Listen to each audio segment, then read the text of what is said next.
The manhwa starts with someone banging pots and pans to wake people up at a camp. We see a man in bed that doesn't want to get up, and another man saying there's something in his boot, and that it's a bug. This wakes the other guy up, and we learn his name is Incrid. These people are his squad members. He says after causing trouble he was demoted to this position. On the battlefield, we hear the commander say to attack. Incrid says he doesn't have any special powers, he got here with endless training. We see him block a hit, then returns with a kick. But another soldier tackles him, and starts to repeatedly punch him, but the enemy gets his head cut off by a friendly. Incrid says he actually has no talent. He grabs his sword and begins to run, saying his dreams are too far to reach. An arrow flies in, doming a soldier beside him. Incrid sees this and is glad it wasn't him, but when he looks forward he sees a man charging at him. Incrid grips his sword, saying he will become a knight. But he gets stabbed in the chest, but he says his dream was just worn out, as he starts to bleed out. He falls to his knees, and starts to lose consciousness. He says that he didn't even know that his death would be so pathetic. He hears the sound of a fire being lit, and he opens his heavy eyes, but it's blurry, and we see ripples below him. The banging is heard again, and he opens his eyes and the man from before says there's something in his boot, and freaks out again because it's a bug. Incrid wonders if he's just feeling deja vu. He's back in the battle, and turns to see a blade flying at him. He gets stabbed in the throat, saying it's his second time. Then he dies for the third time, and the same guy stabs him, making it his fourth time. He gets woken up again to the pots and pans, and grabs his throat to make sure it's okay. He's sent to battle again, and turns to see the soldier who has been killing him repeatedly. The soldier lunges forward. Incrid says that he cannot escape this hell. It jumps to the soldier once more lunging, and Incrid says he's seen it 17 times now. He closes his eyes and accepts his fate, saying this is his 17th death. And he wishes he put more effort into his sword. The soldier begins to walk away, leaving Incrid in a pool of his own blood. As he lays full of regret, we see a blue lantern swinging, and a voice asks him if he truly believes that, as it's none other than the boatman to the other side. The boatman says to feel it properly, and give up, saying he needs to despair at the wall he cannot cross. But Incrid wants no part of that, as his eyes are full of resolve. The familiar pots and pans clang again. The tattooed man says he's surprised Incrid woke up so early. We finally learn his name is Rem, and Incrid tells him about the bug in his boot. Rem looks inside of it, and dumps the bug out. Then stomps it, asking if he put it in there. He says he watched it crawl in earlier. This is his 18th time seeing that corpse. He wonders how many times he'll have to see it before he can move on from this day. Incrid says he's wielded a sword since he was young. He learned swordsmanship from a retired mercenary who came to his village. We see the one-legged mercenary, telling Incrid that if he's this good, he might actually become a knight one day. These words heavily influenced Incrid, and that helped him dream of becoming a knight who can slay 1,000 people by himself.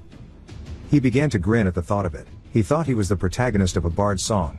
It cuts to a bar, with people laughing, making fun of Incrid, asking how he can be a knight when he's scared of a dog. Incrid realized that his talent is nothing special, but he refused to give up, as hard work won't betray him. He believed that with enough time and enough effort he would be able to overcome that wall known as talent. We see him stabbing a monster with his blade, and he says he's started to be acknowledged by those around him. He's actually becoming stronger, but that hope was shattered when he was stabbed after a child from the village he was staying in requested a duel, and won. The kid was 12 and had only been learning swordsmanship for 6 months. The man who spent over a decade wielding a sword, lost to a mere child. Incrid really wondered if that was the end for him, but he took his anger and used it as fuel to continue training to achieve his goal of becoming a knight. He would skip out on eating and sleeping to train, continuously swinging at a tree to practice during his free time. He puts his all into one of his swings, causing his sword to vibrate from hitting the tree. He is gassed out and looks up at his effort, to see the marks he left behind on the tree. He says even if he can't become a knight, he lifts his sword up, and swings again, saying he will at least become an experienced soldier.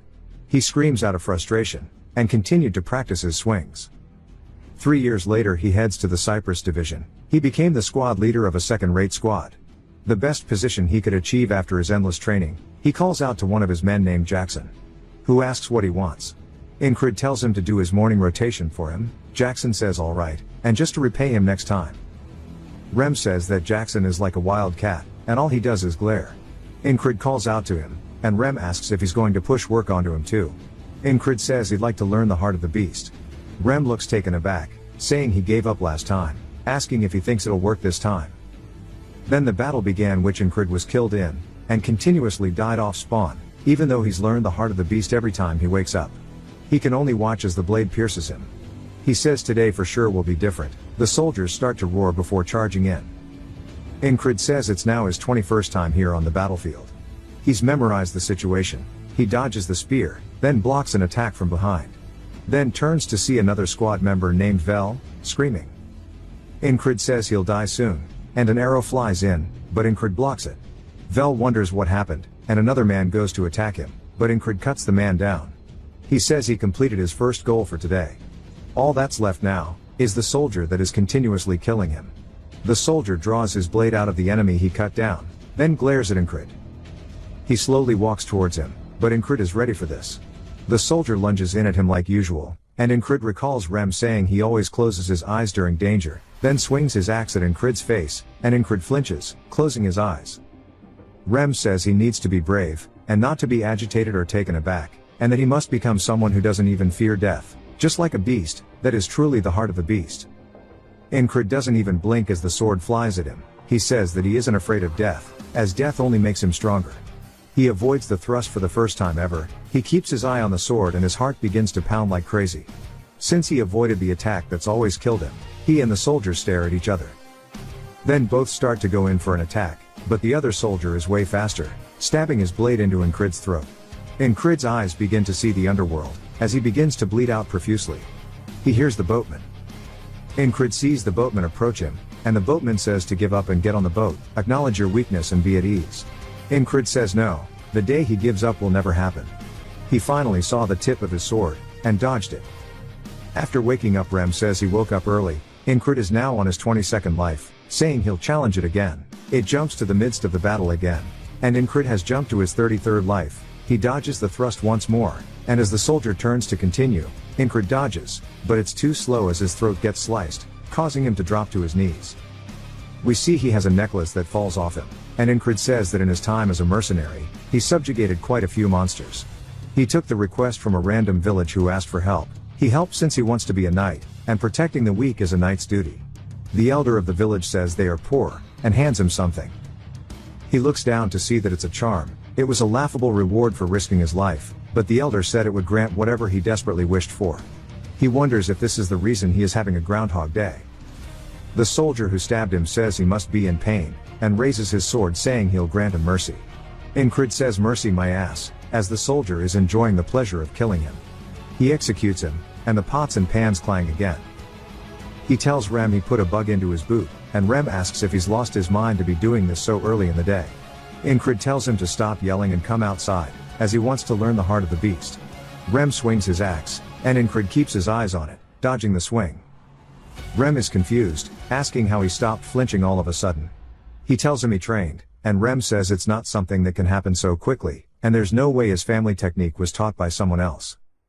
Incrid tells him that he learned it by chance. Incrid grabs some weapons, saying that he would like to spar with him. Rem stares at him, then smiles saying that sounds great. Rem swings at him, and he avoids it. This continues, and Rem asks him how long he's planning on dodging. While charging in, he dodges another attack, and Incrid says the only sword techniques he possesses is the Valen mercenary sword technique. It's often called a petty trick. Incrid starts to lose his balance, and Rem leaps at him. Incrid gets his balance back, and readies himself for the leaping Rem. Rem notices this, and just like how the soldier he is always fighting, he thrusts his sword at Rem, but Rem knocks the blade out of his hands. The sword slides across the field, and Incrid says even if it's just for a moment, he imitated that bastard stab. He says his body remembers the technique. Rem says that it should have made him bleed. And among all of the techniques he's shown until now, that stab was pretty decent, and he tries to give him some tips on how to make it better. Rem says that if he doubts himself too much, it'll lead to nothing good. He says that he should start worrying about what comes next, rather than doubt himself. That is how he won't lose the grip on his sword, but in his own broken words. Incrid looks at him, and says even though Rem explained it poorly he understood everything he meant. The difference between his stab, and the soldier's, is that Incrid lacked confidence in his sword. The soldier kills him once more, saying he'll show him mercy, stabbing him again. Back to Incrid, he's training with Rem, who knocks the sword away again. The soldier kills Incrid yet again, and he instantly goes back to training with Rem. Incrid says he will repeat this vicious cycle, taking it one step at a time, or even baby steps if he has to. He dies once more, and we learn he is on his 111th life, yet it still wasn't enough, as he died again, jumping to his 123rd life, to be greeted by the sword to his throat again. In the next life, we see him shouting while swinging at Rem, and he actually manages to push Rem's axe back, using the thrust he's been killed by. Rem asks if he's crazy. We see that Incrid's hand begins to bleed. Rem says that his hand is gushing with blood. He asks him why he's laughing like a madman. But Incrid feels nothing but excitement, as he mastered the stab. He's back on the battlefield, fighting his mortal enemy. He thrusts towards the soldier. Now that he's mastered the technique, it grazes against the soldier's helmet. As the soldier also went for a stab, but lands it in Incrid's throat. Incrid says his first stab trade was a failure, but he refused to blink or let go of his blade. He falls to the floor, blade in hand. The soldier puts his foot on his chest, and is smiling, saying he looks like he's suffering. And repeats his line of "he'll show him mercy." Incrid says that tomorrow, he will kill him tomorrow. The soldier laughs, saying there's no tomorrow for the dead, executing him. The bug from Rem's shoe tries to get away, but Incrid stomps it out, saying he saw it fly in. Rem thanks him, and Incrid says if he's thankful to take his guard duty. Rem wonders why he's being ordered so casually. We finally meet a new member called Big Eyes. Incrid tells him to get him a shield armor and a dagger, and he'll pay him later. Big Eyes is surprised, but says that he'll only trust him since he's his boss. Rem asks if he's ever been this pushy with his commands. Jackson says that they've always pushed their tasks onto him, and more members appear. Rem says that he's really acting weird today, as Incrid is usually not this tense. He's back to practicing on the tree. Incrid says he's felt an incredible amount of pain with every death. He wonders what'll happen if he doesn't win even after tens of thousands of times. He wonders what if he can find a way to escape and survive. He wonders if he were to escape if he'd wake up to tomorrow, or still repeat this day. He wonders if he could be content with the strength he's gained. But says he needs to stop being a bitch. He won't ever give up. He will overcome this wall to see what is on the other side. He thrusts the tree again, and again, saying he won't abandon this blessing of being able to repeat his life. He splits the tree in half. He starts to put on all of his equipment, readying himself for the fight as he truly believes he will win today. The horn of war is blown, and Incrid's squad starts to walk into the fight behind him. The war begins. Incrid says that the only reason he gets as far as he does in this war is due to luck, preparation, and keeping himself a cool head. We see a man coming at him from behind. He blocks the hit, cutting the dude's head off. Another soldier goes for his leg, but the shin guard blocks it, and he bashes his skull in. Another one throws the axe from behind him, and he dodges, throwing his own weapon at the man. He says this is only all possible due to the repeated lives he's spent here. He sees Vel screaming, and he blocks the arrow for him like before. Then kills the other attacker. Now it is time for him to face his wall. The soldier glares at him. He has a WWE stare down with the soldier, and the soldier charges at him. Incrid blocks it, but it shatters his shield. He throws the shield away, heading straight in, blocking the next attack with his sword. Incrid says that the soldier is a regular guy, close to being a prodigy, but lacks real experience. So is easily surprised. Incrid headbutts him. So the Valen sword technique with its many tricks is effective. Incrid gets some dirt on his boot, then throws it into the soldier's eyes. While he's panicked, Incrid leaps at him. The soldier sees this, and thrusts towards him. Incrid dodges the blade. The soldier lands after missing, and turns instantly to prepare for the follow-up. But Incrid does too, saying he knows now everything there is to know about this stab. Incrid attacks the blade, shattering it to pieces. We see an archer draw his bow back, and unleash it, soaring across the battlefield. The soldier lets go of his shattered blade, as Incrid goes in for the kill. He says he's won, but the arrow from before begins to fly in. As it gets close, it's broken by an axe throw, as the soldier is stabbed in the throat. Rem is the one who blocked the arrow, saying he's going to destroy the archer, but Jackson tells him not to waste his energy. The soldier starts to fall down, but has a look of disbelief on his face. He looks at the battlefield, and drops to his knees. Incrid pants, and looks down to see the soldier shaking in fear. Incrid readies his sword, saying that this is mercy, and cuts the head off of the soldier. Smiles just as it's happened to him. He has finally shattered the wall he couldn't surpass. But gets kicked in the back, by a man we'll call Ponytail. Incrid grunts in pain, and Rem starts to run and saying that it's a frog. We see Ponytail is actually a frogman. While Incrid is in pain, Ponytail says he's invested a lot into the soldier. He can't believe he was defeated. Soldier's nickname will now be Pervert. Ponytail says to die, while swinging his weapon. But we see the axe block it, as Rem is pulled up to help. He swings his axe down, but gets blocked. They both lean in and start to trade blow for blow. Another soldier goes to kill Incrid, but Jackson leaps in, cutting his head off. Rem creates distance, as does Ponytail. They have a standstill, and Rem says if he wants to kill his squad leader he needs his permission first. Ponytail asks how the weakling is commander. Rather than Rem explains to us that frogs are a race born to fight, and he'll either have to burn it with magic or kill it with one strike. Ponytail looks at Rem, wondering why he's on such a small battlefield, saying he'd have to risk his life to kill him. Then says it isn't worth it, and stands up straight. Then walks away. Rem calls him a coward. Jackson runs while carrying Incrid, and Rem helps block the soldier in front of him. Another soldier goes to follow up, but another party member stops him. A whole row of soldiers drop, as another one of the boys pull up too. Incrid's vision is blurred, and their allied force say to retreat. He closes his eyes while they all retreat.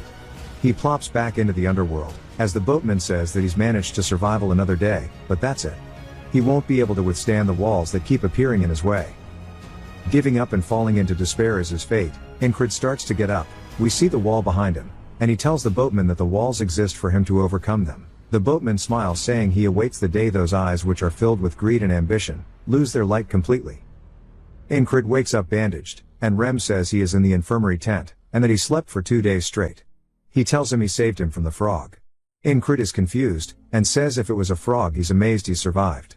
Rem asks if he remembers him, saying he's his bestest friend. Incrid says he never said they were friends, and calls him a noble hunter. Rem covers his mouth quickly, and looks around to see if anyone heard him. Rem says he can't just blurt out the secrets of others he has nothing to do with. Incrid says he thought they were best friends, but he realizes he's made it beyond that day. We learn Big Eye's name is actually Craze, saying he owes him triple what he spent. Incrid was wondering why he was here, and says that he wasn't anywhere to be found in the battle. Craze smiles, saying he'll take double as a discount. Jackson also comes to the infirmary. Incrid asks what business he has with him. Jackson throws something at him, saying to apply it in the morning and the evening. Incrid says that Jackson hates sharing personal items, yet he did it anyway. We learn the tall monk's name is Odan, and he's crying while praying. Incrid tells him he's still alive, and to go. That night he wonders why they are all taking shifts. He wonders if they are worried about him. Then another member comes in. He's surprised to see Incrid, asking why he's in here. His name is Ragna. He quickly leaves, and Incrid says there's no way he's worried, as Ragna is very carefree. Besides him, there are 2 soldiers in the infirmary. One is a platoon commander who always picks fights with him, and the other is a soldier he doesn't know, that just blankly stares into space.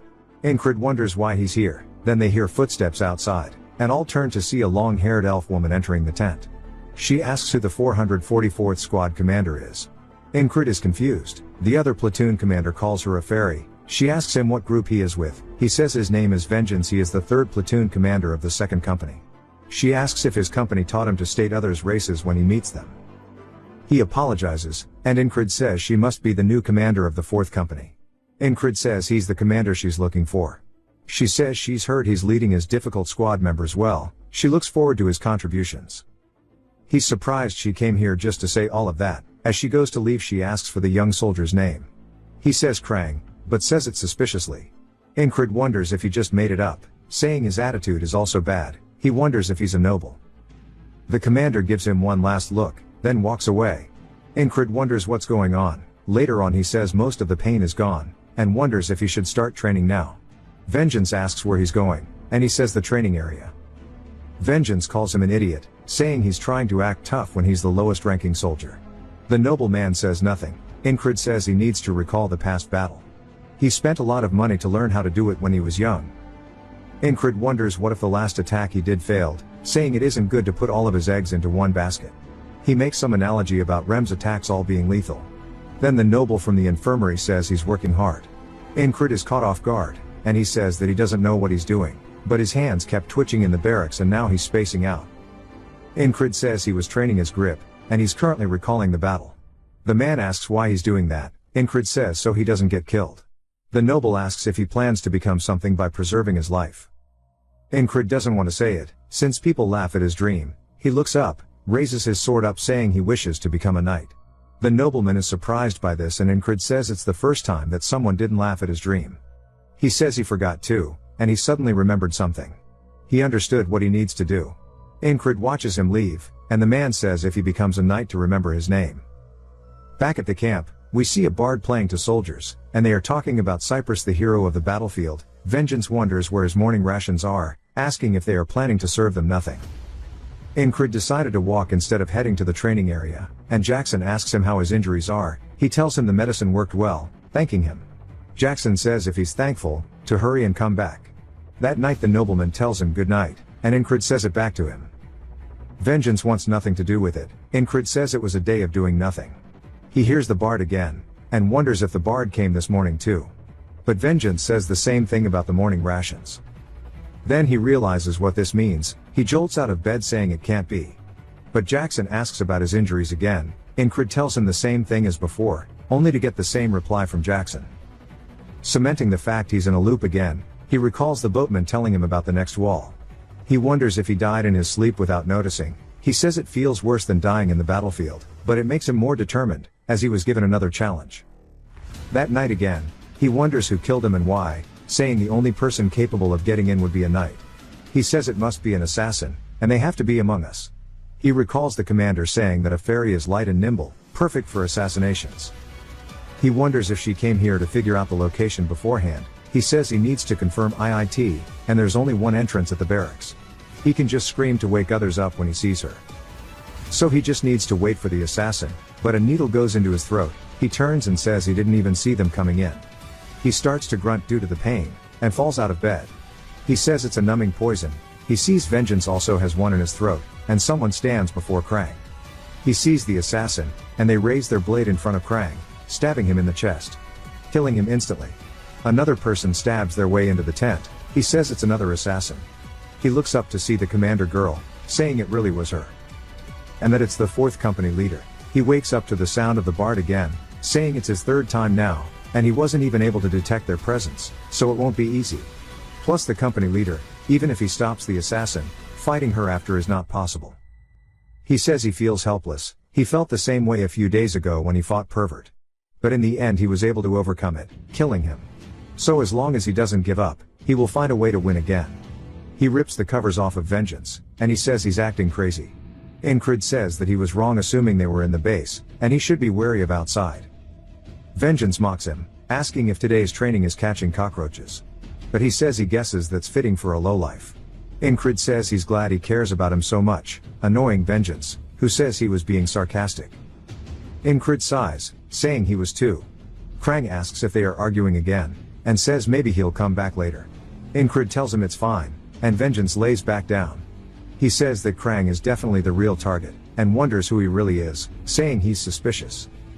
But he doesn't plan to dig into Krang's past, if he doesn't want to talk about it / just like his squad members. But he was involved so he goes for it. He asks him what he is. Krang is taken aback, and Incrid wonders if he phrased it wrong. Krang says well that isn't something he can tell him. Incrid asks why not, and Krang says it's a long story. Incrid waits a second, then says that makes sense.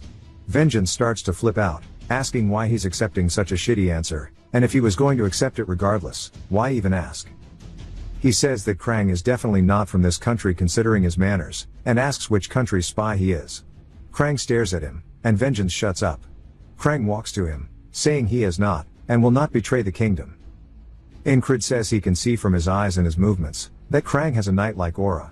Vengeance asks if that's any way to talk to a higher up. Krang laughs, and Incrid says that he definitely isn't a knight, since he was also powerless in the face of the assassin. However, he is truly hiding something. That night they tell each other goodnight again, and Vengeance clears his throat to acknowledge them. Incrid wonders if it's because he's scared of Krang. He looks at the tent entrance, saying that if assassins barge in they would all die. He sits up out of bed, and Vengeance asks him what he's doing instead of sleeping. Incrid says that assassins are going to invade soon, and to cooperate if he wants to live. Vengeance gives him a gross stare, and says he's lost his damn mind. Krang smiles at the situation, and Incrid says that's the reaction he expected. But here's a voice asking how he knew. A poison needle flies through the tent wall, cutting his throat. Incrid wonders when the hell they got in, and reaches for his sword. The assassin flies in, killing Vengeance, and stabbing Krang in the chest, and Incrid drops dead. He wakes up, now to the 4th time, saying that since he has no evidence, he can't get their help with the assassins. He decides to tell the higher-ups, and one of them tells him to shut up and leave. Incrid decides to predict when they'll enter, and to scream. The wind blows the curtain entrance, and he wonders if it's now or not. He says now, and screams assassin, but gets stabbed in the throat. They pull their blade out, causing him to bleed profusely. They then run through the front door, and it jumps to him saying he has to ambush them before they can do anything. Though how is he meant to fight back against an enemy that he cannot even see? The next life he's standing guard inside the tent again, and they come up from behind and stab his throat again. He realizes he can't do anything if he doesn't avoid their poison needles. He wakes up, now for the 20th loop, and he says he still can't do shit against them. He starts to think, then smirks saying he's only died 20 times. He needs a way to avoid the poison needle first. He sees Jackson sitting down, and walks up to him while he's cleaning his dagger, and says this is the key. He asks Rem why he calls Jackson a perverted wild cat, and Rem says that's because he's a damn pervert. He always stabs people in the back and runs off, saying it's just like a cunning wild cat. Jackson sees Incred, asking if his injuries are okay, and he says that Jackson would surely win against the assassins, but he can't take him with him, since he has no authority, and that it's a wall he must overcome by himself after all. He calls out to Jackson, asking him what he would have to do in order to stop himself from being assassinated. Jackson thinks for a second, and says he's not sure, since nobody has survived any of his ambushes, making Incred realize he's found the right guy to help. He then asks Jackson if someone like him were to stab him in the back, what would he have to do in order to stop it? Jackson thinks about it, saying he's not sure as nobody has ever survived. Incred's face still looks determined. Jackson thinks about it, and then lets out a long sigh, saying that he needs eyes on the back of his head. Incred wonders what that means, and asks him.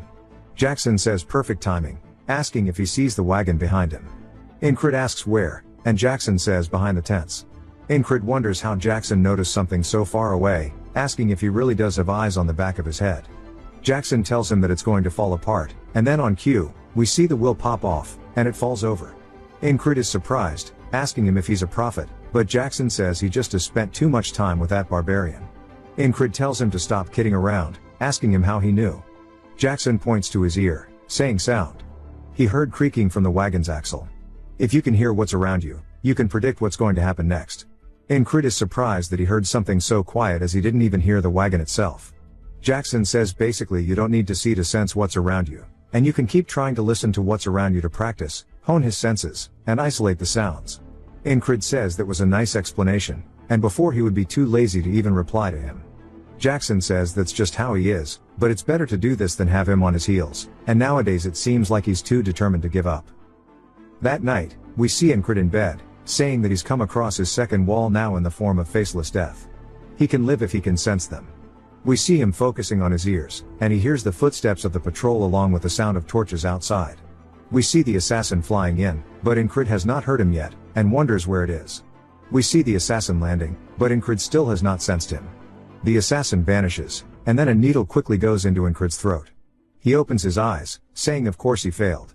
He wakes up the next morning to the same chant about Cyprus. He says he has not taken a single step forward, but his body remembers everything, such as the experience of loaning, the heart of the beast, and the stab. Jackson tells him that he can gain a lot of information from sound. You can tell the location of something based on the intensity and direction of the sound, and once you're able to hear faint, far away sounds, at that point, your ears might as well be a second pair of eyes. Jackson snaps his finger, explaining how sound is a wave, and the wave rings out in all directions, no matter how silent it is. In the chaos of thousands of sound waves mixed together, he needs to isolate one single wave. Incred starts to overhear everybody's conversations, thinking about how all the sound is entangled, and that he needs to isolate and categorize them. He says all the flags sound like one large one to him, and tries to remember how many there are, and then starts to focus on the footsteps close to him, and to really feel the sound around him, focusing on the familiar ones first, followed by the unfamiliar ones. We hear Krang say Enchi, and Incred opens his eyes as Krang asks him what kind of training this is. Incred asks about the nickname, and Krang says that it should be fine since it's just short for his name. Incred says he's not a fan, but if that's what he wants to do, that's okay, and then asks what part of this looks like training since he's just sitting here like an idiot. Krang says that he already knows that he is not somebody who wastes time. Back tonight, we see a needle flying in, and again, it hits Incred in the throat. He glances over to see Krang getting stabbed in the stomach. Then the assassin goes in for round 2, causing Krang to spit out blood. We learn that he is now in the 33rd loop of this, and again on the 34th, he did not hear anything as well, which led to another failure as Krang died. This repeated over and over again. We see him sitting there, focusing again on trying to listen to the sounds, and he explains that he does not need more experience to overcome this wall. There's no sudden realization or divine intervention. He just needs to repeatedly do this over and over and over until he can hear the sound of the bird. We see a bird landing atop a flag. He hears it, so it means the assassin's footsteps should be able to be heard as well. He opens his eyes to Krang, who says that he's surprised he snuck up on him, yet he knew he was here, and says that since his eyes are closed, he must be training his perception, and repeats the words that he knows he's not somebody who wastes his time after all. We see that Incrid's eyes have a different feel than usual to them. It jumps to the assassin raising his shoulder and throwing the needle towards Incrid's throat. He then avoids it and reaches for his blade under his pillow and swings at the assassin, which makes him fall over out of sheer panic. The man begins to sweat nervously, and Incrid smiles, saying that he's no longer a faceless death. The assassin starts to grit his teeth, and attacks back at Incrid, calling him a rat. Incrid realizes that he's not as good in combat as the pervert, so he can easily handle him. He looks over, wondering about the others, and he sees Vengeance has a needle in his throat, but Krang is still okay. The assassin comes in, and Incrid dodges it, saying he shouldn't let his guard down because he's still an experienced assassin. The assassin then throws a dagger towards him. Incrid narrowly dodges, but it still cuts his chest open. The assassin doesn't want to miss the chance, so he runs in towards Incrid. We see the tent get cut open, and Incrid looks over, seeing the ferry company commander, and realizes that if he doesn't stab first, he'll die, so he thrusts towards her. The assassin then yells about him having a guard, and throws out a ton of poison needles towards them all. He turns around, but it's too late to react as they fly towards Krang as well. We see the company commander leap over Incrid's attack, and use her cape to block all of the poison needles from hitting Krang. Incrid says he thought she was an assassin, but she actually came to protect him, but regardless, now it is his chance. He lowers himself to the ground, and leaps forward towards the assassin.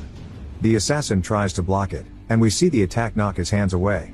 The assassin grits his teeth, and tries his best to run, realizing that he needs to get out of here. Incrid doesn't chase him, and says he can't believe he'd run away like that. Krang sits up, saying that he was probably after him. Incrid says he knows, and Krang asks how.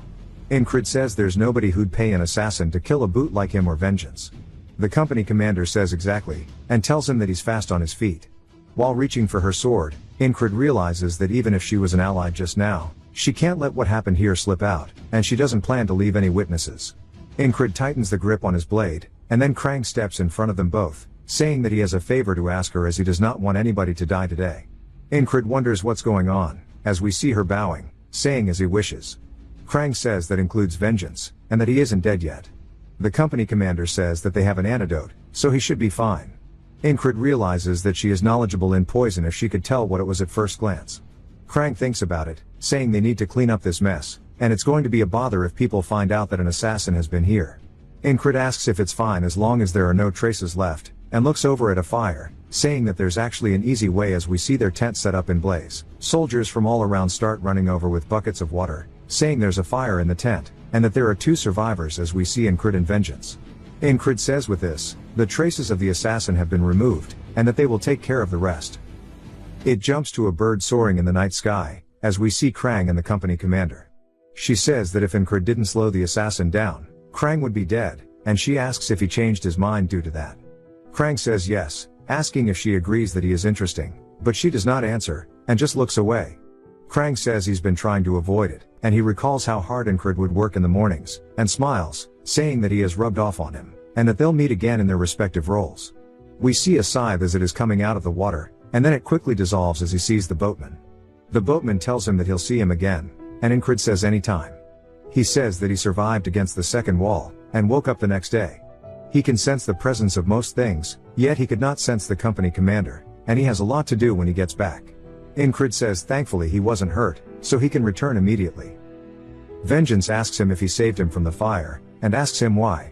Incrid wonders why he's giving him shit for saving him, and why he dislikes him so much. He simply tells him it's because they're comrades, and he doesn't need another reason. Vengeance looks off to the side, a bit guilty, and says even after all the shit he's put him through, he's very selfless, and he asks if he's returning to his squad. Incrid says yes, and Vengeance says he's shit out of luck as the vibe is going to be horrible out there. Incrid asks what's going on, and Vengeance explains that there's a rumor going around that the entire base is cursed. We see somebody from Incrid's squad calling out to Rem, calling him an underdeveloped monkey, and shoving him. Rem looks excited, and we see people running away, saying that the squad is fighting again. As we see him lift him into the air, and throw him into the table, breaking their shit. The man attacks back at Rem, but he avoids it, and then returns with a solid right to the face, and pulls out his axes, saying he'll decorate his skull with it. The man pulls his own sword out, saying that he's going to split him in half. Incred finally makes it there, and says he doesn't know about the base being cursed, but these bastards might as well be his curse, and he sighs, telling them all to stop it. We hear them say that they thought he died, and he says that he didn't, but he might go crazy because of them. 4 days have passed since Incred has gone back to his squad. We see him in bed, and he opens his eyes to Jackson standing above him. He said that he was trying to leave quietly, asking if he woke him up. Incred says no, and he's gonna wake up and work out anyway. Jackson says that he only started recently, but he's really good at listening already. Incred tells him that he's been practicing, and Jackson says to keep it up as it'll help him someday. Battles are far and few in between.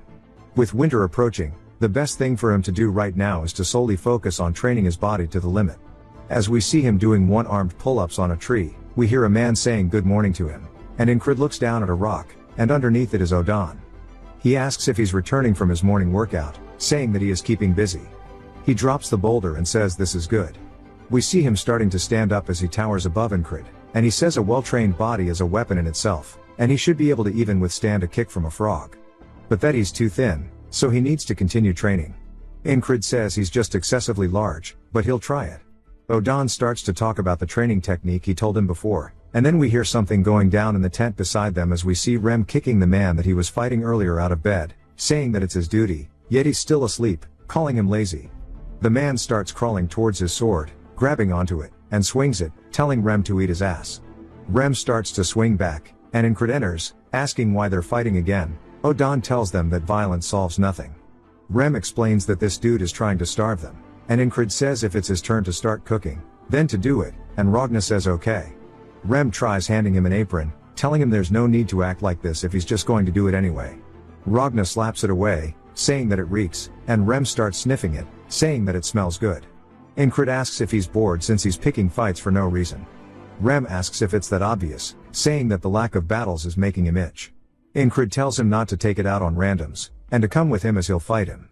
Later on in the day, we see him get kicked in the side, and Rem says he needs to take hits better as he comes in with his axe, knocking Incred's weapon out of the air. Incred keeps himself calm with the heart of the beast, and as Rem comes in with another attack, he deflects it, saying that he needs to utilize his hearing to block hits. He will continue what he learned while dying hundreds of times, and thrusts towards Rem's face. Rem avoids it, but it was still a good try nonetheless. Then he grabs onto his sword with his axe, using it to hold him there, and then grabs him by the collar, using his own momentum against him to push him into the floor, saying that he was expecting more since he improved so much recently. But asks what made him boring all of a sudden, saying he's seen the stab a lot now, asking if there's anything new. Incred starts to get back up, saying he knows that he's different now, and he can repeat everything hundreds of thousands of times. He glares at Rem, saying to try it again, and he'll destroy him this time. Rem starts to think to himself that even if his skills are really bad, he doesn't get sick of seeing how determined his eyes are. He smiles, saying that he can only say that after he's laid a scratch on him. It begins to rain, and they both look up, surprised as it came out of nowhere. Back inside their tents, Incred says that it starts and stops whenever it wants. Rem says that he's gonna start growing mushrooms on his feet at this rate. We see Ragna asleep, and Odon praying. Another man enters, asking how many times he's going to have to cancel his duels because of the rain, and he believes the curse rumors now. Incred asks what he's talking about, and the man asks if he didn't hear. Incred says that now that he thinks about it, Vengeance mentions something about it. The man says that the weather is weird, and that casualties are increasing, and they keep getting hurt, especially Jack, Bo, and Rotten, as they are all hurt. People are saying that they're cursed due to this, but he's sure they aren't cursed, and that the temperamental weather only added fuel to the rumor. Incred says that the higher-ups won't let something like this go unnoticed, and the man asks why he's doing it in the downpour, and Incred says that's exactly why. Rem asks if he's a stray cat and what purpose this would serve. Jackson tells him that it's a good idea, and to keep it up, and Rem looks at him, scoffs, and starts yelling, asking what he taught him, and when he started caring for the squad leader. As they start yelling, Odon says if he's looking for a way to train in the tent, there's some things he can do even while laying down. Ragna asks if he wants him to look at his stance again. Rem turns around, saying look at all these guys, and they all continue glaring. Jackson glances over while Odon smiles, and Ragna still just keeps staring at the back of Incred, and Rem says that he noticed. as we see Incred still looking outside the tent. It jumps to a war room, and a man is telling all the commanders to keep their soldiers in check. They should send out a scouting party before the winter again, and ask if anybody has suggestions to fill in the gaps. We see the ferry commander suggesting the 444th squad leader. The man instantly says that he's a little dumb, and that he'll probably hold the scouts back. She tries telling him that he could bring about unexpected results, and he asks why she thinks that, and she tells him that it's just a ferry's instinct. The next day, we see Incred talking to her, and he's asking her why he's being sent to the scouts, and she glares at him. It jumps back to the man from earlier asking Incred if he pissed off the company commander, and he asked what he could have done to do that, and he suggests that he did because there's no other reason for her to specifically pick him. He wonders if she's going to kill him now that Krang has left. Rem asked if he's really going, saying that he can help him get out of it while holding his axe. Incred says it's not like he can use that axe on a superior, and that he's not like Rem. Rem says that's not what he was going for, and Incred says that he'd better not do it either as he has a history of being violent. We see Odan praying that they don't take Incred away from them, and he wonders what's wrong with them all. Ragna sits up, saying that he can go in his stead as well. They all kind of stare at him funny because they know he's directionally challenged. Jackson says if he's going to be scouting in tall fields, and that he needs to pay attention to the changes in the grass, noticing disturbances, and that's the first step to overcoming an ambush. Rem starts chirping up, saying that he told Jackson to stop teaching Incred this weird stuff. Incred sighs, saying that nobody will prevent them from fighting once he is gone, wondering if it is okay to leave them here, but even he agrees that there's nobody better suited than him. After enlisting, because of his lack of skills, he constantly moved around filling in for other people. The one place he ended up being useful was here. As we see Jackson and Rem both going to attack each other, Incred steps in between them, which catches them off guard, and they both stop their attack. He tells them to give it a rest. Rem asks if he's brave or stupid, and Jackson tells him that he should be thanking him, otherwise he'd have a hole in his chest. Incred says that they are really skilled, so they can't lose them, and compared to them, he's not much of a loss in combat power. There's no need for this sudden contemplation. He knows where he stands in terms of skills, and that he has a lot of room to improve. We see him walking through the woods with the other scouts as they are heading to the front lines. One of them sees him with his eyes closed and tells him to lock the fuck in, saying that they may both have the same rank, but he's the leader of the scout squad, and if he has a problem, they can fight it out. His name is Andrew Gardner. Somebody else laughs, asking Andrew if he really thought Incred would fight him, saying he's an outcast. Andrew begins to smirk, saying that if he does try, he'll make sure not to hurt him, and then he starts flaming him, saying that a squad is only functional because of its members. He tells everybody to listen up, if they meet the enemy, they'll bash their skulls in. Incred says they are very loud, asking if they don't understand what scouting means, and that Andrew is too green for this. They spot some tracks on the floor, and Andrew says they are new tracks. New is a type of animal, and he says that they'll follow the tracks and have a barbecue tonight. Incred says that new travel in groups of at least 20, and if he's seriously gonna go fight this, wondering what is going on inside his head. Another man starts laughing, saying that's not a new but rather a gazelle, and he looks at Incred, who's glaring at him, and says that Andrew is kind of obnoxious, and his name is Henry. He's previously a hunter and didn't seem to care for the squad lead. He ended up talking to him out of luck, and they became close. Henry talked about the basics of being a hunter, which he thought was very helpful, and Henry talks about how there are usually separate paths for animals in the fields, and he'll tell him more about it tomorrow. At night, we see Andrew saying that it was a new for sure, and that he needs results more than anything as Incred watches. The next day, as the squad heads out to the fields, Andrew says that this is the location that they're supposed to recon. Called Green Pearl, aka the unnecessarily tall grass field, as they all stare at it. Andrew says that they'll cross this field, find the hostile party, and bring them back as prisoners. They say yes, and as they continue, Henry asks if they're really going in here, saying that they're just supposed to scout, and Incred says that it's the squad lead's command. As they're walking through, Incred says that it's not that easy, and he thought Andrew would give up soon, but it's not as this is unexpected. He's not complaining, and he's taking this seriously. Henry notices there aren't many animal droppings, and Incred asks if that's a problem. Henry says that means that there aren't any animals in a place where food is abundant for them. We see a paw raise into the air and then slam into the ground. Incred instantly feels a chill on his spine as we see a panther running by him in the grass. He makes eye contact with it and pushes Andrew's head down, telling everybody to stay low. As the panther was running from something else, two people catch strays in the head, and Andrew tells everybody that it's an ambush as we see their ops have pulled up. He calls for them to run, and we see everybody hauling cheeks. One of the men gets held down, and we see them capture Andrew. Henry gets stabbed in the chest, and Incrid turns around, seeing the enemies are closing in, and he can tell based on his senses that he's completely surrounded. Incrid continues to run as we see a crossbow being armed. He hears this, saying that the listening technique he learned from Jackson is definitely helpful as he dodges an arrow from behind, but then he begins to hear way too much sound, saying that he doesn't know what's with all the noise and that in the end, it's only helpful. As we see hella spears coming in, and he is soon impaled, knowing that they were going to be ambushed, it makes sense trying to avoid it. We see him trying to convince Andrew about it, and Andrew asks him if he wants to get his head cut off, and Incrid realizes there's no way they'll listen to what he says, asking if he needs to find a way to make it out alone. We hear him trying to tell everybody that it's an ambush and to run away, and that he tried using a different path to escape, but he was stopped by the enemies once again, and that Henry was killed too. He says it's okay as he can always find another way, and he has the repeating time loops on his side. We see a firing squad pull up, and he catches a whole lot of arrows to the chest. He got caught by 20 or so crossbowmen from the east, and died after being riddled with arrows. He moved north to avoid them, but met a squad of spearmen. We see him grabbing dirt as he slowly crawls after being shot with arrows. Even if he manages to avoid them all, they never stop pursuing him. Their uniforms are dyed green as if they've been preparing for one. He wonders what's there to guard in a field like this in the first place. As he continues crawling, he spots a fire and a flag, and then gets his head clean cut off. As his blood begins to pour out, he wonders what they are hiding here. It jumps back to Andrew, telling everybody that they'll cross this field and bring them back as prisoners. Incrid has heard this a dozen of times, and once they head in, there's no making it out alive. They are definitely hiding something, and he needs to figure out what it is. If he gives that up, he won't have to die. Henry calls out to him, seeing that he's lost in thought, and Incrid realizes that if he tries to avoid it, it means that it'll be the end of the loop. But he decides that there is no running away from this wall.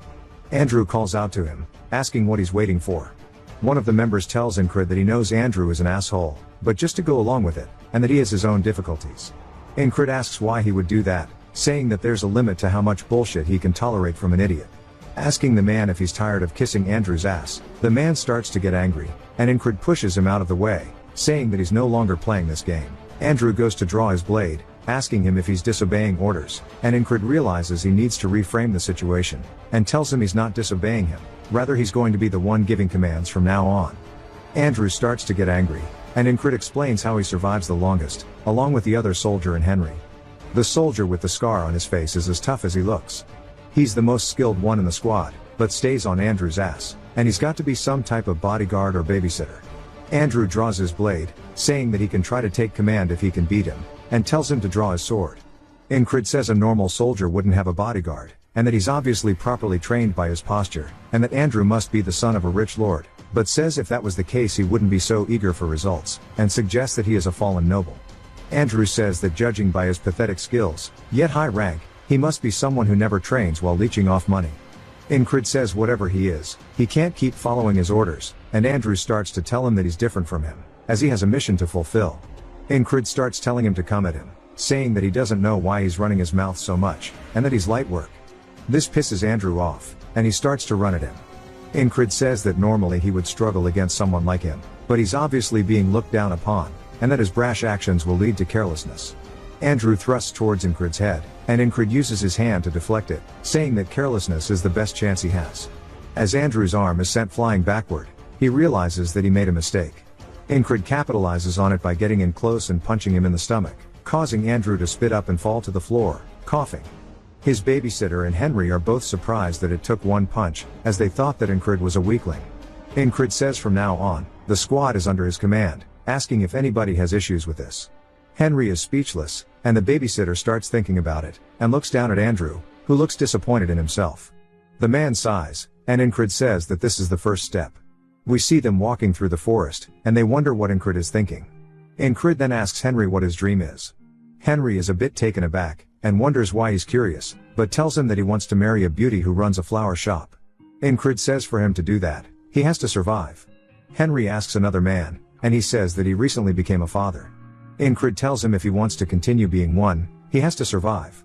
This continues, and we learn that one of the soldiers wants to open his own business, and another wants to return home. Incrid asks Andrew, and he says that he wants to fulfill his mother's wish, and that his mission is to revive House Gardner.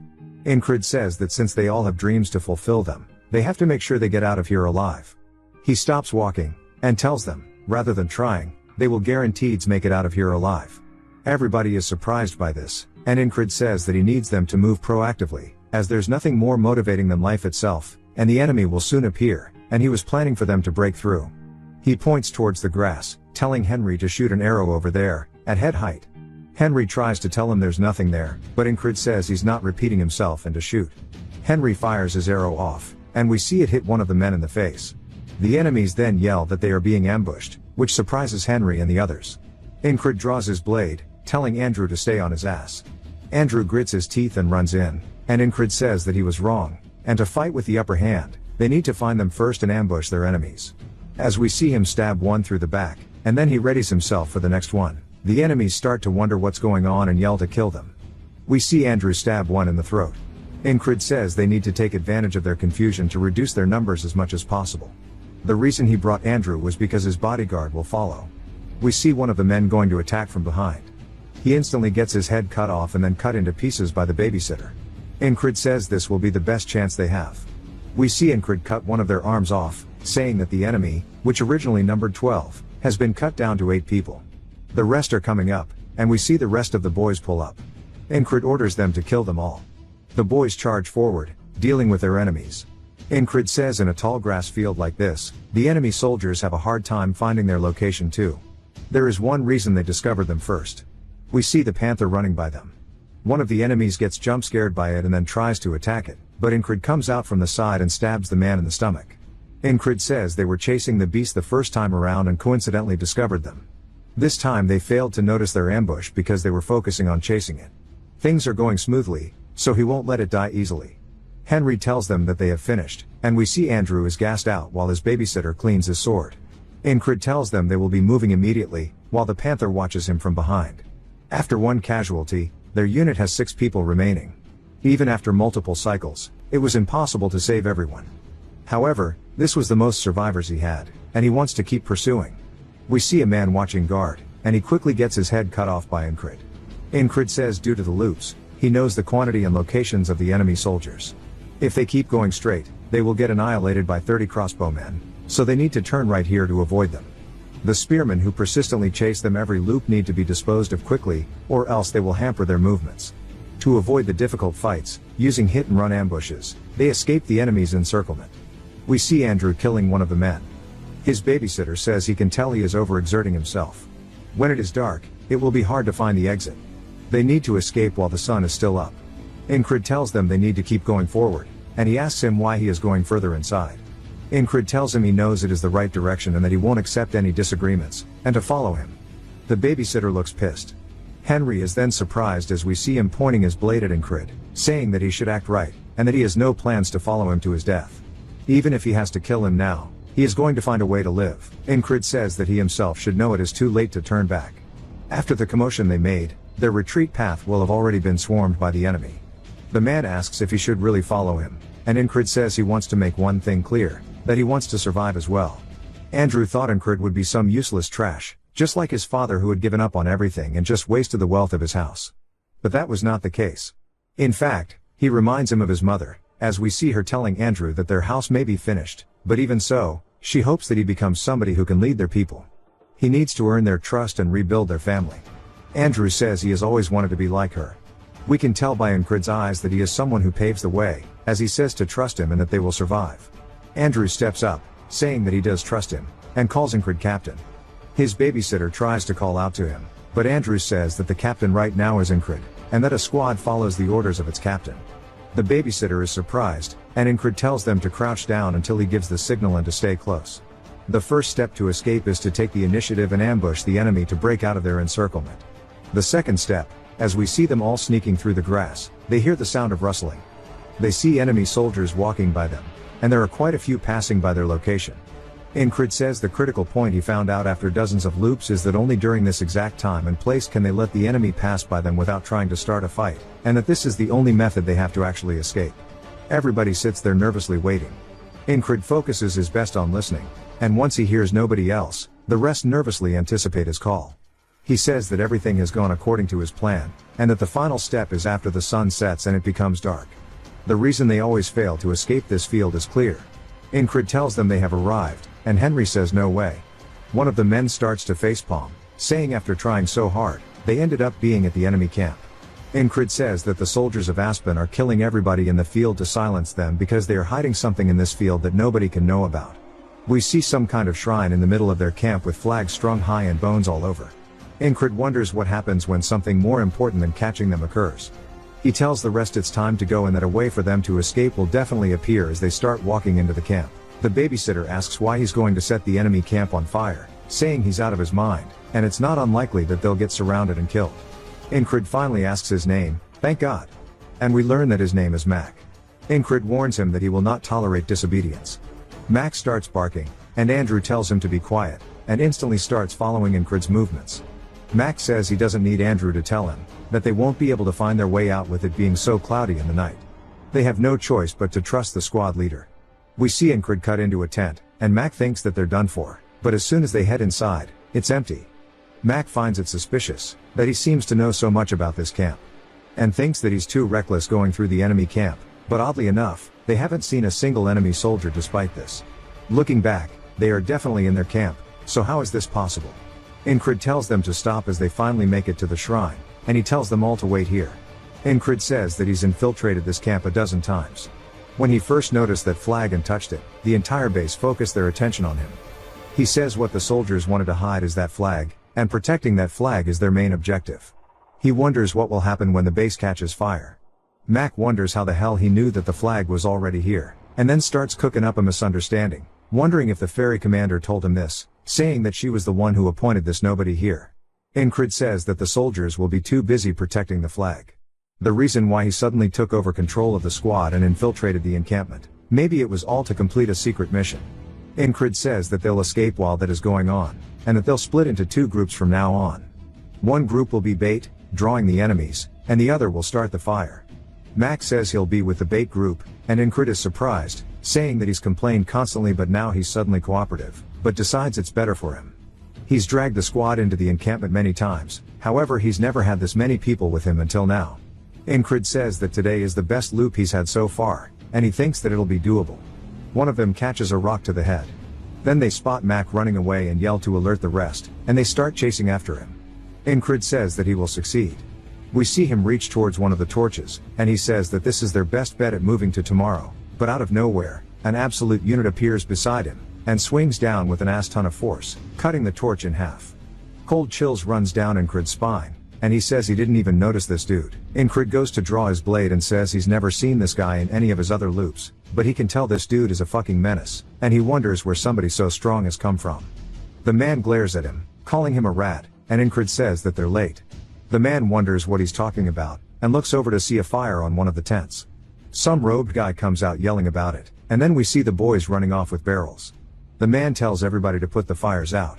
Incrid explains that Mac baited away most of the enemies, and he got the attention of the rest while Andrew set the tents on fire. Now he just needs to escape. He stomps his foot on the ground, saying all attacks start from this as he prepares for a thrust. He says to kick against the ground to propel his body forward, and go for the gap in this man's defense as he starts thrusting his sword towards the man while he is distracted. The man instantly turns his head around, locking eyes with Incrid, and then avoids the attack with no wasted movements. He instantly gets behind Incrid before he could even react. Incrid realizes this is bad as he just got cut on his stomach. He leans over, holding onto it, and says that was the best stab he could have done. He turns back and looks at the man who calls him weak, and Incrid can feel the sheer gap in skill, saying that he can't beat him, at least not at his current skill. He barely managed to get here after all of the ambushes through the fields, loop by loop, with everybody dying except for him. He finally thought he had beaten the challenges of this loop and could continue, but now he realizes that this man is the real wall of this loop. As the man raises his sword, Incrid says that if he's going to die, then he says that then he'll have to take over the control of the squad and repeat this over and over to get the chance to fight this man. He begins to laugh, which surprises the man at first. Then he starts to get pissed, asking him why he's laughing. Incrid points his sword at him while smiling, and the man says that he's going to cut him up and feed him to the dogs and starts to swing at Incrid. Incrid lowers his stance and readies his weapon, saying that he will overcome this wall. Incrid manages to block the attack as we see sparks flying from their collision. The man starts to parry his attack, causing it to slide down his blade. Incrid is surprised. The man takes the chance to go in for a quick follow-up and swings.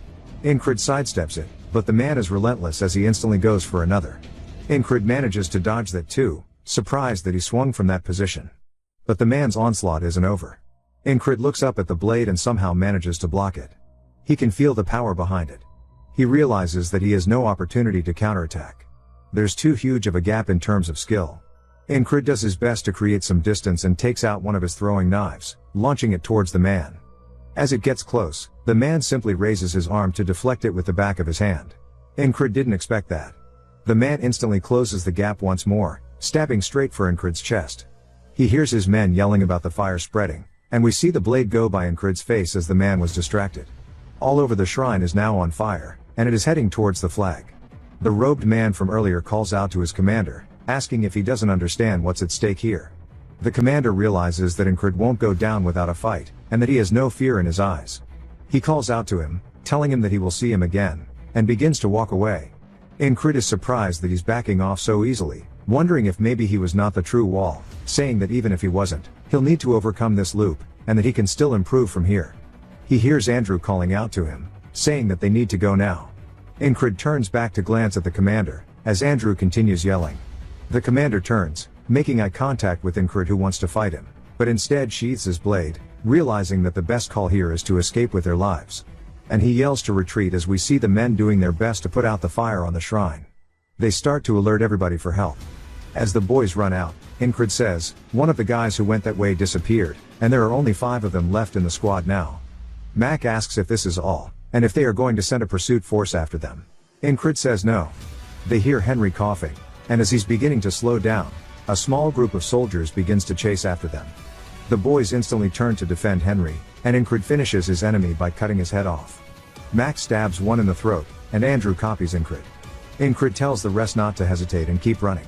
As we see Andrew grab onto Henry, he says that they won't be able to follow them if they keep running towards the habitat of the field fox and snake. Andrew asks if that will make it harder for them too, and Henry smiles, saying that he knows a safe route, the hunter's path.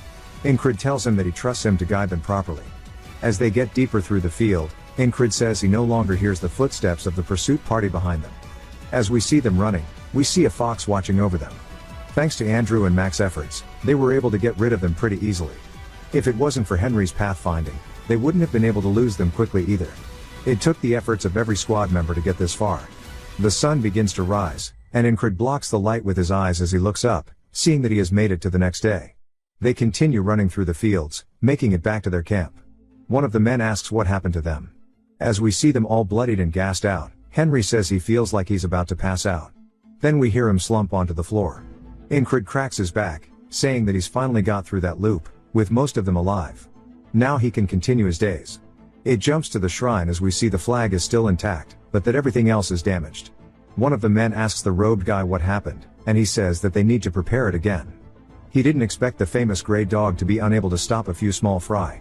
As we see one of the company commanders named Grey Dog, he says he can't understand what happened, as the soldiers stationed here were the best of the best. Yet a few enemy soldiers broke through, set fire, and escaped. The Grey Dog is an independent company, pretty much private contractors. It is derived from the Grey Dog that resides within the Principality of Aspen. Having a persistent temperament, it has a need to connect with whatever target it has decided upon. Whether it be alone or in a war, therefore the company with the name of Grey Dog is also called the Persistent Lovers. Yeah, I don't get what they're doing with this one. Grey Dog asked the man from earlier if the one he faced was strong, and we learn that his name is Mitch Hurrier. I hardly know her. Mitch says if it wasn't for the fire, he would have easily finished him off. Grey Dog says he got lucky then, and that luck is a skill in itself. Mitch tells him that it will not happen again, and we see Incrid inside his tent, saying that it bugs him that he faced that wall but couldn't get over it, and that he wanted to keep fighting him. And Incrid says that soon eventually they'll have to fight again, as we see Mitch as well, determined to kill him the next time they meet. We see Rem throwing his axe through the air, saying that he's bored as hell and that Incrid should be returning from the recon soon, wondering why there's no news from him. He catches his axe and sits up in the bed, wondering if maybe he died. He says while he got better recently, he's still a small fry, so it would not be surprising if he did. It doesn't happen often, but he actually liked him, and sighs, saying that there's nothing he can do if he's dead.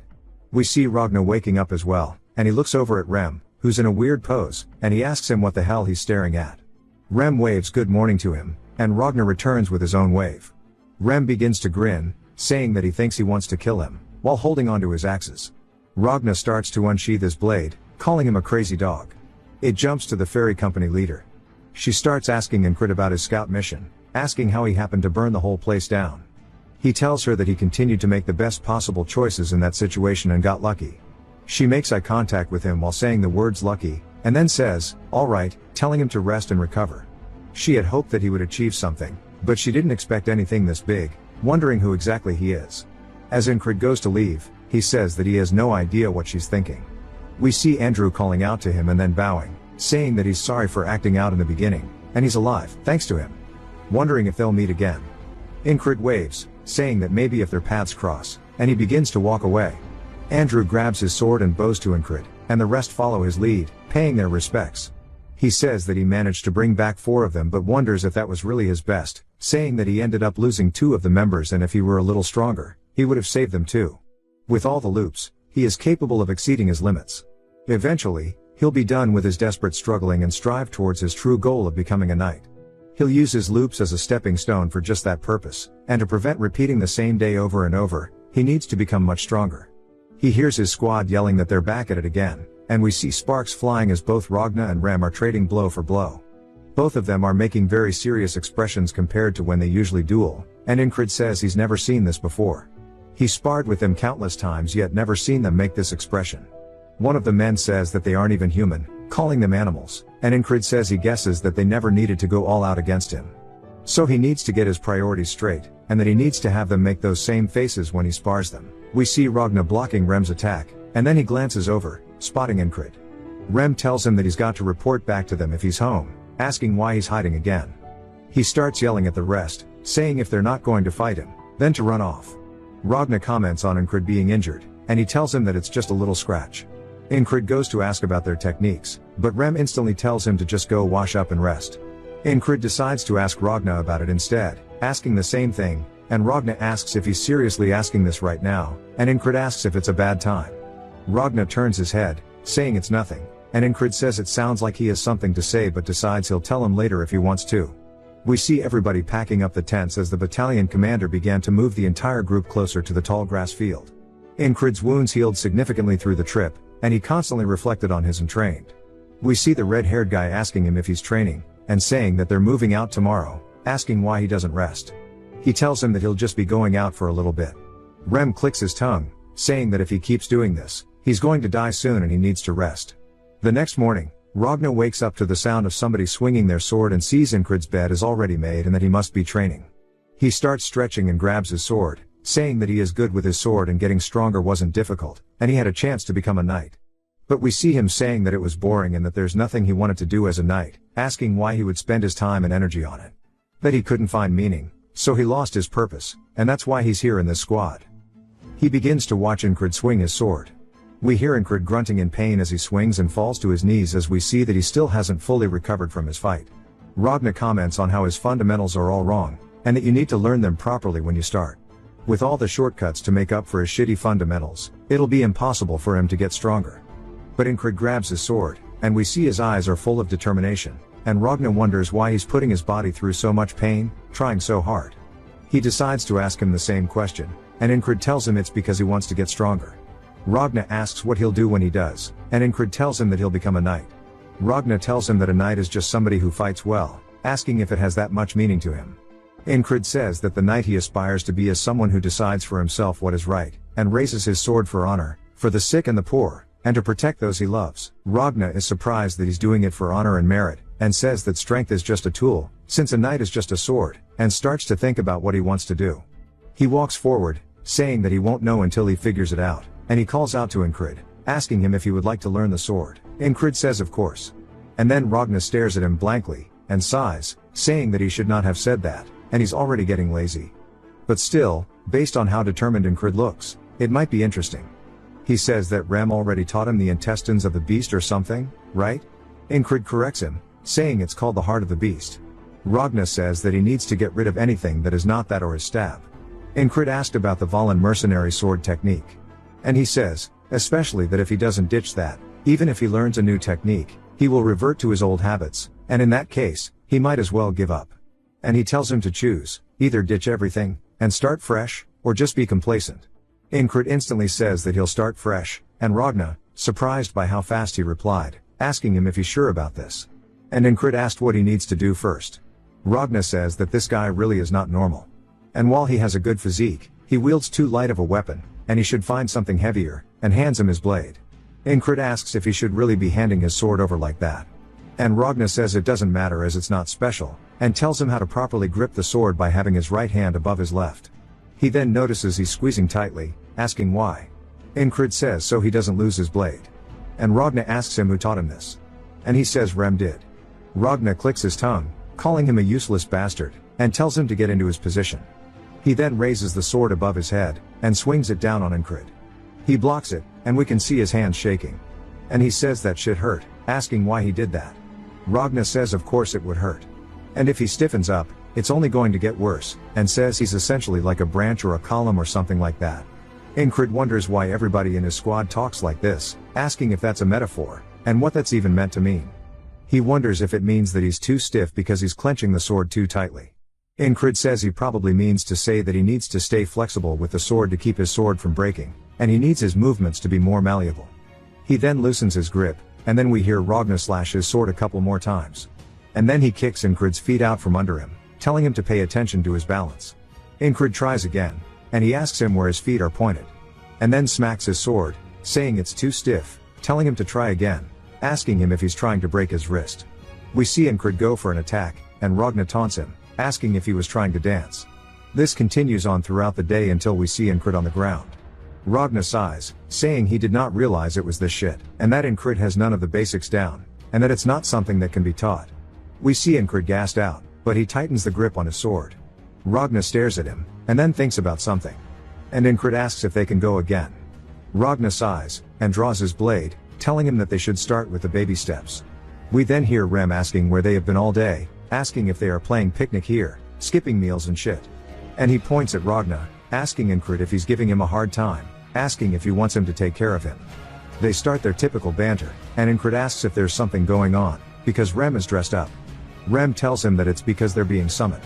As the enemy forces are gathering in the distance, we see everybody preparing for combat. And it jumps to the ferry commander standing on a cliff above all the soldiers, as well as Incrid's entire squad suited up for battle. Ragna wonders if teaching him was a mistake, saying that he's still new to the technique so he probably can't fight all that well. And then he might die because of that today. He puts his sword on his shoulder, saying that he's definitely going to need to babysit him today. Incrid wishes that he had more time to practice. Some of the soldiers start asking why the enemy's formation looks like that. As we see that flag from the camp, and that they are all spread out in a very specific pattern. As the robed man stretches his hand out, saying this is the end. A strong gust of wind suddenly starts to form from where he's standing. And the ferry commander realizes that it's a spell. All the soldiers fight to maintain their posture as a fog envelops everybody. Incrid looks around, saying he can't even see the people next to him. A lot of the soldiers start to panic due to the fog, and Incrid hears something. All the other soldiers hear it too, and wonder what that noise is. They start to panic, and Incrid yells, telling them all that it's arrows. As we see them coming down like rain.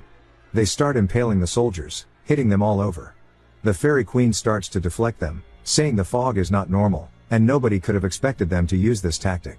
She yells, telling everybody to raise their shields. And she realizes they've been had. The robed man begins to laugh, saying it was so difficult to get this spell together. He had to offer up the blood of many animals, while collecting a ton of water by casting rain spells. And once the spell is active, the fog will obscure all vision. Unless you're under the casting point of the spell, which is the flags, it's going to be a one-sided battle.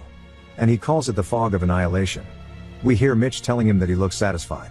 The man says of course, if it wasn't for that flag almost burning down, this would have been a cakewalk. And Mitch thinks about Incrid, calling him an asshole, as we see him doing his best to endure the arrows. The second barrage of arrows starts to come in, and we see Incrid evade one.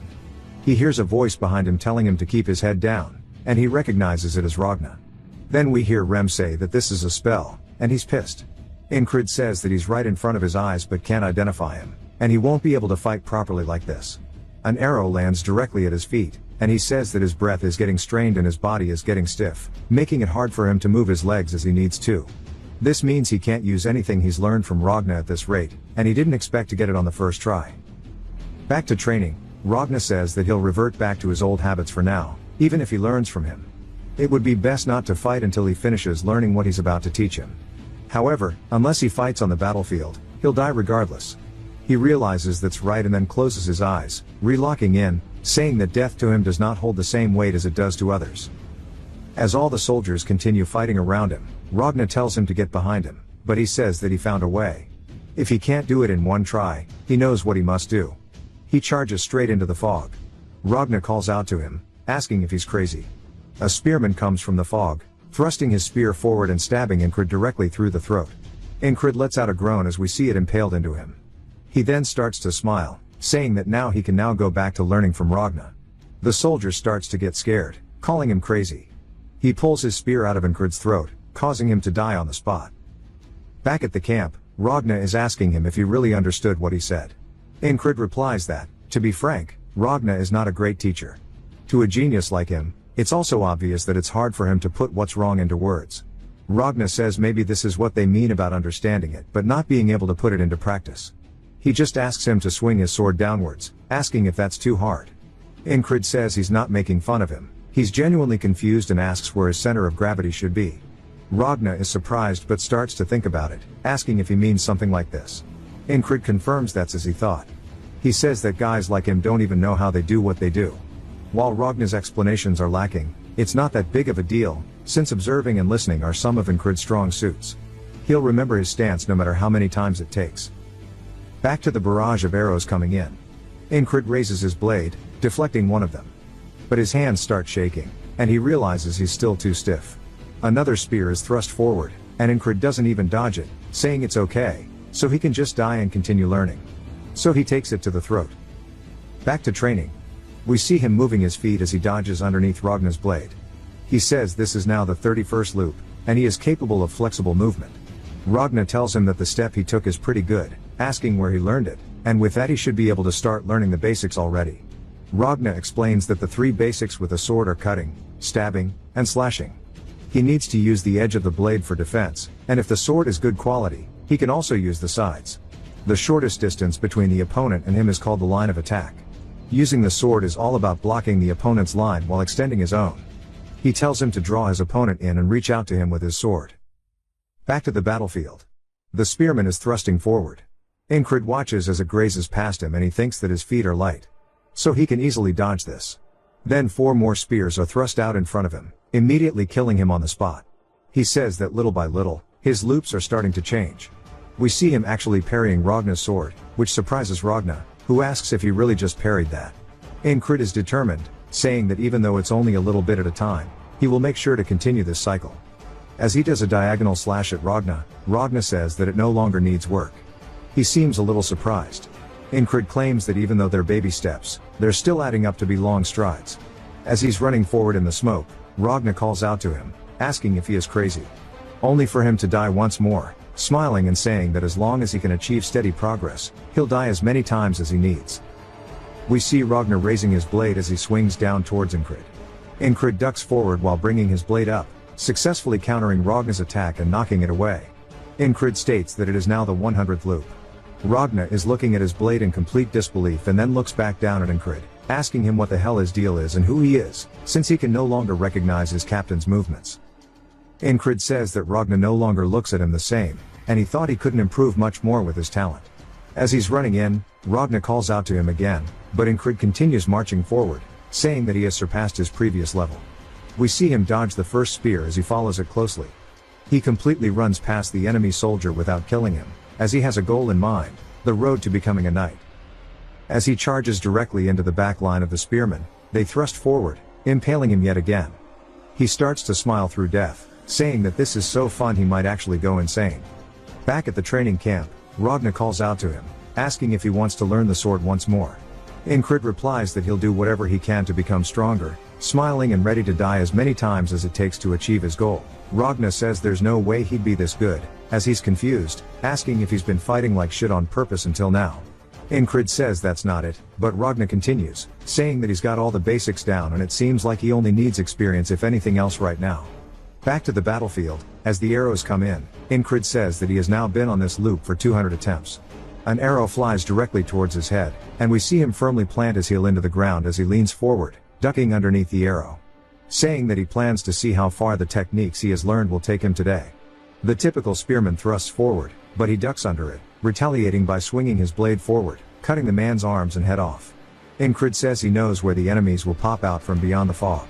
He pulls out one of his throwing knives, saying that he can get a few of them even if he can't see them, as he throws it forward, killing one of the enemy soldiers. As they begin to panic, we see one of them looking around in the fog, wondering what the hell is going on as he can't see anybody.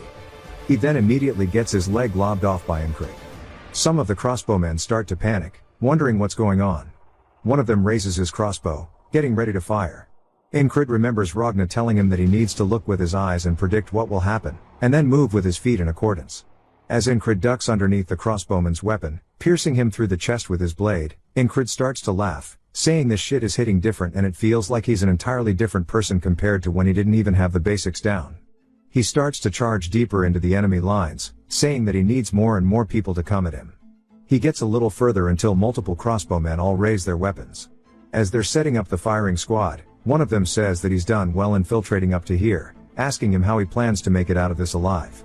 As we see Incrid panting, he steps forward, saying that he wants to fight it out with swords like men as he continuously plans on testing himself. They call him crazy and then immediately disrespect his request by unleashing crossbow bolts, killing him on the spot.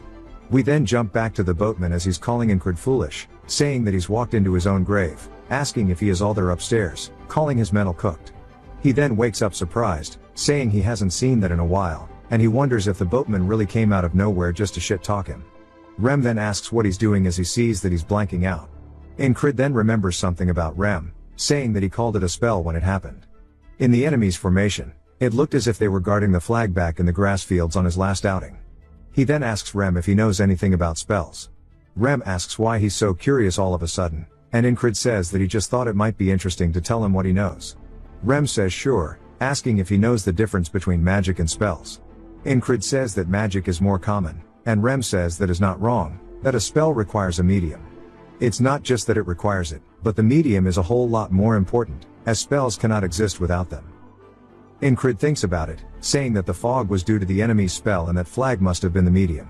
Therefore, if the flag breaks, the fog will leave.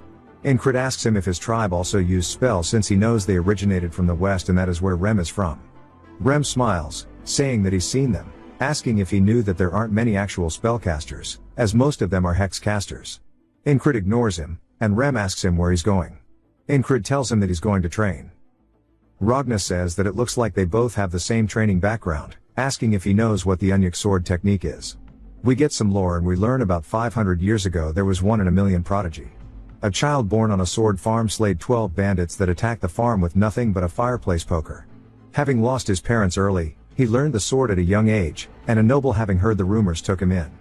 That prodigy went by the name of Leonis Unyuk. However, as gifted as he was also cursed. He began losing strength as a 10-year-old and became fully paralyzed at 12. And just like that, the Mist Runes prodigy was lost to history. Rem says that at the age of 20, Leonis fully paralyzed and immortalized himself in the history of swordsmanship, completing all the sword techniques in the land and categorizing them into 5 categories: the righteous elaborate sword, the heavy strong sword, the flowing confounding sword, the fast swift sword, and the gentle parrying sword. Leonis rewrote the history of the sword, and with this, the Unyuk family became the greatest house in the empire. The after effects of this technique can still be felt, as it is the foundation of all swordsmanship today. Ragna says that there is the northern heavy sword and a bunch of other sword techniques, including some eastern techniques that utilize ki. And among those, the technique he developed branches off of the northern heavy sword. He tries to think about what Rem taught him, asking if it was called the conscience of the beast. Incrid corrects him, saying it's called the heart of the beast. And Ragna says that this will be more useful than that, and it's called concentrate on a single point. He needs to forget everything around him and focus only on his own sword and the enemies, and he'll show him how it works as he starts to get in a stance. Incrid wonders what's about to happen as Ragna thrusts his blade directly towards him, nicking the side of his throat. Incrid is surprised, saying that it was faster than Rem's axe, and he nearly just died. Ragna then asks if he felt anything, and we hear Rem calling him a degenerate, asking if he's really trying to kill the squad leader. Ragna says that people concentrate better in the face of death, and he's just trying to help him out. Rem says that he can't learn anything if he's dead, asking if he even knows how long it took for him to learn the heart of the beast. Ragna says that's only natural for a stupid barbarian teaching him, and they start to argue. Incrid says that both of them are pretty shit at teaching, though. Rem then says that his people are more north than his, saying that truly that means he's more barbaric. Ragna says no, as he knows Rem is from the southern barbarian tribe. As they continue bantering, Incrid tells them that's enough, and they should leave, as he is here for the departure order. Ragna then reminds Incrid to remember how alert he was just now, saying that moments before death, if he succeeds with concentrating on a single point, everything around him will fade, and he will feel his sword do his bidding. Back at the battlefield, Incrid says that it's similar to the heart of the beast yet completely different. The heart of the beast makes you numb in the face of death, but the other makes you more alert, and he needs to experience it in real life or he needs more experience with it. He looks up at the battlefield, seeing the flag. As the fog starts rolling in, Incrid says that he'll add another objective on top of gaining experience, and that is for him to actually take out the flag. He starts to march forward, decapitating one of the soldiers, saying that it will be easy for him to get there with both Rem and Ragna. But he plans to do it on his own, as we see him taking down another soldier. He cleanses his blade of the blood, saying that he is hella excited to learn this new technique. Incrid says that he died while unprepared too many times. Which is why concentrate on a single point is very useful. To survive the assassin, he trained his ears. To survive the battlefield, he learned the heart of the beast. But concentrating on a single point, he does not truly understand. Ragna thrusts his blade forward, directly towards him. It stops just shy of his face, asking if he understands. Saying if he succeeded, he should have felt the tip of the blade slow down or something. Incrid shakes his head no, wondering if maybe the heart of the beast is interfering with it. But he doesn't think that's the case. Ragna tells him that he should feel everything else fade besides the opponent's sword. And he should be able to predict the sword's path, asking if he's felt anything similar. Incrid says that he's starting to think that channeling his fear of death isn't the right move for this, asking him how he learned it.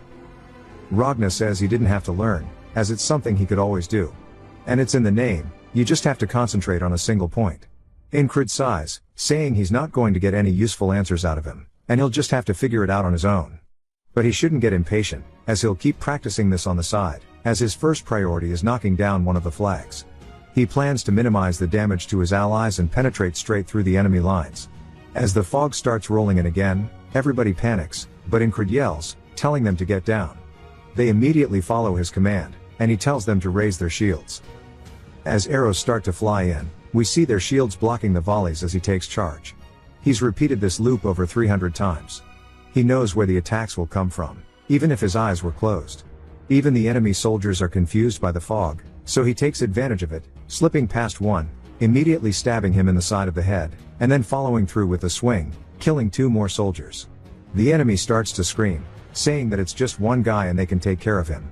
As they see the shadowy figures of their comrades getting bodied, another group gets close to Incrid, and he rears his sword back, immediately getting rid of them, as he has one goal in mind, and that is the flag. One of the soldiers yells, telling everybody to get a hold of themselves, and they need to stop him. Incrid smiles as he gets closer, as he's actually enjoying this. He swings down his sword as the enemy soldier blocks it in front of him, creating sparks. But Incrid doesn't let this stop him, as he uses pure brute force swinging downward, breaking the sword in half. Then using the soldier's body, he slams him into the pole, breaking it. He says that it took him 10 loops to get to this flag. As we see it finally break, he says that that is all he wanted. But then he's surprised that the fog still hasn't left. While he gets distracted, the enemy soldiers take advantage of it, stabbing him. One of them laughs, saying it seems like he knows a little about spells, but that he has been deceived. Incrid now understands what's going on, saying that there must only be one real flag, and every other one is merely a decoy, and that he needs to find the real one among them. The loop restarts, as Ragna asks what he's doing, because Incrid is charging straight in, all alone. He says he has a 1 in 5 chance of getting it on the next try. As he takes the lead, he yells, telling everybody to get down and raise their shields, but they can't hear him as he's too far, and they wonder what to do. Incrid turns, watching the arrows fly over him, completely confused. As he raises his shield, he blocks the ones in front of him, but all of his soldiers start to get clapped, and he wonders why they didn't listen like they did last time, saying maybe it's the timing, or maybe he needs to give them time to catch their breaths. He breaks another flag, only for it to be a fake, as he gets his head cut off immediately after. Now with 4 left, we see him break another one, yet it was still, again, a fake, as the soldiers killed him once more. That took him 5 extra loops. The 4th flag took him 7 extra loops to get there, and even after he broke it, it was still the same fate. He only has 2 flags left, and he says that if he were to trust his gut on which one is real, there's only one clear winner here, as it would have to be the one that is the furthest away from the rest. We see right beside it is the robed man from the camp. Incrid kneels, telling everybody to get down and raise their shields, and they actually listen this time. The arrows get blocked once more, and Incrid tells Rem to follow him. Rem asks if he's out of his mind, as they start to charge into the arrows. Incrid says even if it's far away, he can't get exhausted before he reaches the flag. As they charge into the spearmen, Incrid doesn't even bother swinging since Rem is with him. He takes out the man by throwing his axe. Incrid says the plan is to get Rem to draw their attention, and he'll slide past them. Rem picks up the soldier, asking him who cast the spell, but realizes the dude has his brains on the ground, so he throws him away, saying that he'll just have to hear it from the next guy. He continues killing the enemies. Incrid says it's been over a year of him repeating this loop. He runs closer to the flag and readies his blade, saying now it'll be the end of the fog. And then as soon as he goes to swing, his sword gets stopped. As we hear a familiar voice asking if this is a dream. As it's none other than Mitch, who knocks his blade away from the flag. Mitch says that God has answered his prayers. As he says that he has really wanted to kill him with his own hands, and he's been waiting for this moment. Incrid glares at him, but it's solely because he doesn't remember who the hell he is. Mitch is a bit taken aback and then starts to get angry, asking how the hell he forgot about him in only a few days. But Incrid is confused, since for him it's been so long. Incrid asks Mitch who he is. Mitch says that he'll remember as he readies his blade, charging forward, saying that maybe being stabbed will jog his memory. Incrid watches as the blade comes close, so he turns his chest to the side to dodge it. He then pushes off the ground with his back foot, thrusting forward, trying to counter Mitch. Mitch quickly backpedals and wonders what's going on. As Incrid has changed so much in just the last few days, he says that he's gotten incomparably better. He starts to get pissed that he tried to catch him with a single step. While he's lost in thought, Incrid charges in, closing the gap. He swings down at Mitch, who blocks it, creating sparks from their blades. Incrid says that he is loyal to the basics, using the righteous sword technique, and he's mixing in the flowing sword technique, which deflects attacks. Our boy is learning as he fights. Mitch begins to push him back, but Incrid doesn't allow him as he knocks his sword backwards, saying he needs to focus all of his senses in front of him. Mitch raises his blade, thrusting forward. Incrid says if he gets distracted for a single moment, the balance will collapse, so he has to make sure to actually lock in. He needs to forget the flag, the outcome, and even sword techniques as everything else needs to fade around him, leaving only the swords behind. As they both swing towards one another, the tips of their swords clash. Mitch grits his teeth and pushes as hard as he can, knocking Incrid's sword backwards. Incrid is surprised, but before he can even retaliate, Mitch thrusts his sword directly through his chest, fatally injuring Incrid. He starts to cough while impaled by Mitch's blade, and he looks up at Mitch, saying that he remembers him. He was the guy blocking the flagpole in the grass. Mitch introduces himself, saying he is the Aspen Principality's Greyhound Squad platoon commander. Incrid introduces himself as well, saying that he is the Nalilia Kingdom squad commander. Some of the soldiers ask Mitch if he is an enemy, and Mitch says yes, and his specialty is hiding. One of his men says that Incrid sure is an odd guy, and when Mitch looks back down at him, he is confused, asking Incrid what is wrong with him and why he is smiling. Incrid says that Ragna is a crazy bastard, and it wasn't the concentration that comes from the fear of dying that was necessary. Rather, what he needed was a good rival. He needed an opponent that would put everything on the line to fight and encourage him. He wonders if maybe he was low-key just a freak, and he pulls his blade out of his chest, saying he ain't trying to match that. Back to Ragna explaining the concentrate on a single point again. Incrid looks to the side, saying that he sees, and Ragna mistakes it as him not listening and maybe giving up. Rem approaches, saying that they've been called to head out. Incrid tells Ragna it's time to go. Ragna then says he actually looks like he's more full of energy and he sure is a weird person today and that he should maybe go a little harder during warm-up. As the fog starts to roll in, Incrid yells, telling everybody to get down and raise their shields. The volley of arrows then starts to fly in.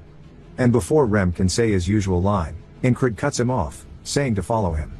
Rem asks what he's doing, and Ragna says that he'll be coming as well.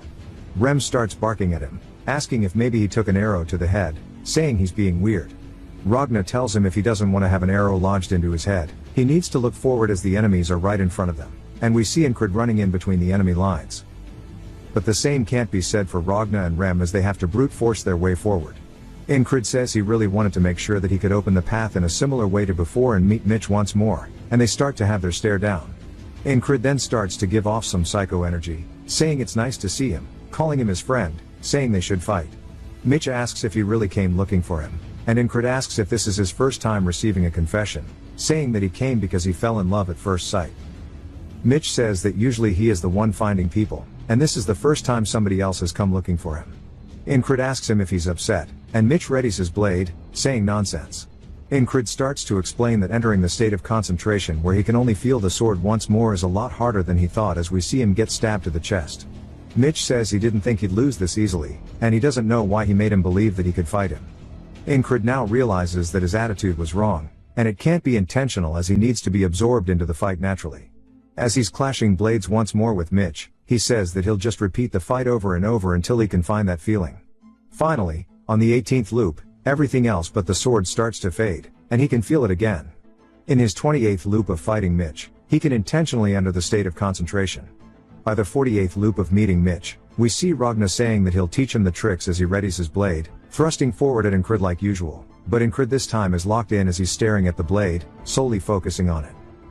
As he gets closer and closer to his eye, everything else begins to fade, and right when the moment arises, he raises his blade, actually deflecting Ragna's attack, leaving Ragna speechless. Then he asks him if he just deflected his attack by concentrating on a single point, asking how. Incred doesn't say it aloud but thinks that it's pure concentration that means completely controlling his body and sword. His power and technique have developed to the point where he cannot compare them to before he met Mitch. Ragna asks him where he's going as he starts to leave, then Incred says it's time to meet the platoon commander. Incred says it is finally time for him to overcome this loop once and for all. It jumps to the ferry commander asking what he wants. Incred says that he remembers that he saw something about spells during his reconnaissance. She wonders what he means, and he continues, saying that the Aspen soldiers were calling a weird-looking man the spellcaster. She seems more interested, telling him to elaborate. He says that he told her everything that might be needed to win the battle, and it jumps straight back to the fog rolling in. Incred commands his men yet again and begins to charge in, leaving Rem and Ragna behind him. He says that he just has to hope that his commander is competent because all he has to do is focus on what's in front of him as we see Mitch by the flag. He says that his goal is to overcome him. Mitch recognizes him, but Incred then says his name, which surprises Mitch that he knows it. Incred says that he wanted to fight it out with him from the very start and that today he plans on beating him as he charges straight in. He swings down at Mitch, who sidesteps it. He then rotates his hips, swinging his blade forward. Incred reacts in time and turns his blade sideways, bracing it with his arm to block Mitch's attack. Mitch is actually surprised by how sturdy he is. Incred then thrusts forward with his sword. Mitch narrowly blocks it, and he swings forward, knocking Incred's sword back. They collide once more, creating sparks. Mitch then asks him if maybe he was hiding his skills, and Incred says yes. Mitch then asks his name, and Incred tells him. Then they begin trading blow for blow. Mitch tells him that he will remember the name, and Incred says there is no need as he will remind him if he forgets. He then starts to lock in, focusing solely on Mitch's blade. He notices that Mitch's balance is shifting to his right foot as he is preparing to slash diagonally. Incred sidesteps it, saying that he has learned this from all of the loops, and the experiences gained through repetition all culminate to allow him to see his movements. They both thrust directly towards each other's necks, barely grazing one another, as we see they both drew blood. Mitch then looks down to see Incred actually following through with his swing, and he narrowly dodges by ducking underneath. He says that he really thought he would get him in a couple of moves, and he wonders why he is struggling against someone like this. He grits his teeth out of pure anger, saying that his righteous and flowing sword techniques are suited for parrying, so he needs to get a proper attack in. Now Mitch says that he will use his ultimate technique that he has learned to remedy that. He stomps forward and starts to swing his blade diagonally, saying that it is an attack that starts from the bottom and slashes in a huge arc. It is called the will cut. Incred watches as Mitch prepares this heavy swing, and he starts to see the actual line. He says that he has died to this technique so many times because he couldn't see where and when it started. But now is not the case. As the blade starts to come up, he smiles, saying that he is so glad he gets to see it again. As they collide swords, Incred actually manages to parry the will cut. Mitch's heart sinks, asking how the hell he saw it and parried it. We learn more about Mitch's family. It is one of the three main houses that reign over the Aspen Kingdom. House Hurrier represented the brute force of the kingdom and recruited any and all people who showed talent in the sword. He was also recruited from a regional house to that end. After adopting the name Hurrier, he proved himself with his skills and fought 2 adult knights at the age of 15. He won against a champion swordsman of a town at 18 and was strong enough to become the champion of an entire city at 22. He became one of the 3 best fighters in the Greyhounds through his skill alone. There were only a few that matched up to his talents. As we see him watching people train, he wonders why they put so much effort into it. Asking why it's so necessary to swing a sword until your hand bleeds, as it only takes a few swings for him to understand things. He was satisfied with the present, and he was emboldened by his skill, which was a mistake on his part from being complacent. Incrid starts to capitalize on the fact that Mitch lost balance and quickly stabs forward, piercing Mitch's shoulder, completely dominating the fight now. Mitch tries to find some way out of it, but Incrid quickly pulls the blade out, readying himself once more. Mitch then starts to lean over and spits up blood. Incrid starts to slowly walk towards him, and Mitch realizes that he underestimated him and thought that his attack would definitely get him. He says that Incrid isn't as good as him in strength or technique, and Incrid says he's right. But in the end, he still beat his ass. Mitch starts to grit his teeth and realizes that he is right. Incrid readies his blade to execute him, telling him that this was fun. Mitch says that if only he tried harder instead of being arrogant and relying solely on his skills. But he hears somebody yelling to protect Mitch. Then he watches as Incrid's blade comes in to finish the fight, but someone blocks the attack, as we see it's none other than the Grey Dog, and Incrid distances himself. Mitch's men then start to tend to his wound, asking if he is okay, and the Grey Dog tells them to take Mitch somewhere safe. He says he didn't expect one man to cause this mess, and he raises his blade, telling Incrid he won't let him have a peaceful death. Incrid says that he can't forget that he is surrounded by enemies here as they are in front of him and behind him, ready with crossbows. He says breaking the flag and securing his exit is his goal, aka the wall he must overcome to get out of this loop. His eyes start to focus, and the Grey Dog yells, telling his men to fire, and they all start to unleash their arrows directly towards Incrid. Incrid charges straight in through the arrows, saying that he can't avoid all the attacks, so he'll take them head on and continue advancing. Grey Dog raises his sword into the air, saying there's no way he's this foolish. He swings down towards Incrid, only for it to be blocked. Incrid realizes that his sword is cracked from the attack, saying that his technique is extremely heavy. To win this battle, he's going to need to die many more times, but the objective now is to win the battle, which means he needs to destroy the flag. He throws a throwing knife forward, trying to hit the flag, saying that the spell medium will stop working even if it's only slightly damaged. But his wind is moving the flag too much. Grey Dog calls him a bastard and swings at his head. Incrid ducks underneath, throwing another dagger and saying that he needs to aim for the connection between the flag and the flagpole. He does exactly that, breaking the top portion of the flag entirely off of the pole. The fog rolls in even thicker than before, and the ferry commander says that she informed the command that there would be a spell and asked for resources to combat it, but they haven't done anything, and the kingdom is hella rotten. They sent a potato of a dude to command the front lines, and at this rate, they're going to be wiped out. She then notices something as she looks to her side. The fog starts to actually disappear. The soldiers are confused, asking what happened to the flag.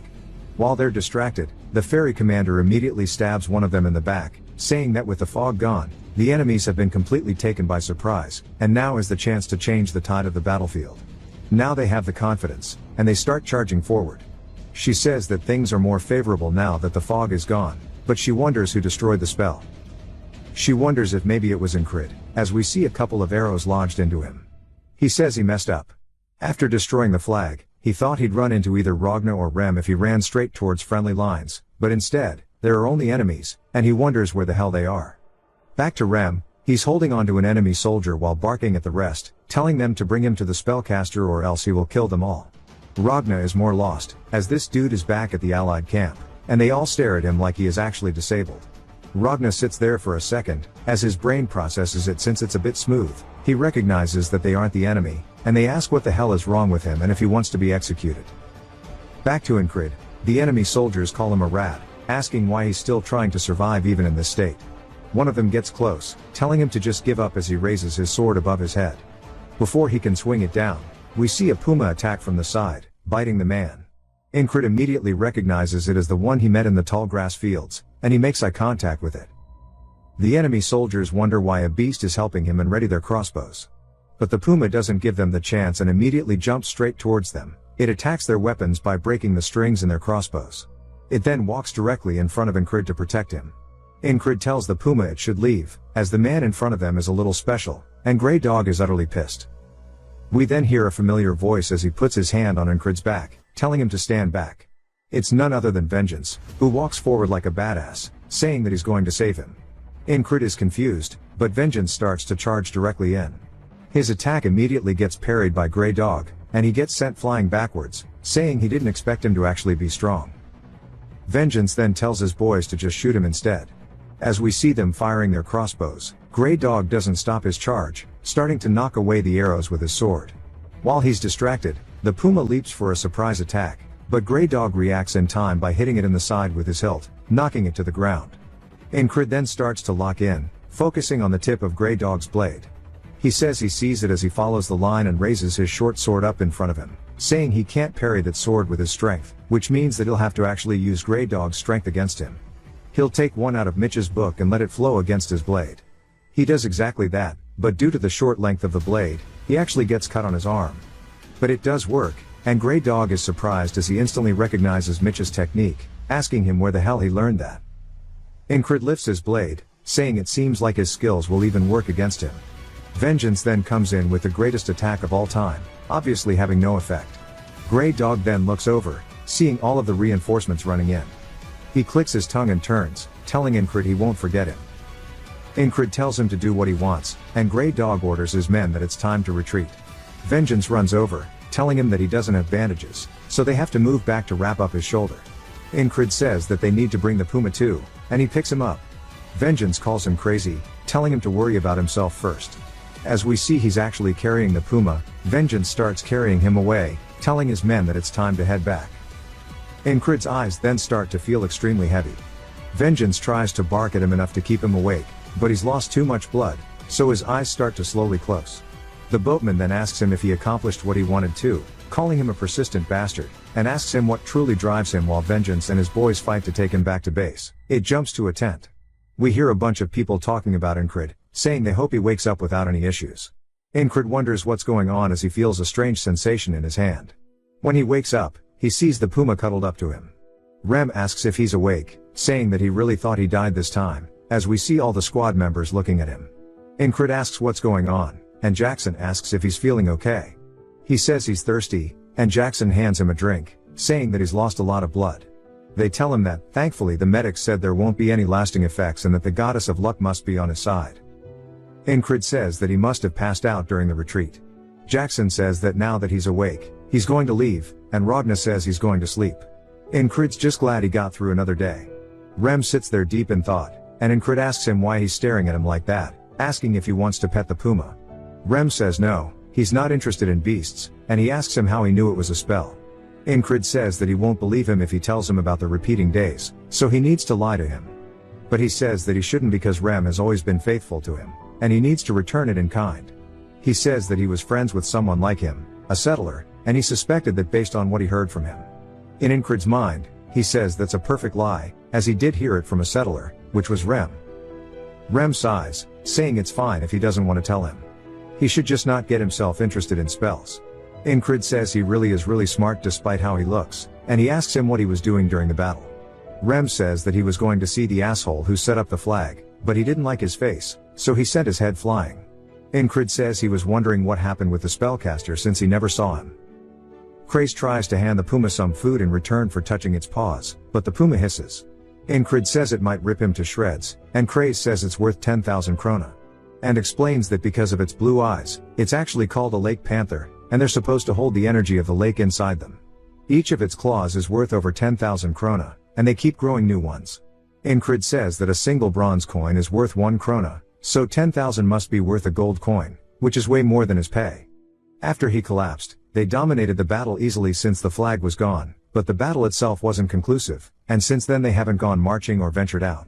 He wonders if he would succeed in the parry that he did last time if he tried doing it again, but he's not sure. Jackson tells him that he's not going to heal if he keeps moving, and Incred says he's not overdoing it, this much is enough. Ragna tells him that the most he can do right now is stretch and continue resting. Rem asks if he's trying to spread his laziness to him, telling him to stop loitering in the walkway. Ragna goes to find his sword, and Rem asks if he's trying to fight, but Incred says he has a question regarding the sword, saying that he used a technique that he never practiced before. He asks if it's normal.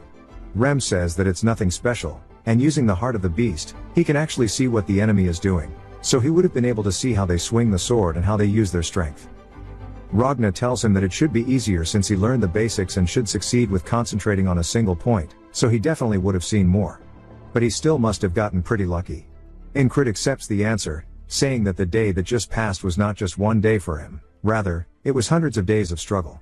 He got stronger through sheer hard work, not just through memorizing patterns. No matter how pathetic his talent is, he can continue growing. He tells both Rem and Ragna that he wants to duel. Rem says that they call him a madman, but he's clearly more psycho, and Ragna says that it's rare for him to agree with this idiot, but asks what he hopes to achieve in that condition. Ragna says that with his body in that state, duels are off the table. The fairy commander then enters the tent, asking him if he was the one who broke the spell. He says that he thought Command would start asking questions soon, but he wonders why she is here herself. He tells her that it was him who did it, and he saw it while on patrol. He knew a little about it beforehand. She says there were 5 decoys, asking how he found the real one, and he tells her that he just guessed. She seems suspicious but heads out, and he asks if that's really all she came for. She says that she also came to see his face, and she truly believes that fate has brought the two of them together. As she leaves, he wonders what she is talking about with fate. Rem starts to laugh, asking if there's something going on between them, and Ragna says he realizes now that he was skilled with women. Incred tells him to shut up. Craze says that he knew he was suited to start a host bar with him, and he'll make the terms favorable for him. Incred just wonders why she's like that himself. Craze then tells him that he has some good news, as a squire from the Night Order is here. Incred is told that it is the Scarlet Cloak Night Order. The battalion he is with is called the Cypress Division, which was named after a knight, and Cypress is part of the Scarlet Cloak Night Order. Knights are especially skilled, which is true even across the entire continent. That's why a Night Order has many more people besides knights, squires, servants, and students of knights. Once a squire is approved by their knight, they become a proto-knight, and far above them exist knights who have surpassed humanity. Squires rarely fight in battles without their knight, so this squire is probably about to become a proto-knight. They then get yelled at, telling them it's time to go to battle. They say maybe they were all waiting for the squire, but it's time to head out, and they tell Incred to rest well. But Incred's eyes look determined, and Rem can sense that, saying that he can tell that he wants to come with them, but he guesses it can't be helped. Incred really wants to see the ideal that he has kept as a dream this entire time, on the battlefield. We see everybody forming up, and Incred says that he's about to witness a small piece of that dream. As he and the boys make it, his eyes are fixated on something as he sees a man slowly walking towards the enemy army all by himself. His cape flowing in the wind, he marches forward as the enemies draw their bows, beginning to grow uneasy as the air gets more tense with each step. As he gets closer and closer, the enemies yell fire, and the arrows begin to be unleashed one by one. The man looks up at them, and slowly the sky begins to get blotted out with a sea of arrows.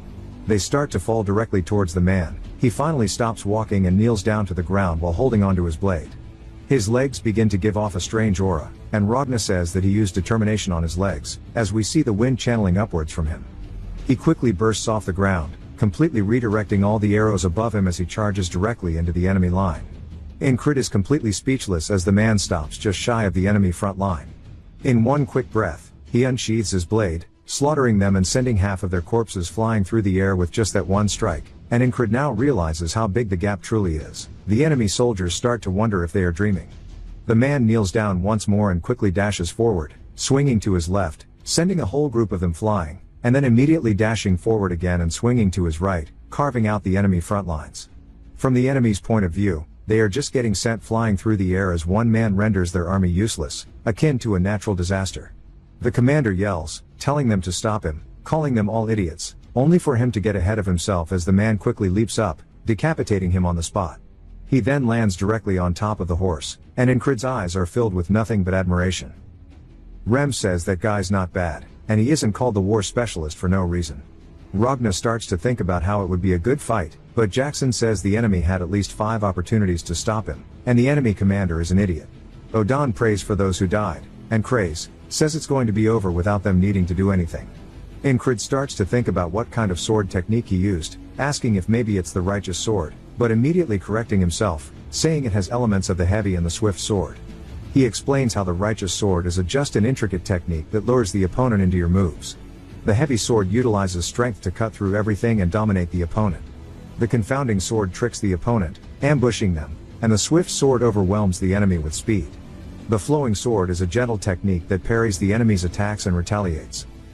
Incred says that even though the heavy and swift swords are at opposite ends of the spectrum, he can see both of them in this man. Then he realizes something, saying that they might actually be different in character. But all of these techniques started from one single source, And if one understands the commonality between all 5 and wields the sword like a living object, then maybe that is the secret to having any form of moderate success. He starts to have some form of enlightenment as his eyes start to close slowly. The main army starts to charge in towards the enemies, and both Rem and Ragna look at Incrid and realize. Rem smiles and says that the squad leader is about to overcome something, so they shouldn't let anybody disturb him, and they all start to form a wall around him. While Incrid is lost in his mind, he says nothing changes despite his understanding, as understanding is nothing.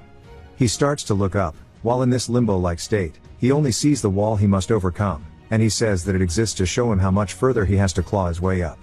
As the main forces run by him, in his mind, he is still juggling with trying to truly understand the thought that he is having. He is climbing over the wall, saying that he will make sure he sees it all the way to the top. The armies now begin to battle, and Incrid starts to see a light on top of the wall. The troops finally start to push the enemies back. As Incrid continues crawling up more and more, the allied troops raise their hands into the air, cheering for victory. Incrid opens his eyes, saying that the war is finally coming to an end, and the following winter and spring are going to be very busy. Back at another kingdom, it is none other than the Principality of Aspen, and we learn that it is controlled by 3 main families, Aspen the Sovereign, Hurrier the Mighty, and Atkins the Administrator. The Administrator says they use the Frog General as an excuse, and the frogs do require a nightly response, so they have nothing to retort. The king starts to get angry, saying that the Greyhounds will pay for this, and Greyhound tells him that this will not end well for the enemies. So back to the army slowly marching back. Incrid says that after the lengthy war, the Aspen forces headed back as well, so they had no choice but to do the same. They made their way to Border Guard, the kingdom's remote fortress city, and with its proximity to Aspen, the city is heavily militarized, with 1 in 5 people being a soldier. The city commander starts yelling, telling everybody that he highly praises the heroes of their empire, specifically the Nalilia heroes who have led them to victory in the war. He calls forth Incrid, saying that for destroying the spells of Aspen, he plans to reward him. Everybody watches him step up onto the stage, asking how some useless squad leader like that really broke the spell, saying that he's actually weak and must just be taking credit for what his squad did. As they keep talking to him, Mac then steps forward, telling them to shut up, as Andrew says that he isn't someone they should be talking down to. Everybody who has been a part of his journey so far smiles watching him receive his reward, saying that he is much more than they'll ever know. As Incrid accepts the reward, he looks down at it, wondering what to do with his money. Craze asks if he wants some recommendations, and Incrid says yes. He wants to go to a good store, specifically, he wants to go to the best blacksmith in the city. As they head there, the dude starts yapping at him, saying there's no way he's going to use all that money to buy a sword, saying that the regular sword isn't bad, and there are also so many swords lying around on the battlefield. Incrid says to become a knight, he needs to prove his strength as well as his skill. As he starts to unsheath his blade, he looks down at it, telling Craze that he is going to take the soldier promotion exam, as his time as a lowly foot soldier is now over. Craze says that he thought he wasn't interested in promotions, and Incrid says that he can't stay at the bottom forever. He guesses it's time to get things set up then. There is a soldier ranking system to increase morale. Those stronger than the existing scale are designated as special, and you're treated according to your rank.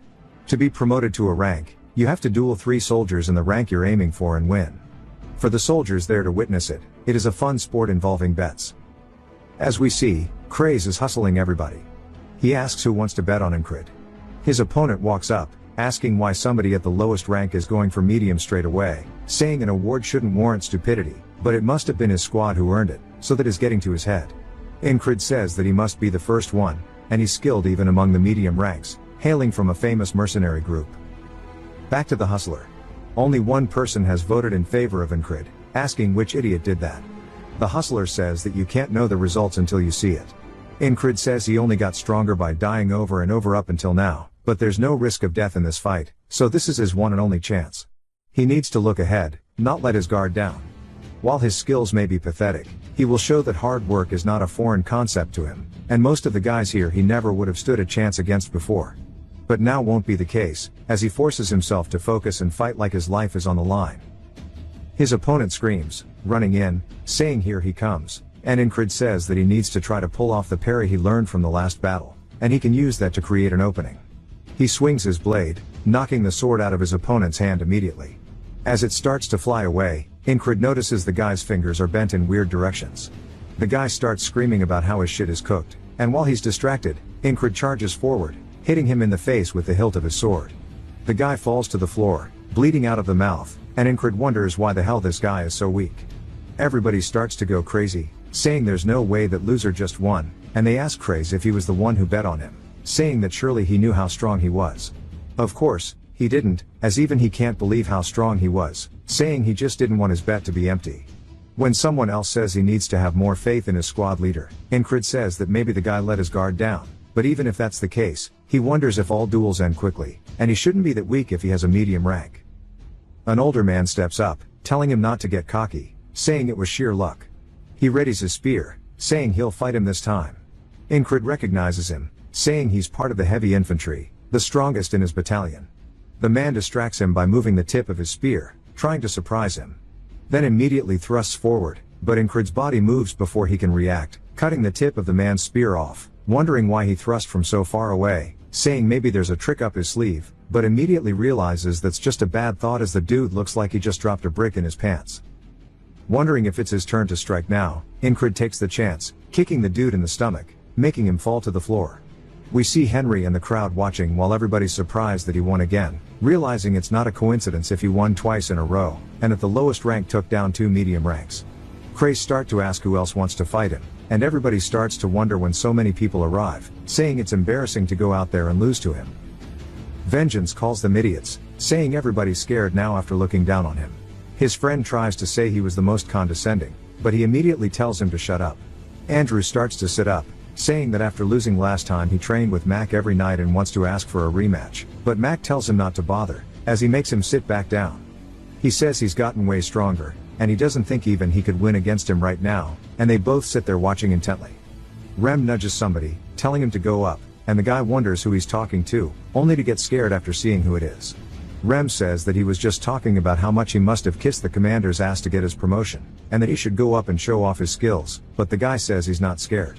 Incred says it was so normal for him to struggle up until now, so he didn't notice the stabbing pervert in the first loop he went through, the assassin in the next, and even Mitch from the most recent one, as well as the squad members he trained with daily. He just had it hella rough until now, and his old teacher told him to never underestimate his opponent. The yapper finally walks up asking if he is distracted before his fight, and Incred says no. He thought that advice was irrelevant to him, and he never thought he'd get to look down on another person in a fight. The yapper asks what the hell is with his face then, as we see Incred looking smug, saying that he's now become strong enough, and he tells him that it's just interesting, as he wants to know what it's like to dominate an enemy. He charges forward, and the yapper freezes up. Incred smacks his sword into his, and we learn that the Nalilia respect strength as they are called the Kingdom of Knights. Incred raises his blade and swings down again, cracking the yapper blade. The guy looks up in complete fear as Incred raises his blade once more, swinging down, stopping just shy of the dude's head. The dude's eyes start to roll to the back of his head, and he foams at the mouth. Incred says now he has proven himself, as everybody in the crowd is stun-locked, bro straight pissed in his pants. Somebody calls him the Spellbreaker, saying it really was him who destroyed the flag, and that he didn't just ride his squad's achievements. Andrew starts to stand up and screams, calling him the Spellbreaker. Incred wonders what he's doing. Andrew yells, telling everybody to say it too, saying if it wasn't for him, at least half of them would be dead. They all start to chant, calling him the Spellbreaker, as that is now his new nickname.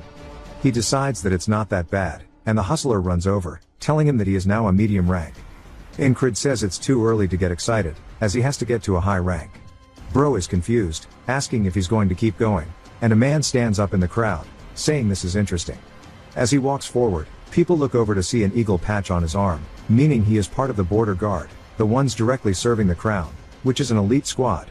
They wonder why he is here. The man calls out to Incred respectfully, asking if he would like to duel as well. Incred and the man begin to have a stare down. Rem stands up, saying that this is going to be difficult. Incred explains that the border guard is equivalent to Aspen's greyhounds, which means this guy might be as strong as Mitch. He wonders what would happen if he fought someone like him without dying. He points his blade at him, telling the man to come at him. The man finds this amusing, saying he's not scared while going against someone like him in the special forces, and after watching him, he's way more interesting than he thought.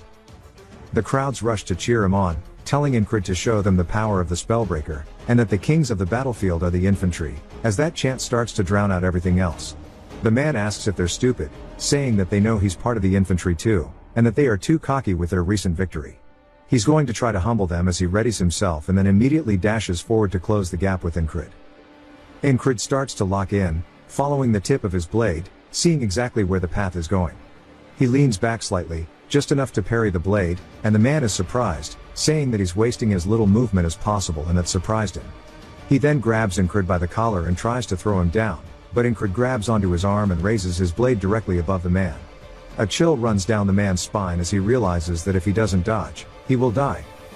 As Incrid starts to thrust forward, he stabs the ground as the man sidesteps it. The man returns the favor by rearing his fist back and stabbing forward with all of his might directly towards Incrid's chest.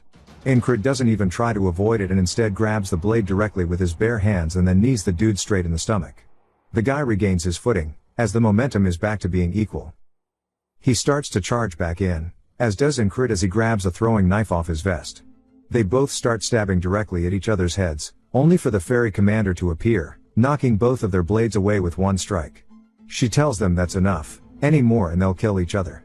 Incrid is gassed out, and so is the other dude, and Jackson is ready to kill him. Actually, it's not just him but rather all of the boys have pulled up. Rem says, "Look at this lucky bastard." The man tells him not to get too excited as this is only a duel. He says he almost got him when he lost sight of his movements and wonders what would have happened if they went until the end. The man says he didn't expect anything but he can't deny recognizing him, introducing himself as Torres, a platoon commander of the border guards. Incrid introduces himself as they shake hands. The crowd is surprised that he is a platoon commander, meaning he just fought a special rank soldier. That means he is at least a high rank one now, and they start to give him their respect. Incrid glances back at their cheers and raises his hand, brushing it off. Torres says he likes his reaction and that he'll see him again soon, calling him a high rank soldier. Incrid says with this he is one step closer.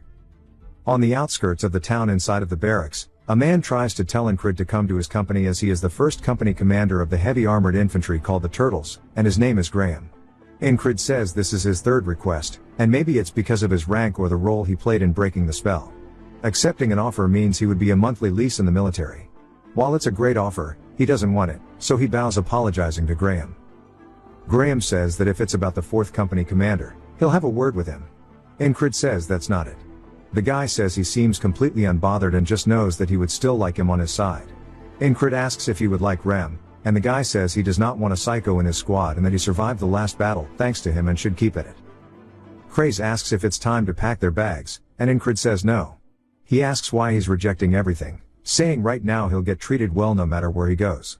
When Incrid goes to explain it, somebody else appears. When they turn to see who it is, it's Torres, who asks Incrid how he's been. He says he'll be direct with him and wants him to come to the border guards. Incrid says that the border guards are directly under the Crown's command, and it's a better offer than the one from the Turtles. Rem says that this is something Incrid could have only dreamed of before, and even if he rejects the other offers, he'd be stupid to reject this one. Torres says he realized that as soon as they exchanged blows, that he wants a harder fight, and if he comes to him, he'll bestow him with hellish training and insane challenges. This means he'll be able to realize his full potential. Rem thinks the deal is over, and so does Ragna and the rest as they're already coming to terms with it. Incrid waits for a second and then says if he's talking about endless hellish training, there's no place like where he is currently and that what he wants is not to reach his full potential but rather fully overcome it. Sometime later, Rem is shivering in bed, saying it's so cold and he wishes he could fight it with his axe. He asks Incrid where he's going, telling him to get him some hot stones. Incrid says that with the battle over, he's completely useless. Odan says it'll get warmer if he moves and he should come outside for some training. Rem barks at him, saying he's gonna kill him. Odan asks Incrid if he wants to train with him, saying it'll thaw his frozen muscles. Incrid says he needs to go on duty right now and he'll do it once he's back. Then Rem reminds him to buy hot stones. As Incrid leaves, he says winter hit real quick. It jumps to a market stall and he says the border guard's purpose is to go to battle, but with the lack of battle, they patrol the streets to safeguard the city. He's introduced to 2 people named Jack and Bo, and the 3 of them are meant to work as a team today. Incrid wonders if they are part of the scouting mission, saying he has heard those names somewhere before. Jack says being on duty with the famous Spellbreaker is an honor, and Bo says he heard he got promoted to a high rank as well. Going from the lowest rank to the high rank in one go is amazing. Incrid says he got lucky, and Jack says he wants to see how strong he is, asking if they can duel when they go back. Incrid says he's always welcome to duels, and Jack says that's a promise. Later on, while they are patrolling, Jack and Bo start to get closer to him, wondering why they have to do this in such cold weather. Incrid wonders why they are so close, saying he's not big enough to block the wind. As they pass by a market stall, a robed figure begins to approach them. Incrid notices something as the person begins to trip. He goes to help the kid, but they immediately pull out a dagger, and before he can even react, it's plunged directly into his chest. He begins to spit up blood, wondering what's going on, and Jack and Bo quickly cover it up by saying that he was drinking so early in the morning and they are hiding him from the crowd, meaning they are all working together. The robed man asks if he's surprised, saying that a greyhound never forgets its target. Incrid says that this half-fairy assassin must have been sent because he broke the spell. The assassin pulls the knife out of Incrid's chest, causing him to drop to his knees as Jack and Bo leave him. Jack says the mission is successful and they should head back. One of them is named Rotten, as we see him up in a guard tower nodding for confirmation. Incrid says he remembers them now. They were the wounded soldiers from the recon mission according to Craze, and they found an excuse to make contact with Aspen. As he falls to the ground, he says it's a 4v1 and this is going to be rough. A woman spots him on the street and her face turns pale as she screams as his blood begins to pool out.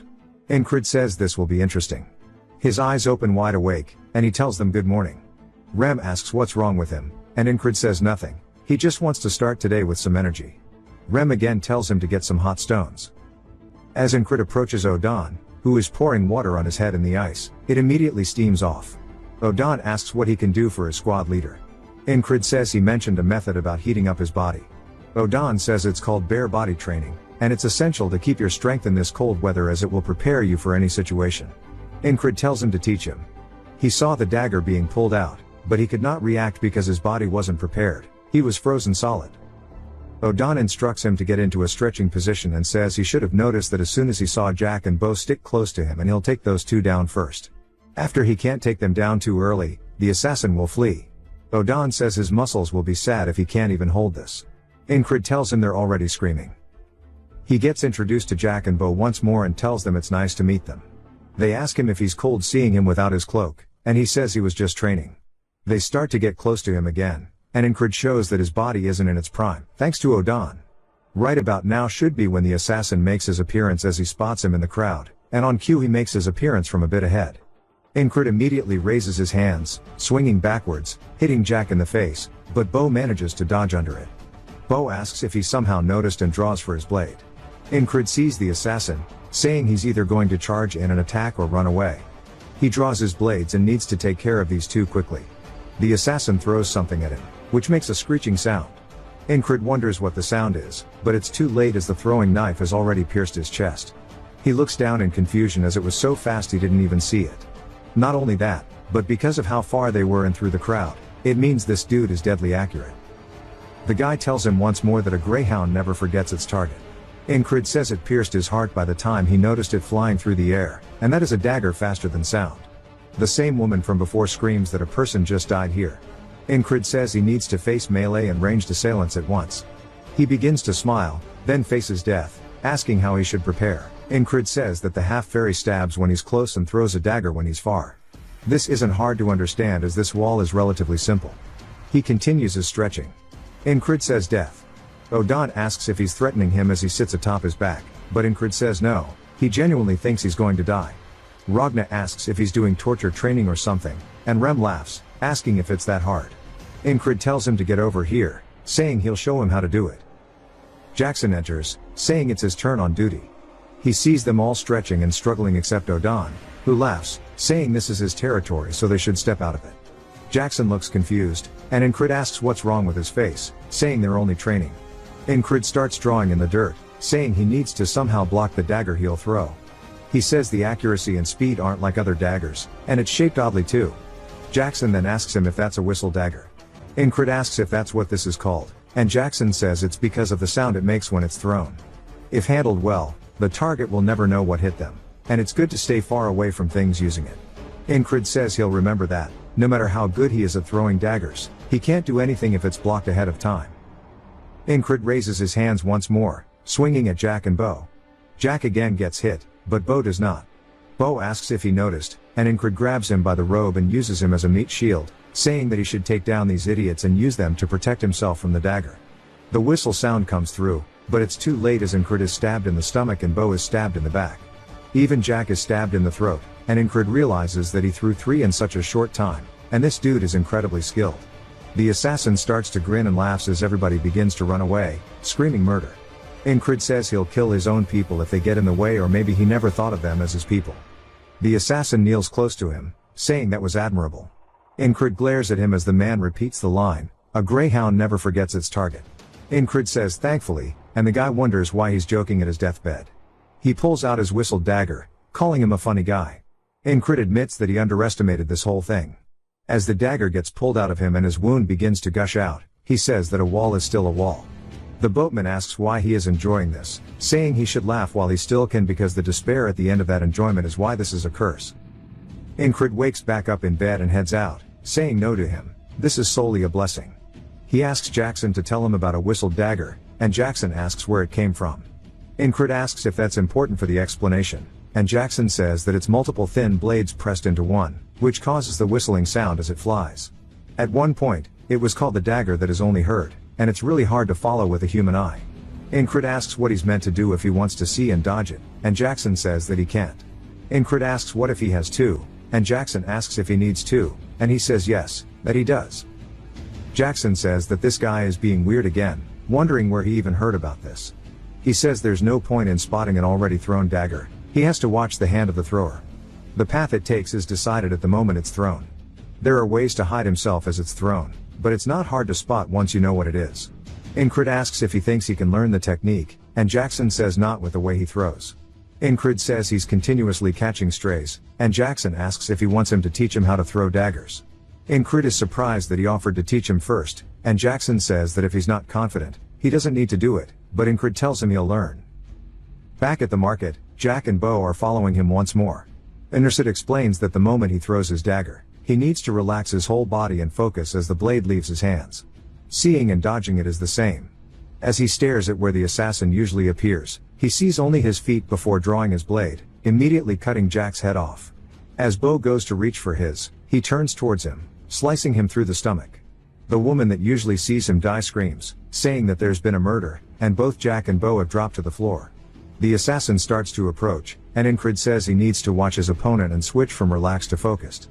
He can only avoid dying if he protects his heart, and he needs to watch the tip of his hand. The dagger is immediately lodged into his arm, and he didn't even see it.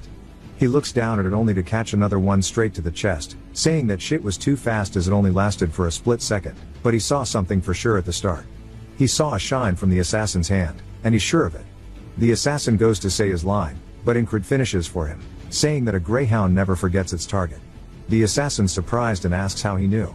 Incrid smiles, saying that he'll see him again because after a few more loops, he'll know all of his tricks. In the next loop, Incrid quickly draws his blade, piercing Jack in the throat, immediately following it up by killing Bo as well, saying he needs to eliminate these two as fast as possible. Everybody starts to scream about a murder, and he quickly turns his body to the side, looking for the assassin, saying he's no longer someone who only dreams of doing better. He sees the shine in the assassin's hand and says that he can achieve what he wants through hard work. The dagger is immediately thrown as it soars through the air towards him. Incrid uses concentrate on a single point to follow its path and uses metal bracers to block the first one. The assassin begins to spin another one, calling him crazy while sweating nervously. Incrid realizes that it's coming from the front and needs to dodge to the side. But it was none other than a feint, as the assassin is still spinning the whistle dagger on his finger. Incrid realizes this and accepts his fate, as there's nothing he can do when the assassin throws the blade for real this time, piercing him through the chest. He drops to his knees, saying that he can adjust his timing according to his movements, and that this dagger is pretty damn cool as he pulls it out of his chest. He looks down at it, saying that he wants to have this as well. We see him spinning a throwing knife on his finger, and he throws it towards a fruit. He misses, and Jackson asks what he's doing. Incrid says he's practicing with the whistle dagger, and Jackson tells him that's not a whistle dagger. Incrid tells him that he'll have a real one soon. As he is spinning his throwing knife, the string breaks, and it flies right by Jackson's head, leading to an awkward silence. Incrid explains that this is the 8th loop. The whistle dagger comes straight in, and Incrid ducks underneath, saying he won't fall for his delayed attacks again. He then feels a sharp pain in his back as we see an arrow lodged into it, and he forgot that Rotten was up in the tower. On the 9th loop, he's throwing his own dagger, which hits Rotten straight in the throat. The assassin calls him an idiot for looking away and throws his dagger, only for him to die once more. Then we see the fruit he was throwing at earlier get pierced as Jackson was holding it, and it falls to the floor. He looks over at Incrid, surprised, and Incred says that his arm and hands are for guiding it, and your entire body is used to throw, asking what he is missing here. Jackson says that this should be enough, asking if he learned to throw daggers before. Of course, Jackson taught him, but Incred can't tell him that, so he says that he saw someone throwing one on the battlefield, and he just copied him. Jackson wonders if he is a hidden genius or something and asks if he has heard of the throwing blade technique, saying it was created by a man called Georg, an assassin. The name comes from his weapon, the whistle dagger. Georg strived for a soundless blade made of a very thin single-bladed knife. However, that was too difficult to handle, which led to the whistle dagger as they know it today. Incred says that must have some real history behind it, and Jackson asks if he hasn't heard about it, saying that he thought he would have. Incred asks why he would think that, and Jackson says that it's because his stance fits perfectly with throwing the whistle dagger. Now on his 10th loop, we see Jack asking him where he wants to go, and Incred says that he told him they are patrolling another route today. Jack tries to tell him they were assigned to the market, though, and that they'll be punished for this. Incred barks at him, pulling rank, saying that he ranks the highest, so he'll take responsibility to follow him. Jack and Bo then discuss what to do, and as they get further from the town, we see them up at a hilltop. Incred says the market is a stage that has been perfectly set up by the assassins, but he doesn't plan to play their games. Jack tells him that they should return, and Incred asks them what they earned for betraying them. Jack and Bo realize the jig is up and immediately draw their weapons, running at him. He slices horizontally, cutting Jack open, and immediately impales Bo with his sword, killing them both. Then he glares over as the assassin makes his way up the hill, but Rotten is there as well. Rotten is surprised, and Incred tells them that they're late and to start already. The assassin then throws out 3 whistle daggers at the exact same time. Incred pushes his hand on the ground and lifts his body up over them, saying it doesn't matter how many he throws as long as he sees his hands. Rotten then goes for a crossbow shot on his back, but Incred throws a knife directly at him, piercing his skull. The assassin calls him an idiot, saying he looked away. Incred then blocks it with his bracer, and the assassin starts to have some cold sweats as Incred slowly turns towards him and lowers his arm, giving this dude one hell of a glare. The assassin starts to shake, asking him who the hell he is, and Incred tells him there's no need for him to know as he pulls the dagger out of his forearm. He asks him how many of the whistle daggers he has on him. The assassin realizes that Incred understands how to throw the whistle daggers as well, wondering if he is an assassin. Then he tells him that he has 2 left. Incred says he's jealous as he only has 1. The assassin tells him that he sure does have some balls to be joking around like this and that he must be crazy. He should know that he's a dead man as soon as he throws that one out. Incred says that there's only one way to know and they'll have to figure that out once he actually does it. He may hide his hands but he can't hide his entire arm. Incred starts to focus in, saying that if he pays attention to his posture, then that'll be the key to dodging these daggers. On cue, the assassin's arm starts to be visible. As his hand is twirling one, Incred realizes there's 2 at once. The assassin throws them as Incred easily avoids them. He retaliates with his own, which the assassin dodges, getting his cape caught. Incred stays locked in on the assassin, saying that he bets that he actually has more. As he sees them in the dude's hands, he realizes he's right. Incred then raises his as well. The assassin is shocked, since he thought he only had 1. Incred avoids the dude's whistle daggers and throws his own, which the assassin narrowly avoids too. He tells him that he lied, drawing his blade, calling him a bastard. Incred says that he did the same, and this is something he hasn't seen so far. He guesses there's no rule saying that assassins can only use long-range attacks. The assassin starts charging in with a lowered position. Incred says that this is a new attack. As the assassin thrusts forward, Incred says it doesn't matter, as we see him grabbing onto the dude's wrist after dodging the attack. The assassin now understands that he's in some hot shit, as Incred starts to pull him towards him. He raises his sword, saying that this is the end, and swings down, cutting half of the assassin's skull open and his chest. He then pants. As he pulls his sword out, the assassin's body falls over, and Incred says it took him 10 attempts to overcome this wall. He sighs and looks up, saying that this cycle of fighting, losing, and getting stronger, then eventually winning is so damn exhilarating. Bro is getting addicted. He then looks back down at the assassin's corpse, and wonders if he has any more whistle daggers. He starts searching the dude's clothes, finding a good bit on his chest, and decides to take them with him. Back at the commander's lodging, we hear the ferry commander asking if he almost got assassinated, but that he expected that and led them away. He tells her that it was actually just a coincidence, as we see the whistle daggers on his chest now. She says that she doesn't really buy it, asking if it's a coincidence that he fought 4 people and only got a minor scratch. He says the goddess of luck is on his side, but she looks at him with eyes full of suspicion, as he tries his best not to even make eye contact. She then tells him to return to his post, as he heads back to the boys. He opens the door, saying he's back. As an axe flies straight by his face, he sidesteps it, and Rem is surprised he managed to dodge a sneak attack. Incred asks if he's insane, saying he almost killed him. Rem says he's got assassins on him now, and he's got to keep training. Incred tells him to eat this, as he throws a hot stone towards him. Rem catches it with his bare hands, for some reason he knows it's a hot stone, but not that it's edible, and starts screaming. The axe actually cuts some of Incred's hair. So he asks Craze how much for a haircut, and then they start haggling, as Rem is freaking out about the damn stone. They settle on 8 copper, as we see them now outside, with Craze cutting his hair. Incred then asks if he can get a discount for being a squad mate. Craze tells him to go to one in the city if he doesn't like it, but Incred says he won't do that, as the ones in the city suck. It then begins to snow. Craze looks up at the sky, saying it's pretty cold today. Rem calls it the devil's powdered shit, whereas Odan says it's a test from God. Ragna says he agrees, and Jackson just sits there silently. Incred just wonders why they are all out here, but it's obviously to protect him. He wonders how the assassin got into the border guard. Also thinking about Jack, Bo, and Rotten, wondering if they were corrupt before or after they joined, saying that someone else might be working with them. He asks Craze if he knew the 3 who died and where they are from. Craze says that Jack was conscripted after he was caught pickpocketing. Bo insulted a noble, which gets Rem's approval, and low-key Incred's too. Craze continues, saying that Rotten was a mercenary for a failed merchant association, and they all joined in the past year. He also thinks they were in a guild together. Incred says that based on all of these things, there's only one thing he can think of, and that has to be the Thieves' Guild. What in the Skyrim? He says it is a guild in name only, a den of criminals. A Thieves' Guild member would know the ins and outs of the city, so it makes sense. He asks Jackson if he knows anything about the Thieves' Guild. Jackson asks why he's asking him. Incred says that he thought he might know, asking if he doesn't. Jackson says he's become too open, but tells him anyway, saying after they reconstructed, his contact in the guild went silent, and he doesn't know any more than that. Craze tells him that he's all done, as Rem says that his barber lined that shit up really well. We see his hair's a little shorter. Incred looks up at the snow, saying there's quite a bit of it. Jackson then tells them all that he's going to be out in the city tonight, and Rem says that he knows he's just trying to get out of snow shoveling duty. Incred thinks about it, asking why they don't all go on a mission instead, and if they agree, none of them are going to have to shovel. As soon as they hear that, they immediately agree, saying bet. Even Craze is ready to go. Bro can't believe that everybody here hates snow shoveling this much.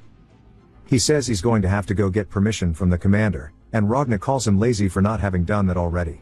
They all head inside, as even Odan tells him to go do it now. Incred says at least they are unified in their hate for snow shoveling. He heads back to the ferry commander after telling her everything, and she asks if he wants to go investigate the Thieves' Guild. He says with her permission, of course. While she's still suspicious of him, he continues not making eye contact, and she realizes it's deeper, asking if he only wants to skip snow duty. Before she can even finish her sentence, he says no, and he really just wants to seek justice. He can't believe she sniffed his bullshit out so fast. He heads back out and regroups with the boys, who ask where the Thieves' Guild thing came from anyway. Craze says that he's talking about the Gilfin Guild, asking if he has any info. Incred says he doesn't, and that's what they're here to get. Poor Rem is cold. He then tells Jackson that they are going to wait in the inn and find out where they are. Jackson asks how he's meant to do that, and Incred says that's something he needs to figure out. Craze wonders what the hell kind of order that is, but Jackson immediately says he's got it. Craze starts to wonder if maybe he's the weird one here.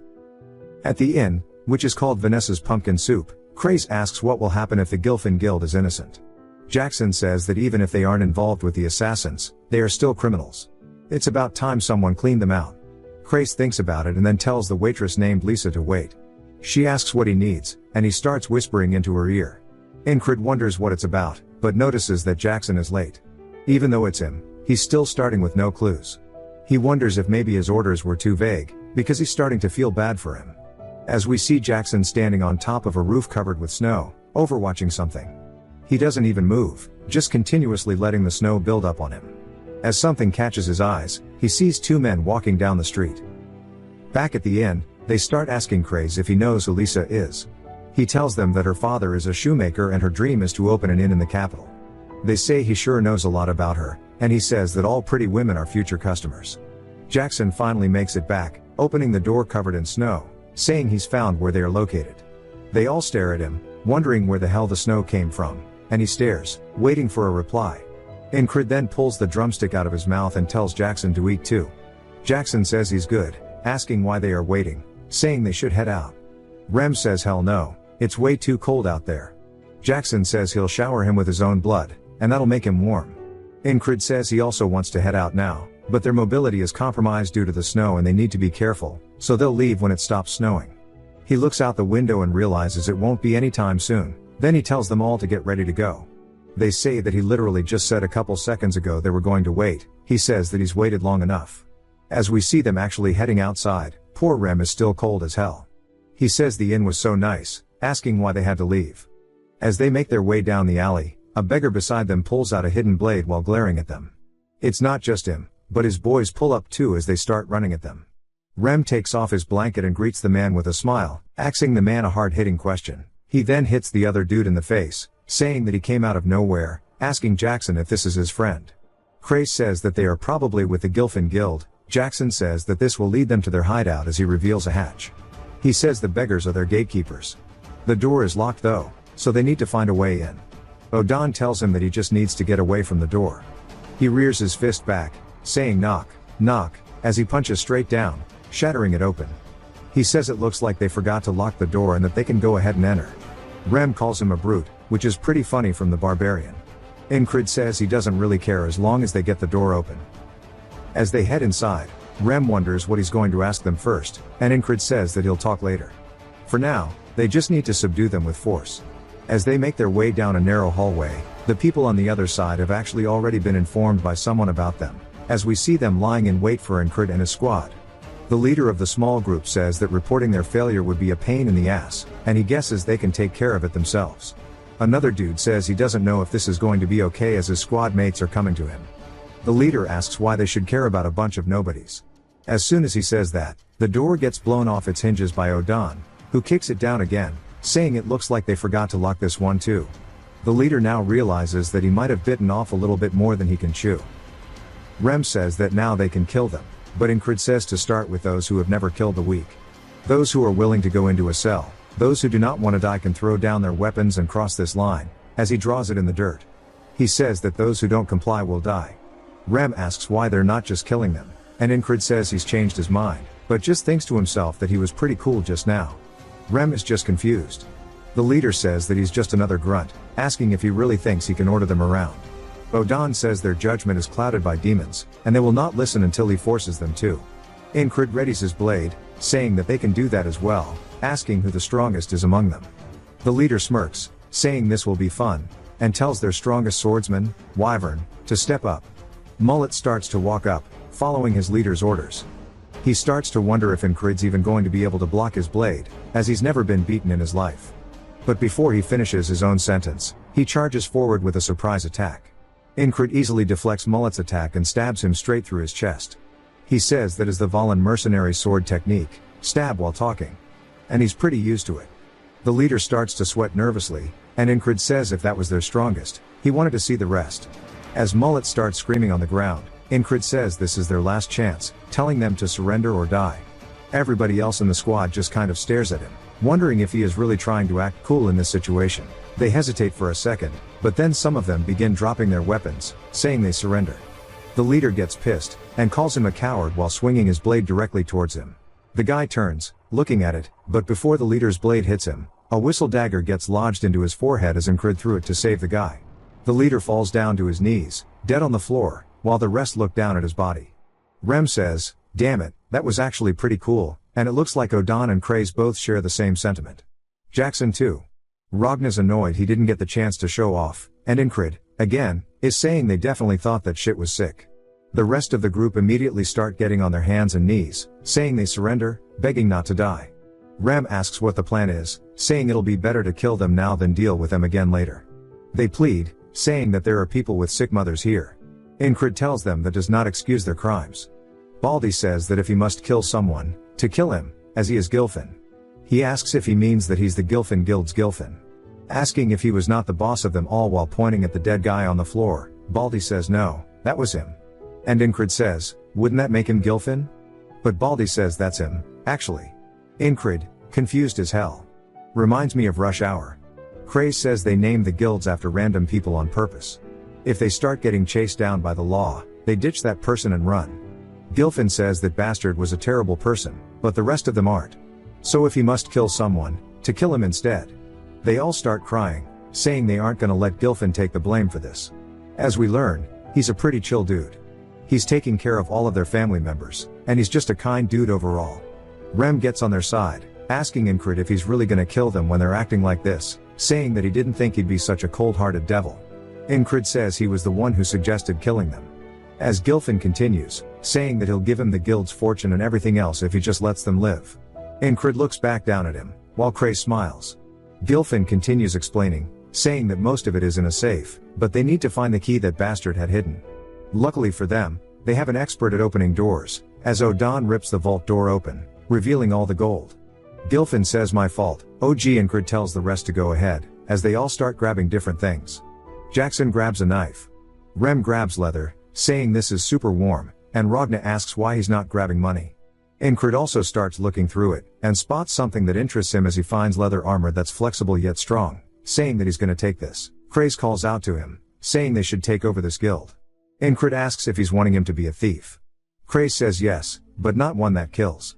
Even if they took down this guild, within a month, another one will appear in its place. At this point, it would be better to just use Gilfin as a puppet to run this guild. Incrid thinks about it, saying this is all way too convenient, wondering if it was back when Craze was talking to Lisa. He says that he definitely told her something, and they were all gathered here for some reason. Craze laughs, asking if he noticed, saying that it was a plan to get them all together, and if he allows it, he'll get him a monthly payout from this guild, but also gathering information from it. Incrid says he doesn't particularly want a lot of money, but it's not like more money can hurt, so he'll allow it. Craze then tells Gilfin that from now on, they are a guild of thieves who don't kill, and they'll sort out the bad apples and send them to prison while they slowly work to reform the organization. Gilfin tells him that if they don't disband, they're all going to die. Craze asks why, as Gilfin continues explaining, saying that the dead boss worked for Aspen and their money. A frog comes every spring and fall to check on the guild.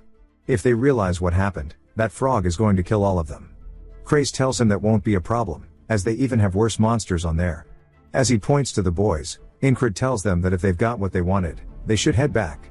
Rem looks up at him, asking if he really thinks they're done shoveling the snow by now. Incrid can't believe he let such a crucial thought pass by. As he looks out the window, seeing it full of snow, Ragna says there's still some unfinished business here, whatever it may be. Odan starts sitting by the fire, saying that he's going to pray and reflect, and preach the word of God a little more. Jackson also says he has something to do, and he's going to head out until tomorrow morning. Incrid says that he didn't know that everybody was so busy, and he decides to join by laying down on the ground, as they prepare to take a group nap session. The next day rolls around, and Incrid starts reporting it all to the ferry commander, saying that they have located and destroyed the Thieves Guild. She asks if he had fun skipping snow duty. He says he has no clue what she's talking about, but can't believe she's so damn smart. She then says that she heard he doesn't turn down a duel. He says that is usually the case. She asks him to spar while pointing her blade at him. He says of course, and he wonders why he's getting a duel instead of punishment, saying he thought she was angry. She then comes in with a sweep to his leg, which he can't even react to as he falls over on the floor. She tells him to get back up. As he reaches for his blade, she comes in with yet another sweep, flipping him over this time. He wonders what's going on, and her first sword has always been this thin, saying it's like a whip. She tells him to get up over and over, as she continuously just makes him fall over. We see him laying there after a bit, gassed out. As she's looking down at him, she says that she's seen him respond instantly like he knew the future, but the way she sees it now, he seems blind. She really doesn't know who he is as a person, but it's still true that he broke the spell and killed 4 assassins. She looks up, saying that it's snowing again, and she'll be watching him. He says he can't believe she was actually angry about the snow, and he calls himself pathetic. He's trained endlessly with the sword, but he's never done anything with his bare hands.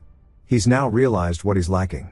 It's something that requires the use of your body, and every aspect of it. It's none other than martial arts, which he can learn from Odan, who it then jumps to, as he is squatting a whole tree.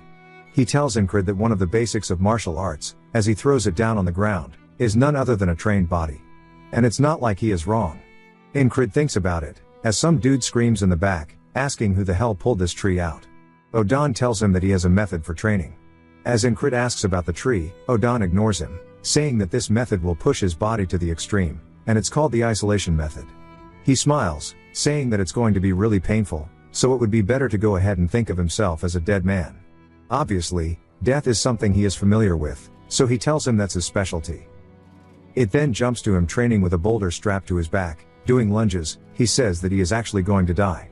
Odan says the fundamental principle of the isolation technique is overload. His muscles will become stronger as they are torn to shreds. As we see him shaking, Odan says that he needs to stay like this for 10 seconds, and he knows his limits better than he does.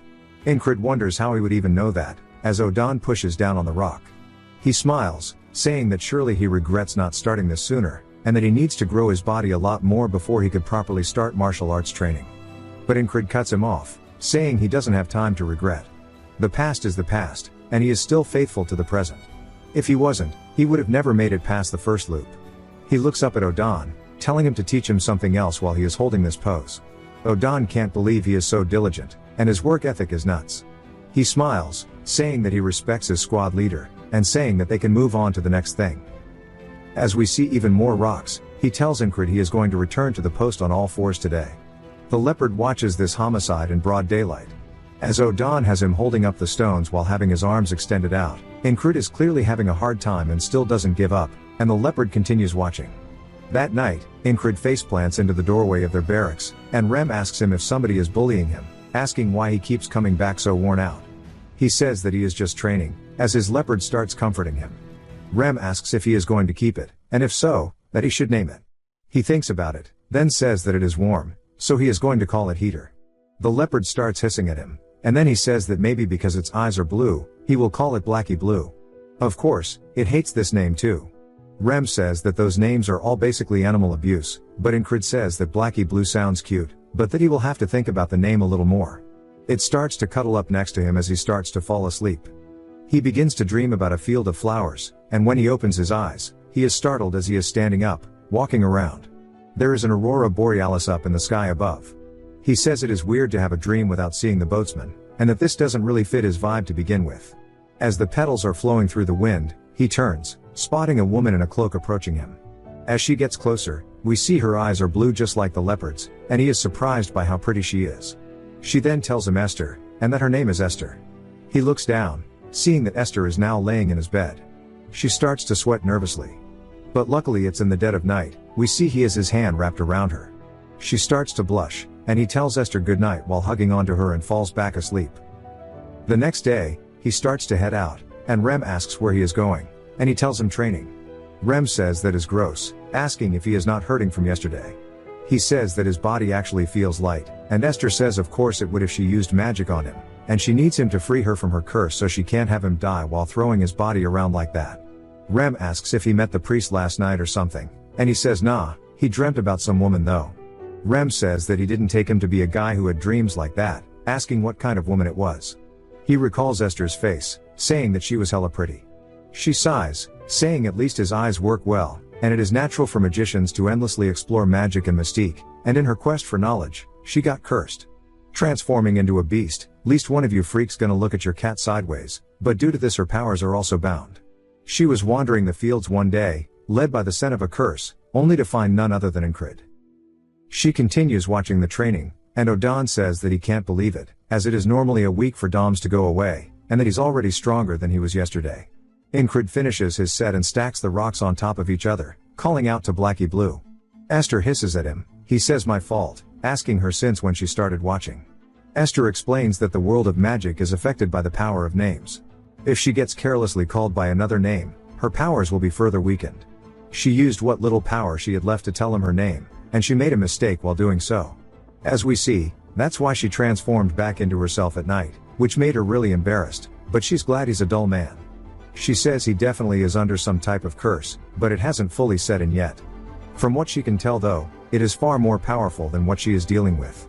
A powerful curse slowly eats away at weaker curses near it. If she stays by his side, it's just a matter of time until she recovers her powers. Later in the day, we see Odan and Incred practicing by sparring now.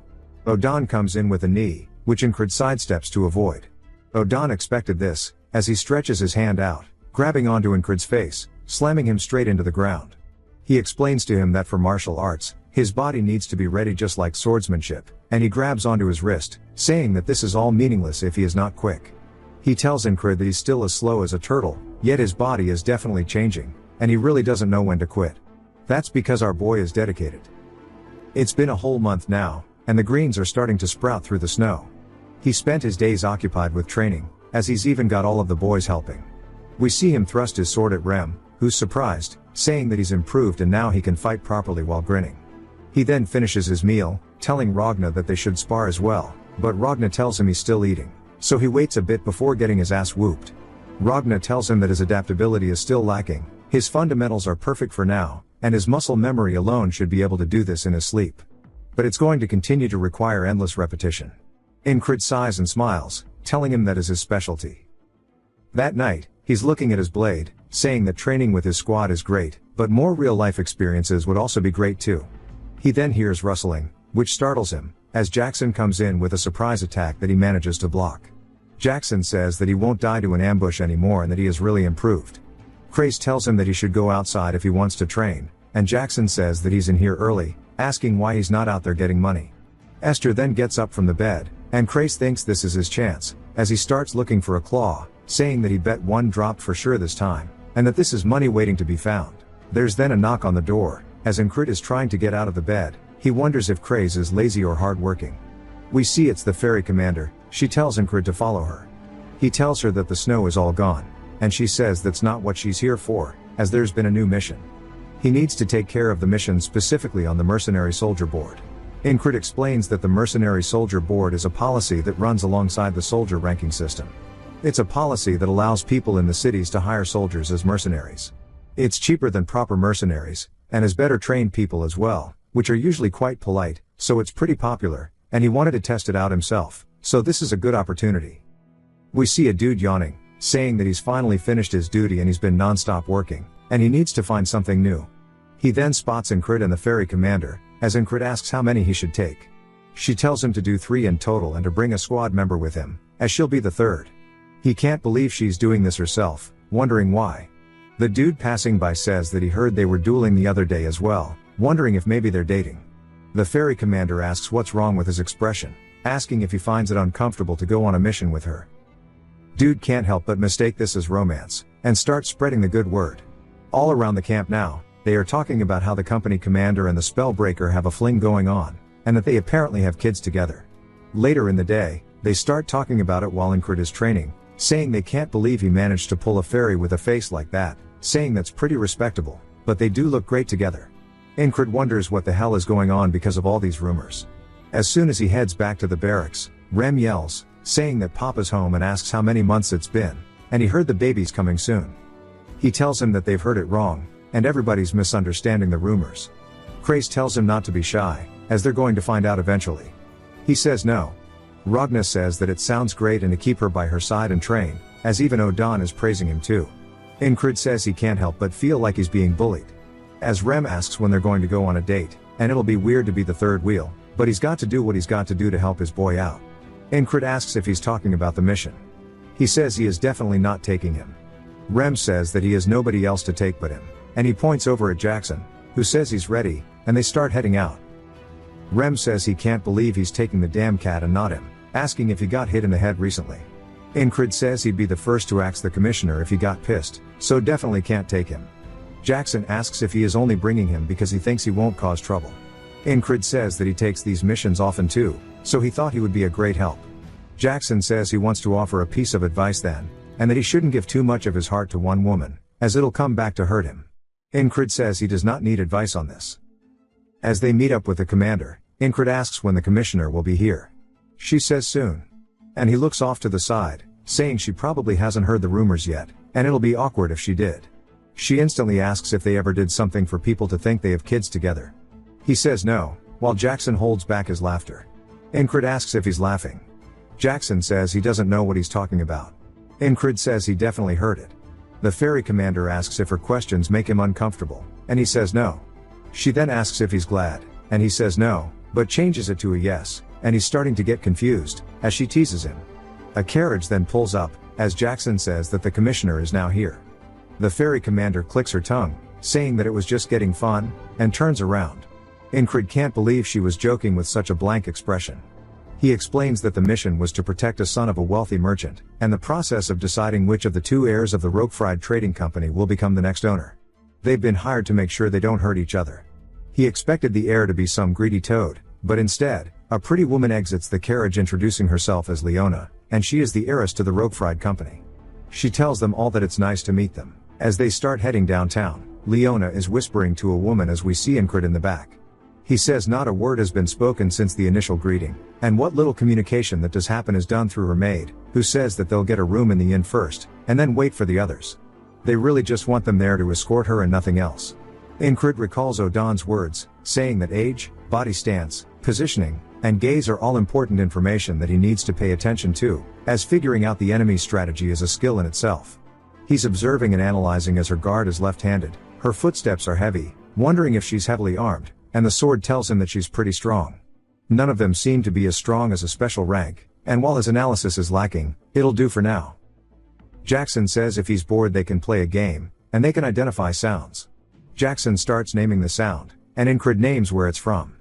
Jackson says a rustling paper bag, and Incred says that it's from a woman in the food market. They continue this game, and Jackson then asks them to identify the tongue clicking, and when Incred starts to listen for it, Jackson says it was too late, and it was coming from the man near the shoe store.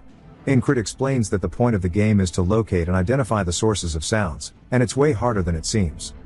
As they head to the inn, the guard tells them they're going to get a room upstairs, and they can all wait here. The commander sits down with them, saying that what they're doing seems interesting, and she wants to join. Incred says he's heard that fairies are much more sensitive compared to humans. They continue as Jackson says a knife falling to the ground.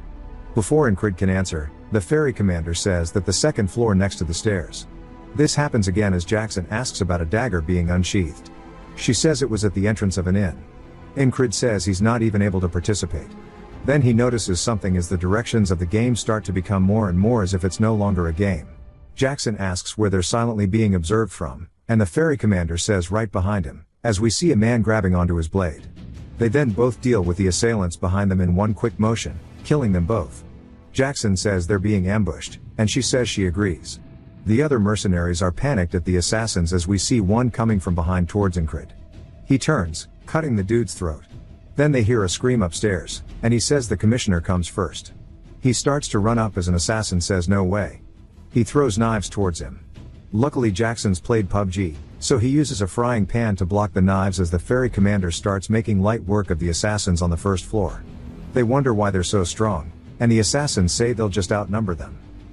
Jackson stabs a dude in the throat while Incred runs upstairs, and the fairy commander says that all of his squad members are far stronger than him, but they all listen and trust him, and she can't help but wonder why it is this way. As one of the assassins starts charging at her while screaming, she smiles, saying it's interesting, and then turns, stabbing him through the arm and the throat at the same time. Incred stabs a dude in the chest, pinning him to a wall, and says after encountering the assassin that went after Krang, and recently the half-fairy assassin, attacks like this no longer faze him.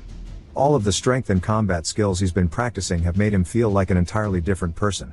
Odon says he's still too slow. But he can feel it already, that his movements are much more refined as he kicks the assassin straight in the chest through the railing, sending him off the second floor. He then turns, seeing the female guard thrown out of Leona's room as she hits the railing. He runs up to the door, seeing what's going on as an assassin is yelling glory to Aspen, going to stab at Leona. The maid stands in front of her screaming no. She is really about to Mr. President get down this. Incred says he's too close for the whistle daggers, and stopping him can't be guaranteed. He doesn't even know if he'll be able to reach them if he tried. As he starts to recall a way to quickly close the distance, he says he's seen it once. As he recalls the night on the battlefield, he says imitating it perfectly is impossible at his level. As he starts to try his best to do it, he says even if he replicates it a little bit, it'll be good enough. He does exactly that. As he quickly dashes in, making his way closer towards them, the assassin's blade starts coming down. As we see Incred make his way in front of it, he uses his back to block the attack. The assassin scrapes against it. He's surprised, and we see that it's actually been blocked by his armor. Incred says he's so glad he got this from the Gilfin Guild, telling the assassin that they should have a chat downstairs. He then picks the dude up over his shoulder and yeets both him and himself out of the window, and they land on the ground outside. The assassin starts coughing, and Incred stands up, saying that he managed to cushion his fall with the other dude. Leona looks out the window, wondering what the hell that was, and Incred says there are no more enemies on the second floor. This guy here is definitely in pain from the fall, but he's still standing up, which proves that he's got some grit. The dude pulls out a second blade, calling him crazy, asking if he is a border guard.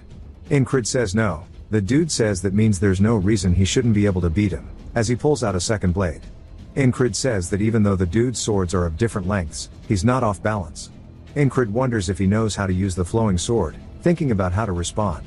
The assassin says that he's going to kill him first, and then destroy that woman. Incred asks him if anyone else has told him that he talks way too damn much. He gets pissed, charging in, and Incred says this is his first real fight in a while, and that the dude seems pretty strong. Incred lowers his back foot, starting to get into position, wondering what he should try first. The assassin, ready to thrust one of his blades, raises the other into the air. Incred says that both of these attacks are going to come in unison, and that it is a Valen duet.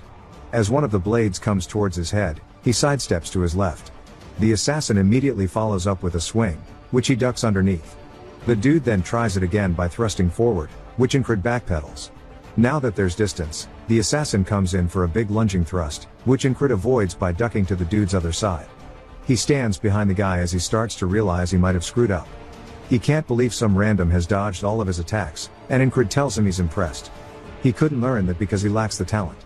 Based on the guy's speed and accuracy, he's about as good as the stabbing pervert he met in his first loop. The guy comes back in, asking what he's saying, calling him crazy.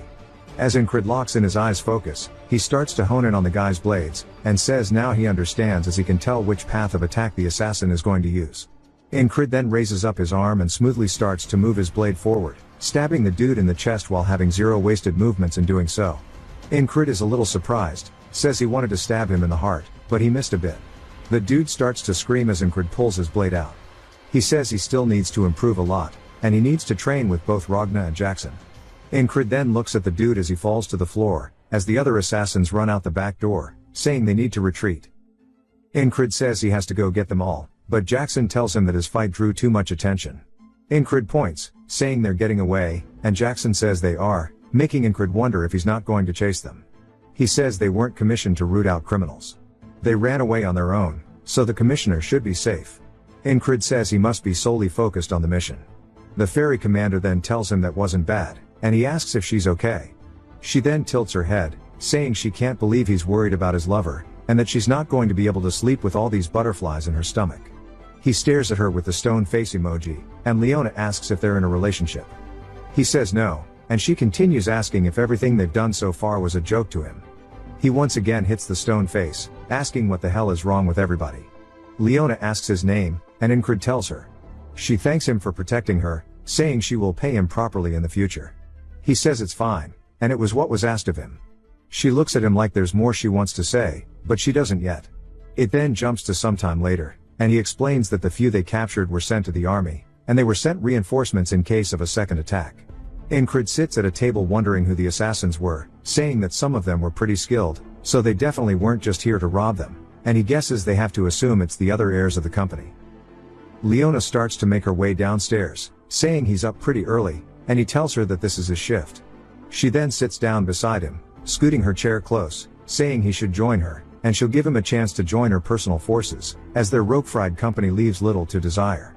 Their key partners include the Shepherds of the Wilderness from the Beastlands, the Black Leather Guild that is famed for hunting dragons, and the Glacial Rangers who are the defenders of the permafrost. Additionally, the company map, which outlines key routes and regional specialties, is valuable enough to let those who sell it live without wanting anything more for the rest of their lives. All of this is too much for him to leave behind. She says that the previous owner's sons are all stupid. She needs to protect and grow this organization, and she needs talented people to do that. People who are talented enough to save her from the brink of death and a personality that doesn't seek additional rewards. A position at her association is wanted by most, and that he's probably no different. She tells him once more that she'll get him anything he wants and to come join her. He says nah. She can't believe he did that with zero hesitation, asking why.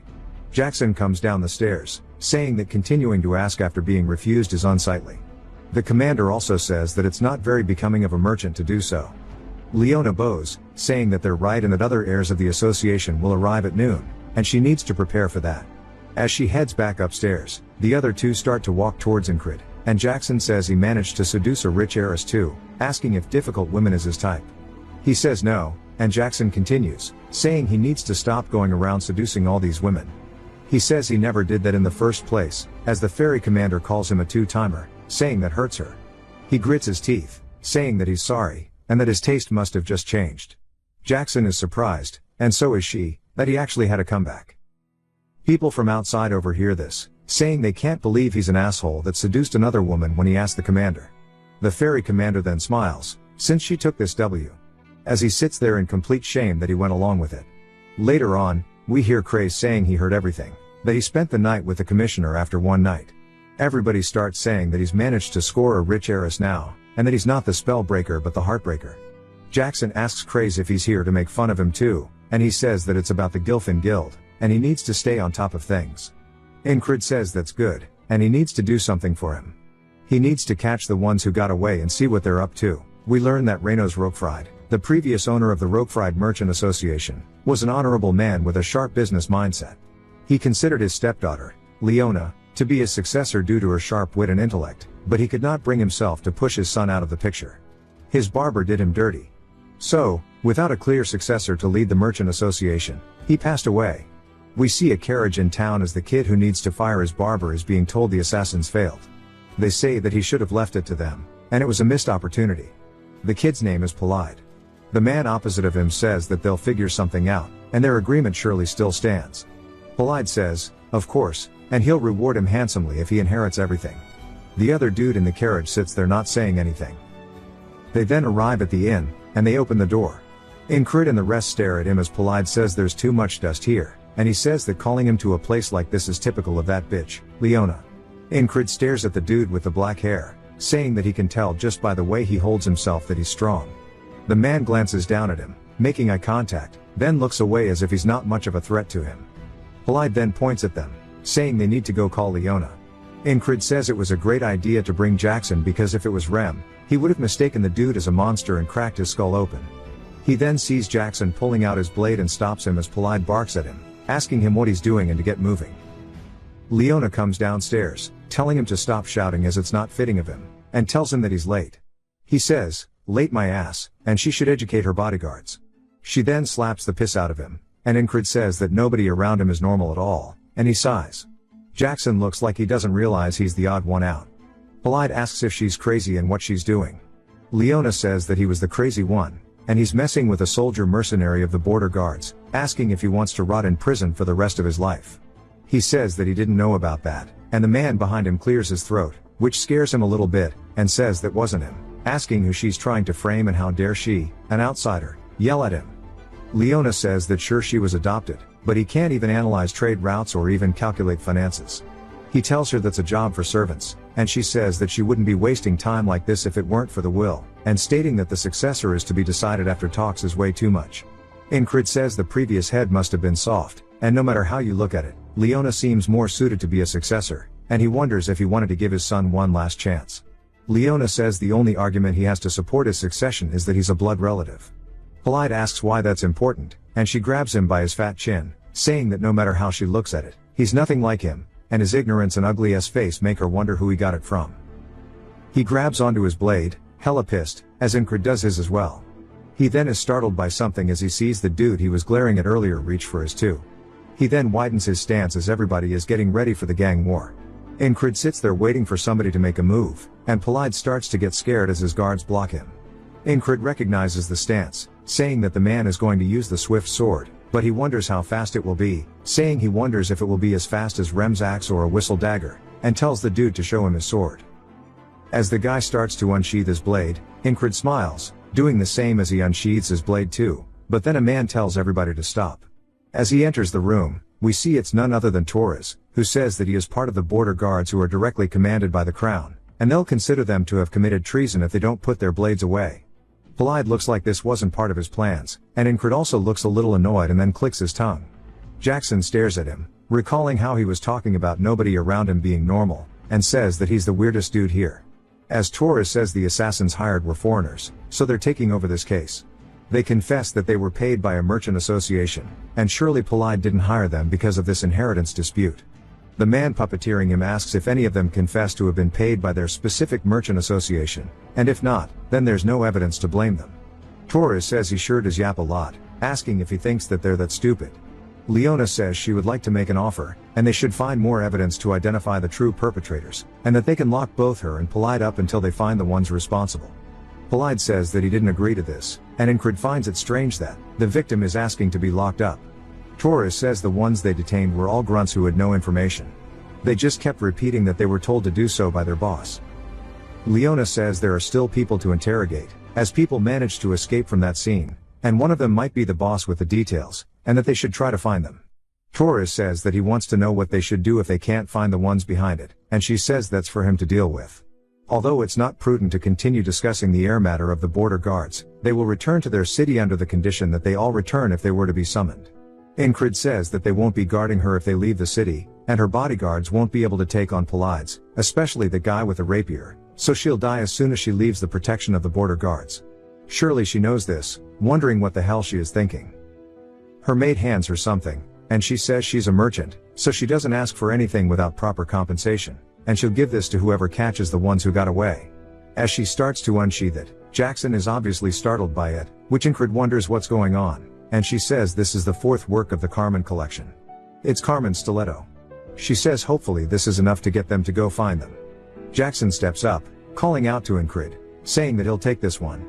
Incred wonders what's got him so motivated and why that dagger is so special to him. Polide recognizes it as well, asking if she is insane and if she doesn't know how much that thing is worth.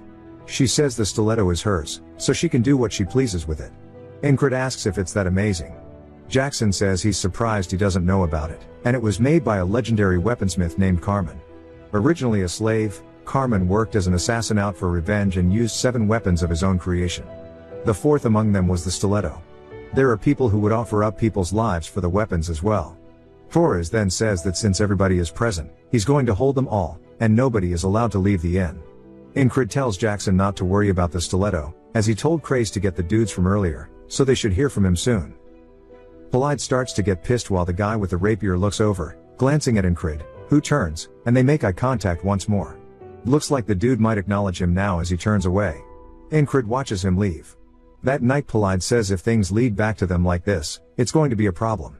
The puppeteer says they can't do anything against the border guards, and they just need to wait. If the two of them can't sort out who becomes the successor, then the decision will be left up to the investors, which is what they need to use. Polide says that'll be fine, as he already sent word. He already told them he'd reward them if they place him as the successor, and he'll win if just half of them agree. The man with the rapier looks out the window to see Incred doing planks with stones on his back. He's clearly having a hard time, but of course, bro is dedicated. He finishes his workout, and Torres asks why he's doing all that tedious training. Incred wonders what Torres wants, and Torres says that surely this is a prime opportunity for some time off. Incred says he would think that way if their time were equal, but time is valued differently from geniuses and those who are not. And things they can learn in a week, he needs a month or sometimes even a year to learn, and that means he doesn't have any time to waste. He then picks up the rocks again, starting to do curls, saying that he'll make sure to use each and every day to make sure his foundation is better to allow his future to be brighter. One of Torres's men says that he sure is an odd one, or maybe they are the ones that are lazy. Torres thinks about it for a second and then decides to get up, telling Incred to calm down with trying to get stronger, as he's already plenty strong. They only had a draw because he didn't expect that from him, wondering what he thinks the outcome would be now. Incred stares at him and then smiles while nodding, which means that they are about to start fighting. We hear people cheering them on as we see Torres preparing an attack, and both he and Incred stop shy of each other's throats. But obviously Torres would have won. They start cheering, saying that this makes 7 wins for Torres, and he says this is how it should be. They remind him he also lost 4 times too. Incred tells him to run it back. Torres asks if he's not tired yet, calling him a fiend, saying they've already gone at it 11 times. One of Torres' men says he wants to try as well, and the dude from earlier says he wants to do it too. If they've introduced these guys before, my bad, I haven't done this series in a while, it just now got enough chapters for another part. They start cheering, saying they need to take him down, and Polide watches, asking what they are doing so late, calling them barbarians. The guy who subbed out Torres is now throwing Incred to the ground, and as soon as he hits it, we see the man with the rapier is actually watching intently. Incred asks what that was and if he can do it again. The dude calls him insane, and the rapier guy says that his pride isn't hurt when he loses, rather, it's like a little kid who found something new to play with. On top of that, His open hostility while knowing he's far stronger than him is certainly unique. But even so, as we see Incred fall to the ground again, the dude says he falls for the same thing at least 3 to 4 times, and he's really not talented at fighting whatsoever. This time Incred slaps the dude's hand away and hits him with a judo throw, doing the exact same thing the guy did, slamming him into the ground. Taurus starts cheering him on, saying good shit, and even the rest do, asking who's going to do it next. We see the ferry commander watching, saying that he's going around charming everybody, and that makes him a bad man. Leona asks if they are dating, and the ferry commander says no. Leona asks if it was a joke then, as the ferry commander tells them they are married. Leona gets surprised, and the ferry commander says they didn't hold a ceremony, but she thinks there's a child. Leona is even more confused, and Incred says this bothers him, and he really wishes she just had gone inside already.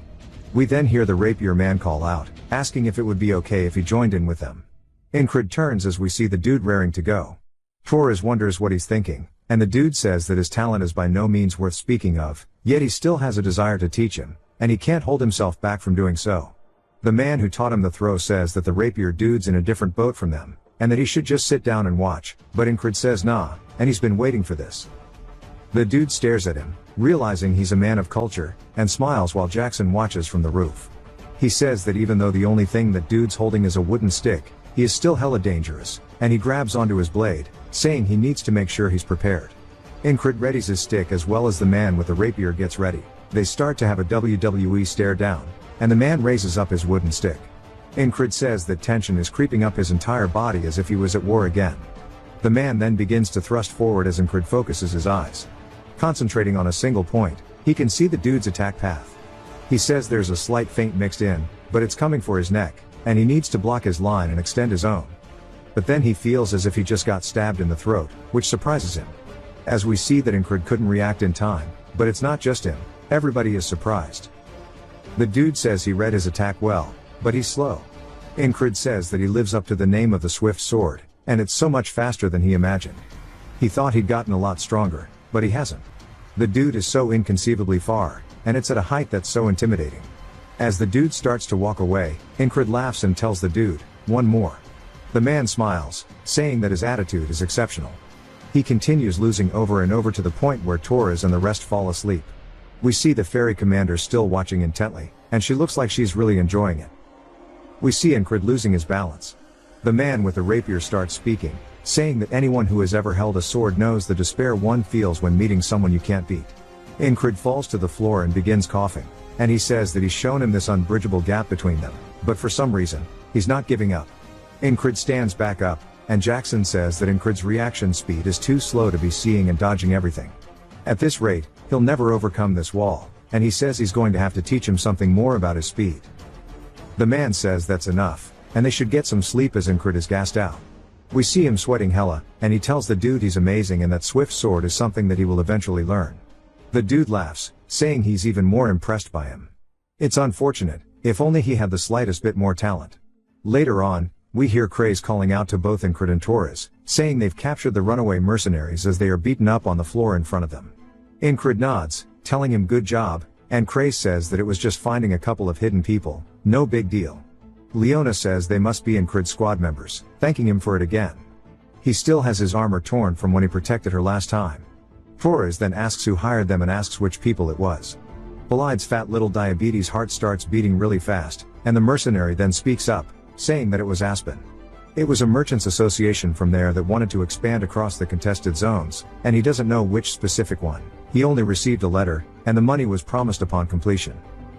Leona says that might be what he's saying, but what happens next is up to the border guards. Torres says that she seems satisfied by the outcome, asking if she wasn't hoping that the ugly idiot was behind all of this. She says of course she did, enough to offer up the precious stiletto as a reward. Torres says that breaking these bastards is their job, and that all the rogue-fried people are free to go. As everybody starts leaving, Jackson unsheaths the stiletto, and Incred tells him not to do that in public. He can't believe he's so happy, saying it's almost as if he's a kid sometimes. Craze then tells Incred not to love Leona, as she's scary. He says he doesn't, asking if he's even listening to him. Craze then says it's weird. No matter how he thinks about it, those guys were hired by Polide. Yet they are saying it was Aspen. He had a little run-in yesterday after they found those guys. We see them in a room with the mercs, and a man enters, asking if he is Craze of the 444th Squad. He says that he's someone who serves Leona, which confused Craze. He continues explaining to Incrid they already had tabs on where they were and knew everything about the Gilfin Guild too. They wanted to pay the military to let those mercs go and told them to say what they did. Incrid wonders why, saying that Leona is going to be disadvantaged now. If Polite is the one who was behind this, it would have been better for her. But on cue, she says it's a relief he wasn't behind it, as it would have left a bad record on the previous leader's accomplishments. He now understands it was out of loyalty to the previous leader. She says surely he's not interested in these kinds of things. He asks her if this will even be okay, saying she won't be able to receive their protection outside of the border, and if he decides to come attack again she'll be in danger. She says that it's already been taken care of and not to worry. As we see a whole group of troops waiting at the front of the gate, a knight-like man stands on guard with his platoon behind him. He introduces himself as the Ropefried Merchant Association Guard Corps Commander, Mattis, and he says that he is here to escort the new leader, Leona. They all then start bowing towards her. Incrid says that she had them held up here on purpose and managed to get a vote going with the shareholders in the meantime. She has loyalty, decisive action, and information, which means she truly is a scary woman. She says asking again would be undignified, so she won't tell Incrid to accompany her, but he has a knack for having people root for him, and she hopes that they can meet each other again in the future as friends. He looks down at her hand and shakes it, saying of course. Polite hops out of his whip, asking Mattis what he's doing, calling him a bastard, asking if he doesn't know how nice his father was to him, yet he betrayed him. Mattis tells him to stop dishonoring his name and calls him a dumbass, which scares the little lardass to the point he might have dropped a brick in his pants. The puppeteer says it turned out to be a failure, and the man with the rapier says they got something out of it at least. Now they know that the new leader of the Ropefried Empire is quite cunning. He then glances to his side, saying that he also learned about the existence of a peculiar soldier. We get a flashback to the man with the rapier telling Incrid to lower his sword. He admires his effort and strength, but he doesn't have the talent to back it up, and it's just painful and depressing. Incrid says he hasn't heard this in a while, but he's never listened to it in the past either, and he's managed to get to where he is now by pushing through. The man with the rapier just wonders where all this dedication and willpower comes from and walks away. The next day, in the city, Incrid tells Rem to get up, but Rem says that he doesn't want him waking up when he's just going to go hang out with that cat-like bastard anyways, but Incrid wants to train with him, saying that he needs him. Rem gets super excited. Bro is just a giant golden retriever as a human. Incrid wants to practice the swift sword, as we see them training, and there you are. Incrid says that first is the decision making for finding the most efficient line. As he begins focusing on a single point, he readies his sword for thrust, saying that the second would be for him to master the explosive movement, and as he thrusts forward, he says that he needs it to be efficient every single time. We see blood being drawn from Rem's neck, and Incrid is surprised as the blood begins pouring down. Rem looks down at it and is also a little caught off guard. Incrid says that with this, he is now faster than Rem, with his repeated fundamentals, fluid flexibility, and strength in muscles all working in harmony to create his newfound strength. Rem says that sure surprised him, and that he finally figured out how to swing his sword fast, and that now it's time for him to speed up as well for the first time in a while. Incrid wonders what this means, but can barely react in time to Rem's attack, so he knows he was telling the truth, and it's also heavy enough to make his hands ring. He then looks forward, seeing an axe coming straight towards his head, and he barely ducks underneath it, and he says that his axe was always fast, but now it's even quicker. Rem is coming in for another attack, but Incrid runs head in, meeting it 1-to-1, saying that there's still a long way to go. At night, he continues his training, and senses something blocking an attack from Jackson and his dagger. Jackson says that his eyes and ears are both doing great, and he won't need to train those anymore. Incrid asks if he came all the way here to say that. As he walks away, Jackson says for now. Incrid sighs, saying that this is why Rem calls him a cat-like bastard, only for Jackson to appear behind him, slicing his throat. Incrid reaches for it, screaming, but we see Jackson far away, saying that is called murderous intent. It's what comes out of a person's intent to kill another. If he can't predict an attack with his sight and hearing, he'll need to detect it instead. This skill lets him detect something that supersedes the 5 senses. It is called the 6th sense. He will teach him that, as it will be his repayment for getting him the stiletto. Incrid is just glad there's always more to learn, saying that an endless amount of fun is awaiting him. The next day, Jackson explains that the 6th sense borders on his instincts, and he can't rely on his perception, because his perception relies on his existing 5. His sense of direction, his ability to move, they're all things that predators use to hunt their prey. They are all part of one's instincts. If he repeatedly fights with all of his senses on high alert, he will be able to detect ill intent as well. Incrid turns, saying that he senses him behind him, but Jackson says that he won't be able to get this so easily at first, but as he continues training, his sixth sense is sure to open as well. That night, Rem says that he seems a little different. Incrid says that it's because he's got more muscles, but Rem says that's not what he's talking about. Odon chimes in, saying that he smells more reform. Ragna says that he doesn't think that's all. Krace thinks that he's more insane than usual. Rem says that's right, while all the boys begin agreeing. Incrid says that he's the only normal one amongst these lunatics, and that's just how they must see him. Jackson wonders when he'll realize that he is the most insane one among all of them. That night, as they set up the brazier to sleep, Esther crawls over to Incrid's bed as Rem asks if he smells like food or something since she's always sleeping with him. Esther tunes him out, saying that he once more put his body through hell, and she starts sleeping on his chest, saying that he's training enough to die every day. He would have collapsed long ago if it were not for her magic, and if he does end up dying, she won't ever be able to break her curse. She puts her paw on his armor, enchanting it with her magic. The next morning, Incrid is stretching, saying that just like how he's repeating these loops, he'll train again. He'll never get tired of it, and knowing that this is something that will improve him is enough of a reward. He senses something, turning around, saying that that's where Jackson is, but of course he's wrong. He does it again, to be wrong, and once more, and all the boys are watching, and they seem to be thinking something in unison. Rem says that he wants to take back what he said about him seeming different. He has not changed at all. Odon says that it was weird, because he improved so much in one day. Ragna says that he too felt that he was once a genius, but he guesses he isn't.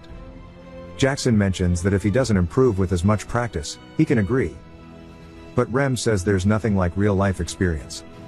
Since the Aspens will be quiet for a while, he should go get commissioned to hunt beasts or something similar. The next day, Incrid goes in front of the commission board, saying that all four of them are pushing him for real experience, as if they are trying to test him. But he also understands, since he's not improving at all. A man then says that if he doesn't find anything he likes, then he could do this for him as he hands him a paper. Incrid looks down at it, as it says that he wants him to investigate a shoemaker's base. Incrid asks why he would do this mission, saying that this is something that a recon party should be doing. The man says that a recon party won't be enough, as according to the shoemaker, he thinks there were undead in his basement. Incrid is a little curious, saying that there's no way something like that is in the city, and he must have heard a rat or something, and he needs more experience right now. The man then says that he should please do it, and he calls him the Spellbreaker, saying that he can probably tell but nobody else wants to do it. The shoemaker is short-tempered, but he's a good man. His wife went missing recently too, so he must be angry, and that he should go check it out. Incrid says that he's sorry, but this request is too much, only for him to fold under zero pressure as he accepts it. A woman says that if he's here for the request, he needs to quickly get to the basement, and that he just keeps digging into the ground. Incrid says that he did hear he was short-tempered, and the shoemaker calls out to him, saying that this is what he was talking about. He shows Incrid the ground, and he found this tunnel. Incrid is surprised there's a tunnel in the middle of the city, saying that it can't have just been a rat. He lights up a torch and starts to explore it, saying that this looks like it was man-made. It's quite large, and there might really be monsters down here.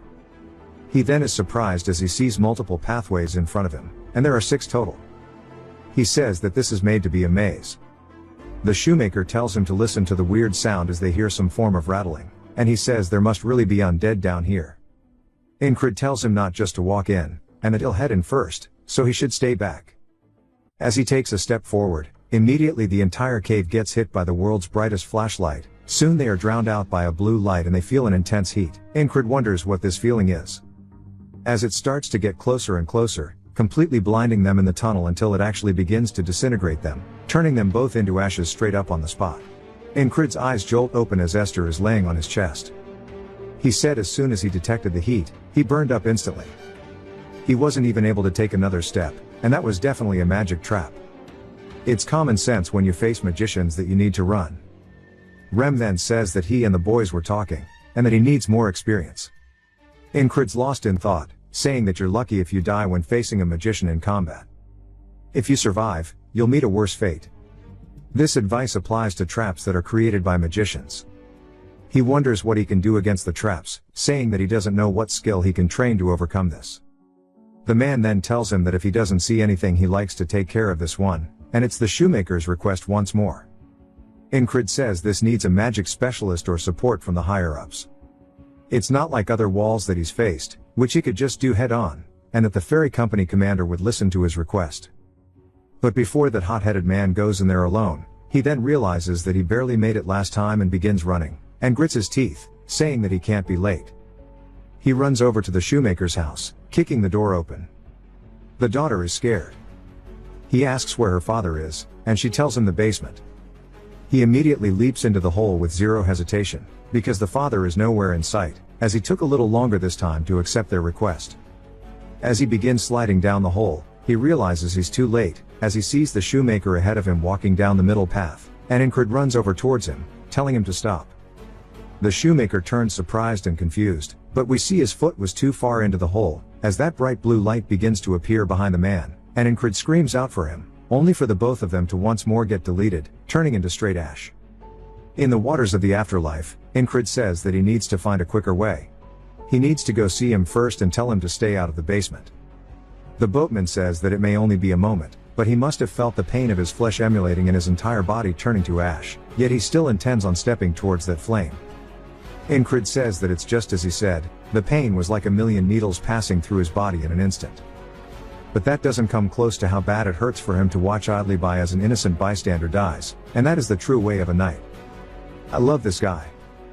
He immediately gets up out of bed and starts to head out, as Rem asks where he's going since they need to talk. Incred says that he's going to save an annoying old shoemaker, and Rem wonders if there are leather boot monsters or something, wondering what the hell he's going to a shoemaker for. Incred makes it in time, and he's actually the one digging the hole. He says that he can stop him from digging and make him ignore it, but he can't let something as dangerous as this remain. He tells the shoemaker that he'll go in alone, so he shouldn't follow him. The shoemaker says this is still his house, so he can't let him do that. Incred tells him that this isn't a negotiation, and the dude agrees. He says it would take too long to find a magic specialist, and there's no way they'd even listen to his request. It's a mysterious trap that he has some information on, and someone is bound to die while exploring it. That goes even for him and his squad, so he needs to find as much information about it as possible. One of these paths must be rigged, and he wonders if the only way to find out is by walking through them. He says using the repeating loops is the easy way out, and there must be a better way for him to do this. If he can find a hint or something that tells him there's a trap, he might be able to figure this out. He then wonders how many times he's died and what he felt each time. He wonders what exactly he felt when he felt helpless, or when he felt a blade piercing his throat, when his opponent would kick away his sword, or even when he first met the pervert he could instinctively feel the murderer's intent. Jackson's words echo throughout his head as it's something that wants nothing more than his death. Something begins to shine in the darkness as it goes towards Incred, and we see a Dark Souls trap. Incred actually senses it. As he comes to a complete standstill, he says that he actually did it. He then steps forward, saying that he felt something for sure just now as it cuts him straight down the middle very cleanly. It's so clean that his blood is still flying out the back of his body as he hasn't fallen into two yet. He says that he really felt the trap's murderous intent, and he has one hell of a grin on his face. The next day, he immediately heads back down to the shoemaker's store and says that detecting the murderous intent of the trap is today's wall. As he stands before the entrances, he says that he can't just walk in. Instead, he needs to walk back and forth until he gets a good feel for it. As he slowly walks forward, with each step, he stays locked in, saying that he hasn't set his foot on this path yet, and he doesn't feel anything, wondering if this is the right way. He slowly raises his foot down in front of him, then turning around, saying that this is where the blade came out from. He then steps towards it and sees an image of the blade flying straight towards him. There's nothing coming yet, and he says that he didn't actually detect it. He just remembered what happened. The shoemaker asks why he keeps walking back and forth and if he needs to take a piss. Incred says that he told him to stay up there, and he hasn't been down this path before, so he'll keep going until he detects it. As he continuously steps forward and back until the night comes, the shoemaker asks what the hell he's even doing down there without eating. Incred says that he'll come back tomorrow morning, so he shouldn't go in there since there are traps everywhere. He tells him to please help and take care of this, as he can't even sleep because he's afraid that he'll lose his daughter. Incrid asks if he doesn't have any leads that might point towards his missing wife. The shoemaker says that there have been a lot of missing people lately, so they haven't addressed it. He says if he sees a brunette woman with freckles wearing this wedding band, to please let him know. Incrid says that he understands. That night back in the barracks, we see him focusing with Esther laying on his lap.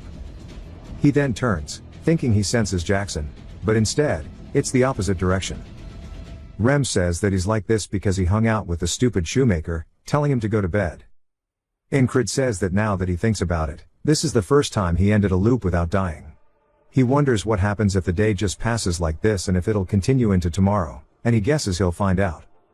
He then takes one more step back into the boatman's into the waters of the afterlife and wakes up the next day.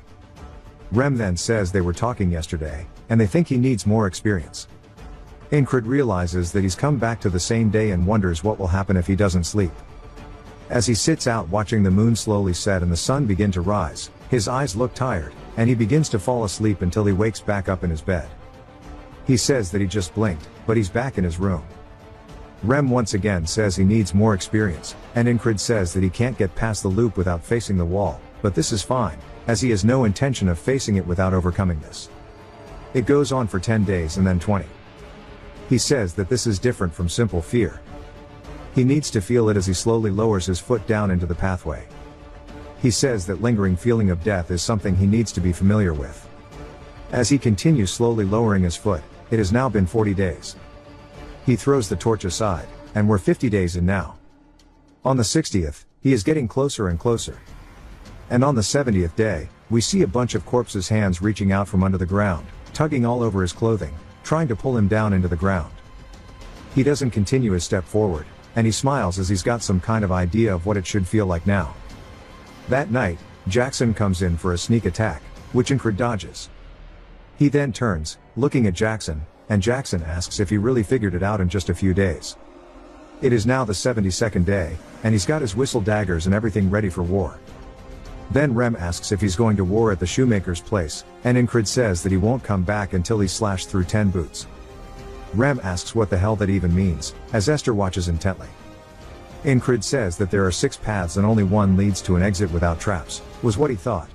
But whoever made this tunnel is a true creep, as there are traps in every single path. A safe option does not exist in the first place. But still, there is a path ahead of him. He just has to make sure that he does not step on the traps. On the first path, you instantly burn up into ashes if you take a wrong step. He exhales deeply before raising his foot, slowly marching forward. He senses the trap starting to activate as he stops his foot before it touches the ground. He realizes that this is what he needs to do all the way through, and with his foot still hovering, he slowly starts to move it to the side before he confidently slams it into the ground, and there's not a single hint of the trap activating. He stays locked in, focusing on his senses, saying that one step at a time is all he needs. As he just has to continuously keep this pace up, taking baby steps, focusing to not activate the trap. As he's opening his 6th sense, he begins to feel the path open up ahead of him. He begins walking forward as naturally as breathing was to him, following his 6th sense. He then steps into an area with light, which as he slowly opens his eyes, he sees torches in front of him, and he says that once again he has overcome a wall. A ghoul begins to attack at him, but he cleanly slices at it, cutting it clean in half, sending its torso across the room, and he smiles, thanking this cycle because it has given him a great present. Our boy is a freak. As the ghouls continue running forward, Incrid says that ghouls have a strong poison on their fingernails. Even a slight scratch will lead to a serious injury. Normally, a ghoul takes multiple soldiers to subdue. But we see him charging, slicing through a good chunk of them. Incrid then rotates, keeping his momentum carrying through with his hips, giving us that classic baseball swing, cutting the group in front of him also in half. He's not done there, as he grits his teeth and lowers his blade and does a very big overhead slash, making his way through the ghouls. He then leaps through the air with his sword behind him and swings forward, cutting the one in front of him in half, but also the head off of the one behind him. As he lands on the ground, they begin falling over. He's gassed out. He says that he fought quite well back there, and his squad should have seen this with how they've been treating him recently. He then hears some ghoul dogs barking and running towards him. As he looks over, the shit looks like straight nightmare fuel. He says that it's a demon wolf, but realizes it's mixed with other beasts and monsters, so he wonders what exactly is up ahead of him.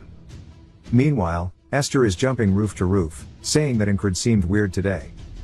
She wonders why he would go to a shoemaker while being so heavily armed, and it'll be very bad if he ends up dying because he's so reckless.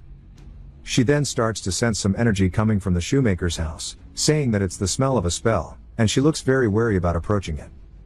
Back to Incred stabbing his sword into one of the wolves. He still stands there, panting. He hears some weird breathing, saying that it's coming from deeper in the cave. It's really faint, as if it's about to stop any second. He wonders if it's another demon, or if it's the one who dug the tunnel. But what he sees ahead shocks him, as there are corpses littered all throughout the section. He begins looking up at the corpses, saying that he spent a lot of time in the battlefield, so he doesn't blink at the sight of a regular corpse. But this is definitely not the same. He begins to hear a woman begging that somebody please grant her peace, and she begs for him to kill her, as he spots the wedding band on her finger. It's the shoemaker's wife. He recalls him saying that she is a brunette with freckles. Incred starts to feel hella pissed, as a man says that he's been hearing some noise, and it looks like he has fresh new material. He doesn't know how he got here, but all is well, and that he can make a friend for Bamillo. Incred asks the man if all these corpses are his doing. He asks who else would do it besides him. And the man says that those pieces of trash are failures, and that this child behind him is Bamillo. This is pure art, saying that he'll make something beautiful out of him too. Incred says that he's a magician, and his instincts are telling him to run, because like he said before, he's lucky if he dies when facing a magician in combat, but if he survives he'll meet a worse fate. Incred is too far gone, saying that he'll kill him even if it takes him tens of thousands of lives. As he pulls out the whistle daggers, he throws the first one forward, directly towards the man's head, but it bounces off a barrier. Incred instantly closes the gap with his sword reared behind him, then feels a heavy hit, directly under his armpit, on his torso, sending him flying backwards as if he just got hit with a bullet of air. Incred lands safely from the attack, but never keeps his eyes off of the mage. In the corner, we see Esther watching this, saying as expected he's fighting a magician. She hasn't managed to gather a lot of power yet, but if she gathers everything she is now, a nobody like that will be meaningless. The man raises his fingers up, pointing them at Incred, before shooting out another air bullet. That shit broke the sound barrier. As it starts to fly towards him, he dodges it in the last second, which tears his clothing. He says he can't sense or hear it, but he can feel it. His murderous intent, that is. The magician is just surprised that he actually dodged it. As Incred starts to close the gap, taking this chance, the magician shoots out 4 more air blasts towards him. He recalls some time ago when he asked his squad about what to do if he faces a mage in combat. Rem says to shoot him with an arrow. As once again, Incred narrowly dodges the attack, but it cuts his clothing. Jackson tells him to kill him when he isn't looking. Odan says that he just needs to get up close and personal and beat his ass. The next 2 attacks begin to come towards him. Ragna says that anything that breathes can be cut down, and nothing is exempt from this rule. The magician's face looks worried, as Incred is now overhead. With his sword ready to swing down, he says that the magician has an invisible shield that surrounds him. If he can't break it with his whistle daggers, he'll just have to smash through it with pure brute force, as he begins to pour everything he has into the attack. The magician smiles, telling him to go ahead and try. Now that Incred is fully committed to the swing with no way out, the magician counterattacks with a spell. We see Esther watching as it flies directly up towards Incred's chest. She says that he has won. It comes into contact with his vest, which Esther had blessed the night before, completely dispelling the magic everywhere in the room, shattering the mage's barrier. His eyes instantly fill with fear, as Incred continues swinging his sword down. The mage tries to block it with his arm, but it is futile because he gets nothing but cut in half diagonally. There was so much power, Incred swung straight into the floor. What an absolute Chad. Incred starts panting. His sword then chips, and he says that thankfully only his sword got damaged, and that the impact was strong enough to tear him apart. He wonders why he wasn't hurt. And if maybe his armor is actually that great. He then looks back up towards the shoemaker's wife. Now she is no longer moving. He says that her faint breathing has stopped. He's trained his 6th sense and taken down a magician, but he has a very bitter feeling inside of him. As he leaves the magician's corpse there on the ground, Esther walks in, calling the magician foolish, saying that he lost because he didn't use his creation. A flesh golem created to supplement a magician's physical abilities. And that it'll wake up with a few touches, but she'll be taking this. She raises her paw. We don't get to see what happens, because it jumps back to the barracks as Incrid is talking to the ferry commander. She says that she just wants to double check that he said there was a magician's tunnel under the shoemaker's door, and that there was a civilian who was kidnapped and experimented on in the middle of the city. There would be chaos at the news if it spreads. He says that he thinks it's best to keep this under wraps. She asks why, as his contributions would go unrecognized. He says that the lives of the people are more important. Also, he doesn't want the shopkeeper to find out that his wife is actually gone. As the men are filling up the hole, a lot of bystanders wonder what happened to the shoe store, and that apparently they just told everybody that there was a tunnel dug up by the Thieves Guild. The shoemaker says he's surprised that it was thieves, and tells Incrid to take this as a gift for him, and since his shoes seem quite worn out, he wanted to fix that. And now that's one thing off of his chest. He just hopes that his wife finds her way back safely. Incrid looks over at him with a somber expression, and the shoemaker says that he knows he's done a lot, but he really hopes that he'll find her. Incrid does his best to keep his expression hidden, and tells the shoemaker in an almost broken voice that he'll do his best. Later that evening, as he's watching the sunrise, he wonders if it was really okay for him to lie to the shoemaker like this, and that it would have been better just to tell him the truth and let him experience despair maybe. He says that maybe if he becomes a knight, he would be able to prevent these things from happening, but he doesn't know yet. As he stabs his sword into the ground, he walks away, leaving it as if it was a gravestone for the man's wife, as a symbol of regret that he'll never forget. Some time later, we see some demon dogs charging at the group. They effortlessly kill them, and they're making a shield formation while the men inside are killing the wolves. Incrid says right after taking down that magician, they took on a monster hunting request immediately.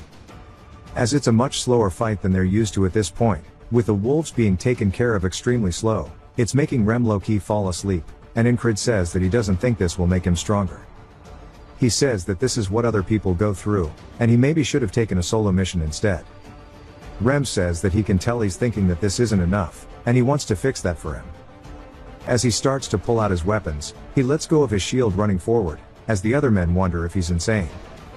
Rem starts effortlessly ripping apart the wolves, and one of the men tells the spellbreaker to rein in his men. But of course, Incrid's already run off, and they say that his squad of lunatics had rubbed off on him. Incrid charges in, carrying his sword behind him, preparing for a heavy swing as he follows through, once more getting a 2-for-1 with the wolves. Rem says they shouldn't get things mixed up, as they were the ones who rubbed off on his craziness. Incrid asks if it's really okay for him, the craziest one, to say that. Rem asks why he's the one catching strays. Incrid tightens the grip on his sword, and he and Rem start tearing the monsters apart. The other soldiers watch, saying they are both not there upstairs. Incrid then cleans his blade after the fight, and the men can't help but acknowledge that they are still really good at their jobs. Incrid still doesn't seem that happy, and Rem notices this, saying that he doesn't seem satisfied. The men say that if he really wants more action, he should go to the armored units. Incrid asks if they are fighting strong monsters. The man says that they went to fight a herd of monsters. And we see some more nightmare fuel, as the soldiers are yelling for the archers to support them. But there's nothing happening. Something starts to fly in off-screen, and the man looks up, horrified, only to see a harpy flying straight in. The men start getting kidnapped one after the other, as they are forced into a circle and picked up by the harpy. They then drop from high up, either killing them or severely injuring them. Rem says that looks like it hurts. Incrid spots the harpy, saying that in his brief stint as a mercenary, his group was massacred by them, and they were people he really liked. He starts to unsheath his blade, saying that he refuses to let any more people die today. Both Incrid and Rem begin running forward towards the harpies. The harpy lets out a screech, making the normal soldiers cover their ears. Incrid explains that a harpy's cry disorientates you. As it comes in for an attack, he says that it's actually not as painful as death. So he got through it with sheer willpower. He swings his sword forward, cutting into the harpy's wing, and begins to follow through until he cuts it clean off. Rem yells out to him, saying that he's doing great, and he's holding onto one of the harpy's feet, saying that they should bet on who's going to kill more, as he slams it into the ground, killing it. Another harpy begins to fly in towards Incrid, and right as it gets to the back of his head, he says that they're not here to have fun, and he avoids the attack, taking back shots too literally, and swings, killing it too. The other soldiers wonder if the spellbreaker has always fought this well. They know Rem has, but they can't believe that the spellbreaker is keeping up. Rem goes in for another attack, and the harpy does its best to stop it with its foot, but his axe pierces through it anyways, and he slams it straight into the ground. Incred follows up with a diagonal slash upwards, cutting another one of the harpies in half, and Taurus says that Incred got better. His men ask if they can really just stay here like this when they're here to support him, as Bro is sitting on the ground. He says that they're not needed anymore.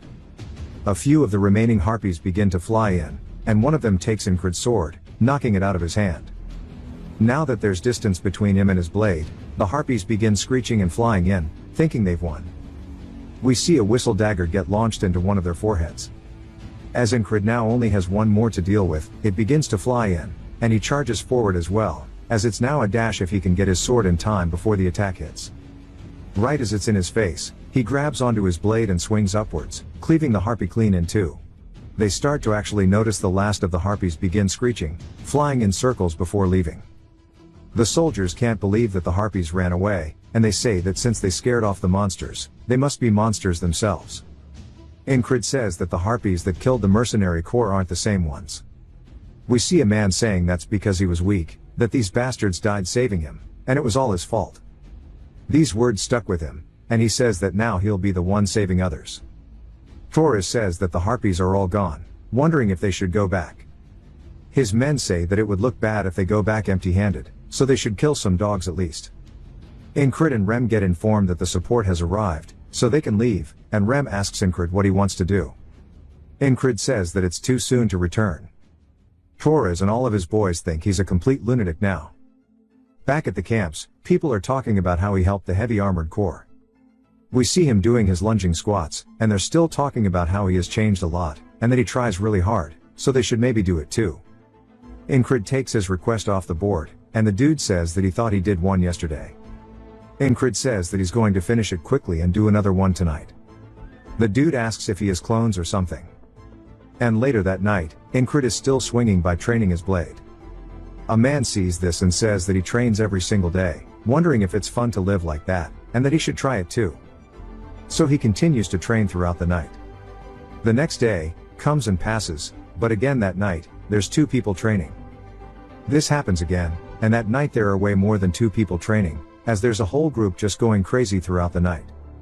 The ferry commander appears in the morning, and she looks over at them, saying that everybody seems different nowadays.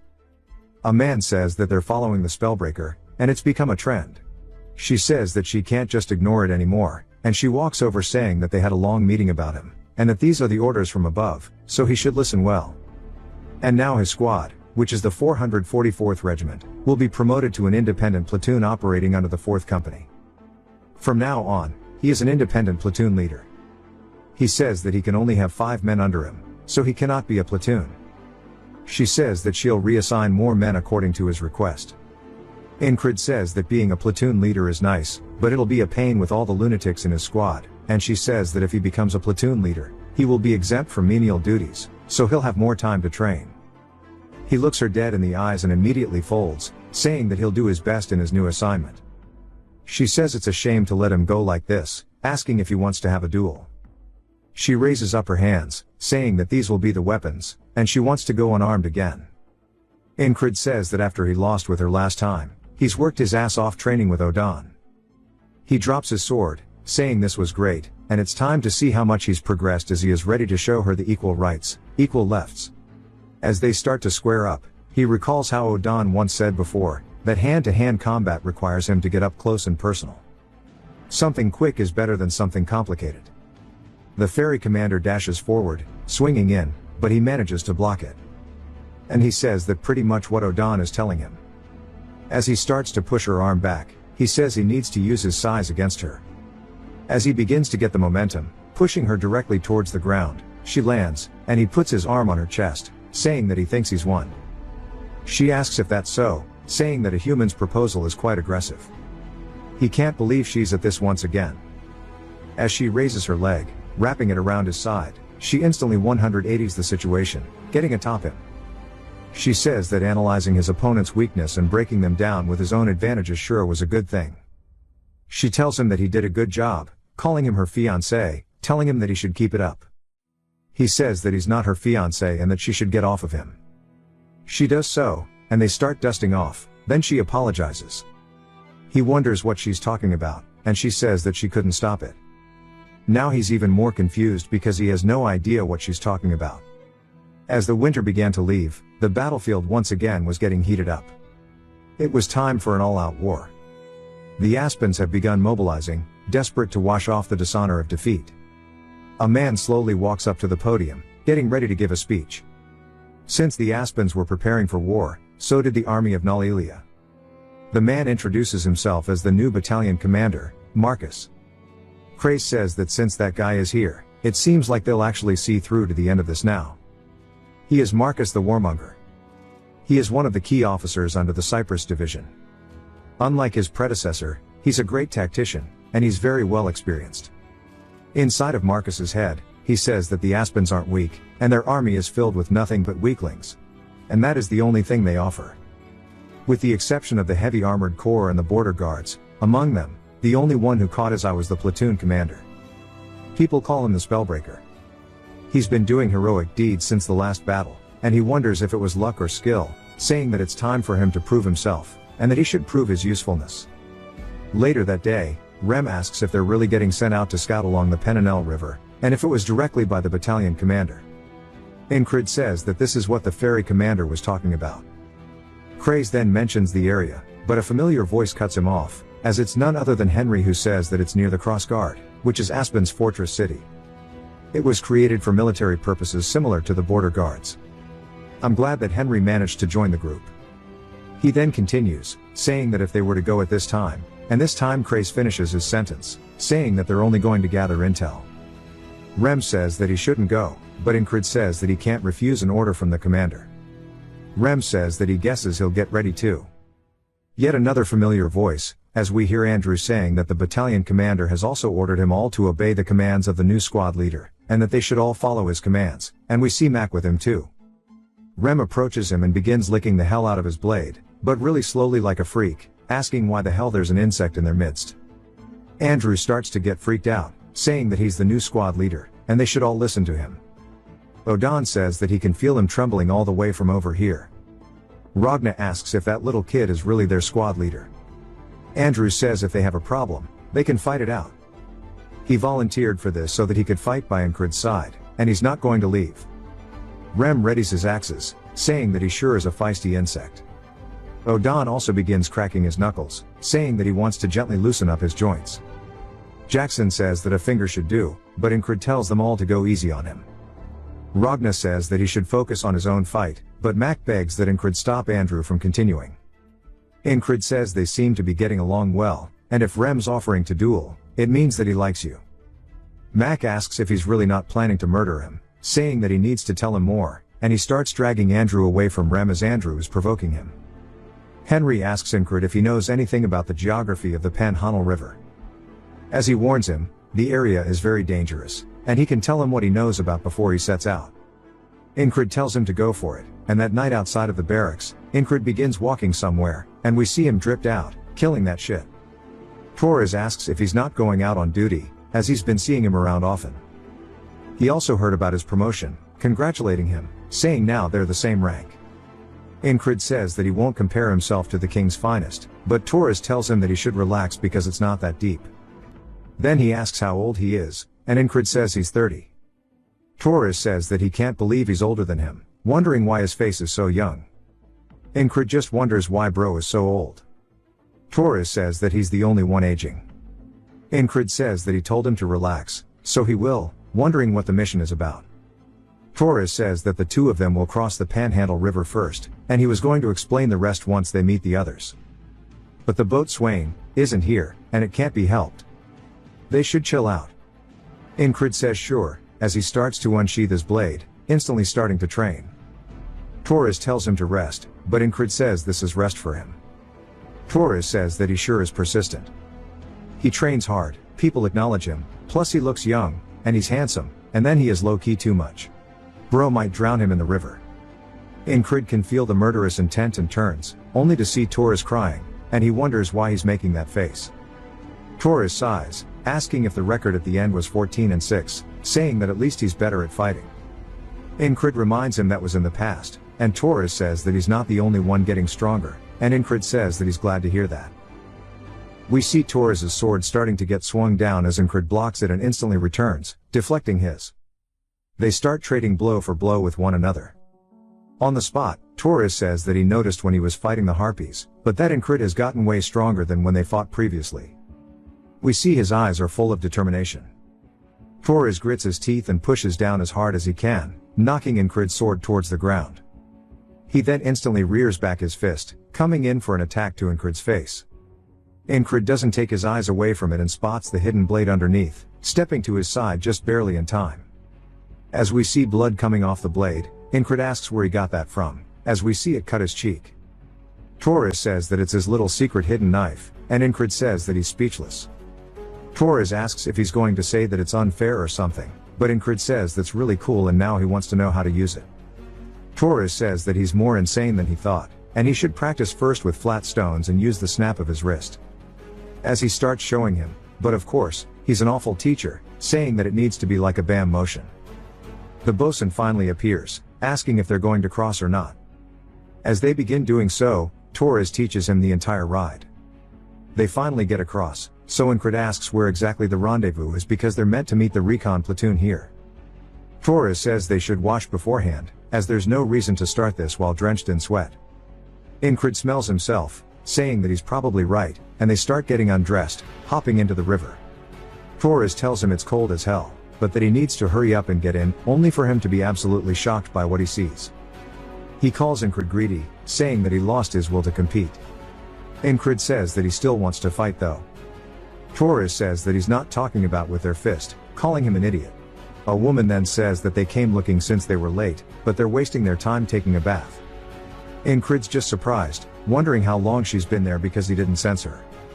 She says they need to get near Crossguard by today, so they should hop out. Torres asks how they're meant to do that with her watching, and she says there's nothing to look at in the first place. Incrid hops out of the water, and she also makes a face full of surprise, and says that she takes back what she said. Torres says that her gaze is too lecherous, so she says that she's only looking at his abs. He says that he also has cool abs, and she introduces herself as Pin, the leader of the recon platoon. She shakes Incrid's hand as Torres is looking down at himself, getting body dysmorphia. They get dressed, following Pin, and she says that before she explains the mission, she wants to brief them. Their spy in Crossguard is named Kitten, but they also said there was something important to be relayed. They were supposed to receive word 4 days ago, but Kitten didn't appear at the rendezvous point, and is still MIA. Incrid asks if something happened to her. Pin says that's exactly what this mission is for. They're going to infiltrate Crossguard and rescue Kitten. Crossguard is right next to the land of the monsters and beasts, so the enemy doesn't patrol it often, relying on the monsters instead. They have 3 different infiltration routes. First, a tunnel. Smugglers use it to enter the city, so the guards leave it alone. Second, they can try scaling the walls at night. It's going to be tiring, but it's the safest option. The last would be to enter while disguised as a merchant. This could be dangerous because they have to use the main gates, but it's also the least tiring. Her platoon will head in first just in case Kitten is running late and head to the meeting point. The 3 of them will be the only ones entering Crossguard. Whichever route they pick, it's going to be equally difficult, so she'll let them decide. Incrid says that she says it like it's all so easy, and she must know better than anyone that it's going to be hard. Torres says that it would be better for her to pick since she knows the area. Pin says in that case, they set out tomorrow, and they'll go with the first option, the tunnel. That night, while they're all camped out under a rock, Incrid is still practicing flicking his wrist, using stones so he doesn't hurt himself. But it doesn't work at all, so Torres asks how he uses a sword when he's this bad, but he'll figure that out eventually, so he should keep at it. Pin says that she wondered what they were doing by not eating dinner, but wonders what exactly he's doing. He tells her it's training, so she hands him some food, saying he should eat first, as they have a platoon member who wants to be a chef and it's really good. They start eating it, then both say this shit is actually gas. She says that they can get more if they want. His parents apparently have a shop in Border Guard, so they should check it out. She also tells him not to go over there to train, pointing at a tree, and she goes to tell him what's under there, and Incrid says there's a viper. She's surprised, asking how he knows, so he tells her that he has a hunter in his platoon, and he learned it from him. She says that he sure is well prepared, and she likes him after all, asking if he wants to train with her too, but it'll be adult training. Incrid stares at her for a second, but still has no idea what this could possibly mean, so she just says that she's flirting with him, asking if he's stupid. She says that she's actually quite nice. Torres asks why she's doing this in front of him, but Incrid straight up refuses. She asks if he's taken, and then says that she did recall hearing about him with the company commander, and it sure is a waste. He can't believe this has become so widespread. As Pin goes to leave, she points at Torres, saying that if Incrid talks casually to him, he should talk the same way to her. He says only if she wants. She says they'll go to crossguard tomorrow, so they should get some rest. Torres has been ignored until the very end. Incrid is sleeping, and as he falls deep into sleep, we see the boatman's face holding the lantern. Incrid immediately opens his eyes again, saying that he hasn't seen that guy in a while, and it probably wants to tell him something. He recalls the ferry commander apologizing, and he smiles while getting the chills. This mission might be rough. As they start heading out the next day, he says he can tell that it's going to be a massive wall as they finally approach the tunnel. Torres asks why they are moving during the day, as it would be better to move at night. Pen asks if he's stupid, as the guards are turning a blind eye, but they aren't clueless about what happens here. Incrid agrees with her, saying that they're catching them off guard because they won't expect it during the day. Pen says she was expecting someone so handsome to understand. Torres just wonders why the hell he's getting so many strays. Pen says it's time for her to lead the way, as that it's a ranger's job. Incrid says that a ranger works as a scout, and it's imperative that they move quietly with the bare minimum equipment. As she walks forward, he barely hears a sound, and he says that sure does suit somebody that is a ranger, and he wonders if he can do the same. As he slowly walks forward, we hear a man saying that he's got them, calling them little rats as they were waiting in ambush. Pen is surprised, and she yells, telling them that they need to retreat. But the guard says there's nowhere to run, as we see men with the crossbows behind them as well. And the guard tells his men to kill all of them. Pen yells, saying they need to fight their way out of this as the crossbowmen unleash their bolts. Incrid runs in, cutting as many as he can in front of him, and Pen blocks one with her arm. She runs up, swinging, cutting one of the men's arms, and immediately gets on top of him, going to finish the job. Torres also instantly kills one, and Incrid says that the two of them aren't used to fighting against a larger force. So they won't be able to fight to their full capabilities in this situation. As one of the men gets behind Pen, going to finish her, another does the same with Torres, and Incrid watches helplessly as both of them get executed directly in front of him.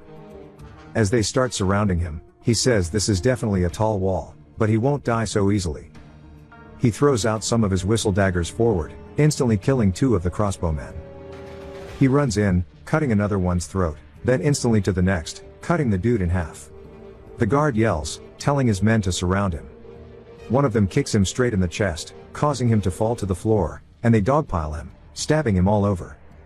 As he's going down, he stabs one of the men in the legs, and his eyes are still filled with absolute determination. But against their overwhelming numbers, there's not much he can do. Back in the next loop, he says that a force of that size wouldn't have just appeared there, and they were prepared beforehand.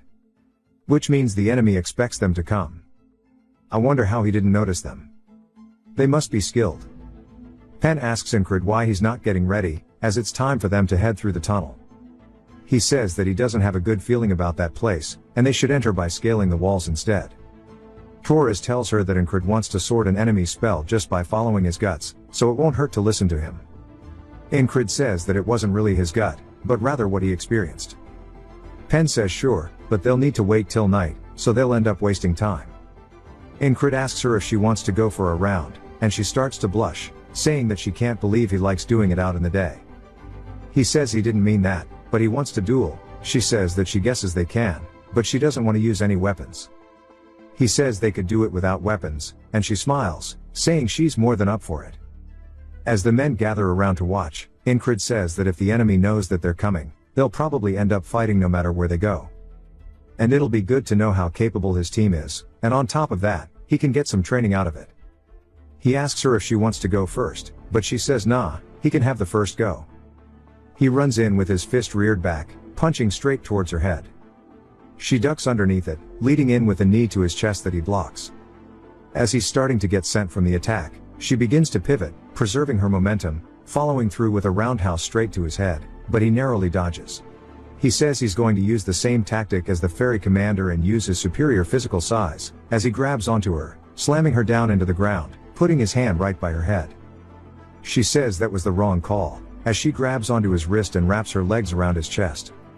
She hits him with a triangle choke and begins squeezing his throat.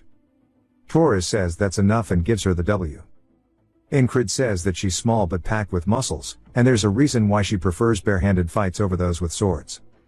She asks if he knows that he lost, and he says that she's going to be perfect to train with, asking if she wants another round. She smiles and begins blushing, so Ingrid clarifies that he meant sparring. She asks how he knew what she was thinking about, and Torres tells him to stop doing that shit in front of him. As the night starts to set, Pen asks Ingrid if this is really how he's going up, and he asks if there's something wrong. She says that he has too many weapons on him, and that he's going to pass out from exhaustion before they make it halfway up. Torres asks what about him. She gives him one glance, telling him to do whatever he wants. Bro starts crying, saying that his feelings are getting hurt here. Ingrid says that he thinks he can climb the walls fine with this much gear, and she sighs, saying that he sure is innocent. They aren't just climbing the walls, they need to climb this giant mountain just to get to the walls in the first place. Torres says that's really high up. Ingrid says that climbing it alone will be a challenge, but none of his walls have been easy to climb thus far. Before we can see them climbing, Ingrid explains that when he got back from the magician's tunnel under the shopkeeper's house, he picked up some trophies to buy a new sword since his broke. Craze was surprised by all of the magic tools, saying that just one of these is worth enough to buy a full set of new equipment. Ingrid says that he should go get him the best sword he can with this money. Craze asks if he really has nothing in his brain but swords. Ingrid says to a person who lives and dies by this sword, their sword is their lifeline, and heading out with that one is not an option for him as he starts scaling the wall. At the top, Pen says that she told him to leave his sword behind, even if he puts away all of his other weapons, just that one he has is just going to drain all of his stamina. Ingrid says that it really is weighing him down, but he continues climbing up, saying that muscles that have been pushed to their limits become stronger. This is just another example of training to him as he keeps scaling up the wall. He says that he has already reached and overcome countless limits. As he finally makes his way to the top, he says this much won't be enough to stop him. He finally climbs to the top and lets out a big deep-winded sigh. Pen tells him that he's only making it difficult for himself, and Torres wonders why he insisted to bring his sword, wondering if it was to train, but says there's no way he can be that insane. Some wolves begin to howl as they look down, seeing a pack of them, but they're just not normal wolves. They are werewolves. Ingrid calls them lycanthropes. Torres comments on how it's rare to see them moving in such a big pack. Pen says that means they are going to have to be on their guard now, and she spots the wall off in the distance. As they hide in some nearby foliage, she says there is nowhere for them to take cover, and the guards begin doing their rounds. She says that it's actually so bright when 2 full moons are up that the guards don't really pay attention anymore. As soon as the guard turns, she tells them now is their chance as they begin running straight in towards the wall itself.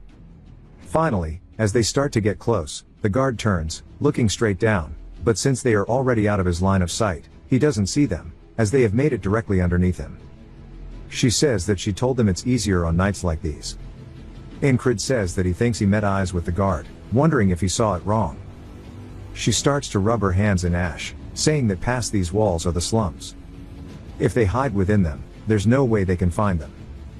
Before they get up, he should really ditch his sword, as this wall is going to be much harder to climb than the mountain. He says it won't be a proper workout without some weight behind him. Torres says he knew it, calling him crazy.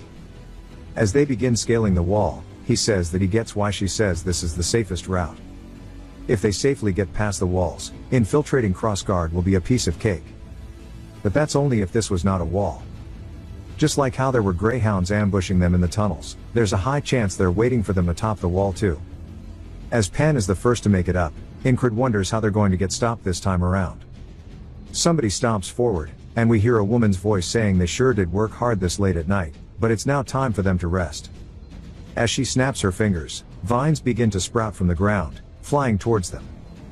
Pen yells, telling them all to duck, as they narrowly get underneath the vines. She tells them to run to the base of the wall. As she throws her axe forward, the magician blocks it with her vines, but not just that, she shatters it to pieces. Ingrid is surprised to see a magician, saying he didn't expect that, and it sure is an impressive trap. He dashes forward, getting right in close to her, but a vine pops out from underneath the ground, blocking him from directly attacking her now. He says he's dealt with the magician once, using his sixth sense as he prepares to thrust. He does exactly that. As the blade starts to go straight towards her, he says that he should have her, but she doesn't take her eyes off the tip of his sword. He recalls Jackson's words about how he should trust his senses, but he shouldn't swear by them, because a strong opponent can fool them, especially magicians. She begins to push him back with her vines, knocking him into the air, entangling him completely. Pen and Torres spot this from halfway down the wall, and she calls him an idiot, asking what the hell he stayed up there for. Vines begin to make their way down the castle wall, killing both Pen and Torres in an instant, piercing their chests. Incrid is doing his best to free himself, but the vines are way too thick and he can't get away. The magician says that she applauds his courage for not running away. He grits his teeth while staring at her, and she introduces herself, Richa of the Rose Vines. She begins to raise her hand. She clenches her fist, and Incrid can tell that this life is over as a giant magic explosion happens within the midst of her vines. He says that just like how not all foot soldiers are equal, he should have expected the same would apply to magicians, and he got too cocky. He got drunk on the fact that he grew stronger, and charged in without analyzing her. The boatman asks if he knows his place now, saying he is an oddity using the power of loops to get stronger instead of suffering like he should, but against an overwhelming tall wall, he's nothing but an ant. Incrid thanks him, saying that he thinks he reignited that spark within him, and this is exactly the wall he needed. The boatman says that he can't wait to see the third wall. I love how the boatman's face is becoming more distinguished with each and every passing loop. We then see Pen asking if he really wants to try disguising themselves as merchants. He tells her that he has a bad feeling about the other ways. She says that's fine, and they just have to enter along with the merchants who go in regularly to trade. He asks her when that will be. She says tomorrow morning. He says that if it's tomorrow, he wonders how that will work because he can't make the day go by without surpassing the wall. He wonders what will happen. Torres says they have to wait another day. As Pen says they should have some time and enjoy themselves. She then tells one of her men to get everything they've got. Incrid wonders what it's going to be. As she brings out a lot of alcohol and meat, Incrid wonders if she really just brought out alcohol in front of the enemy, asking if she's insane. He says that it would be too dangerous to get this relaxed. She says it's more inefficient to be stressed out in the first place, and that he'll end up losing sight of the forest if he's all uptight, and that he too should take a drink and relax as his shoulders look tense. He says that he's always done his best to overcome his limits, and he thought that was for the best, but she's right. He was tunnel visioned, and he began to think that the only way to surpass this wall was to face it head on. As he steps forward, he says he wants to think about this calmly for a second. As he unsheathes his blade, he says struggling head on isn't the only way. Today, this moment, it will all become a part of him as he begins focusing, as he's about to start training. Pen says that she told him to rest, asking what his problem is. Torres says that it is resting for him. She seems curious as Incrid begins racking up a sweat from swinging his sword, and she says that he sure is a delight for the eyes. Torres tells her that's harassment, and she says that's only harassment if she wasn't pretty. As the two moons begin to overlap and night has fallen, we see them camping out, and Incrid says that he had a big revelation today, and that alone made his day productive. They would have arrived at the walls about this time. The greyhounds are in the tunnels, and there's a magician atop the wall, and he wonders what's going to stand in their way this time around.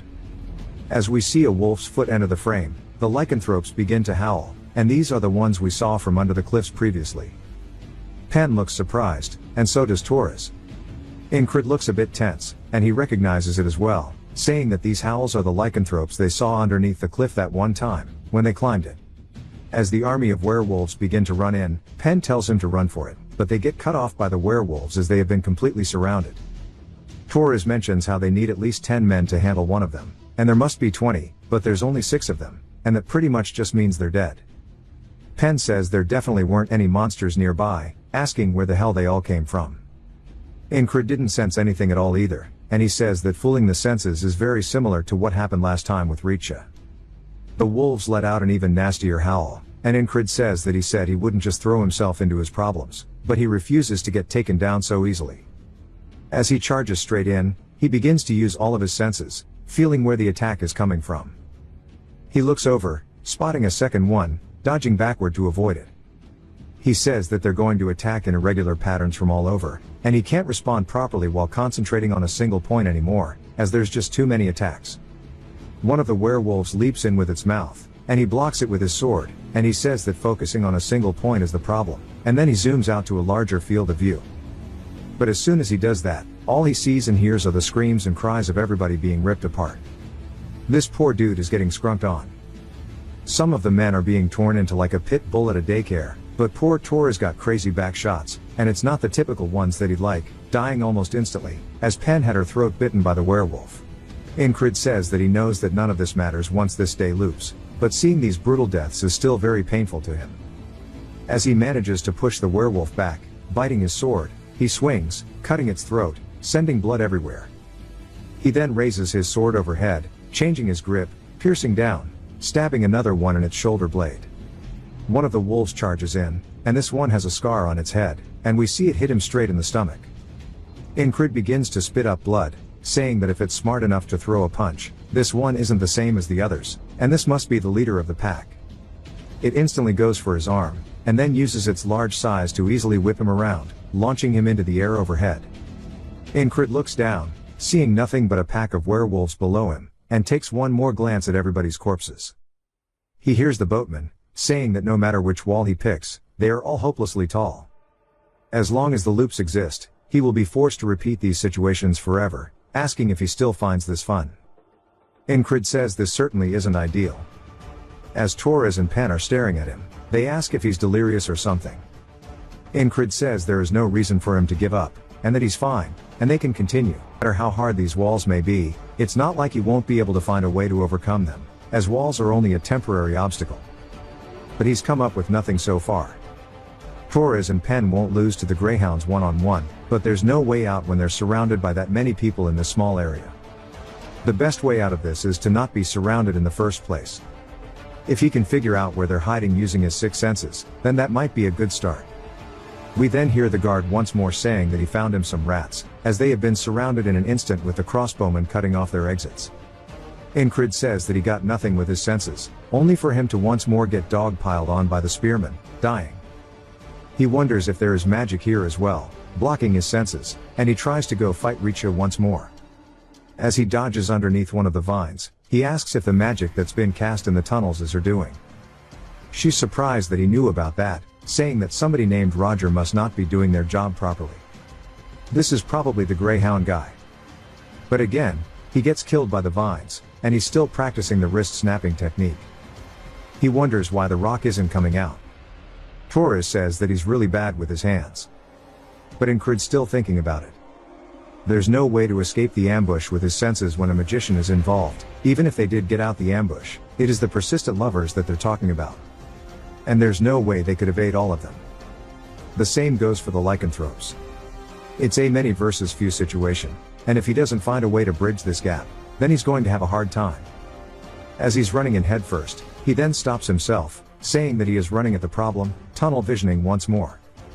Back to the cave, he swings his sword, deflecting one of the spears, cutting a man's arm off. Then back to the fight with Richa, he says that he can't be hasty. This is a rare opportunity for him to train endlessly once more after all. Back to the lycanthropes, into the spear death. Richa is the only one where it looks like he's making a good bit of progress. I take that back, as we see his sword soaked in blood as he's killing a lycanthrope by grabbing onto its head, slicing it off. He says that he won't waste this precious time, which he can use to become stronger, only for him to immediately get killed. The boatman's lantern begins swaying, and he wonders how much longer he's going to play around. If he doesn't want to stay in this loop forever, he better choose a wall to climb over once and for all. Incrid says after repeating all of them, he could tell each of the 3 walls are excellent, and it's almost a waste to have to choose one of them. Then, in one of the loops, morning arrives, and Torres wakes up, spotting Incrid training in front of him. Incrid punches forward, and then snaps his wrist as the hidden blade comes out of it. Torres is surprised, saying that he couldn't do that yesterday, asking when he figured it out. Incrid says it was around 30 days ago, leaving Torres confused, asking what he meant. Incrid says now that he has become strong enough, this is actually the 79th loop, and he's going to climb over this wall and progress to tomorrow. He says that they have time before they go into the tunnel, wondering if he could get a simple pouch made, and he gives them the measurements, saying that he needs to be wrapped around his wrist. The guy says that that's not hard. Then Incred comments on the inside of Pen's boots, as they seem special. She asks if he's that curious, as she takes off her boots, saying that she put fabric on the inside, and it dampens the sound of her walking, as there are a lot of sensitive monsters in the area. Incred tells Torres they should do this too. Torres is surprised, as Incred says that she's saying that there's a lot of monsters, but she reminds him that they probably won't run into them. They do it anyway, and Incred's foot is barely making any sound at all, to the point that Pen is surprised, asking if he has worked as a ranger before. He says no, and she says that even if he did the fabric dampening to his boots, it's hard to walk this quietly. It's because he's practiced this loop over and over again, and to survive in the smuggler's tunnel, he needs to find the enemies first, and then create a gap. It's not easy to find where they'll ambush from in this dark tunnel, but they have an expert on their side. He asks what they should do if there are enemies waiting in the tunnel, and Pen says there's a low chance, but they can run if that happens. He then asks what will happen if the exit is blocked, and asks about the width and height of the tunnel, wondering if there are any side paths if their main one is blocked. Torres asks if he's scared or if he has a bad feeling about this, as he's asking a lot of questions unlike his usual self. Incred asks her if they are armed and waiting for them, if they are as good as dead. She says that he could sit this one out if he's scared, as it'll be better than listening to him talk ominously. He's saying that they should just be careful, and she can tell that he's serious, but she wonders where it's coming from. Incred says that the way to make his comrades act like he wants them to, given their ranks, he can't use force, and that means he needs to persuade them. The level of intimidation that Krang showed at the infirmary tent, and the forceful way of speaking, he got his point across. That method is more effective than 100 words. She says that he's right, and she admits that she was too relaxed. The air has now shifted, and if she stays alert, she'll notice things. As she's looking at the floor, she says it's odd, and that there are footsteps that have been muddled on purpose. She then grits her teeth, realizing that this is a trap, saying they need to go back immediately and secure the exit. Finally, men start walking up behind them, wielding crossbows, pointing them directly at them, and Torres and them hide. We then hear Incred running, saying that he has word from their boss Roger, and that Roger is the name of the enemy commander that Richa had mentioned. It's difficult to see faces and how people are dressed in the dark, as he starts screaming about the city and monsters. They ask if he means Commander Roger, wanting him to explain. Incred says that these guys think that he's one of them just because he knows the name Roger, and as he gets close, Incred starts to draw his blade. He says of course they'll realize now that he's up close that that's not the case, but by then it's too late as he instantly kills one of them. They start screaming, saying that he's an intruder, and the man yells for everybody to shoot as Incred grabs onto his uniform and begins holding him hostage, telling everybody to shoot. The man orders them not to, saying that they better not dare. Incred taunts them, saying that he thought these Aspen dogs were trained, and he can't believe they can't take down one man, and that they should do something. Both Torres and Pen wonder what the hell he's doing, provoking them. Pen says that if there are others here, this is going to be bad, and she needs to check it out. But Incred starts screaming, asking if their crossbows are for show, and if their heads are just empty. Continuing to taunt them, Pen then realizes exactly what is going on. He keeps yelling the name Roger, saying it over and over. We see her coming up behind one of the guards as she instantly hits him with the "does this rag smell funny" no jutsu. Torres also picks up what he's putting down, killing another one of them, and she realizes that this is the perfect opportunity for them to kill them, and that he is a real genius, as she stabs a man in the throat. The soldiers now realize that they're pinched and yell about the men behind them. One of them asks where, but Torres instantly cuts him down. Incred yells, saying that the moon shirks away from the oncoming darkness. The sun rises to reveal a new dawn, and he continues screaming meaningless things. One of the soldiers looks absolutely terrified as he's readying his crossbow. He points it forward towards Incred, and the guy releases the bolt, only to friendly fire his boy. They scream, telling him to die, as they start charging at him. Incred says that's the end of wasting time, but that wasn't enough. He throws out 2 whistle daggers, hitting 2 men each in their eyes, as Pen yells that they need to get to the exit. They then hear more soldiers marching in, so he turns, spotting the main forces of Roger's greyhounds. I guess Roger is not this guy, my bad.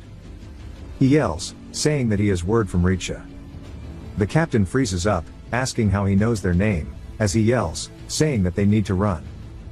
The guy realizes now that he was being toyed with and yells, telling his men to chase them. As they're about to reach the exit, they finally make it out with the soldiers directly on their asses. Pen asks if they're going to continue chasing them, wondering how to avoid them, saying they need to go to the creek or the cliff. But Ingrid says they have to go to camp. She asks why, but he tells her there's no time to explain. She decides to go with it, telling them to follow her. He says the sun will set soon, and it's about time for him to call them.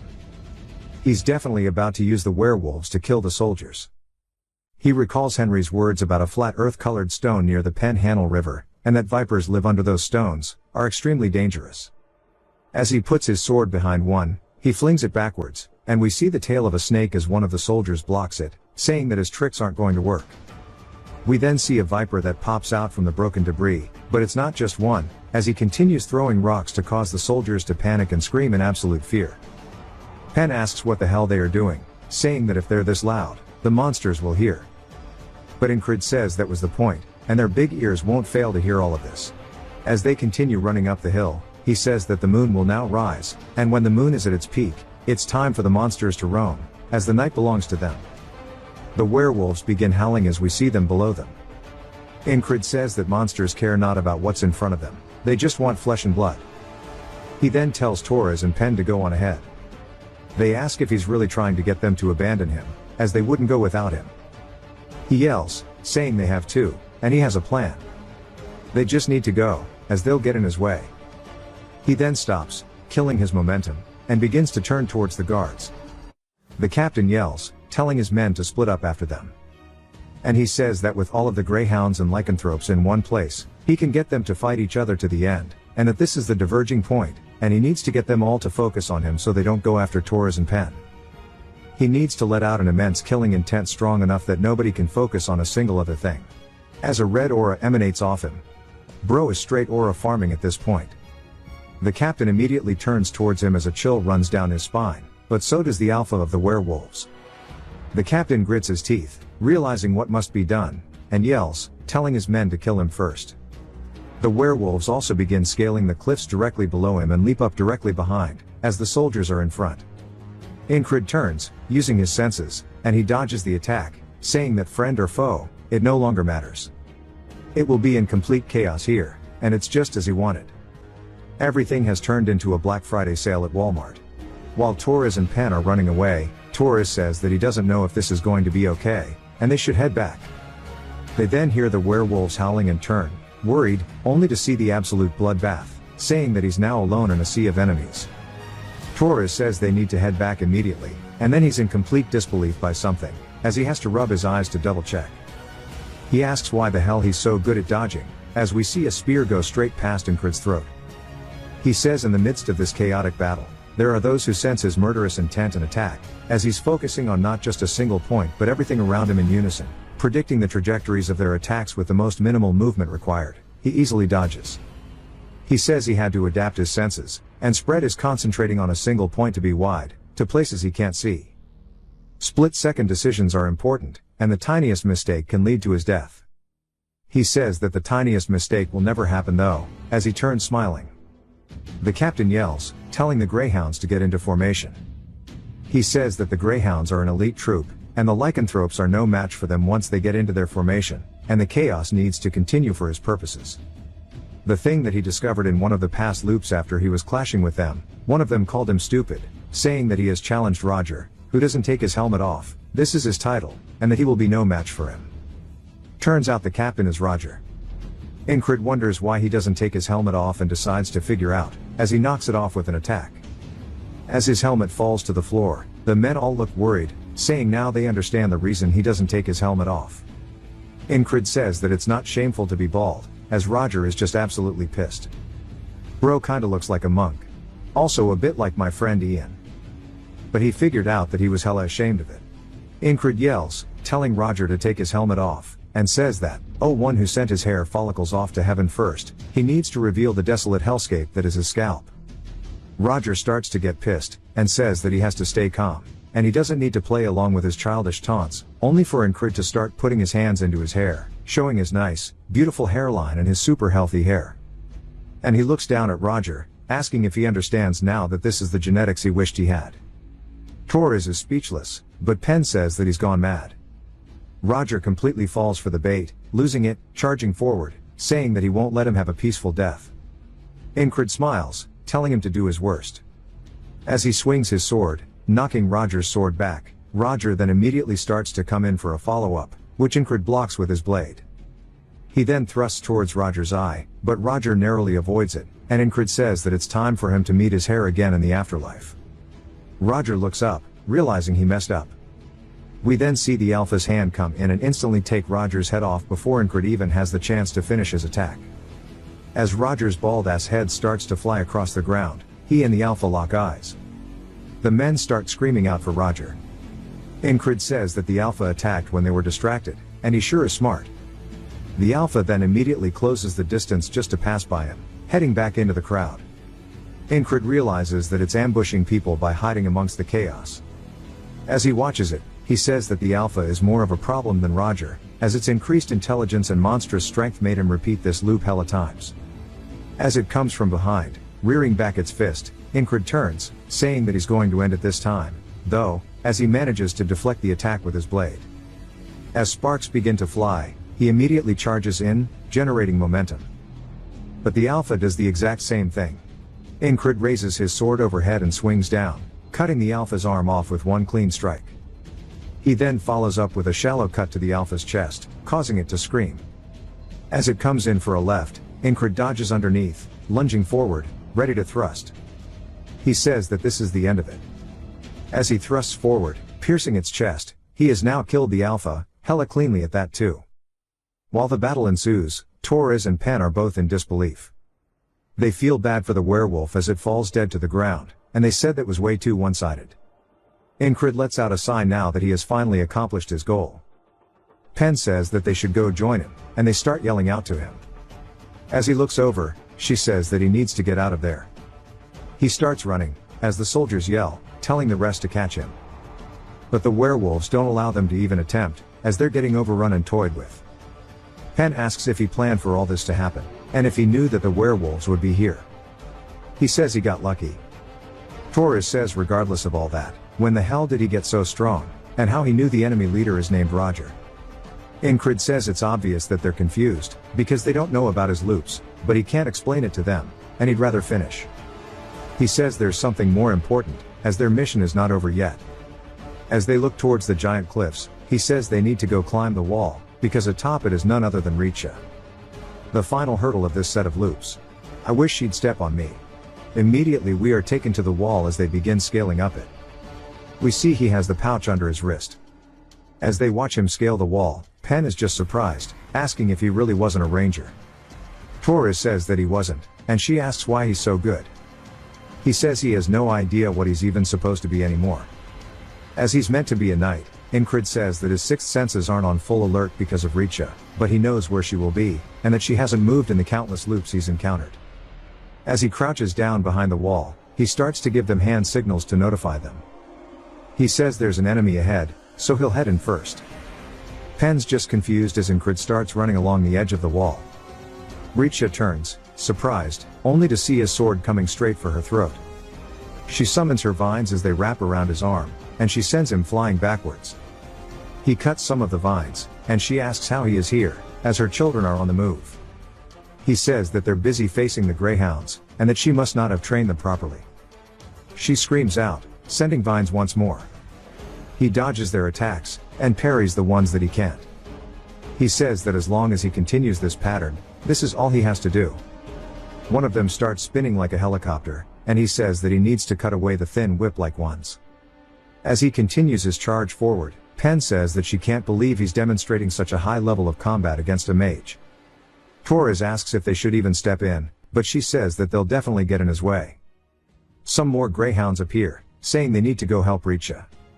The dude instantly gets asked a question, as Pen says she can't let them get close to Incred. Richa starts to get pissed as roses begin to sprout from her vines, and she calls them worthless, and shoots out some roses. I was wondering where the rose in her name came from. What a cool attack. Incred says that he already realized how to beat her, since in the end she's still human. She'll die if she gets stabbed or slashed, but he needs to figure out how to create the gap to do so. He happens to have something perfect for that task, as we see the pouch. He starts to charge in, concentrating on his surroundings, dodging the arrows, and cutting away at the vines like he has been doing so far. As he cuts away at the ones directly in front of her, shielding her, she's surprised.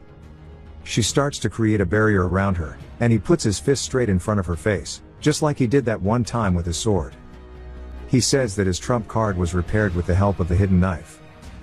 Back when Craze asked what he wanted to do with these leftover magic devices, and if he wanted them to be sold, he said that he wants to keep them, as they'll have a use for them somewhere.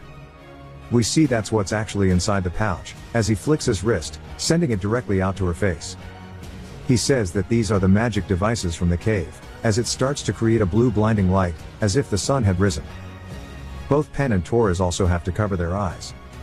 As the people in the slums look up, all they see is this very bright light atop the wall. Richa starts screaming in pain. As Incred swings his sword forward, cutting through her vines, but also cutting through her side as well.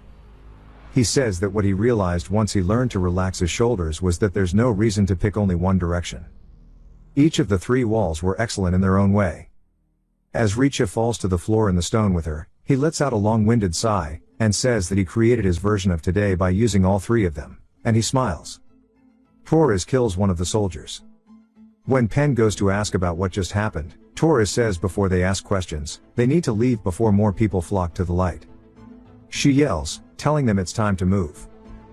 As we see guards patrolling the slums, they're looking around holding torches. He says that they've managed to infiltrate Crossguard, and now if they rescue Kitten and escape as planned, he can end this loop. Pen guides them to a house, saying that this is the last place Kitten stayed at before they went missing. As we see signs of torture, they must have figured out Kitten was a spy. Pen says this makes things certain, and that Kitten must be dead. Incred says that the enemy is on their way here, and the informant they were supposed to see is dead. It means that the entire plan was an Aspen trap. The letter from Kitten saying that there was important information to be conveyed was probably made up by the Aspens to lure them and kill them. Torres realizes they were played with as the guards ask the other one if he found anything. He says no, but they know they need to search the area. Pen says they should try to make their escape. Torres says that it's a huge gamble to try to do anything with guards everywhere, asking if there's a way to divert their attention. Incred says that he has a method that's proven to work, asking if they want to try it. As we see one of the houses set ablaze. The soldiers begin running over, putting out the fire. Incred says there's nothing better than this to draw attention. Now that he's done this multiple times, he's picked up some techniques, and at this point he might end up as an arsonist and not a knight. So he's going to train with his sword more once he gets back.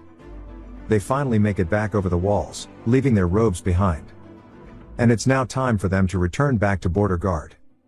Amongst the rebel of the house, we see a man looking at it from up high, as another man, who I thought was Mitch, but it definitely isn't, tells somebody that the infiltrator escaped after setting a fire. The man says that every trap they set up turned out to be meaningless, and they took a heavy blow, and he can't believe Richa would die so easily. He thought the plan was perfect. They had the perfect opportunity to kill all of their rangers and spies, and to inflict a heavy blow on the morale. But he decides it's fine, as there are still lots of things they can do, and he tells the soldier it's time to go, as it's time to prepare for what's next. And we are introduced to the Aspen's genius strategist, Abner.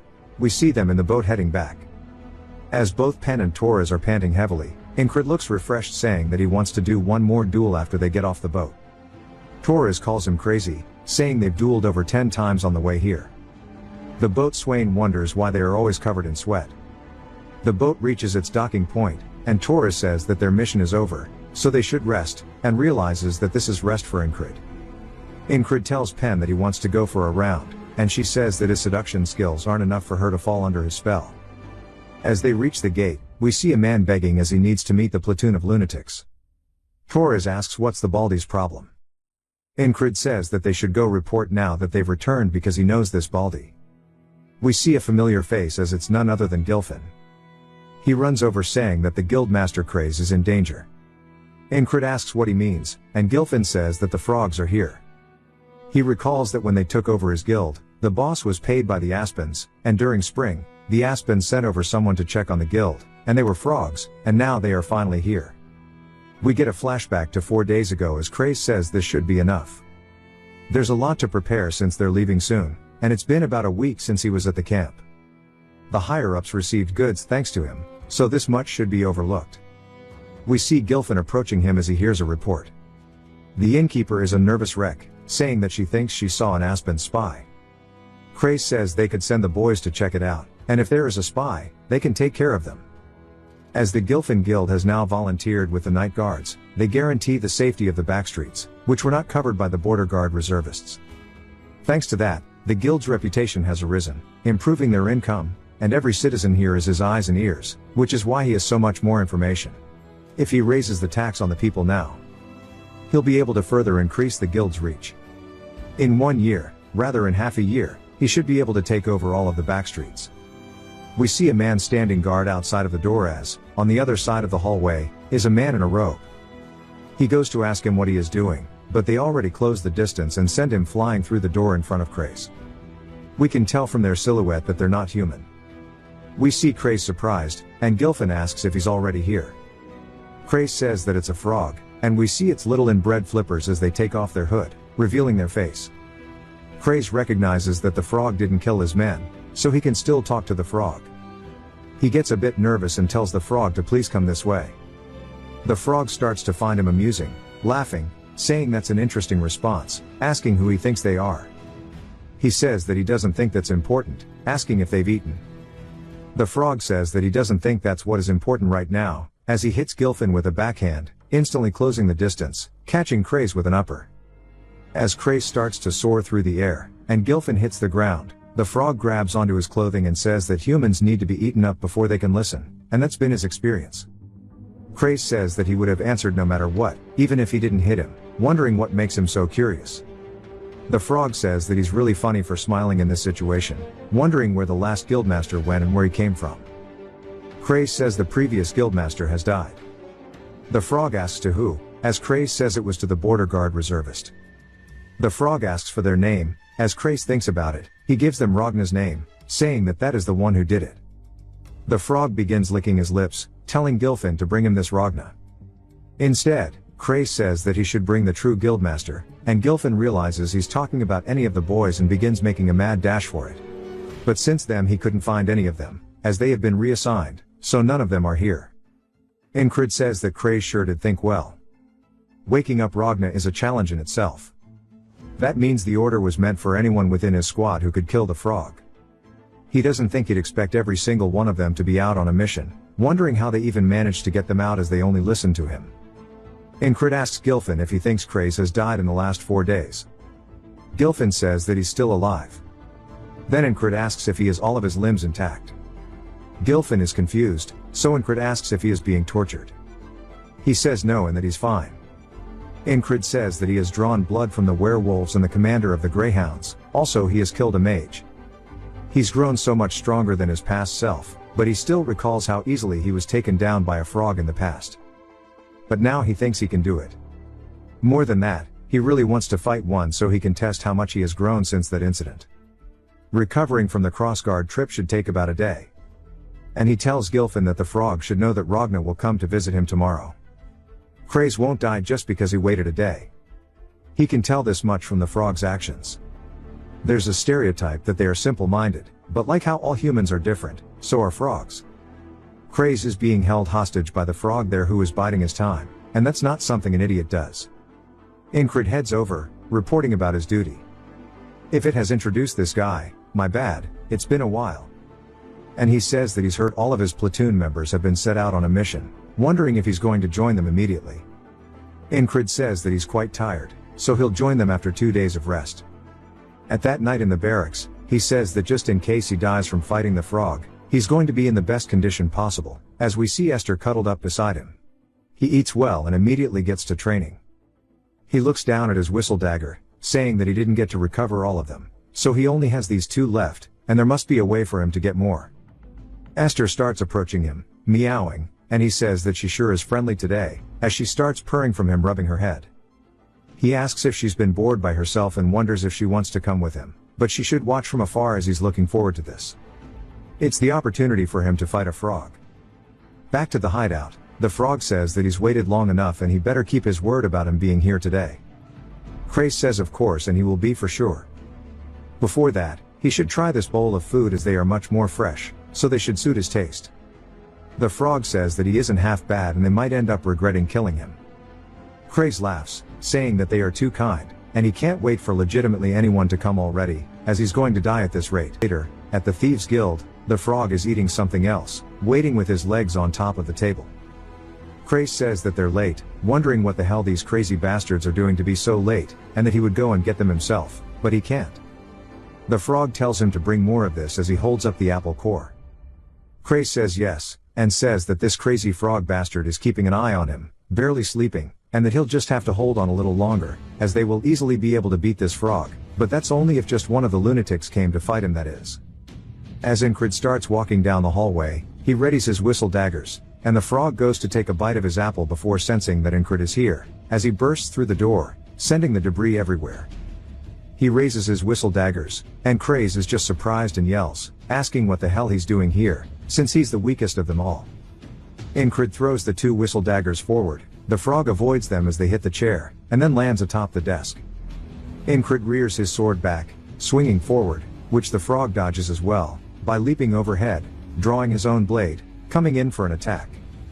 Incrid dodges by ducking underneath it, and now they are on equal footing, and it's time for one of them to gain tempo in this fight. They both start charging in at one another, trading blows, creating sparks with each clash, sending nothing but the sound of their swords clashing throughout the room. Craze is surprised, asking if this is really the boss, wondering how he's going up against a frog, as it looks extremely evenly matched with the 2 of them trading attacks. Incrid says that a novice would continue to block against the frog's crazy amount of strength, but his bones will break if this continues.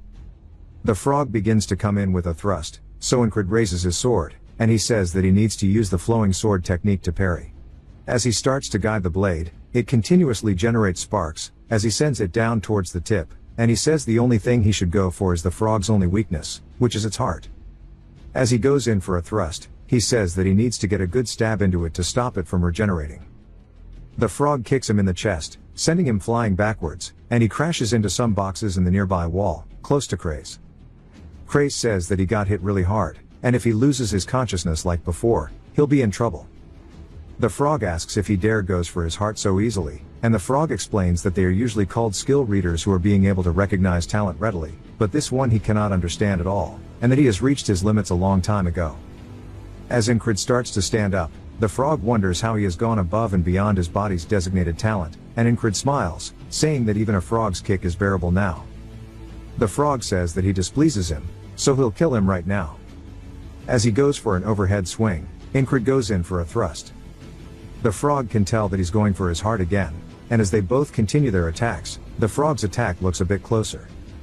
Incrid says that he needs to stop its heart to stop its regeneration, but it turns out that he also understands that he needs to get the advantage. He swings, cutting its arm off, sending it flying through the air. He immediately begins to follow up, saying that it won't have enough to regenerate its arm in the middle of a fight, and if he goes for his gaps now, it should work. The frog says that he can easily kill the likes of him with just one of his arms, and he continues his follow-through that he was doing earlier. Swinging forward, Incrid does his best to try to parry it, as we see his sword flying through the air, because the frog is too damn strong. The frog immediately gets overhead, raising his sword to finish the job, and Incrid asks if this is where it ends this time, and that he'll challenge it again in these loops. As the frog goes to follow through to finish Incrid, it stops just shy of his head, sending his hair rustling from the wind pressure. As the room falls eerily quiet, the frog begins to ribbit and growl. Incrid wonders why it stopped before the killing blow. As the frog turns around, he says that he can feel it, and he can sense an immensely strong spell as Esther is giving him the death glare. He says that it's emanating from the beast, and it must be a warning that his life will be in serious danger if he kills the human in front of him, as Esther begins to slowly walk into the room. The frog's throat begins to bulge as he's holding back his rivets, and he says that he really wants to kill a human who has surpassed his limits. Since he is unpredictable, he's the type of human that they need to call early.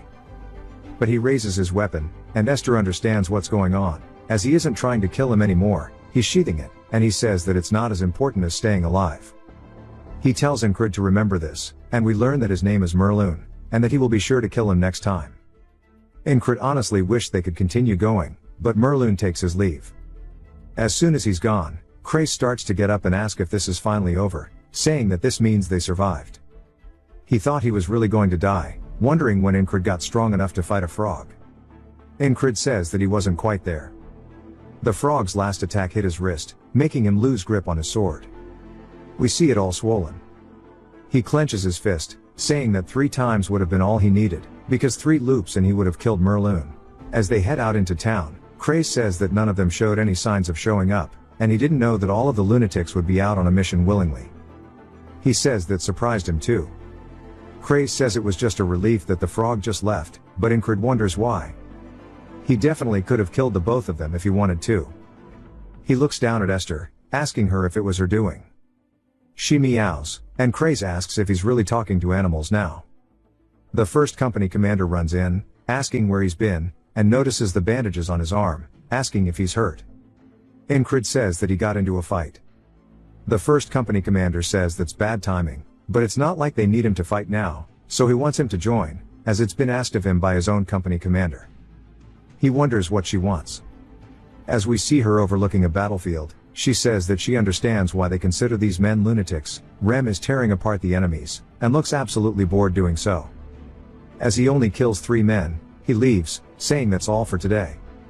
A man yells, saying that there are more, but Rem says that's all he agreed to. A bit later, Ragna enters the camp, bloodied, carrying a man's head, and they said that they thought he died, but he's still alive, since he went missing in the last battle. Ragna says that they should have told him if they moved camp, and puts the guy's head in the other guy's hand, saying that he's going to go to sleep. The guy says they never moved the camps. Then he starts freaking out, because he's holding the head of the enemy commander, and they can't believe that he made it into the enemy base and came back out alive. Odan is straight up bullying these dudes, saying that they sure are noisy, and they need to be taught some manners.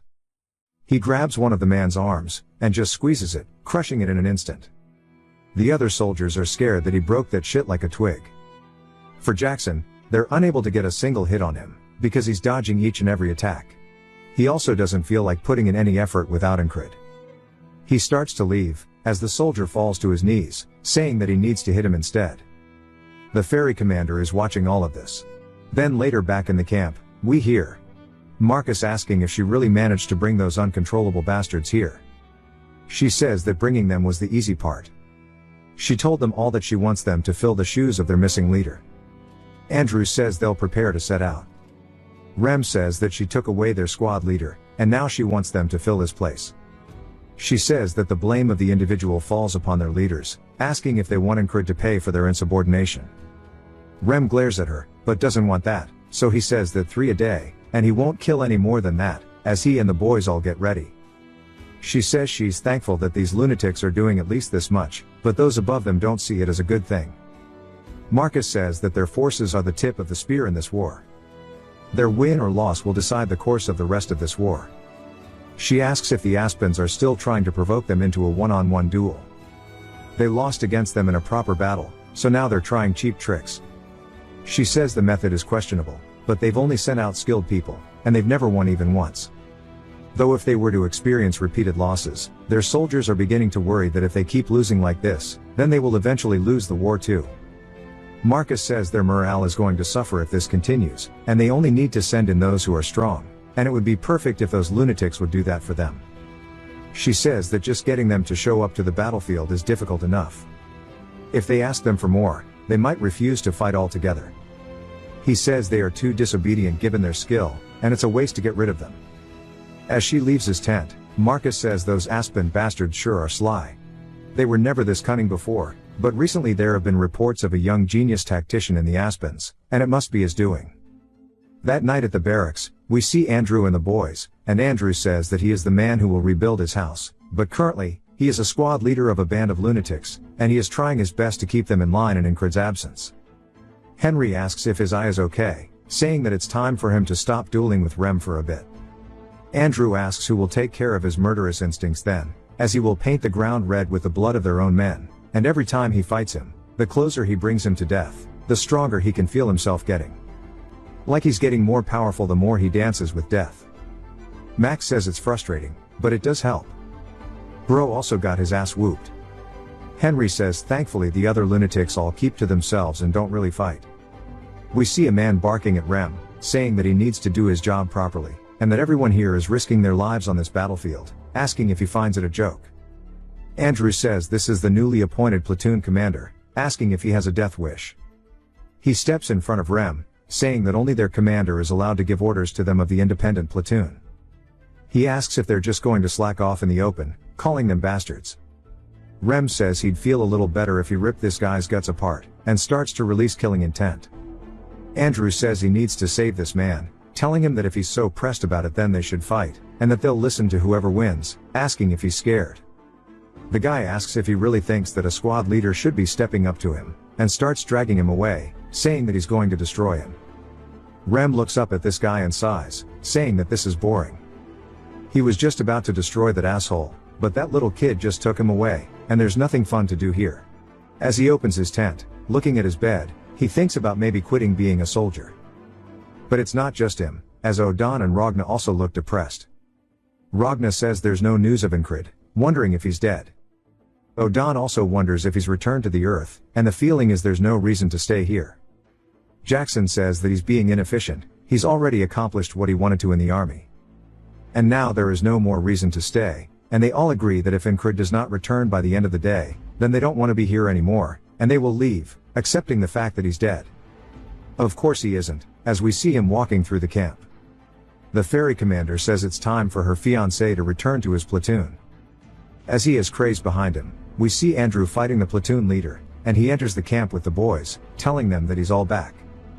Rem goes to call him boss, but Andrew bursts into the tent full of tears, screaming out for him, asking why he's so late, and starts hugging onto his waist, saying that he's waited so much for him, and that he's had to deal with so much bullshit. Rem smiles, and starts to chuckle a little bit, asking Andrew why the hell he's getting ahead of him, and he and the boys start telling Incrid that he's late. And they all call him boss. He says that he was, then they have a wholesome little reunion. Later that night, he says after looking around, it seems the reason why they wanted him here was to take control of these lunatics, and that they should listen to their superiors sometimes. Rem says that only if he feels like it, but Incrid says that it's not like he can order them around either. Rem says that's not what's important right now, asking if he got any stronger. Ragna also taps the floor with a sword, saying that he wants to duel. Krace tells them to wait, saying that surely they can see his wrist is hurt. Both Rem and Ragna start butting heads, trying to see who will duel him first. Odan tells them not to fight while laughing, saying that it's been a while, so they should start by warming up their bodies. Incrid tells them to stop causing a ruckus, and Krace says it's about time for him to make them quiet, but instead, him being the battle junkie he is, he says that he'll fight all of them on their own. Krace says he can't since he's hurt, but Incrid says it's not broken, and he can move a little. Jackson tells him that he can't ignore injuries no matter how small they are, and that he should show him the injury so he can put some ointment on it. Incrid can't put strength in it, but he thinks he can still hold the sword, and after fighting the frog and cross guard from earlier, he's gotten stronger yet again, as now he was able to fight Merloon and stand his own. He says of course he is still far from being a knight, and the heights he must reach are still far away, however, he has already climbed so much. I am proud of Bro's progress. He wants to show everyone how strong he's gotten so far. Jackson tells him that it'll be bad if he goes overboard, but dealing with any side effects is his burden to bear. Incrid smiles as the boys all step outside, ready for him to scrap. Rem is up first, saying that he seems pretty confident, and he can't wait to see how much he's really improved as he dashes in. He swings directly towards Incrid, and Incrid watches the axe and actually swings and knocks it away. Rem notices that something is different about him. He's moving without hesitation, and his confidence only comes from a man who got stronger. Rem starts to laugh, saying that he can't wait to see more. Incrid readies his sword as Rem comes in for another attack. Jackson says that they've only been away from him for a week, yet he's already this different from when he stopped changing. Odan says that his patience is waning, and we see him open his eyes so clearly. For the first time. Ragna says that Rem better hurry up and finish his turn, but it's not just him, as everybody shares this sentiment. Rem can feel them burning a hole in the back of his neck, saying that there's no way he could wait patiently either. A bit later, after they finish their duels, Jackson says that he should tell them what happened. Incrid says it's nothing, and he fought a frog before coming here. Andrew says that's not nothing at all. Then Rem mentions that he heard he went to Crossguard, asking if he saw a frog there. Krace butts in, saying that they met one at the Thieves' Guild, and he only got hurt after he returned. Odan asks how the mission was, so Incrid tells him that they set up a trap. There were greyhounds, lycanthropes, and a mage waiting for them. Andrew looks confused, saying that he tried really hard too, and he did his best to fight these crazy bastards, but he still can't close the gap between him and Incrid.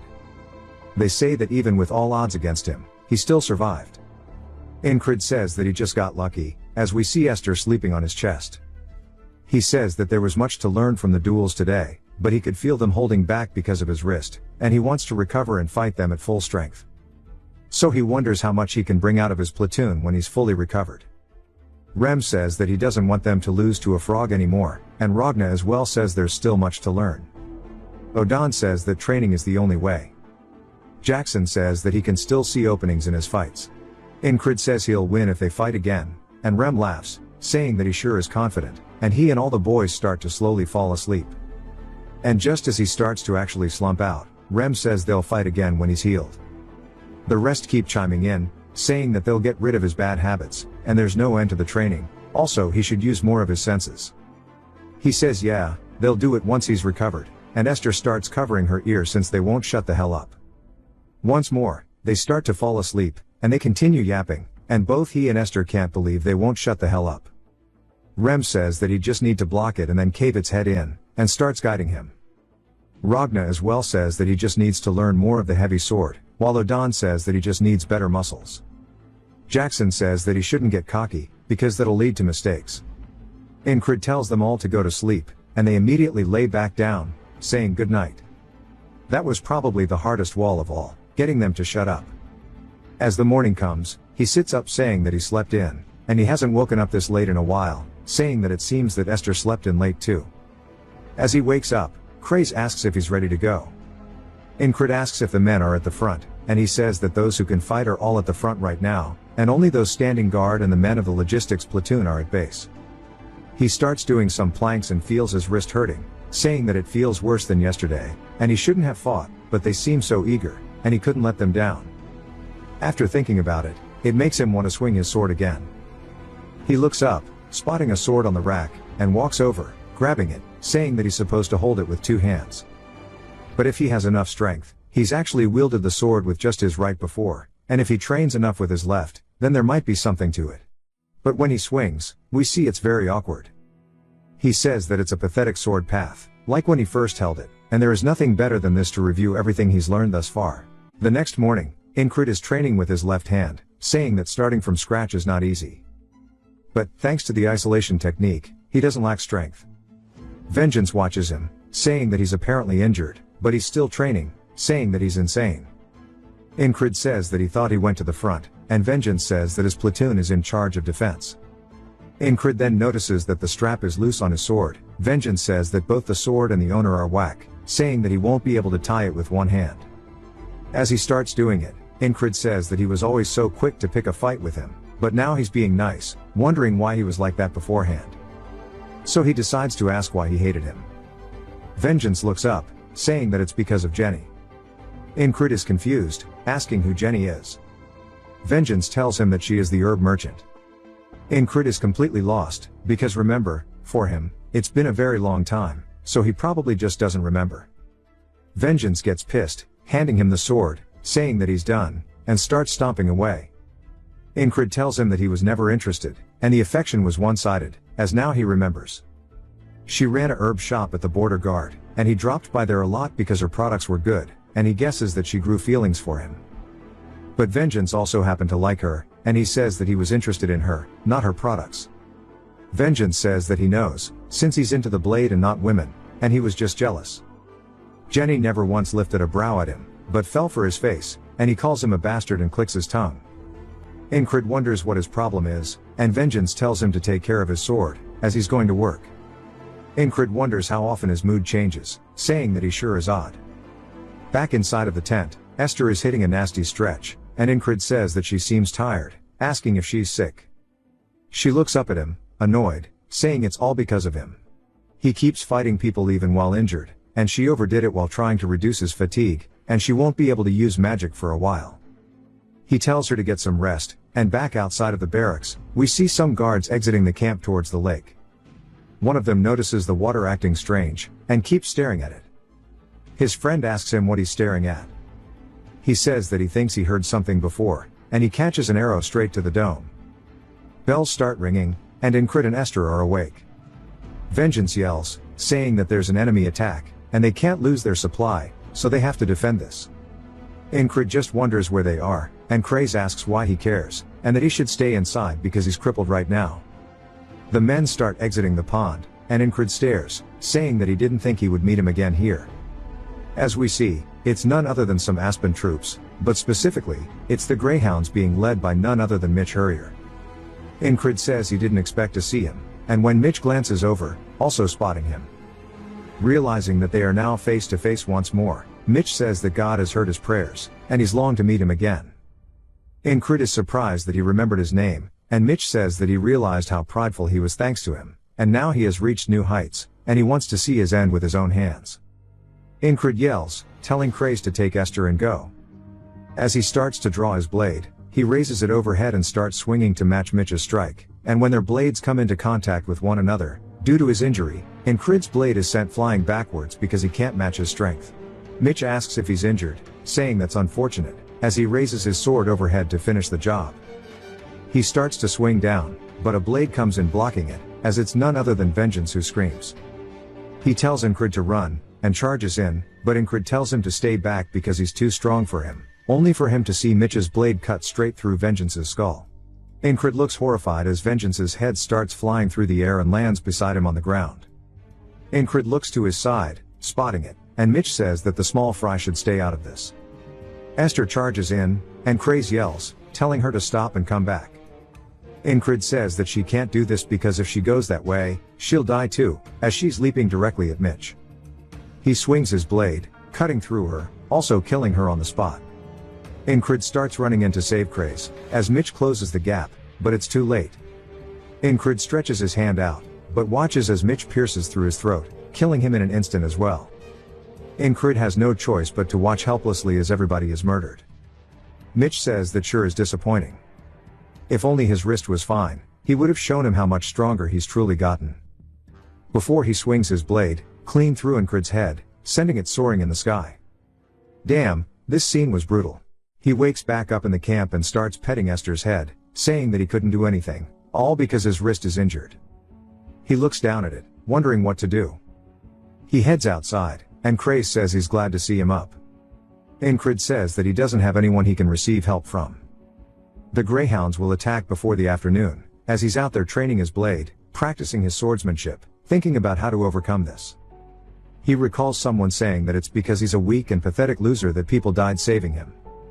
As his sweat hits the ground, he wonders if that's really the case right now. Vengeance approaches him, asking if he's training with his left hand because his other is injured. He says that this much training has to be a disease, asking if anything even comes out of it. Incrid says that he'll make sure he gets something out of it, and this time, he's going to save all of them. Vengeance is confused while he's staring at him, and Incrid says that he's sorry about Jenny. Vengeance is just surprised that he knew, and he says it's not like he did it on purpose, and Incrid says to cheer up, as there are women in this world who don't care about looks. Vengeance asks if he wants to die, and says that he's just trying to brag about how handsome he is, and Incrid laughs. The bells get ringing, and with enemies attacking the base, Incrid steps up, this time prepared a little more. He meets Mitch, who glares at him, and Incrid says that Mitch is strong, he was always over the level of a special rank soldier, and now he's more focused than ever. He blocks the first attack, and starts pushing Incrid back due to his injury. Incrid creates some distance, saying that he's lacking in strength because he can't use both hands. As Mitch starts charging in with a thrust, Incrid does his best to deflect it with his blade, but since he can't get enough strength, he gets trapped, and Mitch gets a slice in on his throat. Incrid falls to the floor coughing, and Mitch asks about his hand. Incrid tells him that it's injured, and Mitch says it's a shame, as he raises his sword up. He says he really wanted to fight him at his peak, before stabbing him in the chest. Incrid says there's not much, no matter how much stronger he is now, there's only one thing he can do, as it's time for him to grind his left side. He needs to focus on how he grips the sword, and how he swings it, his stance, and pretty much everything. From what he learned as a child from a local instructor, to the heavy sword of Ragna, and the basics of the other sword forms, he won't waste any time in figuring them out with his other side. Mitch arrives once more, and again, he gets defeated. Incrid continues training, saying that he's already walked this path once with his right side. Again, he gets defeated, and he's training on a dummy, swinging through it, but still, Mitch is easily dealing with him as he gets stabbed in the chest. Incrid continues practicing, saying that, thankfully he learns quickly. We all know that's cap, but maybe since he's already done it, it'll be true this time. He says that it's already been 40 loops, and his blade trajectory is still shaky, and he wonders why that is, and if it's because he's not used to it. Vengeance is watching his training, and thinks about something, and calls out to him, asking if he wants to have a duel. Incrid says this has never happened in any of the other loops, wondering what could have caused this.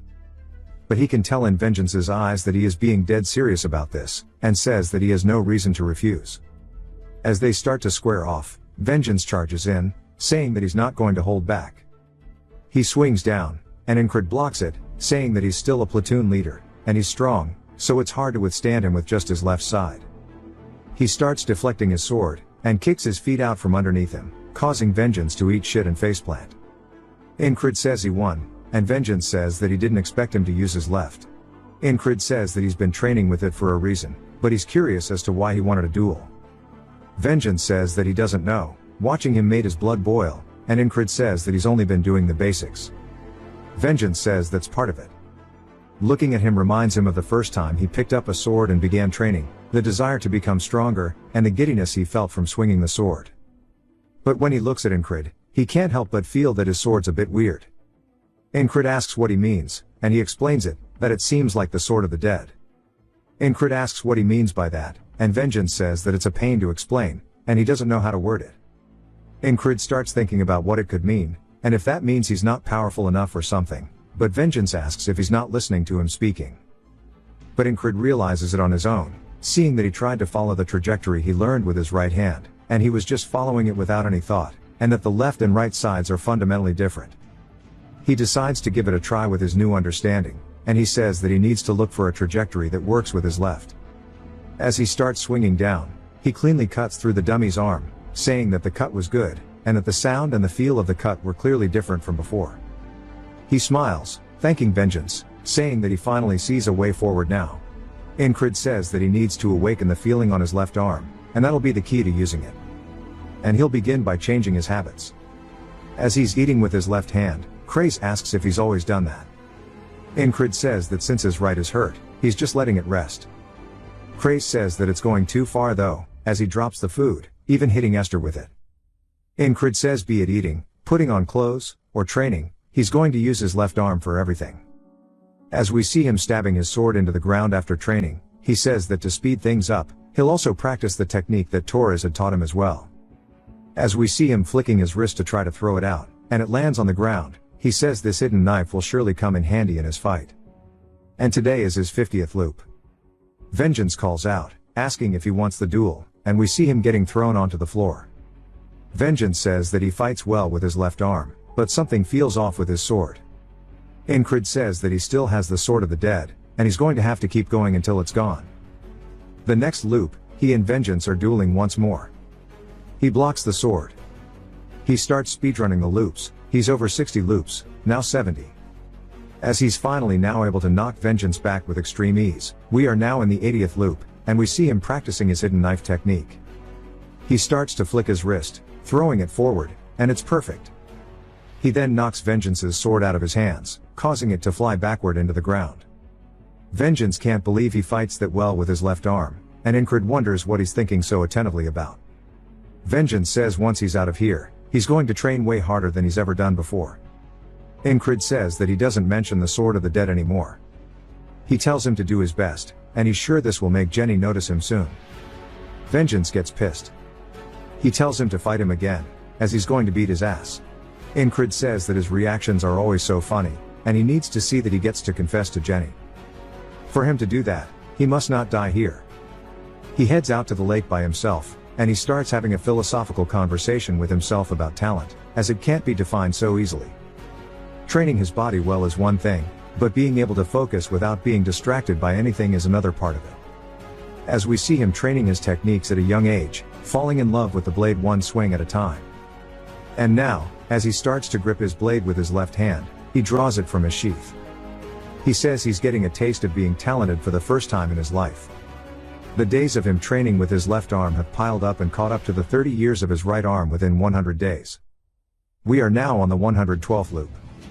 Mitch comes out of the water, and Incrid is determined to surpass this wall that is Mitch. Vengeance yells, saying they need to protect the base and drive the enemies out. Craze tries to get Incrid to come back, as he's holding on to Esther so she can't run up. But Incrid slowly marches forward, and Mitch thanks him, saying he wanted to meet him once more. Incrid says he did too, and Mitch says he gave him an awakening in his period of stagnation, and he will try his best to destroy him and climb even higher. Incrid says that he low-key feels kind of bad, as he's already seen his best countless times already, and he has realized that he can't win against him in a pure fight of blades. As he charges in, he catches Mitch off guard with the attack, but Mitch manages to block it. And as he starts to slide backwards, he catches his footing and starts pushing back, since he is stronger than Incrid. Incrid grabs onto his hand that's holding the sword and breaks his thumb, causing him to let go of his blade and scream out in pain. He returns with a kick to Incrid's chest. Incrid uses his sword to stop himself from falling over, and with Mitch's sword hitting the ground, he says he can't believe that this bastard is using such cheap tricks.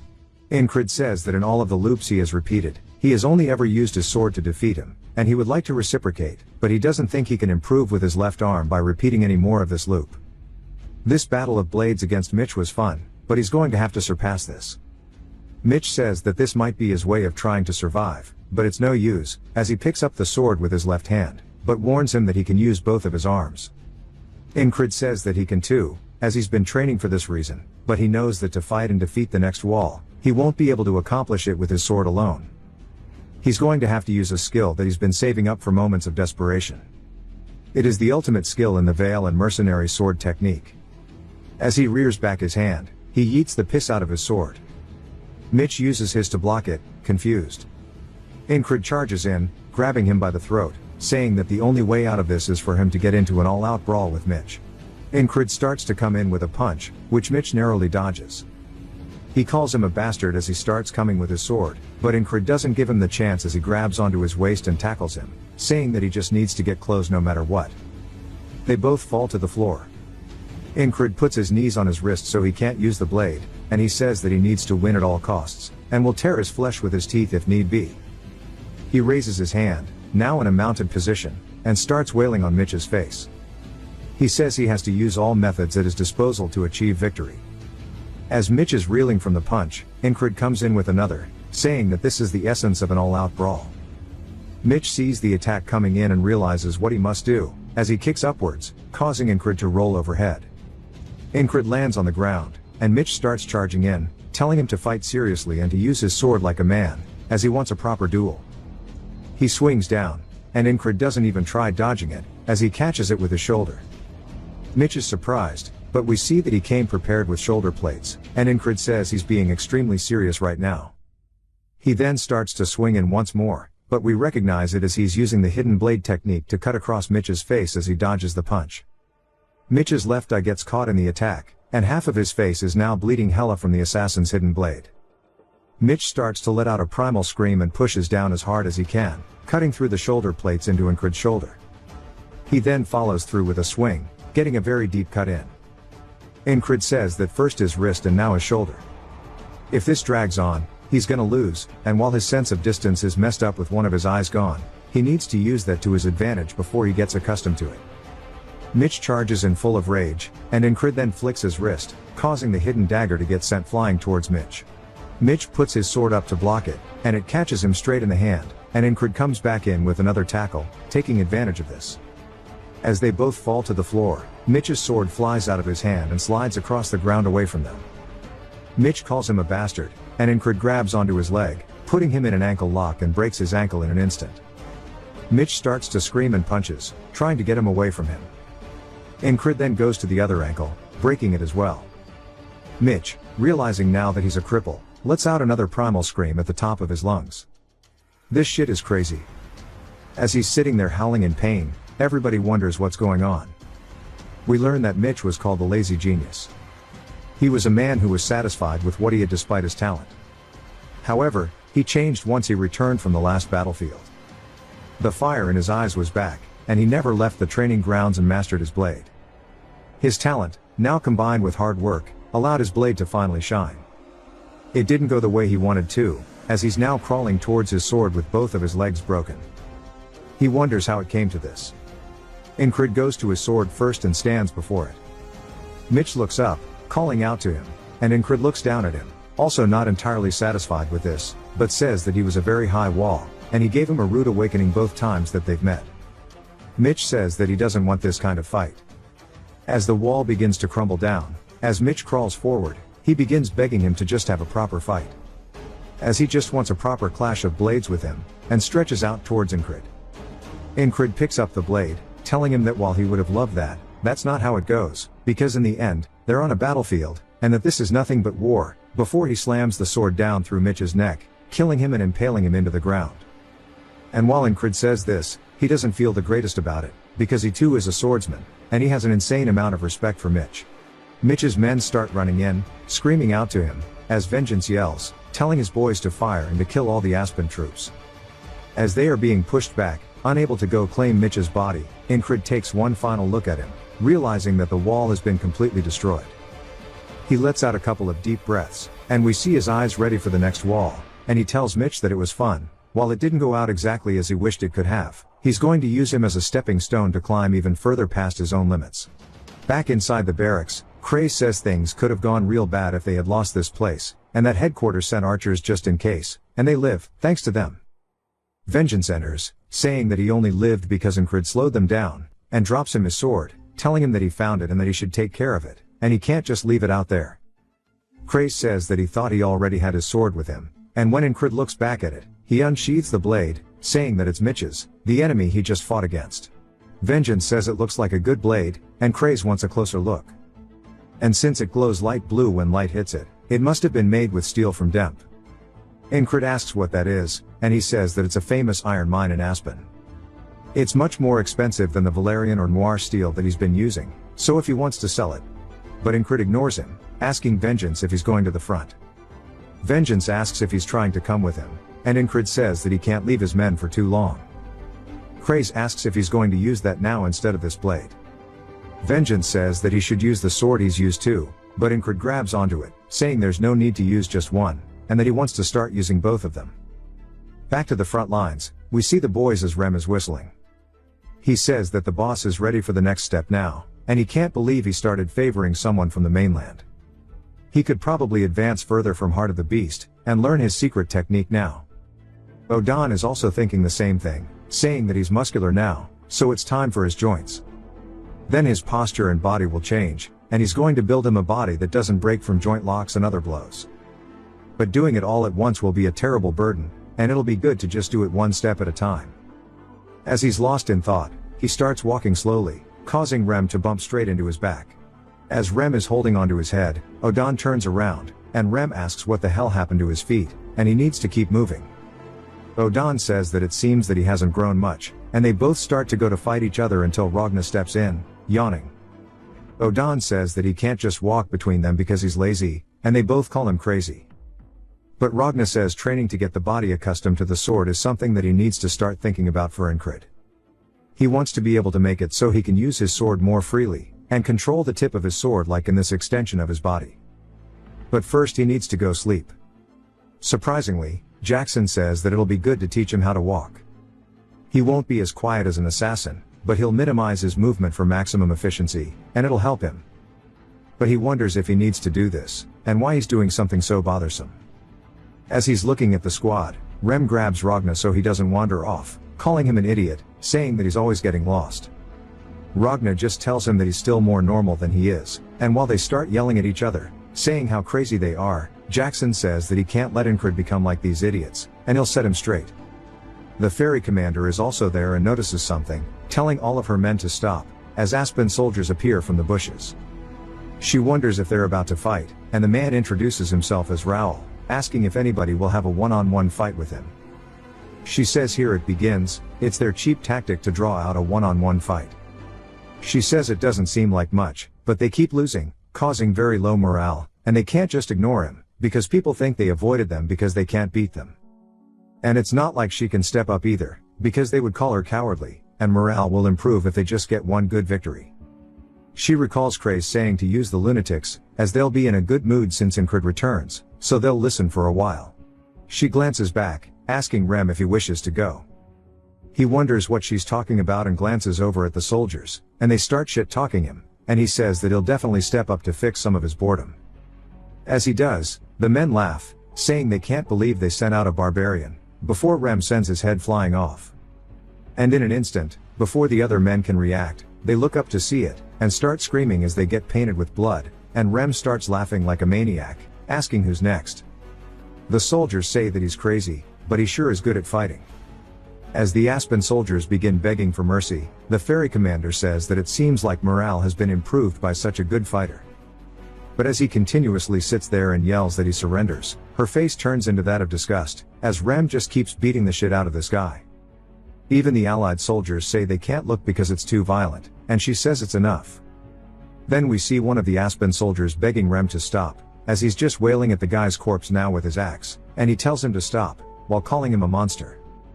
But Rem has no plans to, as he's just mutilating this guy. He starts laughing, saying that he can't hear him. The soldiers all watch in horror, saying they don't want to be on the same side as him anymore. The ferry commander says with this, their morale has diminished once again, and this was for nothing. And it seems that the only one who can control them is none other than Incred, who's making his way here as they speak. They set up camp, and Incred ends up arriving. Jackson's asking him how he got more injured, as he told him to rest, and that he shouldn't think of fighting even if he's here. Rem also says that he can't do it until he heals up properly. The ferry commander enters, saying that it seems like her fiancé has a bad habit of playing rough. Incred greets her, and she throws him a vial of something, telling him to take it. He asks what it is, and Jackson recognizes it, saying that the medicine of fairies can't be bought with money, and that this is better than his ointment. Rem says that this means that she does care about him then. And Incred thanks her, but asks why. She says that she thought that they promised their future together, but she never gave him anything to show for it, and it's a small engagement gift. He can't believe she's still going along with it, and she just leaves, saying welcome back and to get some rest. As all three of them watch her leave, Cray says that he should do business and sell it, but Incred tells him to piss off. Rem jokingly says that he's better at talking to women than using his sword, and Ragna says that he is. But Incred is just wondering why she's still joking around about the engagement, and he can't understand her at all. A few days after reaching their front lines, the Aspens continued to repeat little skirmishes, but avoided a proper fight. Thanks to that, his wounds got a chance to recover, as we see him doing squats with some weights. Odan tells him he's up early, asking if his body is doing better now. Incred puts down the weights, saying, thanks to the fairy's cream. Odan asks if he's trying to get his shit rocked, and Incred says bet. And then we see the aftermath of the fight. Odan's analyzing his wounds, saying that his right wrist, shoulder, and lots of contusions all over his body. And it's not yet time for him to abuse his body like this. But if there's still a fight, he'll definitely participate, asking if he's right. Incred says as long as he can still move, the answer is yes. Odan looks around, making sure nobody's watching, and then calls out to him. Incred asks what he wants, before a warm feeling starts to envelop his body. As Odan is now starting to glow a bright golden yellow, it begins pulsing all throughout Jackson. Incred says this feeling is divinity. As Odan is doing something to him, a giant ray of golden light begins raining down to the both of them. Odan starts to retract his wrist as the light leaves, and Incred turns surprised. And Odan says that he shouldn't say anything, and he won't speak of this to anyone, and he will swear this upon the name of their lord. Incred realizes he must have his reasons, and says that he won't. Odan walks away, saying that this morning fog is a blessing from God. We learn though that divinity is the hallmark of clerics who serve God, and miracles can heal the injured. Odan, who always prays, has never once used divinity before, and nobody knew for certain whether he was truly a cleric or not.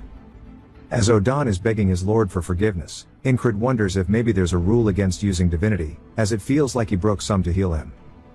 Incred thanks him as he walks away, and Odan says that if someone finds out that he used divinity, they'll send the Inquisitors. As he left the church with many restrictions, and they bound his body so that he couldn't use his divine power, but despite the stabbing pain in his chest, he couldn't let Incred be. Odan says that the Lord always presides over them, but never responds to them, but after meeting Incred, he began to believe that his words live within him, and he will that he believes is right. After mealtime, Krace asks if Incred needs help with his wound again, as he'll apply the ointment, but Incrid says that he's got it. It's not fully healed, but it's mostly there, and he can't show this to the others if he wants to keep it a secret, and he needs to be careful in the field too. And he asks when they are going to fight. Craze says both sides just keep testing the waters. Their troops, commanded by Marcus, are their vanguard preventing them from flanking them, and their main force is here waiting at the Green Pearl. They broke the unwritten rules of warfare last time by bringing out sorcerers and spellcasters, so both main forces are probably prepared for an all-out war, with entire night orders at the ready. Rem says they should have been there, and they keep trying for 1v1 duels, and it's no fun here at all. Craze says they can't continue that for long, and he doubts it'll be like this here soon. It is now some time later. As troops begin marching, war horns are blown, and we see their troops standing off against the Aspens. Incrid and the entire squad has pulled up for this. What a nice panel to see all of them together. The commander is also there with the fairy, and 3 men step up, calling them all adolescent pricks. Rem wonders why these dudes keep yapping, and if their swords are just for cooking. Craze says this is a battle of words. Without a force offset like a knight, the Aspens and them are evenly matched, and they're attempting to get one up on them psychologically before the fight. They die easily to an arrow, but their morale is already low, and if they strike first, they'll lose. As they keep getting shit-talked, and the Aspen soldiers say they'll die before they know the touch of a woman. Craze says their commander isn't doing anything because he knows this as well.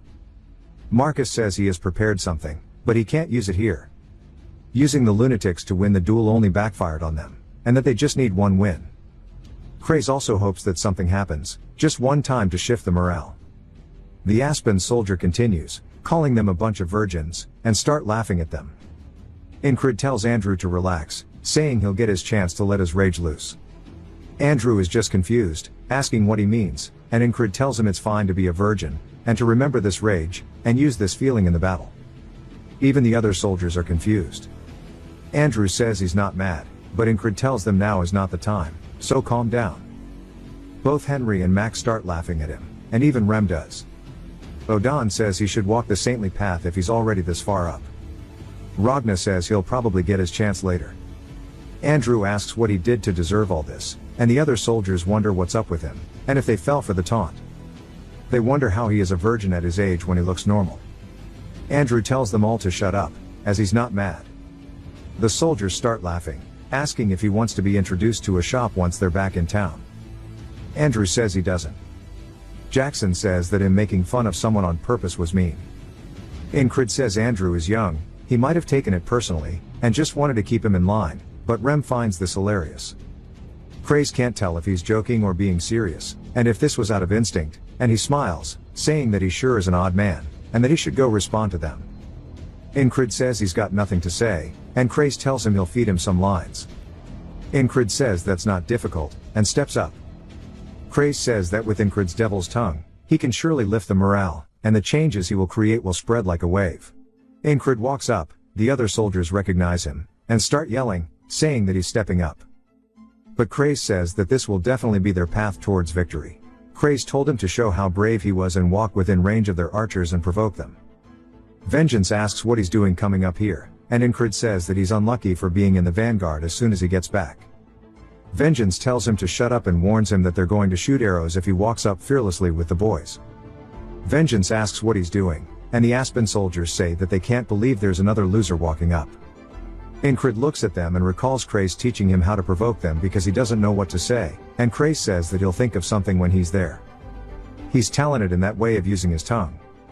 Incrid asks what's wrong with him and how come he's got the head of a ghoul. Bro does kind of look like a TikTok scribbling drawing. Careful coming. He starts to get pissed, asking what he's talking about. The other soldiers start laughing, and Vengeance says he did that on purpose, and he knows how handsome he is, and he starts getting PTSD. Incrid apologizes, saying that he shouldn't have been so quick to judge, and that he knows his mother must have been a ghoul. The dude gets absolutely furious and starts screaming. Odan says God's going to punish him for this, but Rem can't stop laughing and it's making him cry. Ragna wonders if the dude is even human, since he's ugly as hell.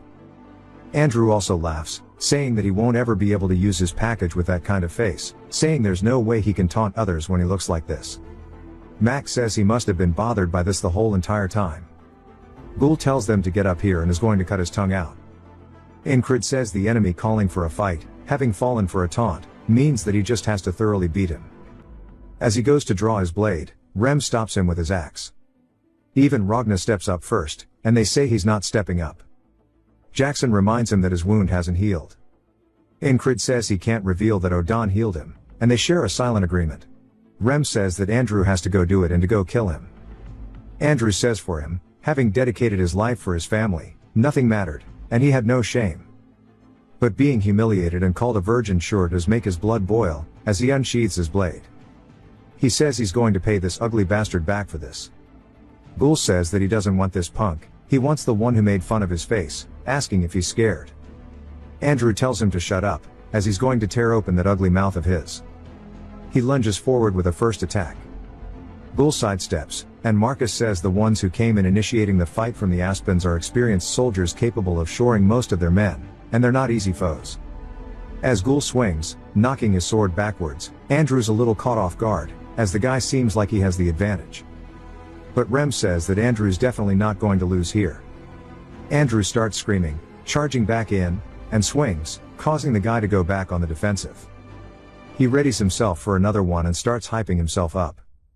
He says his full government, that he, Andrew Gardner, no matter the hardships, no matter the difficulties, always stood back up for the sake of his family regardless of what it took, as he thrusts forward, stabbing Ghoul in the throat, killing him, winning the duel. Andrew says against his resolve, this ugly dude is nothing. Max says Andrew was always talented. He was hidden all this time because of those around him. And they start calling him the Ghoul Killer, saying that he's not half bad for a virgin. And Incrid says he can tell that he's one of the lunatics, that's what the soldiers start calling him as well, Andrew the Lunatic, and he lets out a victory scream. Bro got 2 nicknames in one fight, damn. He asks if everyone saw that, saying that he finally got some. Max starts getting second-hand embarrassment, and Rem laughs, saying that he's so damn lame. But Odon and Ragna clap, and Incrid laughs a little bit too. Crace says that Incrid didn't fight, but as expected, this worked in their favor. Marcus says that now will do, and he yells, telling his men to break the formation of the Aspen. As from the top rope come Torres and his squad, instantly dispatching the soldiers in front of them. They turn, realizing that they're getting flanked by the border guards, but it's too late for them, as they're getting torn apart. Marcus says while they are occupied with the flanking border guards, he tells his archers to ready and fire, as they start to blot out the sky with their arrows. Arrow scenes like this are one of my favorites in medieval series. Incrid and the rest run in. And with this, the tides are now turning. Marcus calls the Aspen soldiers dogs, saying no matter what cheap psychological tricks they pull, the ones who win in the end are the ones who fight better. As the boys are about to get some action, they still stop Incrid from fighting. The enemy commander gets called out too. We see it's none other than the Greyhound Company leader, the Grey Dog. He says their preparations are complete, and they can move. And the commander smiles, saying finally. And since the Aspens are running, this means they have won the fight. Crace wonders why they are going along with it, saying this is too easy.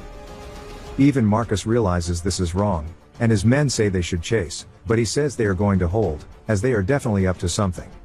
That night, we see the Grey Dog approaching a tent, and when he enters, we see the commander and 2 other people. The commander asks if he gave them the word, and he says yes, but they can't be seen yet, so they're standing far away. They took the 1 guerrilla 100 men challenge and doubled it. The commander says that the Nalilia bastards are the same as ever. They strike with the border guards and break through with the heavy infantry, and it's all they ever do, and that Abner's plans are different. As he said, the knights have already proven that a small elite force controls the battlefield. However, that small elite force does not have to be composed of knights, and it will be them, the Aspens, who will win this battle. The next day at the boys' camp, a coin slips through the air, and it's none other than Craze, who says that 2 days of standby since returning from the field, and he thought there would be another battle straight away, but this feels more like the calm before the storm. There are 2 things the Aspens can do in this situation: fall back or bring in a different force. The commander said he was prepared for another spellcaster, and they didn't find anything despite doubling the scouts. He wonders what the hell they are thinking, and also what's going on in everybody else's head since they're so calm. Incrid is stretching, as Jackson and Ragna are there as well. The ferry commander asks if he's good to move already, and he asks what brings her here. She asks if it's odd for a commander to inspect her troops, but he wonders what kind of company commander does that herself. Incrid steps up, saying that it's about time that he would have healed up naturally, and he should be well enough to have a duel.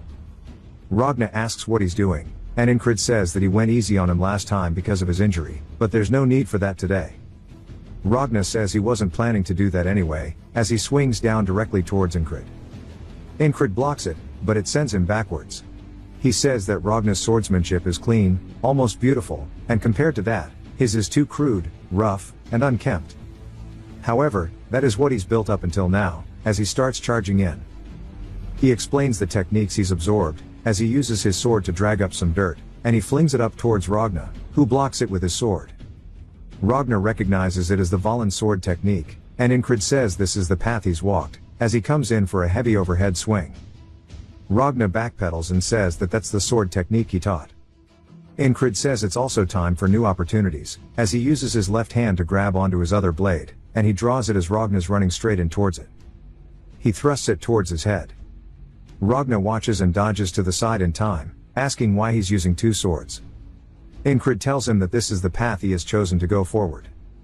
Ragna tells him that's interesting and swings in, and Incrid blocks it with both blades. Ragna tells him to try harder, as this fight isn't over yet, and Incrid smiles. Their swords start colliding, and sparks fly, and Rem anxiously bites his nails, saying that Ragna is serious today, and if only he didn't lose that damn bet, and he wants it to be his turn already. Jackson says that he doesn't like heading out to fight, but against Incrid, he would definitely like to. He makes himself snap out of it, saying that this isn't like him, and Odan is lost in thought, saying that next time he'll be more bold in training, and maybe he'll break his joints, but he hasn't quite got there yet. And he almost sent him to meet the Lord, as he starts laughing. Cray stares at them, saying that they're all out of their damn mind, but he says they've always been this way. The ferry commander says that they're all like kids waiting to play, and that Ragna, and the rest only shows motivation in front of Incrid, wondering what it is, and says that he has this weird ability to attract people to him, including her. And she'd also like her sword to get in on some of that action too. Cray sighs, asking if she's also a freak. Rem screams, saying that he can't take it, saying it's his turn already, and then he's going to kill her if she steps in line, even if it's his commander. She asks if this is mutiny, and Incrid says that everybody here is so strong, but they still aren't using their full strength against him, but he can see a bit of it now that they're all hungry for victory. As everybody stares at him, anxiously waiting their turns, he says that the day he returned from the recon mission in the tall grass field, these faces are what he swore to draw out of them.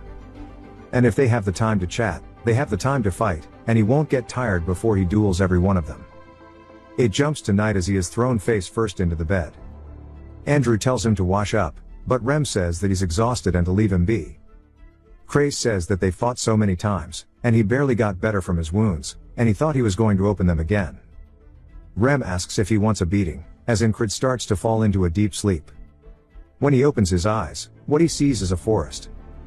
He's confused, wondering what his dream is, as there is not a boat or the field of flowers like before, and this is something new. The animals of the forest begin running from something. As he hears a man screaming to fight, he says that this was from his time as a mercenary when they fought the harpies, and we see him running as well, as somebody is hiding in the forest and smiling. This is definitely the guy who said that they all died because of him, and Incrid is surprised. We get another flashback, to one of his comrades telling him to get behind him before the harpy attacked him. Incrid says that all of the mercenaries were good people who accepted him even though he was dog water, except for that man who stabbed his comrades in the back. Incrid couldn't believe it, and the stabbed guy asks why. The harpies start tearing him apart, and one of the other mercs call to him, only to get steeled. They realize they were in danger, telling him they need to fall back and called him Enki. But he as well was betrayed. He was the strongest amongst them all, but he used that strength to kill those who trusted him. He told Incrid there is no running and he must die here. Incrid asked why. The guy tells him that he got a better offer than this piece of shit merc corps. It's best for him not to have any loose ends. It was also annoying seeing how talentless they all were yet talked about camaraderie. Then he spits on one of their corpses. Incrid charges at him, but his sword gets sent flying out of the air. The guy pins him to the ground and says that he'll let him go. Because he'll never amount to anything anyway. And he taps his cheek calling him pathetic. Incrid says he was strong, but rather he was just too weak. He was helpless to watch as his comrades were murdered, but what troubled him the most was the one who survived thanks to his sympathy was none other than him. That was one of the reasons he dedicated so much of his time to training, because he was toyed with like that, and he continued to strive towards his dream with the loss of his comrades in his heart. But even so, if only he had that power then. The guy yells, asking him if he wants him to kill him this time as well. As he charges directly at him, we hear Esther telling him it's only a nightmare, to slip out of it. As soon as he does, his heartbeat goes calm, and we see her in real life putting her hand on his chest. He starts to snap out of it, and she says that he's such a troublesome man. Back at the rear base, she gave it her all to suck away his fatigue, but she was powerless to help him when he needed it, and she won't repeat that same mistake again. The soldiers start blowing the horn to wake them all up. Ingrid asks what's going on, and Rem tells him that the Aspen bastards came crawling back, so they're going to be heading out. All the boys start getting ready to go. Craze says that they're here too early and it's bad for his skin.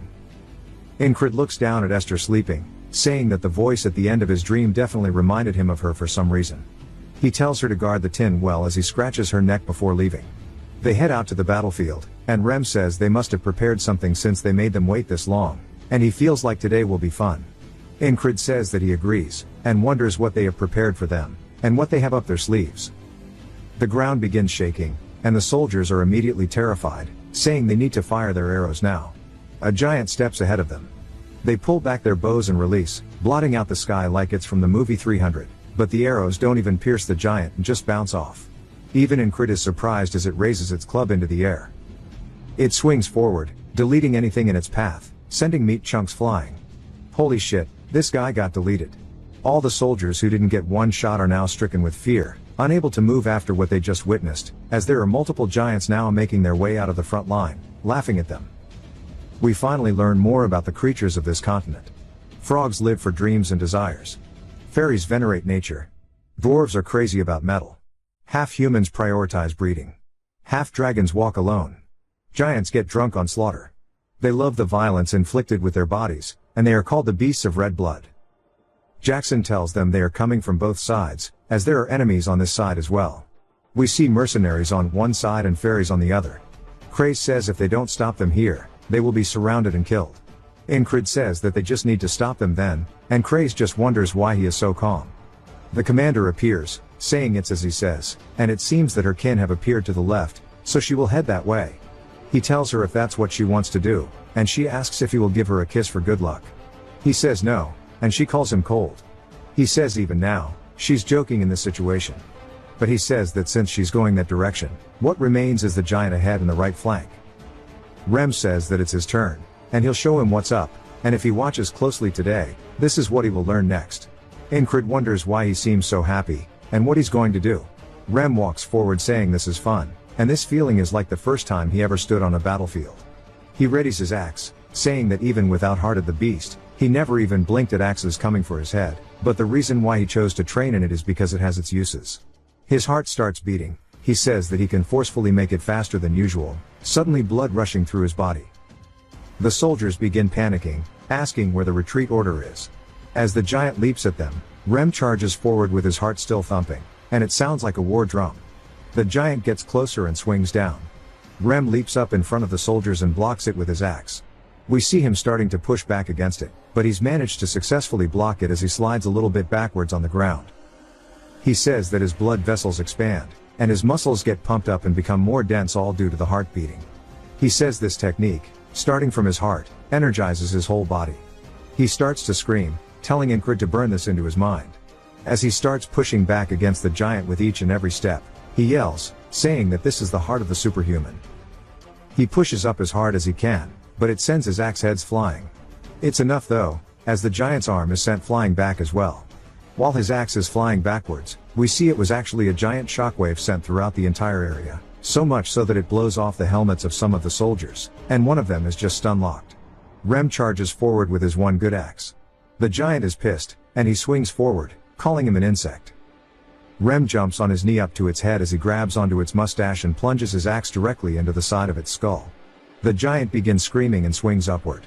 Rem dodges the attack, but it destroys the rest of his axe. He looks down at it, saying that these weapons are so damn weak, the only one he has left is inside of the giant's skull. A spear gets thrown at him, he catches it without even having to turn. He looks back, seeing one of the soldiers telling him that he has to win this. Rem starts to laugh and says that's not bad at all as he charges forward. The men say that they will be victorious, and they should help the lunatic and keep him supplied with weapons as they start throwing their spears directly at the giant. Incred watches, saying that he's fighting the giant on equal, rather with a strength advantage. He's strength and reachable by normal humans. He wonders if that's what he is learning next, and he can't help but smile at it. Ragna tells him that he's seen enough and that he's toying with it now. Krace tells him that the company commander went to the left, and since Rem is dealing with the giant, they just have to deal with the right flank, and then they can defeat the Aspens. Incred says he agrees, and it seems like all the other squad members are off doing their own thing, asking Ragna what he will do. He says that he'll go with him, as watching is boring. Incred says now is not the time for him to be excited about learning a new skill, as he needs to focus on winning this battle first and foremost. We see blood flying and Vengeance is bleeding. His men start apologizing, and Vengeance tells them to shut up and stay back. A man laughs, saying that Shura is touching, and charges forward, asking how long he thinks that he'll last. But Incred instantly closes the gap and swings his blade, sending the guy's attack backwards. He tells Vengeance he looks terrible, and Vengeance says that these are wounds of honor. Incred glares back at him. The guy though recognizes the name and takes off his hood. When Incred stares at him, he instantly realizes who it is. The guy smiles, saying it's been a while, saying surely he hasn't forgotten his friend's name, and calls him Enki. Ragna asks if that's his friend, and Incred says that back when he had to bow to his strength, he wouldn't have been able to refute him calling him a friend, but not anymore. Rather than someone like him who kills his own comrades, he's going to call those who risk their own lives to protect their comrades. Then tells him he remembers his name, asking him if it was bitch.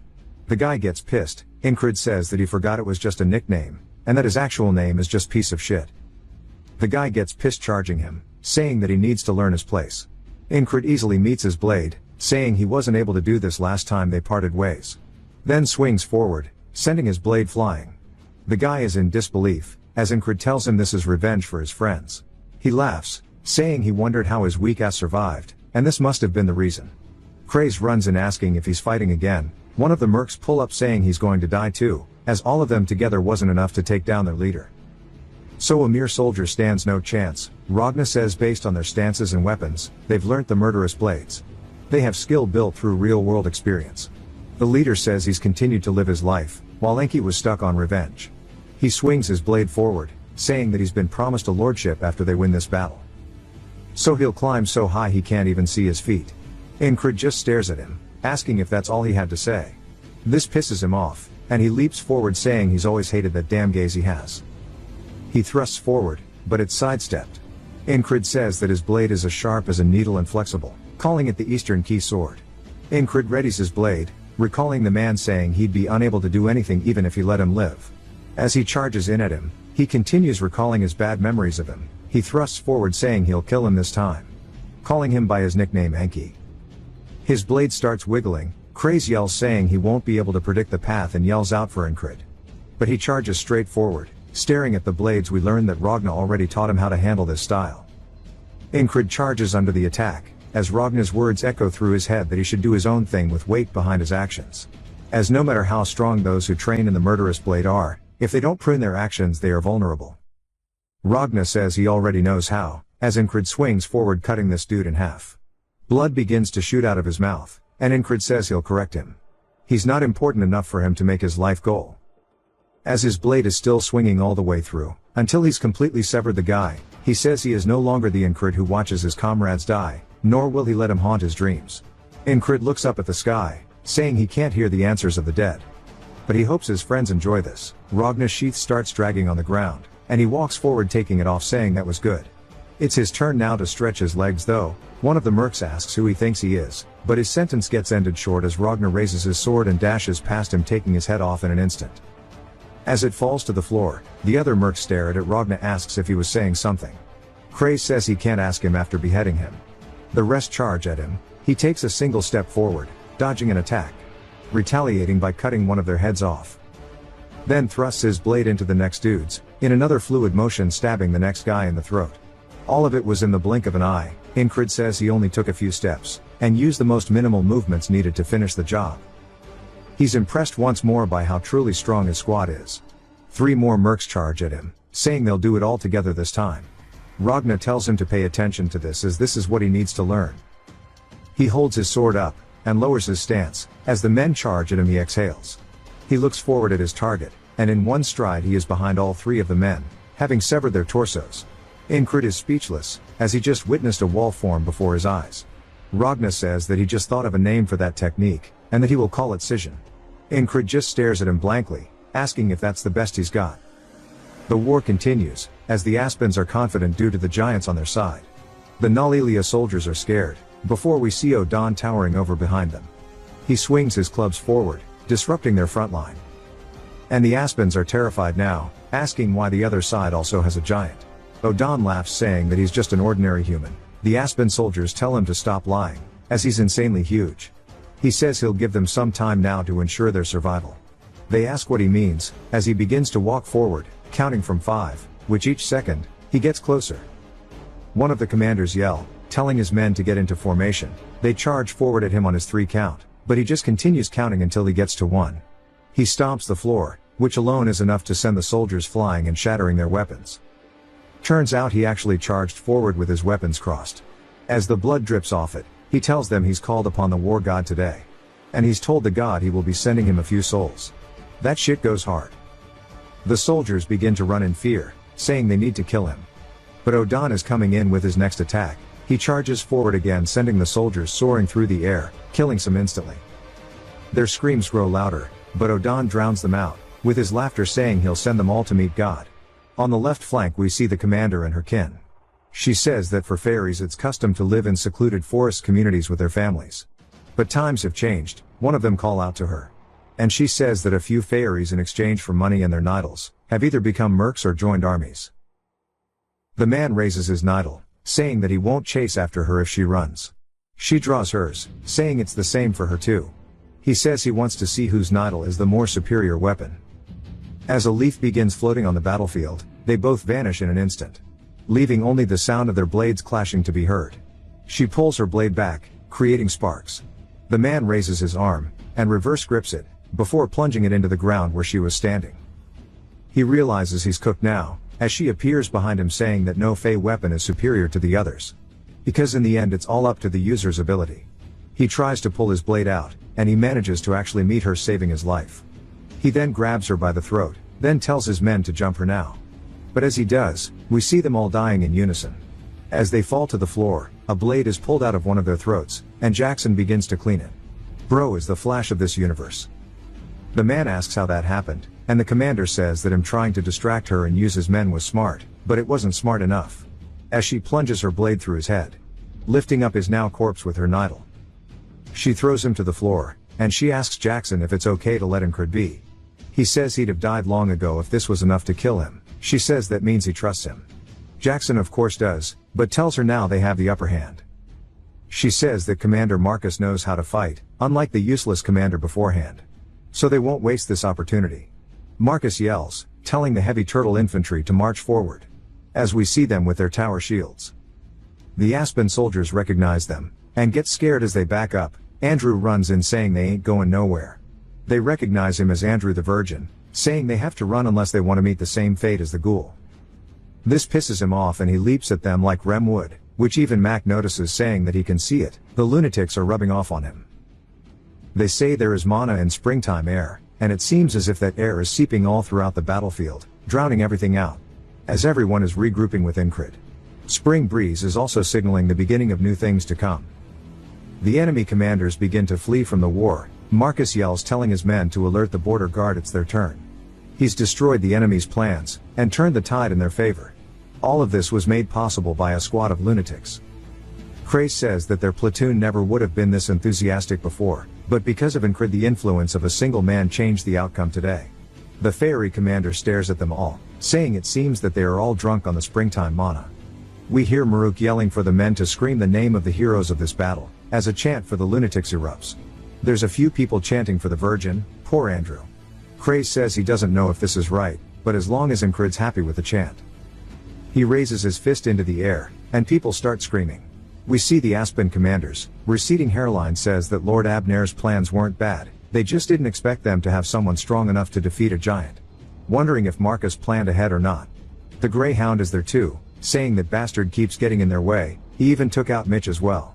He looks pissed. 3 daggers get lodged into his horse's ass, causing it to scream in pain. He falls off of his horse. And he yells telling Hairline to go as it's the border guards. The soldiers begin to turn towards the oncoming cavalry. A flail comes straight in, but the Greyhound manages to block it before the border guard jumps atop him. This is the commander of the border guards, who says that the Greyhounds always appear to be their equals, but here they are tired from fighting with their rear echelon. All of the troops begin to be slaughtered. The Greyhound says too many died while supporting Mitch. They cannot afford to fight the border guards right now. Hairline takes one look back and says oh shit, but while he is distracted Torres comes in and gives him that much needed haircut, saying to just let it go bro. The Greyhound sees this, then swings pushing the commander off of him. He yells alerting his men to fall back. Torres asks his commander if they should chase, but he says nah. They will be cast aside like the dogs they are. And the only ones left are nothing but strays anyways. They gained a massive W over the fight with the Aspens, but the battle they fought was only a small beginning piece. The proper war still waits in the tall grass fields. Inside the tent, Craze says they are moving bases tomorrow. So they'll wait near crossguard and pressure the Aspens. Incrid says there's no alcohol or party to celebrate their victory. But there are rewards for those who contributed to the battle. Rem says as a reward they don't even need to help with the moving, which is great, it's all thanks to him defeating the giant. Odan says he took out a ton of enemy soldiers. Ragna as well says that the enemies wielding the murderous blade would have been a problem otherwise.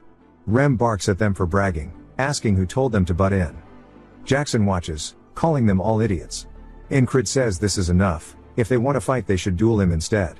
Jackson says he really won't miss a beat. Andrew is excited, saying it's his first time having that kind of experience.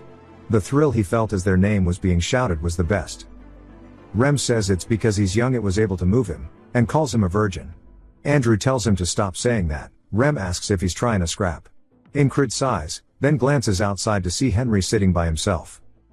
He's clearly not that happy. He asks what's wrong. He snaps out of it, so Incrid sits beside him asking what's on his mind. And if he's thinking about the widowed florist again. He laughs while blushing. Incrid says from what he heard in the grass fields his dream is to marry her. But he can't do that if he's here in battle.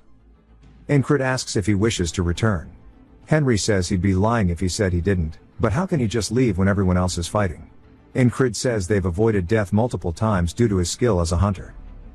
Thanks to him they escaped the grass fields, also due to him telling them about the snakes under the stones. He's also great with a bow. Incrid stands up, and starts walking away as Henry calls out to him. Incrid says he carries his sword with a dream. Henry himself must live as too. Henry just wonders what that was about. The next morning in the ferry commander's tent, she tells Henry he is being granted a special discharge. So to get on the wagon with the injured, as it's leaving soon. He's confused, asking what she means. She asks if he didn't hear, he is his platoon commander to thank. Henry is speechless, but heads back to pack his things. Rem asks if he's going. Odan grants him some blessings. Ragna says now he can sleep as much as he wants. Craze says he did well among them. Andrew pats his shoulder, telling him to get home safely. Henry nods, and heads outside spotting Incrid in front of him. He calls out to him. Incrid says that unlike Andrew and Mac who integrated well, Henry never quite fit in. He bets it's more so since he doesn't seem suited for battle to begin with. He puts his hand on his shoulder, saying he hopes he wins her over. Henry smiles, then bows, thanking him for everything. He hops on the wagon with the injured, and starts to head out. The commander asks Incrid if he saw him off. He thanks her for accepting his request. She says anything for her fiancé. Asking when he wants their betrothal. He says in 10 years. She says that she's fine with that, but she isn't into old men. He says if he's talking about what he's into, he isn't quite into fairies. She stops and stares at him, saying that surely he never thought that those words would hurt others. He says he can tell she is fine though. She clicks her tongue, saying to walk with her before they return. As the commander Marcus is looking for him. As he is walking to meet him, we see Marcus facing away farming some aura. Craze told Incrid to think about this beforehand, that all of his missions thus far including what he did yesterday in the battle, might get him a transfer. Incrid stops before reaching him. Marcus then asks if he likes tea, and if he wants a cup. Incrid says he's alright. Marcus says he must be busy with the move order, and surely he isn't preventing him from working. Incrid says he is free, since he barely has anything to pack. Marcus laughs, saying he didn't think he'd be capable of sucking up. Incrid says he only spoke the truth though. Marcus says he sees, it's also true he has achieved a great deal. Incrid says if he's trying to poach him with his direct superior present, it means he wants him regardless of what it takes. Marcus says he seems unfazed, asking if he knew he took a liking to him. Incrid says he did. Marcus wonders what his answer is. Incrid tells him that he refuses. Marcus says he's heard multiple times about how he's refused the other commanders. But he must know that his offer is fundamentally different. Incrid says that he has a dream. Even though it's a grand dream. Marcus asks what his dream is. Incrid tells him he will become a knight. Marcus says that a man with a dream shines so bright, he was once like that too. The days where he trained to become the sword of the crown. But as years passed, he compromised with reality. Now he lives a boring life, taking each day as it comes. A stagnant, dreamless life is a chain that prevents others from growing. He has no right to take him under him. He raises his hand to dismiss him. Incrid bows to him. Then walks out. Marcus asks if she thinks he'll become a knight. She says she doesn't know, that is up to him. He tells her being too honest is the advantage of the fairies, but it's also their disadvantage. Marcus respects his dream, and he's inspired him to strive for something new. Norelia is commanded by royalty, however nobles have recently grown in power, meaning they have a lot of pull. He too was once part of the noble side. But now he'd like to chase his own dreams once again. They began moving their base, and they were doing nothing in between. Rem says not having duty is nice, but he's also bored as hell. Odan tries to convince Incrid to train, saying their muscles only grow with relentless training. Ragna says before they do that, he wants him to do his swordsmanship. They ask when he brought the blanket out, he ignores the question, saying that he needs to work on balance if he's dual wielding. Jackson says he needs to focus on his senses, it's a great time to work on sensitivity in this chaos. Incrid asks if him speaking from so far away is also part of the training. Rem tells them to all piss off. As surely Incrid remembers. He needs to learn Heart of the Superhuman, but he gets cut off by the commander. Saying the tent needs to go up where they are, and they are blocking their path. Also Ragna is sleeping on her blanket. I love the banter, but she continues saying they need to leave and get out of the way. They get put off somewhere on the side alone. Rem says they should have folded Odan somewhere as he's taking too much room. He says that Rem is quite good in passing blame. They start fighting, as the rest watch. Max says they didn't do anything though. Andrew says he thought Incrid was the only one who could talk to them like that.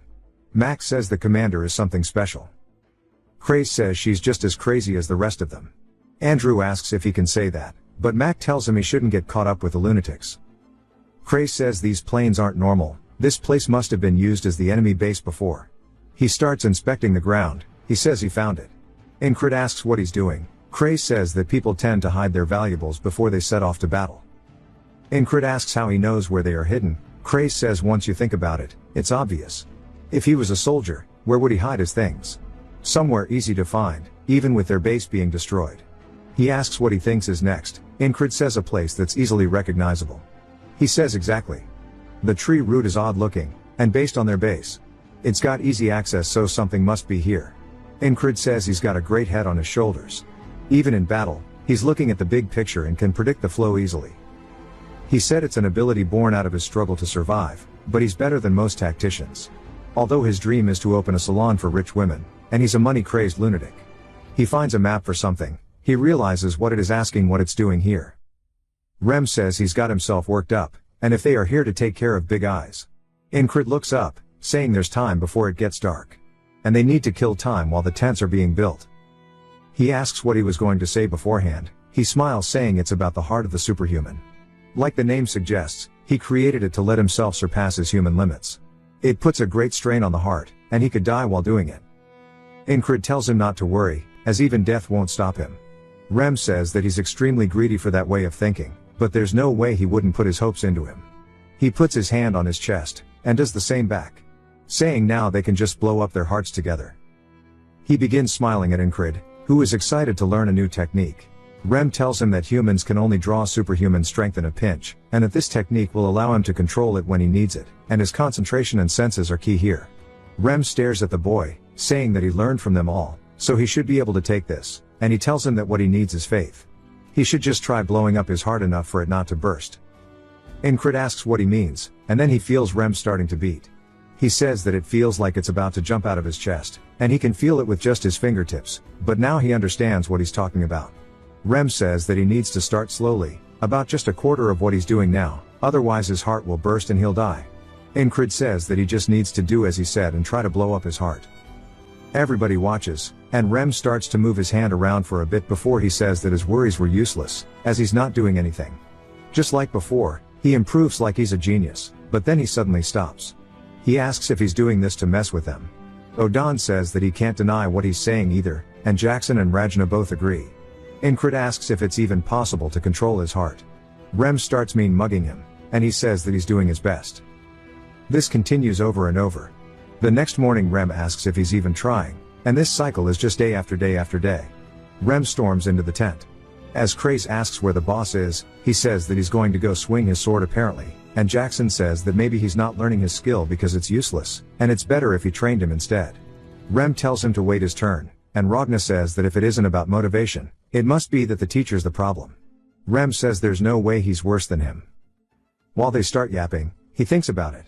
He says it's a technique he's created by modifying the skills of their tribe. You're supposed to get a sense of it with a spell at first and learn to control it by yourself after.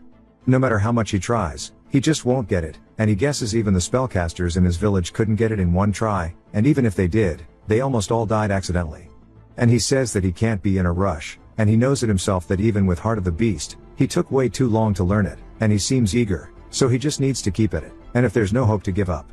But it pisses him off, so he tries to sleep it off. That night, Incrid's still training, trying to understand how to mimic this feeling of his heartbeat for tomorrow. The next day, they're back at it once again, and Rem sighs, saying that he wants to stop here for the day, as he thinks it's not going to happen yet. Incrid grabs his hand, telling him to keep going. Rem says that he gets that he's trying, but there's no point in trying when it's not going to do anything, and Incrid tells him to stimulate his heart more. Rem's a bit shocked, and says that he thinks he forgot something, that if his heart is forced, it'll pop, and that he's certainly not asking him to kill him. Incrid tells him just to do it, and Rem's just hesitant. He says that going along with this won't make him learn it, and that he'll just die, and even if he doesn't, he'll become a cripple, and it won't be him suffering, but still, he doesn't want to deny his request. He starts to do it, and asks how stupid he could be. He guesses he's asking because he knows that it'll be fine. Rem starts trying, and Incrid's heart starts beating extremely fast. His face starts to tense up, and we see his eyes go bloodshot, and he says that this was the right choice. Rem asks what he means, before he feels his heart explode. Blood starts pouring out of his mouth, and Rem realizes he made a mistake. Jackson takes his hand off of him, as Odan pulls Incrid back, and Ragna almost cut his arm off. They start yelling at him, asking him what the hell he did to their brother. As his vision fades out, he's back now in the underworld, and the boatman says that he doesn't understand, that this today was not a wall. Incrid says that he chooses his own walls, and the boatman asks what he's thinking. Incrid says that he uses the method he knows best to learn the heart of the superhuman. We get a little flashback to right before he started doing the loops as he's trying to feel his heartbeat. He says that he can feel Rem's effects on his heart, but he just can't. He recalls Rem telling him that he can't force it, and he needs to acknowledge his limits, and give up sometimes. That's not something he wants to do, because giving in means he's satisfied with where he is now, and that might as well mean that he's dead. Right before, there was a method that suits him perfectly, unlike his genius platoon members. Like the skill that allowed him to fight an enemy way stronger than himself, and rather than being petrified in fear, what he needs to do now is to learn part of the superhuman. He says that he knows a very simple place to start, he just needs to control his heart. On the next loop, his heart explodes once more, and everybody starts panicking trying to get him to wake up. Then the boatman asks if this is all he can do, and he continues dying of an exploding heart. Incrid says that Heart of the Superhuman lets him use superhuman strength, and that he gets during life or death situations at will, so if there is a life or death situation, it should be easier to activate. The boatman says that he's completely lost his mind, asking if he doesn't think of the pain he will suffer while he does so. Incrid says that he can take it as long as it continues letting him walk forward. Next loop, Rem says that it's not happening today as well, and he should just wash up and get some sleep, and not try alone. This is actually the 27th loop. Incrid says that he still can't do it on his own. He tells Rem that it will work if he tries harder, and Rem asks if he's really trying to get him to kill him. Incrid says yes, and Rem gets annoyed, saying that he shouldn't drag him into his insanity, as he doesn't want to kill his superior. That sets Incrid off guard, and he says that he knows he doesn't care about that, reminding him that he committed aristocide. Rem tells him to keep bringing it up and see what happens, but Incrid is just trying to figure out why he's reacting differently in this loop. Even if the wall was created by him, if he doesn't surpass it the day resets, and it's fine because he can continue training. He wonders why Rem didn't listen to him, and that he's going to continue until he figures it out. The 40th loop he's telling him to press his heart harder, and he does that, as well as the 50th and 60th loop, he finally tells him that it's an order. He then does it, and Incred says that he fully understands now that he only listens to him when he commands him. He starts focusing, and Incred says that Rem and the others all ended up here because they don't listen to orders, and he didn't ever order them around because he didn't think they would listen to him. From a certain point, all started listening to his commands, and he wonders why. But first he's going to focus on himself. He feels his heart pumping faster and faster. He tells Rem to keep going. Rem looks worried as he continues pressing more and more until Incred's heart burst, spitting out blood. This is just what happened with every single loop. He continued to die from his heart exploding until he finally got a feel for it and was able to do it himself. Rem asks if he really learned how to do it in a single day as we see Incred sitting there with his heart beating extremely fast. After all of his loops, he manages to do it on his own. He grabs his blade, and he said there's been 100 plus loops, but he wasn't truly counting. He walks up against a cliff face, with all of the boys watching. Rem then realizes what he's going to do. With his sword still in its scabbard, he thrusts it forward, and he starts to force his heart to beat faster and faster until it stabs into the wall. We see it immediately start to shatter the cliff in front of him, seeing the debris flying everywhere. Damn, our boy's come a long way. He says he finally surpassed the wall he created for himself. Ragna and the rest are just surprised by how strong it was, and Rem says he wants to ask him two things. First is whether he's from the West, and secondly if he really is a genius. He says no to both. Incred believed he had safely mastered the essence of brute strength, but he hadn't expected such a severe backlash. Now, he lay immobile on his bed, unable to move even a finger. He weakly told Rem that he couldn't move a muscle and asked if that was normal. Rem, dismissing his concern, replied that Incred's body simply wasn't ready yet. He had learned too quickly. Auden added that it was Incred's first time forcing his muscles to handle such power, so it was only natural for them to feel clumped and sore. Still, Incred thought the level of pain was brutal and almost unbearable. The heart of brute strength was a seductive technique, one that allowed a human body to wield extraordinary power. Yet, when used recklessly, it overloaded the body. Incred was learning that truth the hard way. Knights, he reflected, didn't even need such shortcuts. They had already transcended human limits. Though their form remained human, they wielded the strength of giants, displayed the physical prowess of the Forg, and possessed the sharp senses of the fairies. That was what a true knight was. Incred was still far from that realm. As he kept groaning, Auden advised him to rest completely for at least a day, promising to help him recover. Then, with his enormous frame, Auden climbed onto Incred's bed, laughing mischievously as he announced that he called this technique blood, sweat, and tears. Seeing his behavior, Incred grew uneasy. Auden began pressing into his muscles, massaging his pressure points. Pain surged through Incred's body, but he refused to cry out, though it felt like dying, like facing one of the boatman's walls from Legend. While massaging Incred's feet, Auden instructed him to remember the points he was pressing, explaining that it was a method to loosen cramped muscles, formerly known as the Balov-style pressure technique. Hearing that it was a technique, Incred suddenly became excited, thinking that learning it could prove useful. Determined, he resolved to endure the pain, even if he felt as though he might meet the boatman himself. Watching Incred's suffering, Rem grew furious and accused Auden of trying to kill their captain, calling him a damn brute. After a long night of agony, morning finally came. Incred rose from bed, thinking that thanks to Auden, he had almost met the boatman. But at least the soreness had eased. Auden had told him not to move at all during recovery, but Incred thought it was such a waste of time. He decided at least he could maintain his weapon. As he held his sword, Auden suddenly appeared behind him in dramatic silence, took the weapon from his hands, and reminded him that he had been told not to move his body. Startled, Incred stammered that he had only wanted to clean his sword. At that moment, Cry took the blade from Auden, saying that if it needed maintenance, he would handle it. Incred, suspicious, asked if Cry would really work for free. Cry smirked and admitted that it was sharp of Incred to notice, demanding 20 coppers for the service. Incred immediately tugged the sword back and countered with 10. Cry pulled it again and offered 18. Offended, Incred asked if that was supposed to be an insult. Cry sighed and declared his final offer, 17 coppers, not a single coin less. Incred protested, asking why Cry was charging so much. Cry explained that Incred's swords were high-end and such weapons required extra care. Then, noticing the second blade, he asked if Incred wasn't using two swords, and requested the other one as well, which took Incred completely by surprise. Enred handed over his second sword, and Cry went outside to clean both blades. As he watched, Enred thought to himself that he had mentioned using dual swords, but he still found it strange that everyone had accepted it so easily. He had expected at least one of them to question or oppose his decision. After all, even renowned experts rarely used dual sword techniques. Though the style looked cool and impressive, it was often considered impractical due to its difficulty and inherent risks. Without sufficient strength, it was hard to even wield one sword effectively, and compared to a two-handed grip, each swing lost significant power. In practice, the dual sword technique reduced defense, made coordination more difficult, and was especially ineffective against armored opponents. Yet, despite all that, no one seemed inclined to ask Enred about his decision. Eventually, Enred turned to his squad mates and asked why none of them had tried to stop him from using two swords. His question took the others by surprise. Auden then asked why he thought that was, and Jackson remarked that it was probably because Enred was stubborn as hell. Enred looked taken aback and asked if they were really talking about him. Auden laughed and said that his refusal to back down and constant persistence were proof enough of his stubbornness. Enred responded that it wasn't baseless stubbornness. Ragna then asked if he had a reason for choosing the dual sword style, to which Enred replied that it was simply because he liked it. Using two swords just felt better to him. It was the same kind of admiration he had always held for knights. He then recalled his days as a mercenary when he had been weak. Back then, people often spoke of knights with awe, their bravery, their noble deeds, and their heroism. Someone once mentioned that the knight destined to end the war was known as the Knight of Armistice. Enred had admired those knights deeply, though his weakness had made him a target of ridicule.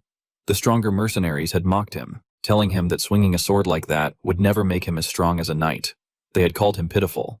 Even so, Enred had lived by his own desires. He lived for what he loved. Speaking to his squad mates, he declared that he had no intention of giving up, no matter what. Whether it was becoming a knight or mastering the dual sword style, he would achieve it all to reach his goal. Hearing this, Rem found himself quietly impressed. He thought that Enred was truly different from him. Unlike Rem, who had been born with everything yet abandoned it, Enred possessed only a single sword, but he moved forward with unwavering determination. Rem sighed and laughed, saying that was precisely why he liked his captain.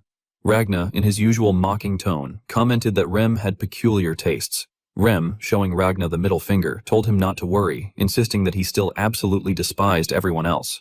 Ragna casually replied that the feeling was mutual. Jackson, watching their exchange with mild amusement, commented that it seemed they were all on the same page. Auden, in his priestly tone, added that though the Lord said to embrace all things equally, as his servant, even he had his limits, and he too disliked all of them. Rem laughed and teased Auden for talking too much, claiming that was quite a conclusion to reach. Enred observed the group and noted that they got along surprisingly well, though Ragna retorted that such a statement was an insult.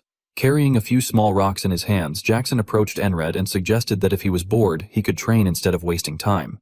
Enred reminded him that he had been told not to do anything, but Jackson clarified that this training didn't require movement. It was all about eye motion, an exercise to develop the sense of evasion. He mentioned that it was the next technique he planned to teach Enred. At this, a gleam of excitement appeared in Enred's eyes at the thought of learning something new.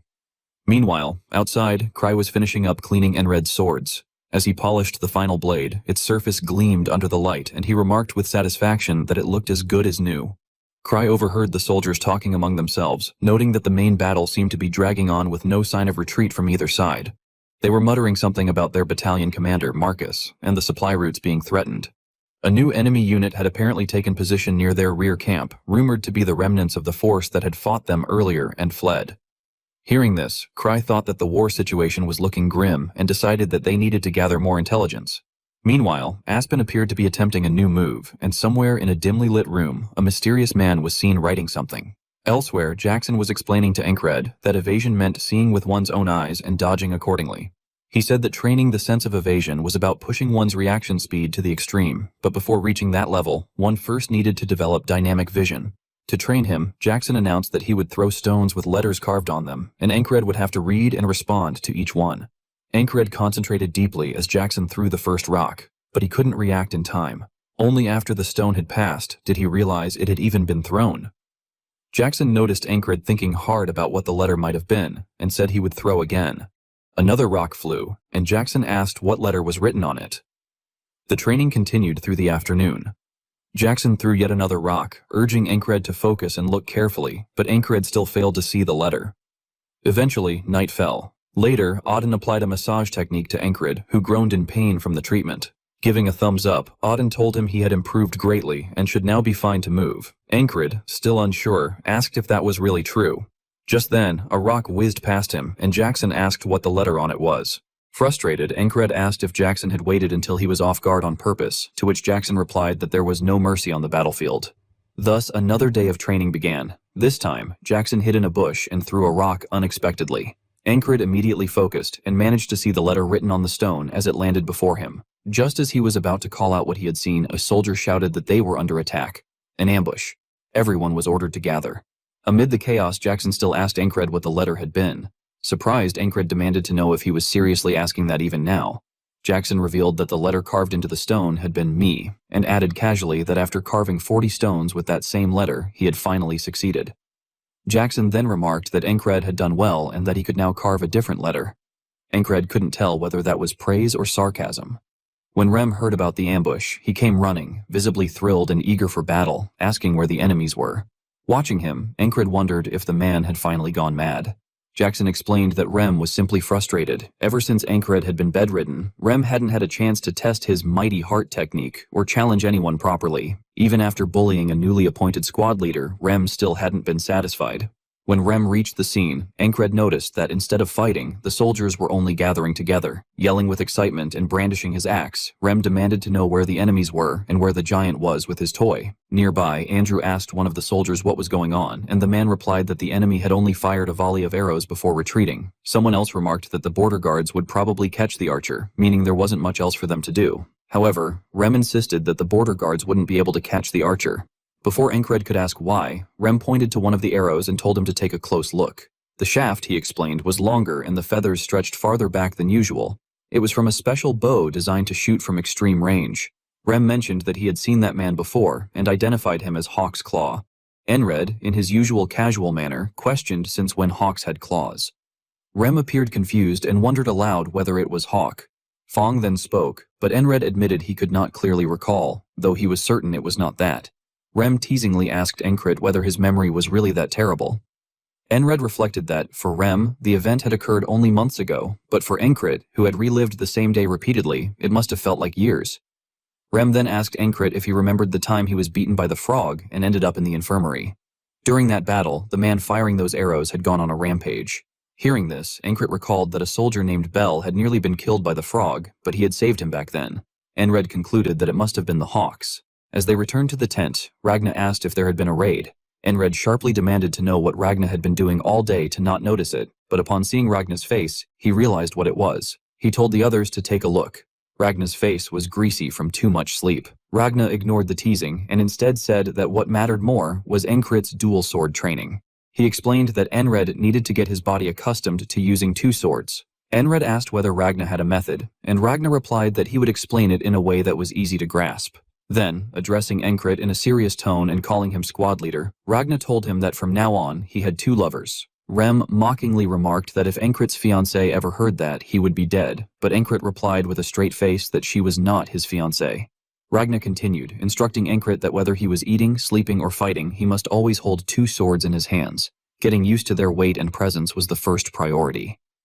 That night, Enred slept with the two swords beside him. When Esther arrived and saw the swords on either side of him, she thought that there was barely a place for her to lie down. She complained inwardly that this man even trained in his sleep, how uncomfortable it was. Suddenly, a shout came from outside announcing an ambush. Encred sprang up immediately, startling Esther so much that she jumped from the bed and fell to the ground. Outside, the soldiers reported that the enemy had merely shot arrows again and then retreated. They said they needed to call the border guard. Rem, too tired to care, did not even get up and grumbled that it was such a letdown. Encred lay back down and fell asleep again, which irritated Esther deeply. She began hitting him with her claw, demanding that he let her sleep in peace. Encred told her to stop, saying it hurt. Hearing the noise, Cry got up, remarking that this was already the second raid. After that, an endless cycle of training began under Jackson's supervision, interrupted occasionally by arrows striking the camp, the work of the Hawk's Talon. During one such session, Jackson threw another rock. Before it even passed Encred, who only glanced briefly, Encred identified it as Ya. Then another arrow struck a soldier. Rem, always ready with his axe, cursed in frustration and called the Hawk's Talon a fast bastard. When night came, Jackson threw yet another rock. This time, Encred said it was man. Another day passed, and the ambushes continued. Arrows kept flying from time to time. At night, Esther grew increasingly angry and frustrated with Encred's behavior. Enred's evasion training continued as Jackson kept throwing rocks. At one point, Jackson tossed another and asked Enred what the letter was this time. Enred replied that it was in. Suddenly, Enred realized that if he combined all the letters from before, they spelled out crazy barbarian. Upon hearing that, Rem rushed over with his axe, shouting that he would carve Jackson up himself instead of waiting for that Hawk bastard to do it. Ankrit stopped Rem and questioned Jackson, asking if Jackson realized that he was always the one who started the fights first. Jackson only shrugged and gestured vaguely, pretending not to know anything. Meanwhile, Cry overheard the soldiers complaining that they hadn't even found a single hair of that slippery hawk bastard. They mentioned that the archer left no traces behind, and if things continued this way, tracking him down would be impossible. According to them, the enemy always fled after shooting 2 or 3 arrows, disappearing long before the border guard could even mobilize. Hearing their conversation, Cry reflected that despite several raids happening each day, no one had managed to catch the culprit. The damage seemed minor for now, but he sensed that if the situation persisted, it would eventually grow into a much larger problem. He wondered in frustration what the command was doing, as they clearly weren't handling the matter properly. He scoffed to himself, thinking that he had no intention of stepping in and risking his own life for something that wasn't his responsibility. Yet, with the situation worsening, he realized he had no choice. If the command refused to take action, he would have to do something himself. Determined, Cry approached Ankrit and, addressing him by his title as squad leader, told him that he had an idea. He wanted to propose a plan directly to the high command. The scene changes to a tent where someone is yelling about how the Aspen punks keep poking at them and how they should just march in and wipe them out. Inside, the higher-ups are locked in a heated argument. One officer questions whether they're really going to rush in without considering the possibility of a trap. Another snaps back, asking if they're supposed to just sit on their hands and do nothing. Meanwhile, the battalion commander sits quietly, lost in thought. He listens to the shouting and thinks there aren't many useful suggestions here. He clicks his tongue and admits he doesn't have any great move either. He's good at using force on the battlefield, but he's not the type for dirty backstage schemes. Just then, the 4th Company commander walks in, apologizing for being late. The battalion commander asks what took her so long. She explains that the Mad Squad leader, Inkred, submitted a tactical proposal and requested temporary operational control. The battalion commander raises an eyebrow, wondering if the squad leader actually thinks strategically. The platoon commander says no. The detailed plan was put together by one of Ankred's squad members, a soldier named Christ. Someone at the table asks what the plan is, and the platoon commander begins to explain it. After hearing the whole plan, the battalion commander decides it's usable. He stands up and announces in a commanding tone that they will adopt the plan and the troops must prepare to march, and the Mad Squad will go on a falcon hunt mission. He thinks it's finally a plan he likes. We then see Ankred's squad on the move. Rem, a bit disappointed, asks why they aren't chasing the hawk and are instead heading to the enemy's rear camp. Christ answers saying it's not that they're going to find Hawk's Talon, they're going to make Hawk's Talon come to them. Ankred jumps in saying the Mad Squad will act as a guerrilla unit temporarily. If they hit the enemy's rear camp and withdraw repeatedly, the enemy will deploy similar guerrilla teams to guard the rear, and then Rem finishes the sentence saying, "The hawk bastard will come to them." Christ agrees but adds, "That's only if things go well. Even if the hawk isn't lured in, they'll still be able to strike the enemy." Rem says the hunting method is annoyingly slow. Christ turns toward him and says, "Even simple-minded Rem might not get it, but this is the best option." Rem stares at Christ with a twisted grin, his eyes gleaming with menace, asking if he is talking about him. Christ freezes, realizing the comment may have crossed a line. As Rem's death stare intensifies, Christ, pale and trembling, tries not to piss himself. Ankred steps in quickly, cutting the tension and calling Rem off. Rem turns away, muttering that he'll let it slide, but Christ should learn to keep his mouth shut. Christ, still shaken, tries to salvage a shred of dignity by convincing himself that Rem backed down. Ankred, looking ahead, asks how far they are from the destination and calls out to Pin. Pin, looking out into the distance, says their destination is coming into view. Rem reflects that the core of this plan is hit and run mobility. For that, a skilled ranger who finds safe routes is essential. When he requested reinforcements from High Command, Pin was assigned to join the Mad Squad as their new squad leader. Curious, Rem asks why her assignment was changed to the Mad Squad specifically. Wouldn't a temporary support role have been enough? Pin turns and says it's because of complicated adult reasons. Rem gives her a skeptical look. She explains that her position became awkward after being sent out to support. Ankred, feeling a pang of guilt, says he owes her one. Pin says she will repay him later. She then blows him a kiss and while blushing says with something good. Ink asks if she is still targeting him. Rem pats Ankred on the back and says he even got a fiancé. He should keep some decency. Ankred immediately snaps back, insisting she's not his fiancée. Eventually, they reach the enemy camp and begin observing from a cliff. Pin signals everyone to lower their posture. She's spotted the enemy position. Christ warns that if things go south, they'll need to fall back into a retreat formation. He can't fight the entire battle himself, so they should send only a few forward and keep his escort ready. Before he can finish, Rem suddenly leaps off the cliff, eyes blazing, both axes drawn. Bloodlust radiates from him as he shouts that fresh blood is calling. Pin is caught completely off guard, as Rem slides down the cliff, yelling that he'll kill anyone who cuts in line. Ancred watches and thinks no one has ever dared to covet Rem. Ragna rises, sword in hand, and tells Ancred he wants to see how stable his stance is. Ancred glances at him, wondering if this is some kind of test. Ragna and Ancred follow Rem down the cliff, and Ancred thinks to himself, even here, the training never stops. Someone calls out to the 2 enemy soldiers guarding the entrance. Ragna walks up to them with a jolly face, waving his hand and telling them to come over. One soldier, confused, asks the other if he knows the guy, while the other wonders if he's his friend. As they continue to puzzle over who he is, Rem suddenly throws his axe and hits one of the enemy soldiers square on the head. The other soldier, terrified, screams that there's an enemy. As Ragna and Ancred finally make it to the bottom, Ancred notices something ahead. Rem pulls his leg back and launches himself forward with insane speed. He charges the enemy with his other axe, his face twisted in bloodlust, catching the soldier completely off guard. Ancred, surprised, wonders what that move was. He grins, thinking it's the fastest charge they've seen so far.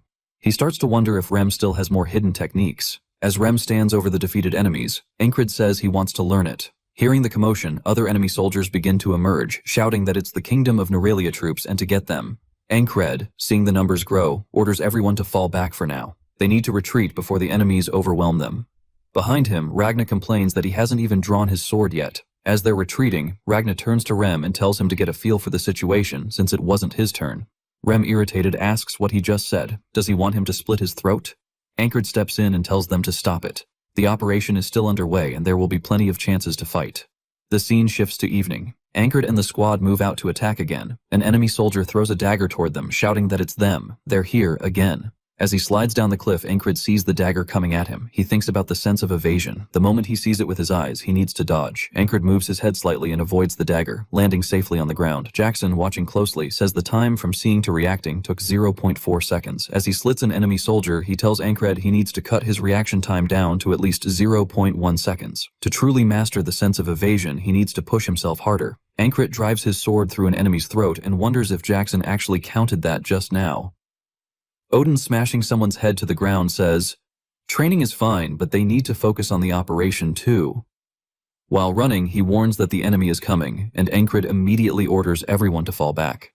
The enemy continues to chase them through the night. One enemy soldier, out of breath from the relentless pursuit, wonders why these guys are so fast.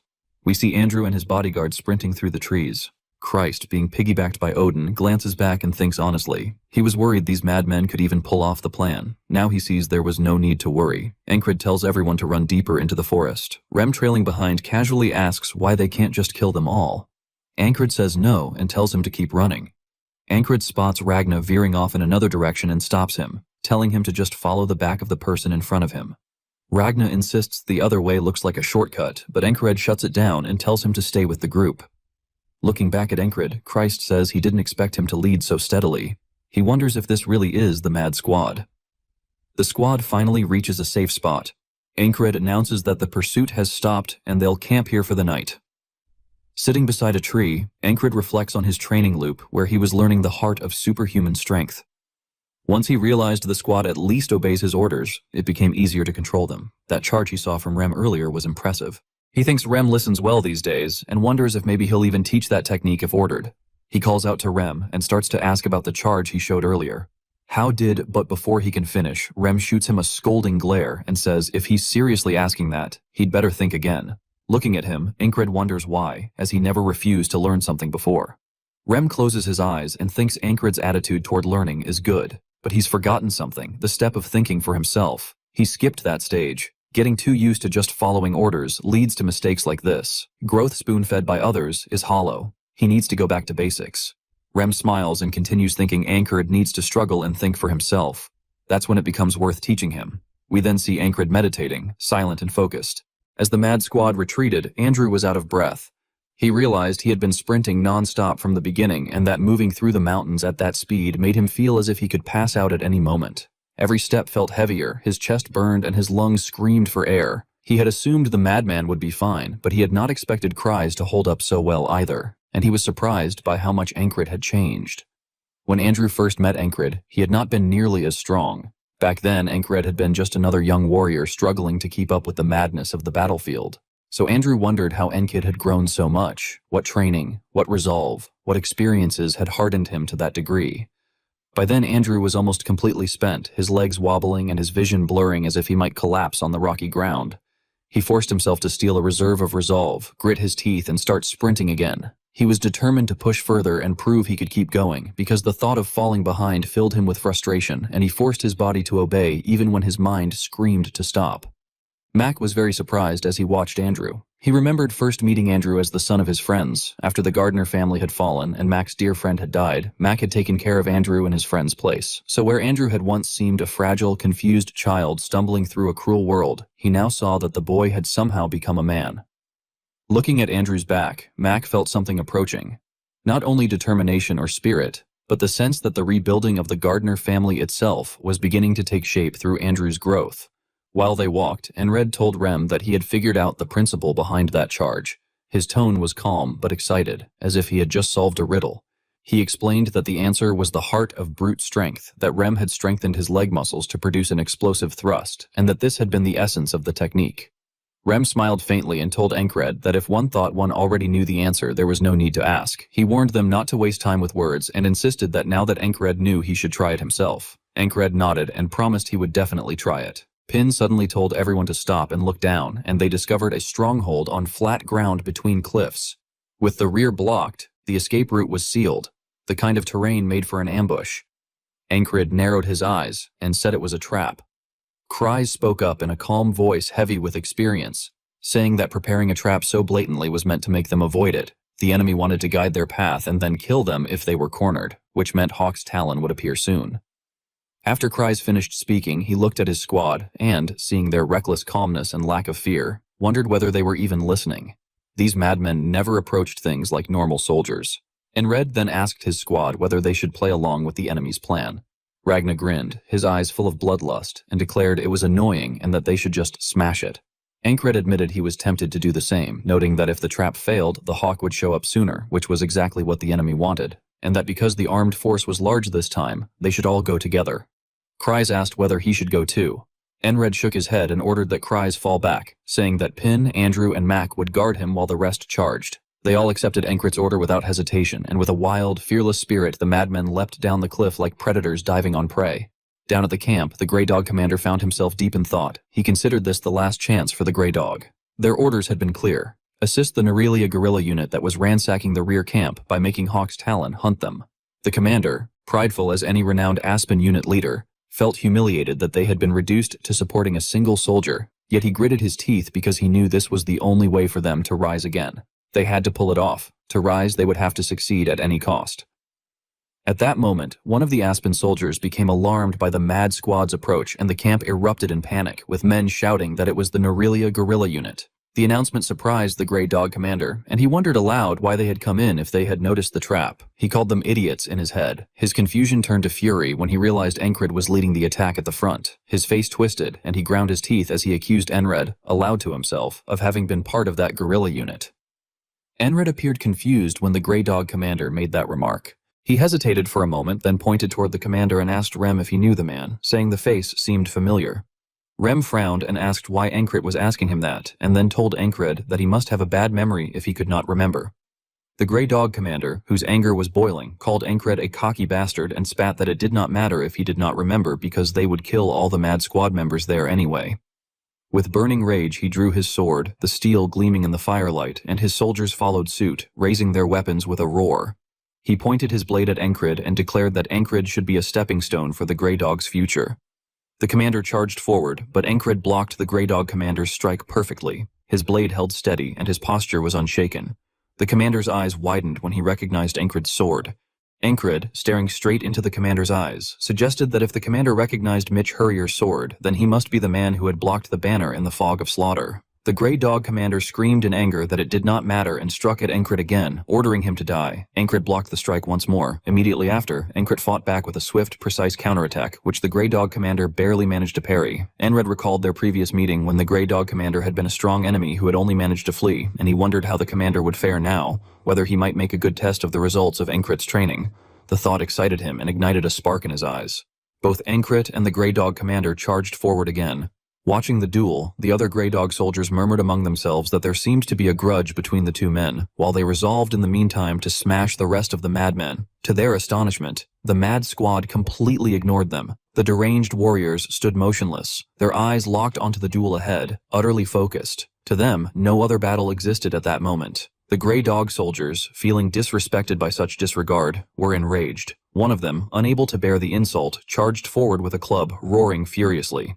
Yet Ren, with effortless composure, swung his axe and blocked the strike with overwhelming force. The sound of the impact thundered through the field. Rem smirked and coldly ordered the enemies to remain silent, saying that they were focusing. The duel between Ankrit and the Grey Dog commander intensified with every exchange of blows. When the commander prepared to strike again, Ankrit instantly noticed the movement and reacted within a fraction of a second, evading the attack. With a fluid counter, he wounded the commander's back. Watching the scene unfold, Jackson observed calmly, analyzing the situation. He remarked to himself that Ankrit's reaction time was satisfactory and that his speed met the passing mark. The Grey Dog commander, though growling in pain, immediately retaliated, his rage fueling every movement. In that fleeting instant, Ankrit drew his second sword, moving swiftly to block the commander's strike with both blades. Sparks scattered as steel clashed against steel. Seeing Ankrit drawing his blade and assuming a defensive stance simultaneously, Ragna grinned and commented that Ankrit was beginning to grasp the art of dual swordsmanship. Despite successfully blocking the commander's attack, Ankrit was still pushed back from the force. Observing this, Odin calmly noted that Ankrit's strength was still insufficient to parry single-handedly. He resolved that during the next training session, he would increase the weight by adding another rock. The Grey Dog commander sneered upon seeing Ankrit wielding two swords. He mocked him, saying that he was merely a rookie trying to show off before launching another furious assault. At that moment, a fierce determination ignited in Ankrit's eyes. His breathing slowed, then steadied. Rem noticed this subtle change and grew excited, realizing that Ankrit was about to unleash the heart of brute strength.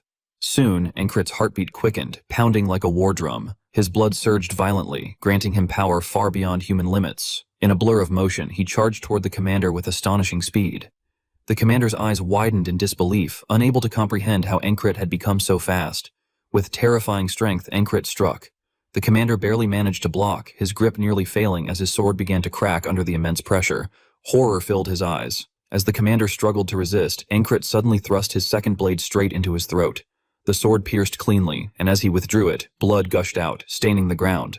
The commander collapsed, twitching briefly before going still. The remaining Grey Dog soldiers stared in shock and disbelief. Their commander, the pride of their unit, had been slain in an instant.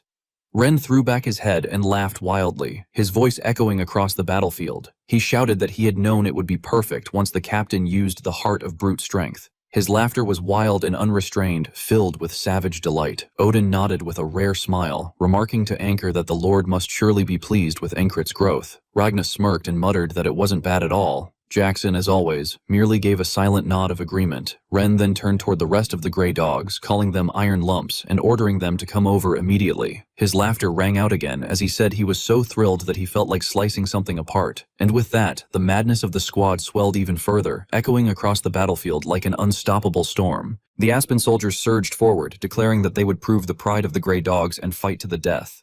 Their battle cries thundered across the chaotic field, mingling with the clashing of steel and the rising dust. One of the Grey Dogs swung his massive club with unrestrained fury, but Odin stopped it effortlessly with his bare hand. The soldiers nearby froze, their disbelief palpable as they witnessed such inhuman strength. With a confident laugh, Odin remarked that he would repay that courage by sending the man to the Lord's side. Though his tone carried a hint of playfulness, his eyes gleamed with cold, lethal intent. In the next instant, his fist smashed into the soldier's head, the sharp crack of breaking bone echoing across the battlefield. The Grey Dog collapsed lifelessly, his skull crushed by a single devastating blow. Andrew's eyes widened in shock. He could hardly comprehend what he had just seen. Odin had blocked a weapon with his bare hand and hadn't suffered even a scratch. He wondered what kind of muscles could achieve that, what monstrous strength could hide behind that calm smile. Seeing Odin's overwhelming power, Pin blushed slightly and, with a teasing smirk, remarked that he actually looked rather useful after all. Unwilling to be shown up, Rem charged forward with his axe raised high, his steps pounding the earth like a charging beast. But before he could strike, Ragna swung his sword with terrifying precision, cutting through a Grey Dog soldier and almost hitting Rem in the process. Rem barely avoided the deadly slash, the blade slicing close enough to brush his hair. Furious, he shouted at Ragna, calling him a mad, lazy bastard and demanding to know if he had tried to cut him too. Ragna, as calm and detached as ever, smirked faintly and replied that it was a shame Rem had dodged. His indifference only enraged Rem further. Before Rem could retort, another Grey Dog soldier lunged at Ragna with desperate courage, but Ragna merely sidestepped and pierced the man's throat in one fluid motion. Blood sprayed across the dirt as his expression remained as cold as stone. While decapitating another soldier, Rem muttered that one day he would hack Ragna to pieces. Ragna mocked him in return, asking why wait for someday, why not do it now? And if Rem was simply afraid. The tension between them flared once more, even amid the chaos of battle. On the verge of exploding, Rem shouted toward Odin, telling him to inform his god that Ragna would soon be joining him with a new friend. Odin simply smiled and replied calmly that the Lord had said he didn't like friends like that. From behind them, cries, clearly exasperated by their endless bickering, sighed heavily and asked if they were seriously planning to fight each other right in the middle of a battlefield. Taking advantage of their disarray, one of the Grey Dog soldiers shouted for his comrades to encircle the mad squad while they were divided from within. But before they could carry out the order, Jackson moved like a shadow through their ranks, cutting them down with such speed that none had time to react. Their bodies fell silently to the ground, lifeless, before anyone understood what had happened. Watching his squad mates bicker, Jackson muttered under his breath that they were idiots. Encred, their captain, told the others that there was no need to kill every single Grey Dog since most of them were already destroyed. At that moment, a sharp glint of light flashed from the bushes, immediately catching Jackson's attention. His instincts screamed danger. An arrow shot toward Encred, but Jackson intercepted it before Encred could even react. The arrow clattered uselessly to the ground. Encred glanced at it and quietly asked if their enemies were there. Jackson nodded grimly, confirming that it was the Hawk's Talon. The mere mention of that name made the air around them tighten. Picking up the arrow, Rem smirked and asked Encred if he knew the difference between a sniper and a hunter. Encred blinked, caught off guard by the sudden question. Rem continued without waiting for an answer, his voice low but filled with excitement as he said that hunters were far more enjoyable than snipers, especially when it came to axe hunting, which he considered the true thrill. Encred, half confused and half concerned, asked what he was trying to imply. Holding the arrow between his fingers, Rem replied that when one received a gift, it was only fair to return one. Without another word, he dashed off the cliffs toward the direction of the Hawk's Talon, moving with wild, reckless energy. Pin watched him go and exclaimed in surprise, wondering aloud if he was even allowed to act alone like that. Cries simply shook his head and remarked that Rem wasn't someone who would die easily, suggesting that it was better to just let him be. Andrew then turned to Encred and suggested that they retreat for now, reasoning that the enemy's main force might pursue them from that direction, and if they stayed put, they would become easy targets for the Hawk's Talon. Encred agreed, saying that they would blind the Hawk's Talon as best they could before escaping. The Mad Squad then set the enemy camp ablaze, flames devouring the tents and smoke spreading thick across the area as they retreated through the chaos. Watching the fire rise behind them, Encred muttered that it seemed this was becoming a habit. Running beside him, Pin tilted her head in confusion, not understanding what he meant. High above the cliff, the Hawk's Talon's vision was obscured by the heavy smoke. One of the soldiers accompanying him scanned the area and said that it seemed the Mad Squad had slipped out of sight, then asked what they should do next. The Hawk's Talon, calm yet irritated, ordered that they would continue the pursuit. Meanwhile, down below, the Mad Squad carefully climbed the cliffs, moving along narrow ledges and rocky paths. Encred silently reflected that Rem acting alone hadn't been part of the plan, though it wasn't necessarily a bad move. Rem was targeting the Hawk's Talon, and in return, the Hawk's Talon was targeting them. It was a dangerous balance, but one that might work to their advantage. They would act as bait to draw the Hawk's attention. The terrain they had chosen was rough and steep, with little visibility, giving the Hawk only a slim chance of getting a clear shot. While climbing, Ragna discovered a small hollow in the rock and immediately slipped inside, declaring that the spot was comfortable before lying down and attempting to sleep. Andrew stared at him in disbelief, wondering how anyone could sleep in a situation like this. In his mind, Encred silently addressed Rem, telling him to hunt to his heart's content. Meanwhile, Rem, moving swiftly through the forested slopes in pursuit of the Hawk's Talon, thought to himself that the feeling brought back memories. In the past, he had been the hunter his tribe had placed all their hopes upon, an exceptional one, unmatched with the axe. Though he knew he could never return to those days now that he had left, he could still summon the memory for a fleeting moment. As he crept closer to the Hawks from behind, Rem steadied his breathing, his eyes sharp and focused. From the very first moment they had met, he had already decided that the Hawk's Talon would be his prey. Up ahead, one of the Hawk's Talon's guards remarked that the Mad Squad members were escaping at awkward angles, making pursuit difficult. The Hawk's Talon had replied that it was merely a delay and that he would not lose his target. But before the guard could finish his words of praise, Rem's axe flashed through the air and severed the man's head cleanly, sending his body collapsing into the dirt. Another soldier immediately screamed that it was an ambush and shouted for everyone to scatter. Yet the forest itself seemed to favor Rem. He dashed between the trees with the speed and precision of a seasoned predator, his eyes gleaming with exhilaration as he hunted down the fleeing soldiers one by one. The sound of steel slicing through flesh mixed with the crunch of boots on fallen leaves, and one after another, they fell. At last, only one soldier remained, trembling in terror. Seeing Rem charging toward him like a starving hound, the man screamed in pure fear. Hearing the cries of his dying soldiers, the hawk's talon turned sharply, wondering in disbelief when that barbarian had arrived, for there had been no sign of his approach. But by then, Rem was already upon him. The hawk's talon muttered to himself that the hunt was always on his side as he loosed an arrow while running. Yet Rem swung his axe mid-stride, cleaving the arrow in two before it reached him. In the same fluid motion, he hurled the axe, and the blade buried itself deep in the hawk's talon's shoulder, sending the archer crashing to the ground in agony. As the man screamed, Rem growled that he should stop whining and use more strength, his voice low and guttural as he advanced like a predator savoring its prey. The hawk's talon glared up at him, blood trickling from his mouth, his hands trembling as he tried to reach for another arrow. But Rem was already holding one of the man's own arrows in his hand. With a cold smile, he remarked that it was a rare hunt and told him not to end it so boringly. The hawk's talon clenched his teeth, his rage tangled with helplessness. Yet before he could act, Rem drove the arrow straight into his throat. The man convulsed briefly, then fell still, collapsing into silence.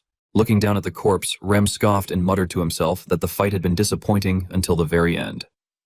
As he pulled his axe free from the body, he sighed, thinking that he had hoped the hawk's talon would have lasted longer. Long enough for him to sharpen his rusty hunting skills. Then, a sudden realization struck him. He was starting to sound exactly like the captain. He understood that after spending so much time under the captain's command, he must have unconsciously picked up some of his mannerisms. The captain was the kind of man who openly admitted his lack of talent, yet never stopped thinking about how to move forward, one step at a time. Rem wondered if, by learning to accept things the same way and making that attitude his own, he might come to understand what it truly meant to grow stronger. Perhaps nothing would change immediately, but at least he could try, just as the captain did over and over again, without ever hesitating. After the Mad Squad had finished dealing with the Hawk unit in the vast, tall grass field, two powerful figures emerged. Both were clad in dazzling armor that glimmered under the sunlight, reflecting an almost blinding brilliance. Their mere presence demanded attention, exuding an innate aura of command that seemed to bend the atmosphere around them. Red and black capes fluttered behind them, caught in the wind, each movement amplifying the tension that filled the air. A heavy stillness descended upon the field, as if the world itself sensed that something momentous was about to occur. The tall grasses swayed in synchronized waves, and the faint rustle of their movement mingled with the distant cries of startled birds. Even nature appeared to hold its breath, waiting for the inevitable clash of these two formidable forces. Every witness could feel it, that sharp, anticipatory pulse of energy before the eruption of skill, strength, and will. Gradually, aura began to flow around the two figures. At first it was faint, subtle as a breeze, but soon it grew denser, vibrating through the air with palpable intensity. Then, without warning, the man in the red cape charged forward. His steps were light yet firm, each one striking the earth with deliberate precision. His motions carried an artistry, graceful yet deadly. The man in the black cape countered his strike with flawless control, his parry smooth and instinctive, the product of countless years of disciplined training. The clash of their blades sent a shockwave through the field, the ringing of metal against metal reverberating like thunder. From a distance, Encred watched intently, his eyes narrowed with analytical focus as he observed the confrontation. He remarked quietly that the main forces of both sides had finally met in direct combat. Beside him, Jackson squinted toward the duel and noted that their movements suggested a subnight level of mastery. Refined, deadly, but not yet at the absolute peak. Encred drew a long breath, his gaze unwavering as he followed every motion of the battle. He reflected that what unfolded before them was indeed a clash between sub-ranks. Fascinating to witness, yet ill-timed. He reminded himself that he could not afford distraction, for victory on the battlefield had to come first. If Krya's plan proceeded as expected, Marcus's battalion would soon reach Crossguard and decisively alter the balance of power. As Encred had predicted, Commander Marcus arrived at Crossguard with his forces. His presence alone radiated authority, immediately uplifting the morale of his troops. Meanwhile, chaos spread through the Aspen command camp. Panic and discord erupted among the officers, who shouted orders and accusations with faces flushed in anger and fear. One of them declared that the Nerelia forces had seized the Crossguard courtyard and insisted that such a humiliation could not be allowed to stain the city. He urged his subordinates to send at least part of the Night Order to reclaim it. However, the strategist Abnir remained composed amid the uproar. He advised that the city still possessed standing troops and argued it would be wiser to concentrate on the main front rather than scatter their forces prematurely. His measured reasoning did little to satisfy the agitated officers, whose tempers continued to flare despite his calm restraint. They gritted their teeth in anger, their voices rising as they hurled insults at Abba. They called him a foolish commoner, mocking his lowly birth and demanding to know what he could possibly understand, insisting that he had no right to interfere in their affairs. Abnir, watching their arrogance in silence, thought to himself that as long as those nobles continued to hold power, they would never listen to a single word he said. Every unit of the Night Order, he reflected, was a strategic weapon. Removing even a few could disrupt the delicate balance entirely. If that were to happen, the war would be over before it even began. With that thought in mind, he ordered his guards to return to the castle first, ensuring that he and a portion of his forces would remain safe amidst the growing chaos. Meanwhile, on the city walls, a soldier peered into the distance, his brow furrowed in concern. He asked another where the Norelia army was, his voice tight with tension. The other soldier, scanning the horizon, pointed toward a hill and replied that they were stationed there. But as the first soldier looked more closely, confusion spread across his face. There was no army on the hill. He began to wonder uneasily where they had gone. Elsewhere, Commander Marcus observed his troops from a high vantage point, formulating a plan in his mind. He reasoned that if they staged a fake attack on cross-guard, Aspen would surely send reinforcements, and their sub-knights would seize the opportunity to exploit the resulting gap. Troops that were scattered and weakened, he calculated, would be unable to withstand a direct confrontation with his own subunits. With this single maneuver, he believed, his battalion would secure a decisive and remarkable victory. It was all thanks, in part, to the Mad Squad, whose earlier actions had already shifted the tide of battle in their favor. Aspen, having suffered a crushing defeat, soon found itself incapable of continuing the war effectively. In the end, they requested a truce, offering the vast tall grassfield territory as compensation. Norelia accepted without hesitation. Spring arrived in full bloom, with lush green fields and gentle sunlight marking the end of a long and exhausting war with Aspen. 10 days after returning to Border Guard, most of the soldiers were off duty, resting peacefully, except for those assigned to watch posts. Yet Encred could not afford the same luxury. His mind was burdened with reflections on past battles, techniques to revisit, and strategies to analyze. His thoughts spun ceaselessly between lessons learned and the possibilities that lay ahead. During one of his training sessions, a low-ranking soldier named Pol approached him hesitantly, asking if Encred could teach him a move. His tone was uncertain, almost apologetic. Encred was taken aback. He knew Pol as one of the few soldiers who trained tirelessly, a familiar figure marked by earnest dedication. He asked Pol why he had come to him, explaining that he had never taught anyone before and might not give proper advice. But Pol, undeterred, asked why that should matter, his eyes glimmering with determination and passion. The sight reminded Encred of his own younger self when he had first begun his journey. With a faint smile, he decided he could not refuse. He told Pol to come forward and said that they would spar together. Not far away, Ragna, half asleep, wandered toward the training grounds. When he saw Encred sparring with Pol, he immediately became alert. From a distance, he watched as Pol struggled to keep up, finally collapsing to the ground in exhaustion. Encred, observing calmly, noted that Pol's leg strength was lacking, offering the critique with firmness, but also with the intention to help him improve.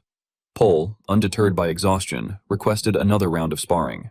Ragna watched from the sidelines, slightly surprised to see that the lieutenant himself had decided to spar personally. He reminded himself that since Encred had been trained by a great teacher, his instruction would certainly be sound. Yet as he observed the match, he began to notice something subtle. Encred seemed to have forgotten the very basics of swordsmanship. It was a detail Ragna quietly noted for later, resolving to remind him when the time came. Encred soon adjusted his stance and resumed sparring. As he did, the words of his former instructor resurfaced in his memory, words that spoke of the need to first recognize one's true standing in order to grow stronger.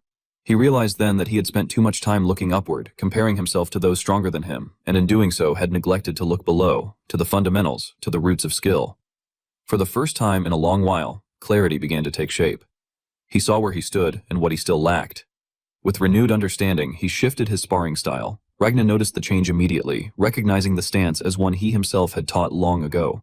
A flicker of surprise crossed his face. Encred had managed to correct himself faster than expected. As he watched, Ragna's face softened into a rare expression of approval. He started to remark that even he, perhaps meaning even Encred, had shown remarkable growth. But before he could finish, Rem interrupted, wondering aloud what Ragna had been about to say. Then, turning to Auden, Rem suggested that something strange must have gotten into Ragna's head since he had started muttering to himself. Auden laughed, dismissing the idea, saying that possession did not occur so easily and that Ragna was probably just praying to God. He then jokingly asked Ragna what God had said in reply. Ragna ignored him, which prompted Rem to sneer that perhaps God had told him to get lost. The two soon began to argue again, calling each other barbarians and tugging at each other's collars. Auden stepped in, pretending to mediate while clearly enjoying the chaos. He addressed Rem and Ragna as brothers, urging them to refrain from foolish violence, though it was evident he had no real intention of stopping them. Encred could only scoff in exasperation, muttering to himself about how they had started again. At that moment, Jackson appeared unexpectedly, warning that there were many eyes watching them.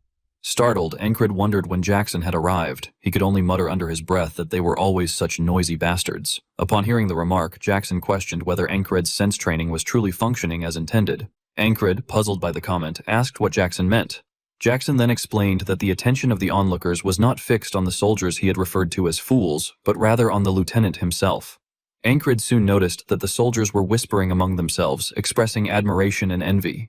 Some remarked how fortunate Paul was, while others suggested that they too should ask for a chance to spar. One soldier complained that resting like this felt like a waste of time, adding that if they continued training diligently, perhaps someday they might become like Lieutenant Encred. Commander Marcus observed the scene in silence. He reflected on how Encred's growth, from a mere squad leader to the so-called Mad Lieutenant, had come to symbolize change among the troops, turning him into a figure of admiration and even reverence. As Marcus ascended the stage stairs, he thought to himself that Encred had now become a hero acknowledged by all. When he faced the assembled soldiers and nobles, Marcus announced that they had gathered to bestow rewards for their achievements in the recent battle. He demanded that they consider whose contribution had been the greatest, warning that anyone unable to answer was unworthy even to wear a helmet. His blunt words caused murmurs among the nobles, who whispered in disdain about how vulgar it was for a man belonging to one of the 5 noble houses to speak in such a crude manner. Marcus, however, paid them no mind, fully aware that the soldiers perceived his words quite differently. He then declared that the one who had led the army to victory should step forward. He almost referred to the individual as Mad, but caught himself and corrected the title, calling for Independent Lieutenant Encred instead. As Encred ascended the stairs to the stage, he was reminded of the very same platform on which he had once stood when he had dispelled the fog of massacre spell.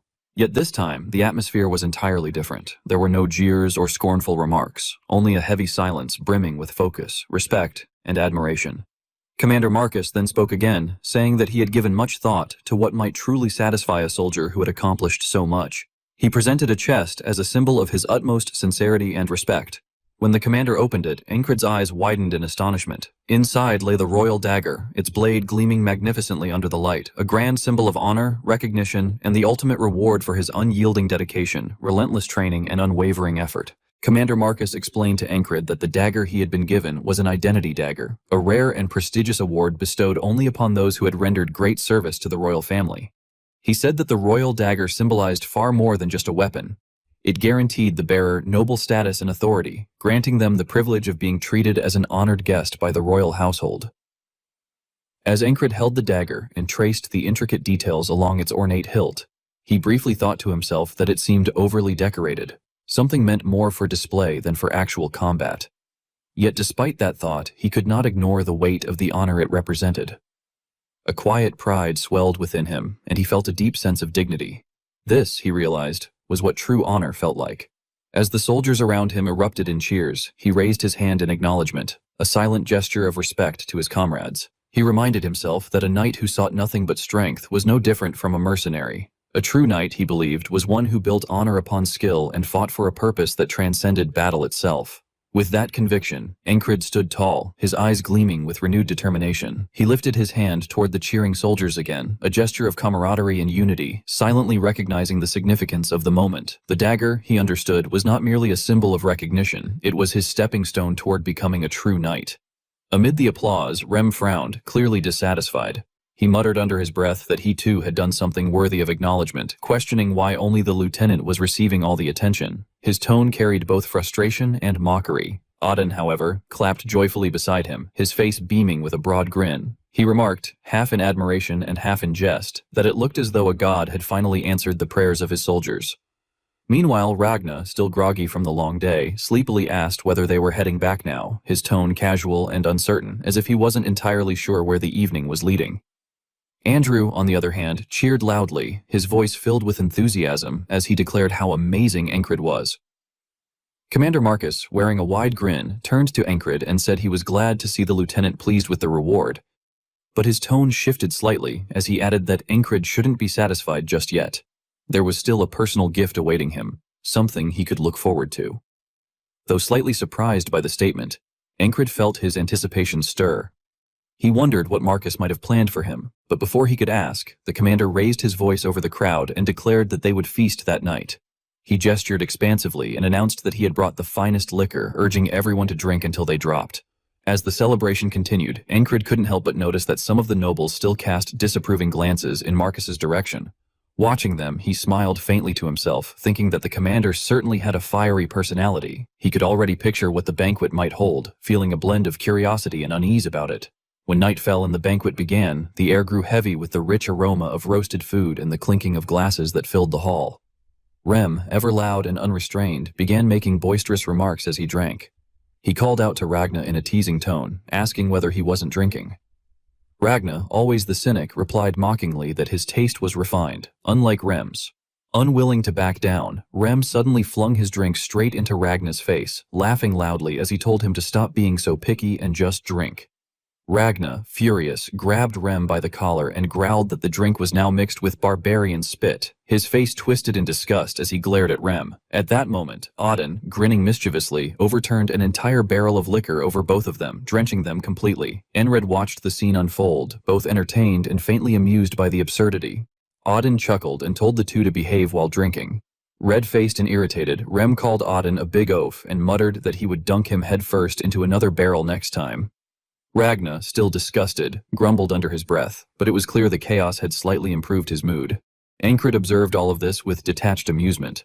For someone who had once threatened to smash heads if the booze turned out bad, Auden now seemed to be enjoying himself immensely. Amid the laughter and noise, Enred suddenly realized that Jackson was nowhere to be found. He wondered if Jackson had gone into the city, though he doubted it. Jackson didn't seem like the type to enjoy such noisy gatherings. As Enred drifted into thought, Esther climbed into his lap, breaking his reverie. Even then, Encred found his mind wandering elsewhere. He would have much preferred to be training with his sword rather than sitting at a banquet. His brief moment of solitude was soon interrupted when Pin approached, holding 2 drinks in her hands. She asked, in a teasing yet gentle tone, whether he was thinking about training again. She sat beside him and offered him one of the drinks, encouraging him to cheer up and relax. She told him to enjoy the moment and take it easy, her voice carrying a soothing warmth that he couldn't help but notice. She urged him to drink with her, hoping to lift his spirits. Just as he was about to respond, the ferry commander appeared. The moment she stepped forward, all the soldiers fell silent and turned their attention toward her. Encred too noticed her approach and was instantly drawn to her presence. She called him a wicked man for sitting so casually with another woman, claiming that her heart was torn to shreds at the sight. Encred, keeping a straight face, replied dryly that she must be right. His tone was casual but carried a trace of playfulness beneath the surface. His remark shifted the soldiers' mood immediately. They began murmuring among themselves, accusing him of being heartless. One of them even shook his head in disbelief, saying that he couldn't understand how Encred could say such a thing when the ferry commander's eyes were so full of wounded sorrow. The commander herself played along with their teasing, a faint blush tinting her cheeks. Pin, still flustered, admitted that she hadn't expected Encred to be so callous. Encred merely shrugged and said he hadn't done anything. Meanwhile, Esther watched the entire exchange with growing irritation and disbelief, her expression tightening as the playful scene continued. She believed she was holding back, yet in truth, she was channeling her strength to help him recover and hasten his healing. Despite her efforts, he continued to flirt with other women, a fact that irritated her to no end. Inwardly, she called Encred a cheeky bastard, her annoyance simmering until, in a sudden flash of frustration, she headbutted him. The soldiers around them were stunned into silence, unable to comprehend what they had just witnessed. The leopard, as they often called her, seemed to have grown jealous, and Encred, somehow, had managed to charm across species. They exchanged bewildered glances, unsure how to react to their ferry commander's unexpected outburst. One soldier, drunk and enraged, abruptly stood up and drew his sword. He shouted at Encred, demanding to know how many women he was after now, mentioning Jenny's name with fury in his eyes. He declared that he could no longer endure it, and that he would show Encred his place. Yet when he caught sight of Encred's calm, confident smile, his resolve began to waver. His grip on the sword loosened as hesitation took over. Encred then stepped forward with a piercing glare, his voice low and edged with menace, saying something that made the soldier flinch. The intimidation was enough. The man quickly sheathed his sword and began to back down. Seeing this, the other soldiers jeered and pushed him, shouting that a man should never go back on his word, demanding that he fight. At that, Cries, ever the opportunist, immediately set up a betting booth, calling out to the others to place their wagers. The growing commotion drew the attention of a soldier from the border guard, who soon approached the crowd. The ferry commander, watching the scene unfold with increasing unease, demanded to know the reason for his arrival. One of the soldiers pointed to his comrade and explained that they had come to introduce Zenok to Encred. Since the captain of the border defense was usually away on external missions, Zenok had never met the famous figure from their battalion. The ferry commander raised an eyebrow and remarked that their timing couldn't have been worse. Encred, she said, was likely only interested in duels at the moment. As the challenge was issued, the soldiers began mocking the earlier defeated man, calling him weak and angrily demanding their money back. The humiliated soldier, still grumbling, told them to shut up and try fighting Encred themselves if they thought it was so easy. Encred, carried away by the thrill of competition, thought that his previous opponent had not been enough. When the duel began, his hunger for challenge only grew. He longed to face someone stronger. His eyes wandered across the room until they landed on the ferry commander, but she refused his unspoken challenge. He then turned his gaze toward a soldier from the border defense, yet that man too declined. Perplexed, Encred turned to Cries and asked why they would refuse. Cries only grinned and replied that not everyone was as insane as Encred. Mac, ever the serious one, looked toward Andrew and asked if he truly intended to go through with it. Andrew's eyes burned with determination as he answered that he did. This would be his proof. Auden, Rem, and Ragna exchanged glances of surprise at his resolve, while Encred also took note of the young man's seriousness. With deliberate movements, Andrew unsheathed his sword. He said he had learned perseverance from their captain and that he dreamed of restoring his family's honor, just as his mother had wished before she died, yet his own shortcomings had left him restless. It was their captain's unwavering pursuit of his dreams that had inspired him, the man he aspired to become and deeply respected. With fierce resolve, Andrew declared that Andrew Gardner hereby challenged Lieutenant Encred to a duel. He proclaimed that he had trained tirelessly so as not to fall behind his captain, and that now he would prove it. A faint smile touched Encred's lips as he thought of an old saying, that the spring breeze carried a kind of magic, a wind that heralded new beginnings. He looked up at the sky, a gleam of excitement lighting his eyes, feeling that the night itself seemed to hum with promise. He thought to himself that this was truly a good night for battle. Turning to Andrew with a confident grin, he declared that he accepted the challenge and would face him with all his heart. Andrew, though nervous, steadied his resolve, realizing that this duel might mark the turning point of his journey. The two then began their duel, blades clashing under the moonlight. During the fight, Encred asked Andrew if the scene didn't remind him of that day. He even mocked Andrew by imitating his old voice, repeating the words Andrew had once spoken to him, that he should try taking command from him if he could defeat him by skill. Hearing Encred bring up such embarrassing memories, Andrew flushed with frustration. Encred struck him, forcing him back, and remarked that all of that was in the past before saying, with renewed excitement, that they were different now. Feeling his own fighting spirit flare, Andrew agreed with him. While the two clashed, Rem called out to Encred, telling him not to go easy on Andrew, insisting that even a failed squad leader deserved credit for his grit. As their swords met again, Encred noticed inwardly that Andrew's youthful arrogance had faded, replaced instead by a composed caution and hard-earned experience. He realized how much Andrew had changed since their first encounter. The duel between them continued fiercely, and Encred found himself reflecting that not only their relationship but also their abilities had evolved since those early days. With determination burning in his chest, Encred charged forward once more. Andrew barely managed to block the strike, but his footing faltered and he began to lose ground. When Encred swung his sword again, the blow sent Andrew flying. As Andrew crashed to the ground, Encred stepped forward and extended his hand toward him. When Andrew took it, he surprised Encred by quietly announcing that he was going to leave. Startled, Encred hesitated before regaining his composure. Andrew went on to explain that it was time for him to rebuild his household, adding that if Encred ever came to the capital, he could stay at the Gardner mansion. A moment later, suddenly embarrassed, Andrew added that since Encred had received the royal dagger, perhaps he should stay at the royal castle instead. Smiling warmly, Encred affectionately patted Andrew's head and told him that he would look forward to it. Andrew, his heart full, responded with a bright smile, saying that he would too. Nearby, Ragna, having witnessed their exchange, turned to Mac and asked whether he was going with Andrew as well, but then he noticed that Mac was quietly crying, overwhelmed by how much Andrew had matured. Trying to lighten the atmosphere, Auden told Mac to wipe away his tears, saying it was a joyous occasion. Mac, sniffling, wiped his eyes and nose on Rem's sleeve, much to Ragna's disgust. Furious, Rem demanded to know if Mac had a death wish. As Andrew ran toward Mac, he called out to Rem, telling him to stop bullying the poor man. Watching his teammates laugh and bicker, Encred thought that the banquet would surely last until dawn, and that none of them would regret staying to enjoy it. Inwardly, he silently wished Andrew and Mac happiness on their journey. As the night went on, the banquet showed no sign of ending, filled with laughter, drink, and stories shared among comrades. By dawn, Andrew and Mac boarded the carriage bound for the capital, both looking exhausted after a night of relentless teasing from the squad. As Encred stood watching them depart, he reflected that the next time they met, they would likely be noble heads of their respective households. Seeing them leave like this one last time, he thought, wasn't so bad.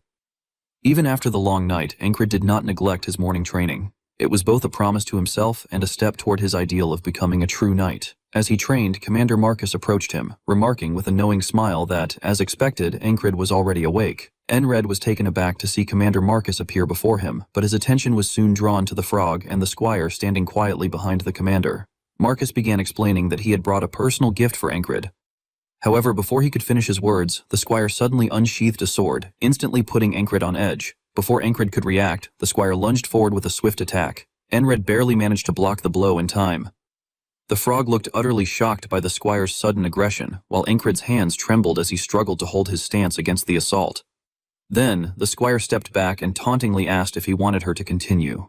In an instant, countless spectral blades emerged from her, surging toward Encred. Enred's eyes widened in horror as he watched the blades pierce through him, his thigh impaled, his arms severed, his throat cut. The blades seemed to whisper a warning, telling him to stand down, promising that if he retreated, his life would be spared. But if he refused, death would be inevitable. At that moment, Enred steeled his heart. He resolved that if dying was the price for not surrendering, then so be it. Determination blazed within him as he advanced, refusing to step back from his dream. Even if it meant dying 100 times, even if he had to crawl forward one step at a time, he would not yield. The squire was taken aback by his persistence, clearly not expecting him to continue after such injuries. Just then, the frog intervened, telling her that it was enough. The squire obeyed, removing her helmet to reveal her face. She admitted that he was the first person she had ever met who could endure such an ordeal without knowing how to counter it, and remarked that had he held out just a little longer, he truly would have died. Still gasping for breath, Enred weakly asked who she was. The squire introduced herself as Aisha, a squire of the Red Cloak Order. Moments later, Encred's strength gave out and he began to collapse, but Jackson rushed forward and caught him. Furious, Jackson demanded whether being a squire was all it took to do something so brutal. The rest of Encred's squad instantly prepared themselves for combat, their weapons drawn. With a mocking tone, Rem remarked that Aisha's greeting had been rather formal. Aisha turned to look at Encred's companions, her expression curious, and asked who they were. As the frog's eyes glowed, he silently wondered how people like them, the fierce barbarian in front, the quiet one, and the hulking brute, could all be so overwhelmingly talented, with the swordsman at the back being especially impressive. The frog noticed Ragna's blonde hair and red eyes and wondered if the man was from the north. Ragna looked as though he had just woken up, yet he held his sword with flawless form, like a true master. Seeing each of them display their abilities, the frog couldn't help smiling. Commander Marcus stepped forward and calmly told everyone to stand down, explaining that things were not as they seemed. Ia, surprised, realized who these individuals were and remarked that they must be the lunatics she had heard about, adding that they certainly did seem insane. Rim, furious and on guard, demanded to know what Marcus was talking about, but Marcus ignored him and instead turned to Aya and the frog to ask whether they thought Encred could become a knight. The question left everyone in Encred's squad taken aback. The frog explained that Marcus had summoned her and Aya because her eyes could determine whether someone possessed talent and potential. That ability, she added, was the gift Marcus had prepared. With a serious expression, the frog declared that it was impossible. She went on to say that Encred's limits were too clear and that it was already impressive that he had made it as far as he had. She then looked at Ragna and asked if he was interested, but Ragna, completely indifferent, made it clear that he had no intention of accepting. After his refusal, the frog privately thought that she had heard rumors that these lunatics only listened to their leader, and it seemed to be true. She commented that she was surprised they would refuse an offer from the Red Cape Knight Order. Aya remarked to Marcus that she had done him a favor, and he readily confirmed it with gratitude. Aya placed her hand on the frog's shoulder, and they began to leave. However, as they walked away, the frog kept her eyes on Encred and told her companion that she intended to stay longer, leaving Aya confused. Marcus, surprised, asked whether the frog truly intended to remain, and the frog replied that she had a request. Aya wondered whether there was yet another offer being made to the blonde boy, reminding herself that frogs simply followed whatever caught their interest. Aya turned her gaze toward Incard, who was being carried in Saxon's arms, and reflected on how he had endured her aura and even taken a step forward. She noted that she had never seen anyone withstand it, let alone advance while under its pressure. As she walked away, she murmured that he would become a monster if he ever realized the power he possessed, then concluded that if such potential were easy to unlock, anyone could become a knight. From a distance, Torres, who had witnessed everything, was stunned. He muttered to himself that he had heard noise while standing guard, but had no idea what had just taken place. Moving through the camp, he thought about how Ink had always dreamed of becoming a knight, and how he had never hidden that dream. Everyone in their battalion knew about it. Worried, Torres reflected that Ink had always stood tall despite what others said, but that hearing it was impossible, even for someone like Inkid, could be devastating. Concerned about Inkred's reaction to the frog's assessment, Torres headed to his barracks and knocked. Rim opened the door and mockingly referred to him as the one who had been rejected for being too ugly. Torres questioned whether Rim truly needed to call him that, but Rim ignored the complaint and simply asked what he wanted. Torres's eyes widened in shock when he spotted the frog sitting beside Anchor's bed, and he demanded to know why she was there. The frog, startled by the outburst, asked who he was. Torres noticed that the others were acting as if nothing unusual had happened and silently thanked them for their insensitivity. He wondered why they treated the situation as if it were normal. Ragna was asleep, Rem was picking his nose, and Torres thought bitterly that the dream of their leader, whom they all followed so devotedly, had just been shattered, and yet they seemed unmoved. Nearby, Auden was praying while Saxon wiped his knife clean. Ankhed began to wake and asked where he was. The frog calmly told him that he was awake. Immediately, Rem began mocking him, saying that people were claiming he would never become a knight. Torres was stunned by the cruelty of the remark. Rem continued repeating that there was not a single chance for him, not even the slightest possibility. Torres, incredulous and shocked, clamped a hand over Rem's mouth and told him to stop. Inkred, wearing a serious expression, asked if what he had just heard was really true. Torres then tried to lift their spirits by telling Inkred that he didn't need to pretend to be fine, insisting that he understood. Rem, muffled and irritated, cursed Torres for covering his mouth. Ankhed, however, showed no sign of demoralization and questioned what Torres was even talking about, leaving Torres momentarily speechless. Rem, furious behind him, began beating Torres. At that moment, Ankhed stood up, grabbed his sword, and told Rem that he was going out to train. Rem, surprised, asked if he intended to train immediately, and Ankhed responded that he had no time to waste since he had missed morning training after having passed out. Ragna woke up as well and, while stretching, asked what Ankhed had left for before leaving the barracks himself. Meanwhile, Rem continued roughing up Torres the frog, observing the interaction between Anchor and his squad, laughed and commented that the situation was entertaining. Torres, baffled, asked Anchor how he managed to stay so calm. Rem replied by asking why Torres thought Anchor was so stubborn. Auden added that Ankhed would have reacted the same way, even if the one who had spoken earlier hadn't been a frog, but a real knight. Saxon added that he was simply that stubborn, though, put more kindly, he was persistent. Torres reflected on their responses, thinking that Anchor possessed no sense of defeat, despair, or willingness to give up. Because of that, he would never be talked out of anything. Torres scolded himself for having worried unnecessarily. Rem then asked if Torres was leaving, and Torres replied that he needed to train as well, adding with determination that he refused to lose to Anchor. Outside in the training field, Anchor was doing push-ups while thinking about the power of a proton knight, the illusion of a flurry of blades. He considered that the sensation involved was not ordinary murderous intent. Before he could finish the thought, the frog interrupted and asked whether he was curious about the powers Iya had displayed. Surprised, Inkred responded by calling the frog's words intimidation and then asked if that was the proper name of the skill. At that moment, Ragna arrived and asked what distinguished knights from ordinary people. He explained that those who had surpassed their limits dreamed of knighthood, but that no one could become a knight without awakening this particular power. He added that only 1 in 10,000 could learn it, a mysterious power that did not work for just anyone. Inkred stared at him, and the frog warned Ragna that showing such a thing might make Ankhed give up. Ankhed, however, paid no attention to the warning and insisted on knowing what the power was. The frog, puzzled by Ankhred's persistence, silently studied him. Ankhed urged him again to explain. The frog finally smiled and explained that the intimidation Aya had shown was only a part of that power. Ragna added that the term referred broadly to all the abilities knights used to surpass human limits. Ink watched him intently as Ragna concluded with a serious expression, stating that the power was called will. Ragna continued speaking in a calm yet unwavering tone that carried through the quiet air. He explained that will was the power of one's resolve, the manifestation of a person's deepest conviction, something often referred to as willpower. He described it as the greatest mystery a human could manifest, a force so elusive and profound that even lifelong scholars of the subject could never fully grasp its nature. He added that to obtain will, a person must first face and surpass their own limits. Only by confronting the unseen wall within oneself could the seed of will begin to awaken. He paused before explaining how one might truly awaken will. His eyes narrowed slightly, as if recalling something distant and difficult to describe. In the end, he told Ankhed that he would understand when the time came. Ankhed, whose mind always latched onto any hint of power, immediately asked what he was supposed to know and whether Ragna himself even understood it. His tone carried both curiosity and impatience. Ragna, unbothered, responded by saying that Ankhed could not understand it at the moment, and that there was no way to explain it, since the nature of awakening differed for every individual. The frog, who had been quietly observing, then interjected. It remarked that will manifested differently for every person and that only the one destined for it could understand how to awaken their own will. The frog further told Encred that he had not even surpassed a single limit yet, so it was too early for him to speak boldly. Ragna nodded lightly in agreement, reinforcing the claim that one could not understand will without first pushing beyond a true limit.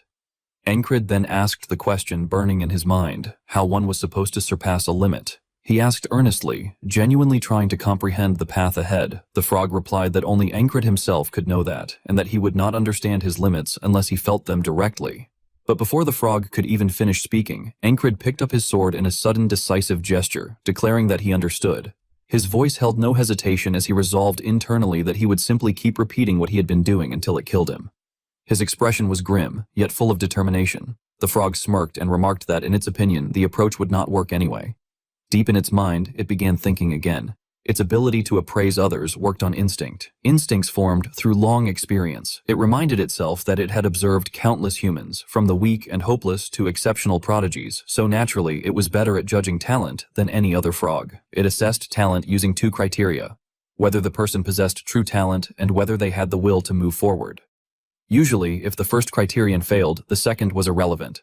But Encred, that man, had overwhelming will, something unlike anything the frog had ever seen.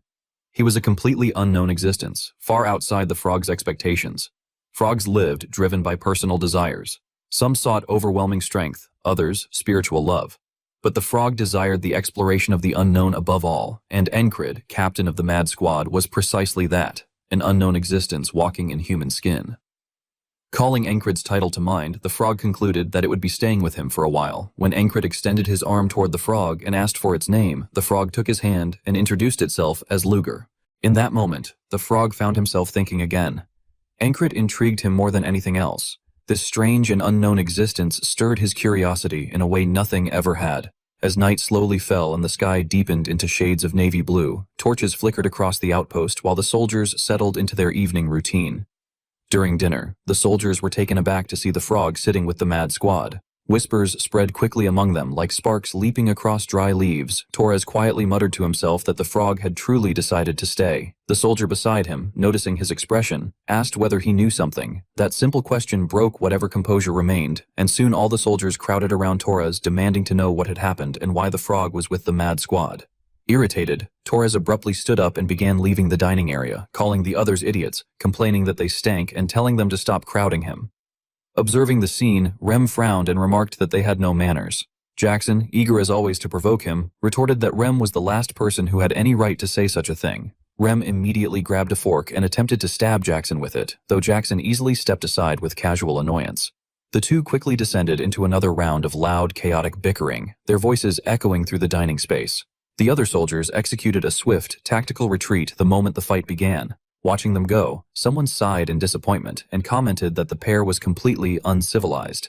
As the scene unfolded, the frog crossed his arms. He had already judged earlier that these individuals possessed exceptional talent, yet he now realized it was more than that. All four of them, Rem, Jackson, Ragna, and Auden, had already surpassed their former limits. Had they awakened their wills, they would have become knights already, but will, he understood, depended heavily on luck. Even extraordinary potential did not guarantee awakening. Growing increasingly nervous, Pin asked Encred whether they shouldn't stop the fight. Encred, however, replied in a relaxed tone that the group was very close as comrades who trusted one another, and questioned why he should intervene. Pin stared at him in disbelief, asking whether something was wrong with his eyesight. Encred then explained that compared to how they used to be, their current way of interacting showed they were now close enough not to kill each other for real. He added that the fight would die down on its own.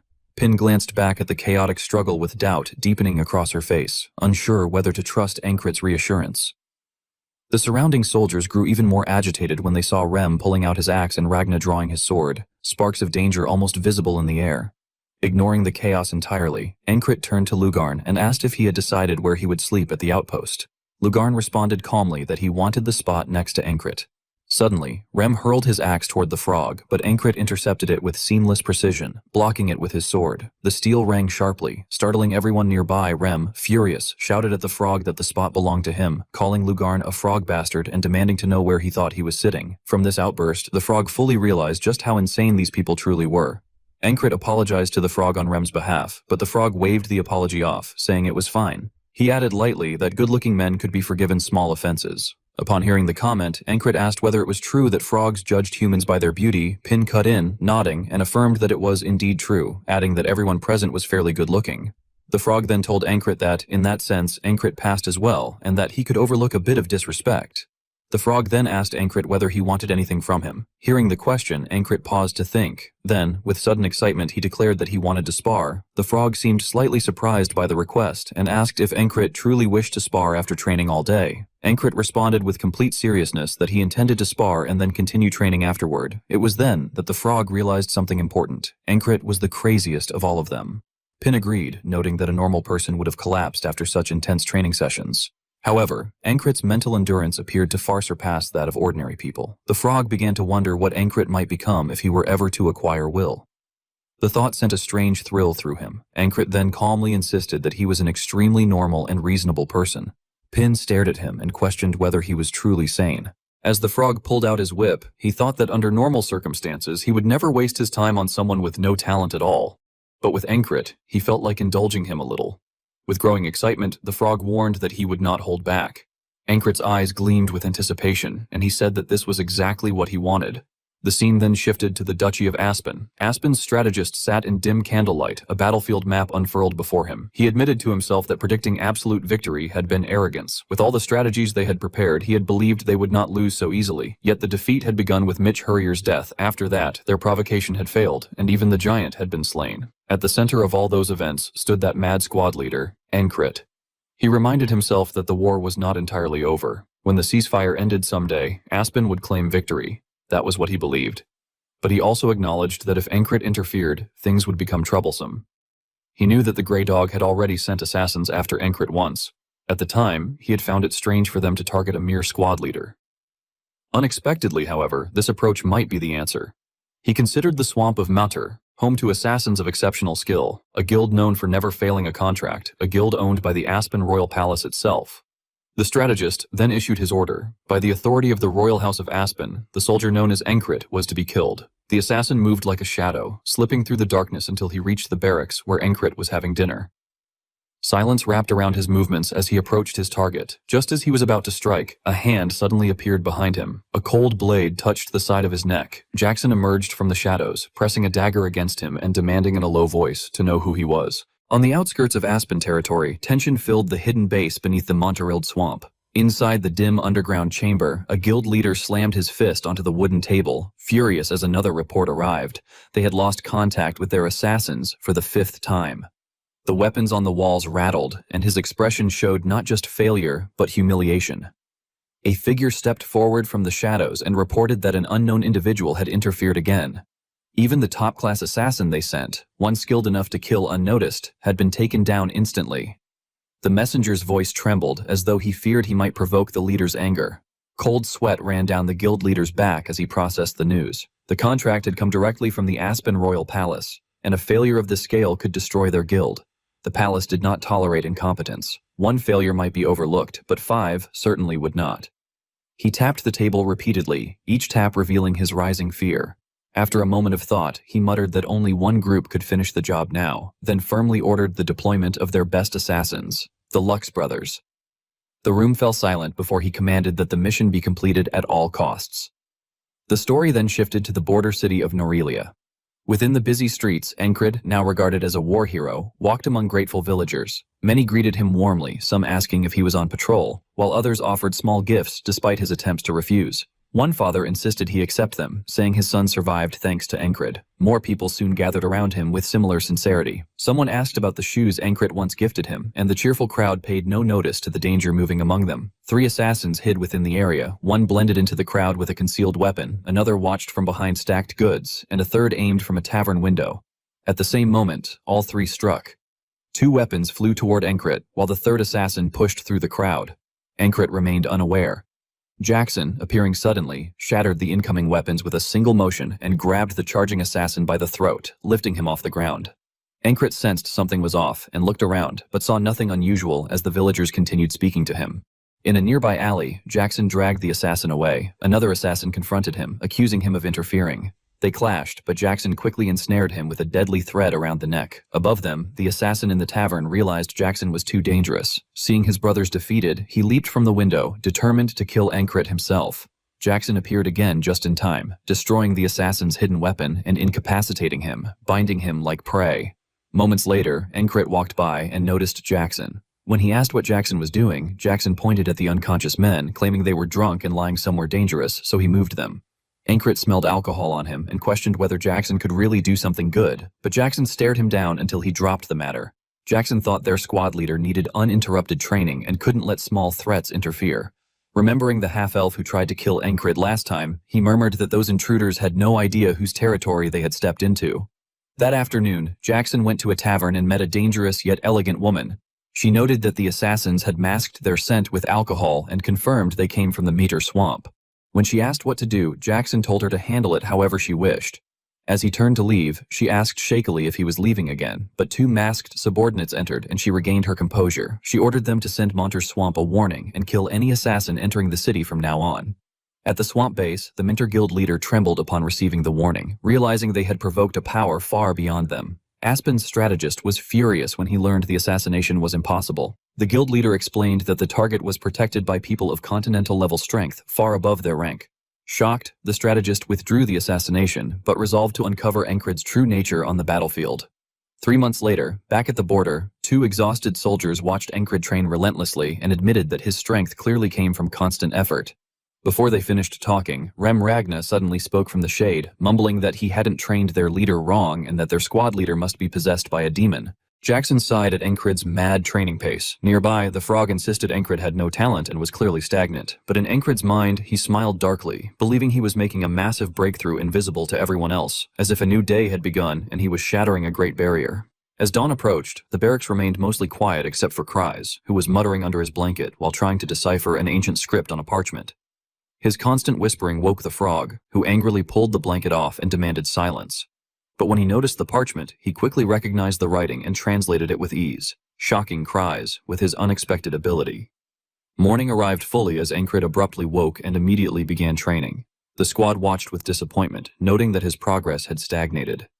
Jackson wondered why Ancrit seemed strangely satisfied despite not improving. Their routine was interrupted when a soldier arrived, informing Ancrit that Commander Marcus wanted to see him. At the command tent, Marcus assigned him a mission to clear a monster colony near a frontier village. He explained that summer increased monster activity, leading to dangerous colonies that threatened nearby settlements. Marcus then placed Ancrit in temporary command of the village watch. Ancrit returned to pack, surprising Pin with how much equipment he prepared. He insisted that thorough preparation was necessary. The frog, reading the mission report, agreed that such readiness was appropriate for a large colony. Cries added that even weak ghouls became dangerous in numbers and examined the form himself.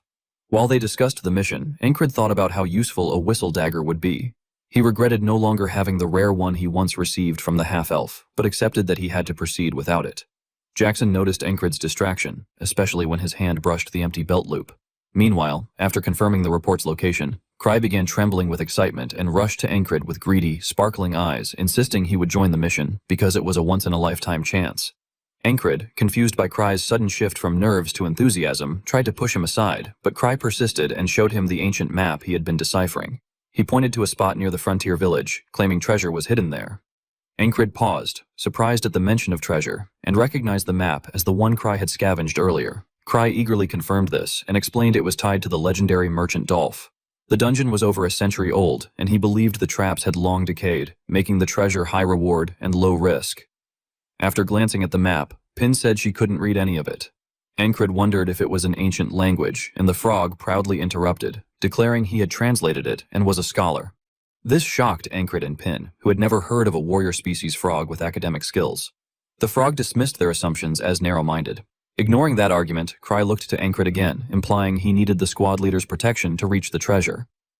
Ancrit shrugged and said that if it was just a brief stop, their captain wouldn't prioritize it, though he also wouldn't stop Cry from investigating.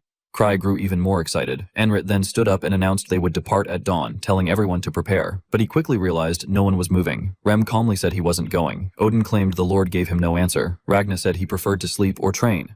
Jackson stated he had something else to handle without giving any details. Cry, surprised the strongest members refused to join, asked Jackson since when he ignored the squad leader, noting he normally followed him like a quiet bodyguard. Jackson ignored him completely and walked out without a word. Enred stayed silent as he observed everyone, not forcing anyone to follow him. Pin nervously asked if their combat strength would drop without Rem, Jackson, and Ragna. The frog then stepped forward and said he would go, reasoning that there was no point in staying without Encred.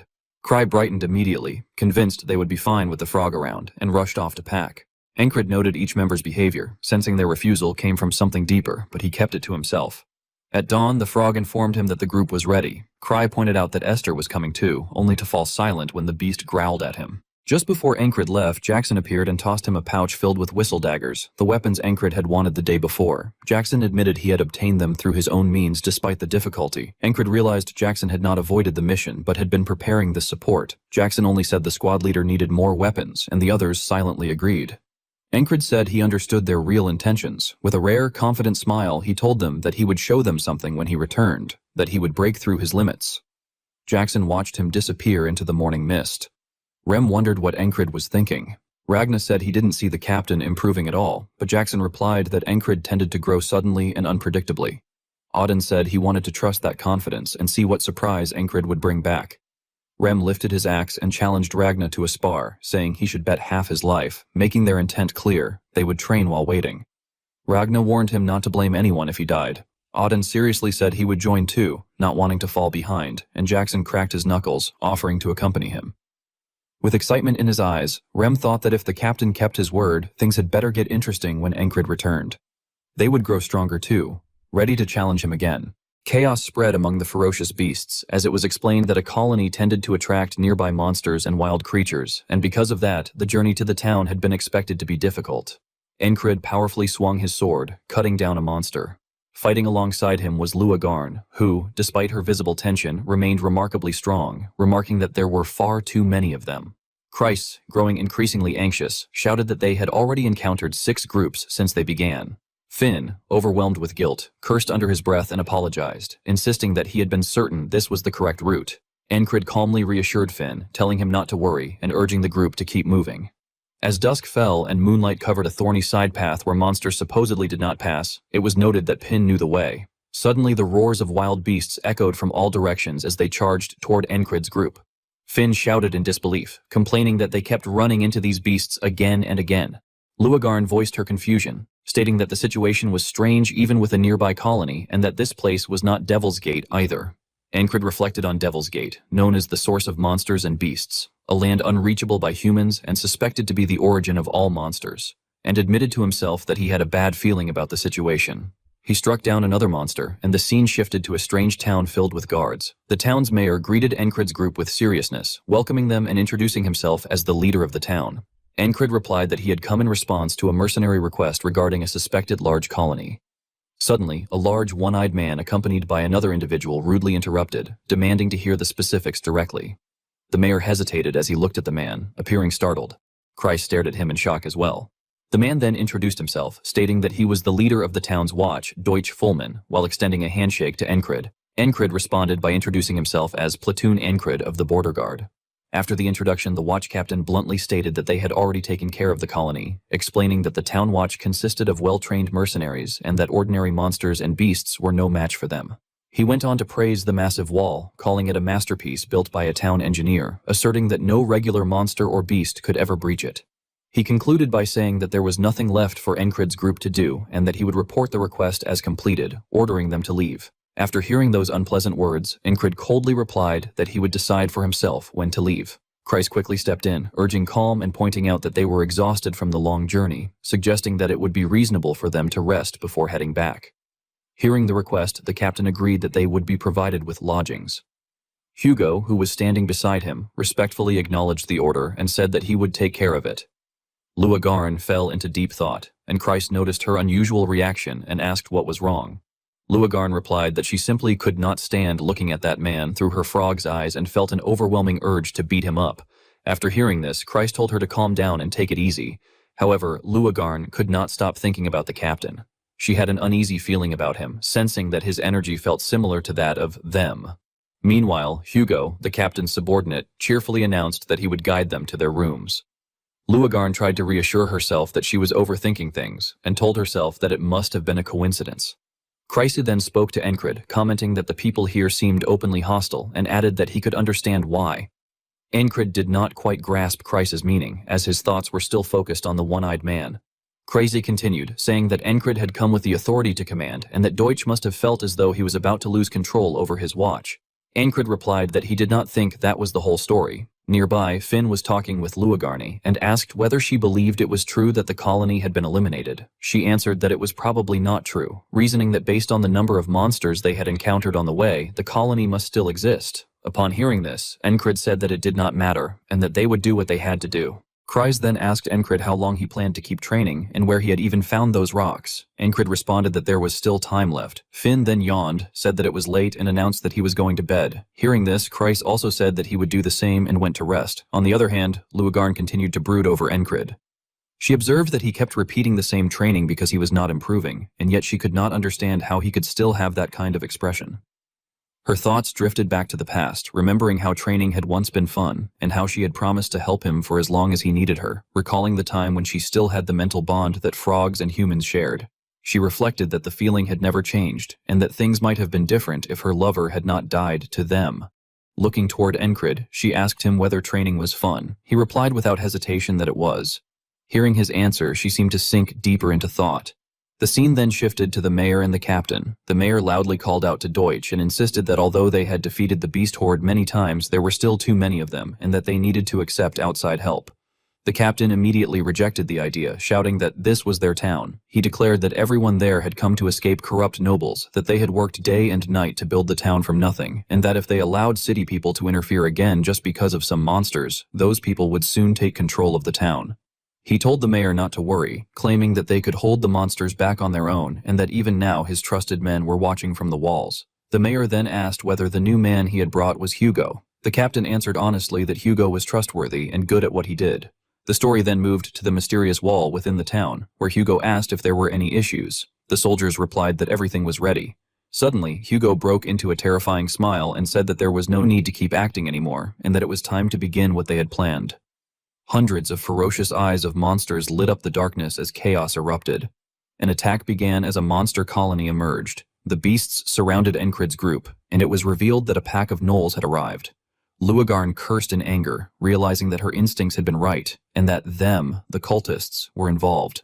At that moment, Hugo declared in a chilling voice that everything was for their god, trapped in Devil's Gate. The previous chapter ended with the sudden assault of the monsters and Hugo's betrayal, the very man whom the captain had trusted the most, everything having unfolded just like that. Throughout the town, people whispered among themselves that everything had happened so suddenly, warning one another to be careful. Meanwhile, a drowsy guard struggled to stay awake, yawning heavily. Encred, however, continued to train with unwavering dedication.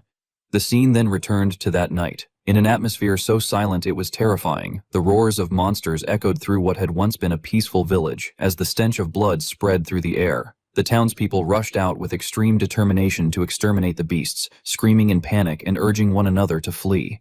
At the forefront stood the captain, shouting orders for the troops to protect the villagers at all costs. On another side of the battlefield, Chrysa shouted anxiously, urging the captain to move quickly. Encred responded with firm resolve, calling out to Luagarn and insisting that they had to stop the group of beasts. However, he apologized and stated that he needed to go somewhere else. Luagarn, meanwhile, appeared to be losing control. He declared that he had sworn an oath to kill every cultist responsible for the death of his beloved. At that moment, a wave of monsters surged toward Encred's group, charging in with savage ferocity. Encred shouted orders, instructing Finn to check the situation at the defensive wall and calling out to Chrysa and Esther. Facing the monsters head-on, Encred coldly warned them not to stray far from him. His sword pierced deeply into one of the beasts, sending blood spraying everywhere as the battlefield descended into unprecedented chaos. Even as he continued killing, Encred thought to himself that they had to carve a path forward. He reminded himself that he had fought his way out of a monster horde before, and that he only needed to do the same again, dodging and slashing them down. He swung his blade relentlessly, finishing off each monster with brutal efficiency, as agonized roars echoed across a scene drenched entirely in blood. However, something strange soon became apparent. One monster after another continued to appear without end, each one twice the size of the last, resembling grotesque mutated creatures. Encred realized that these were mutated gnolls, far larger than normal, and unlike lichens. He recognized with alarm that these monsters kept coming without stopping.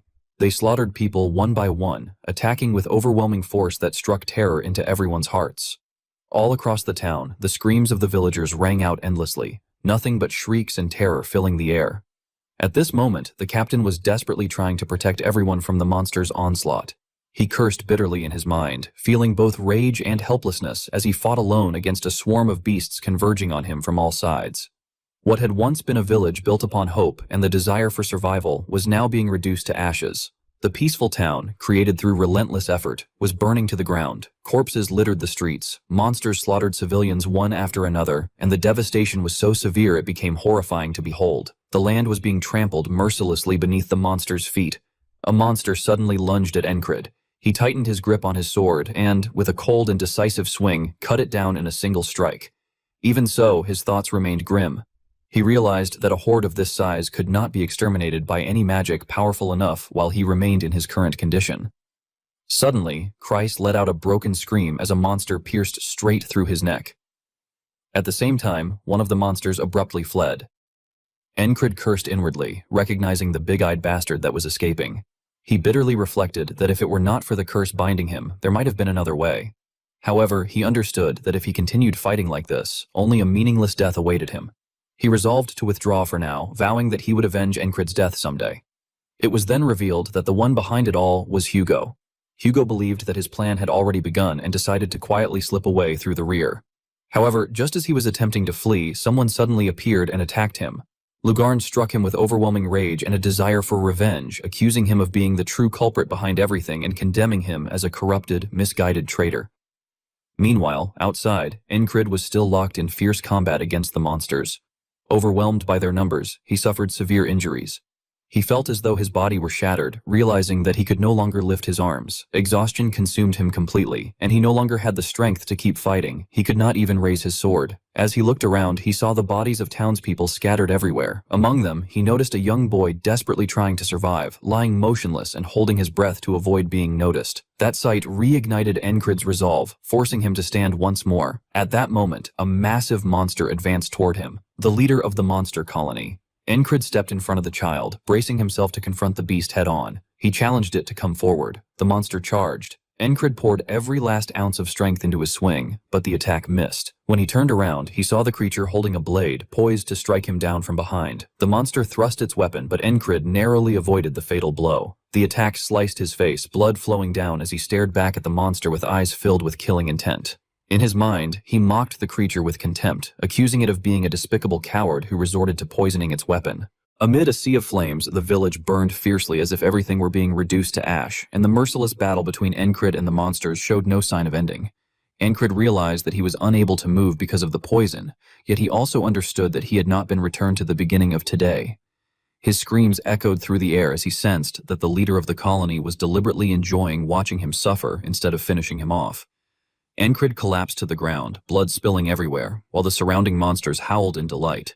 Even so, he refused to give up. Anger burned in his eyes as he resolved that killing the leader was the only way to destroy the entire colony. He recognized that, unlike most gnolls with their short legs, this leader was exceptionally fast and had even coated its blade with poison, which meant that he could not allow it to wound him even slightly. The leader monster was truly a formidable challenge for Encred, completely different from the others, and he knew he had no choice but to kill it. He questioned how a single human was supposed to face such a situation and wondered what one person could possibly do against a wave of monsters. His thoughts drifted to Krace, recalling that he had told him to stay behind him, yet he could no longer sense him and assumed he was probably dead. He also remembered sending Pin beyond the walls, only for her not to return, which made him believe that something terrible must have happened there as well. Lugarn had once remarked in surprise that someone being fully armed so early was unusual. Although everyone else had been asleep at the time, she had remained awake, sitting quietly in a corner. Encred had asked her whether she knew anything about the cultists. She had been taken aback and remained silent at first, but the anger in her eyes had been unmistakable. Clenching the hand resting on the table, she had explained that they were a rotten group of lunatics, and that among all the cults spreading across the continent, the worst was the Church of the Holy Devil's Gate. She had said that they believed the Devil's Gate to be their holy land and worshipped the Demon of Sixes, before finally asking why he wanted to know. Encred had then recalled the monsters attacking the village and stated that gnolls had appeared in the town, adding that he had an ominous feeling about it. Holding his sword, he had reflected that he did not understand why cultists were present in the town, but he had sensed that Luagarn seemed to share some past history with them. Returning to the present, Luagarn shouted that it was exactly as she had thought, and identified the attackers as cultists. She remarked that having a frog on their side would have been helpful, but there was no time left to persuade her. The leader monster continued its assault on Encred, yet he managed to drive his blade straight through it. He reflected once more on what a single human could do against a wave of monsters, and concluded that he had no choice but to use everything he had built up so far. Kreis and Finn ran together with monsters close behind them. Kreis shouted for their boss, trying to understand what was happening, while the captain yelled for the watch to protect the others. As they ran, everyone suddenly witnessed a scene they could scarcely believe. Encred standing firm as he cut down the strongest monster. Encred relied on the heart of the beast, his sense of the blade, and his skill in knife throwing as he continued to cut down the monsters surrounding him, making the battlefield more brutal than ever. He focused all his power into a single point as the beasts continued to attack the villagers relentlessly, leaving the people clinging to one another and resigning themselves to fate. Still gripping his blade, Encred advanced toward the monsters to protect them, engaging in hand-to-hand combat. Upon seeing this, Kreis stared in bewilderment and amazement, unable to believe that Encred was facing so many monsters alone. The surviving villagers were equally stunned that they were still alive. One woman murmured that they could survive, while a man added that it was possible with Encred on their side. The captain continued fighting alongside the others, shouting for the watch to rally together and urging everyone to help Encred. As the monsters charged forward without mercy, the people cried out together, vowing to protect their town. Encred swung his blade again and again, cutting down one monster after another, until a massive creature wielding twin blades appeared behind him, its eyes gleaming as it fixed its gaze on him. The number of monsters facing them continued to grow, leaving everyone in shock. Lost in thought, Encred noticed a strange figure holding a lamp high in the air and declaring that it was useless, and that this was his limit. In response, Encred steeled his resolve and vowed that he would not give up. Encred's eyes flashed with savage intent as he drove his sword into a gnoll, stripping it of its life with the heart of a superhuman. Another gnoll roared and swung its blade at him, and the impact forced Encred backward, his toes dragging across the ground.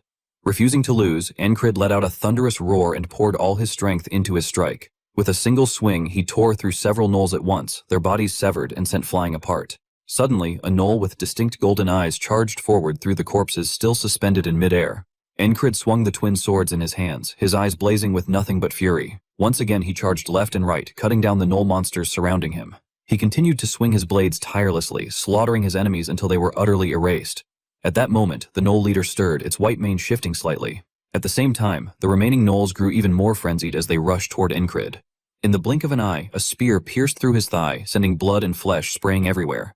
Even so, Encred gripped his twin swords tightly and clenched his teeth, enduring the pain. The gnoll leader then began to approach slowly, wielding two blades. Elsewhere on the battlefield, a warrior was impaled through the back by a gnoll's spear. Deutsche Fullman was struck in the neck by a monster's axe. In another place, Pin had an arrow pierce his throat, while Kreis suffered severe injuries and bled heavily. With the spear still lodged in his thigh, Encred collapsed face first onto the ground, his knee slamming against the hard earth. Supporting himself with his hands, he struggled not to fall completely. In the distance, the gnoll leader stood between two rows of monsters, watching him. Encred raised his head, drenched in sweat yet maintaining a cold gaze, and cursed the enemy inwardly, thinking that it was a cunning bastard. The gnoll leader lifted its sharp sword as if responding to Encred's growl, and Encred realized it was accusing him of waiting until it was injured before attacking. Suddenly, Encred surged forward, killing intent overflowing. Blood sprayed like rain through the air as Encred and the gnoll leader unleashed their strongest techniques simultaneously. Encred's pupils constricted as he glanced back and realized that the attack had grazed him yet again. Moments later, Encred slammed face first into the ground. Grinding his teeth, he bitterly lamented inwardly, unable to accept it, feeling as though the enemy truly enjoyed watching him suffer. Behind the other monsters, the golden-eyed gnoll watched with a hostile glare. On the battlefield, with no powerful opponents left, the monsters slaughtered and dismembered the soldiers at will. A young soldier collapsed into a pool of blood. Encred's eyes burned with hatred, blood vessels bulging as he refused to accept this outcome. Once again, the sun rose over the distant mountain peaks, marking the third attempt. Encred went on a mad slaughter against the gnoll monsters, but their numbers never dwindled and only continued to increase. He silently counted his attempts, 20, 40, and once more experienced a spear piercing through his thigh. Encrid calculated inwardly that no matter how well he fought, the leader never appeared before he was critically injured. He wondered if injuring himself early might draw it out, and then clenched his teeth and charged forward. However, when Encrid swung his sword, the Gnoll leader leapt away with ease. This made Encrid realize that the plan would not work, that its speed rivaled that of Proto-Knights, and that he could not avoid its blade while injured. As another cut appeared on his body, he endured the pain and wondered if there truly was no other way. Visualizing the Gnoll army standing before a brick wall with calm water beneath their feet, Encrid analyzed whether he could surpass that wall with what he possessed.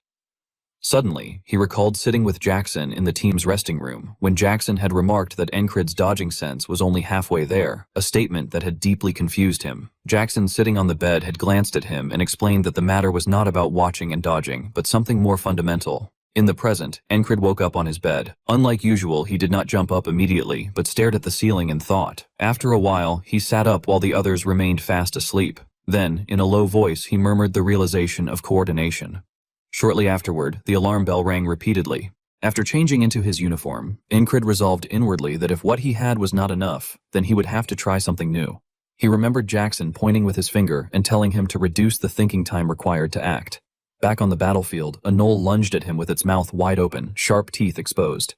Encrid lowered his body and dodged its attack. He evaded that one only for another monster to strike immediately after. Suddenly, he frowned tightly as he noticed a spear approaching his face at point-blank range. Jackson's words echoed in his mind, urging him not to hesitate. Even so, the Gnoll's spear still struck its target, and Encrid collapsed heavily to the ground as blood burst from his head. He lost his life there, while the Gnoll moved on to seek a new target. Once again, Encrid experienced the same scene of the Gnoll charging at him with its jaws wide open. This time, when it thrust its spear, he anticipated it and leaned backward, narrowly avoiding the blow. Staring at the monster's snarling sharp teeth beside him, Encrid frowned deeply and recalled Jackson's teaching that he should be ready to react to anything.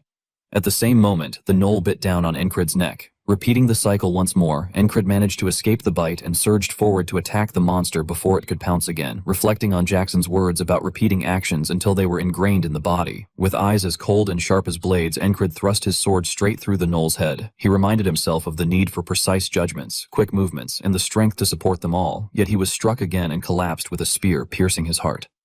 Lying beneath the Gnoll's feet, he reflected that proper coordination only occurred when all of those elements worked together.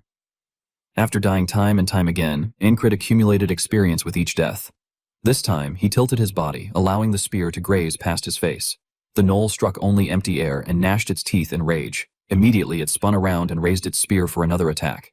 Encrid, utterly exhausted and drenched in sweat, gasped for breath. When all the soldiers had fallen, Encrid became the last one to be killed by the monster, marking the 100th attempt. As the Gnoll pulled out its spear, his blood and flesh gushed out violently. Then came the 101st attempt, during which Encrid was once again able to avoid that strike. The monster swung its deathly axe toward him. Encrid slightly lowered his body, gripped his sword tightly, and pressed forward, urging himself to keep going. When the two clashed, blood poured down like rain. Encrid's blue eyes flashed with icy resolve as he furrowed his brow and continued swinging his sword, determined to last just a little longer until he could fully understand the true nature of the dodging sense.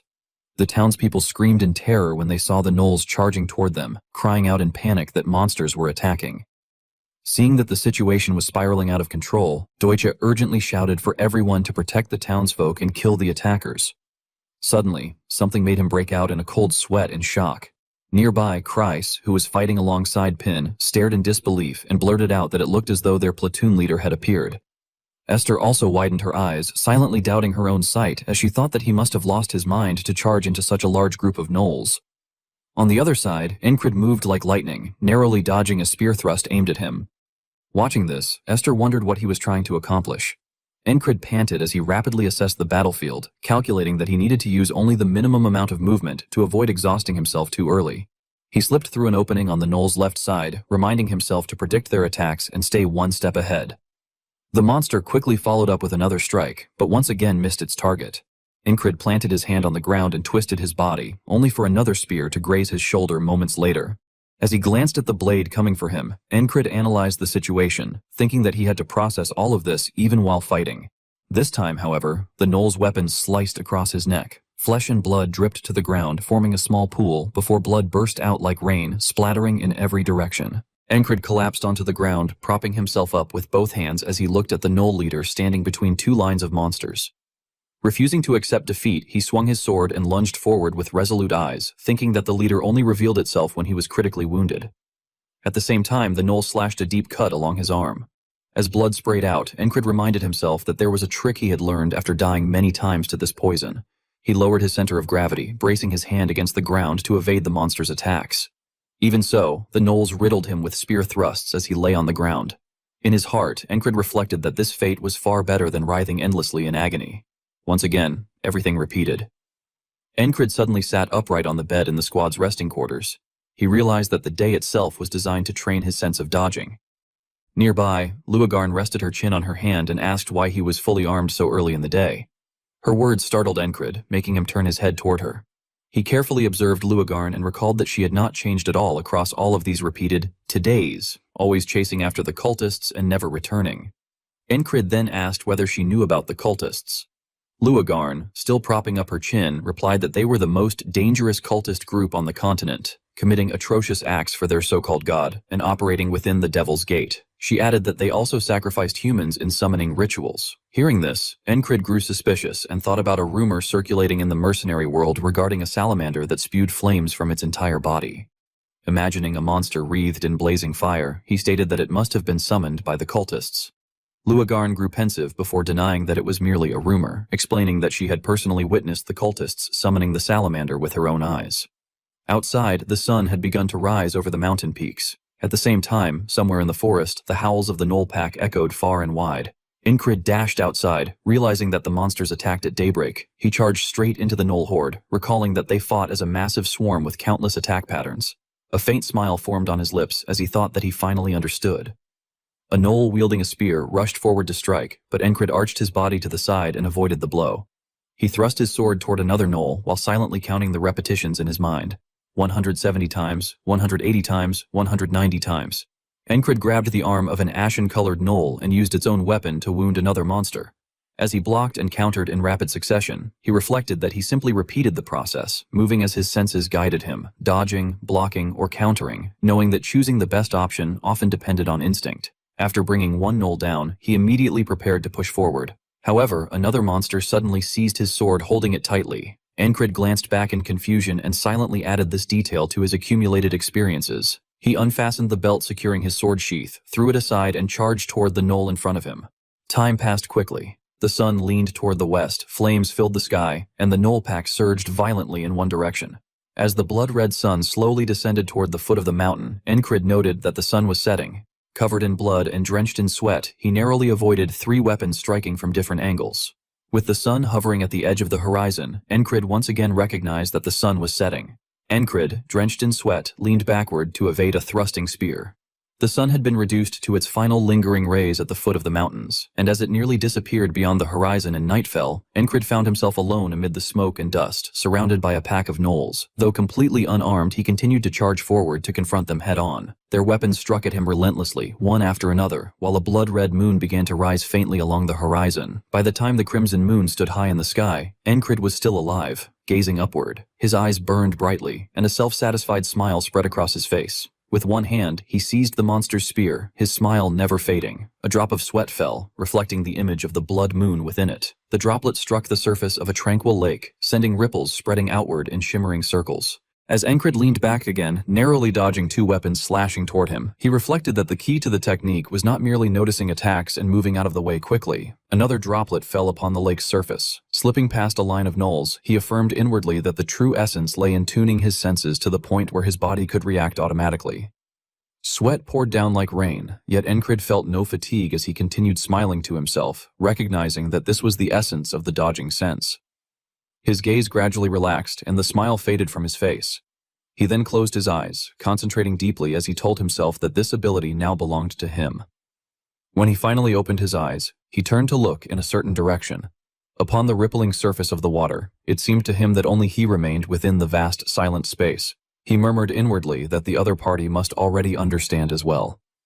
Gazing at the mysterious figure holding a lantern aboard a lone wooden boat, he added in thought that merely bearing such a thing was not everything. His pupils widened as he stared straight ahead. In the present moment, he was lying flat on his own bed. Encred smiled faintly as he confirmed to himself that he did indeed understand. that he already had a plan in mind, and that this marked the 200th today, the day he had endured everything without dying. Nearby, Kreis was still sleeping soundly on his bed. Suddenly, Encrid yanked the blanket off him, startling Kreis awake in panic. Sitting up in confusion, Kreis wondered aloud what had just happened and complained that he had been startled, only to see Encrid loudly ordering everyone to get up. As the others responded sluggishly with yawns, Encrid instructed Pin and Esther that they would be moving out with him and should prepare immediately.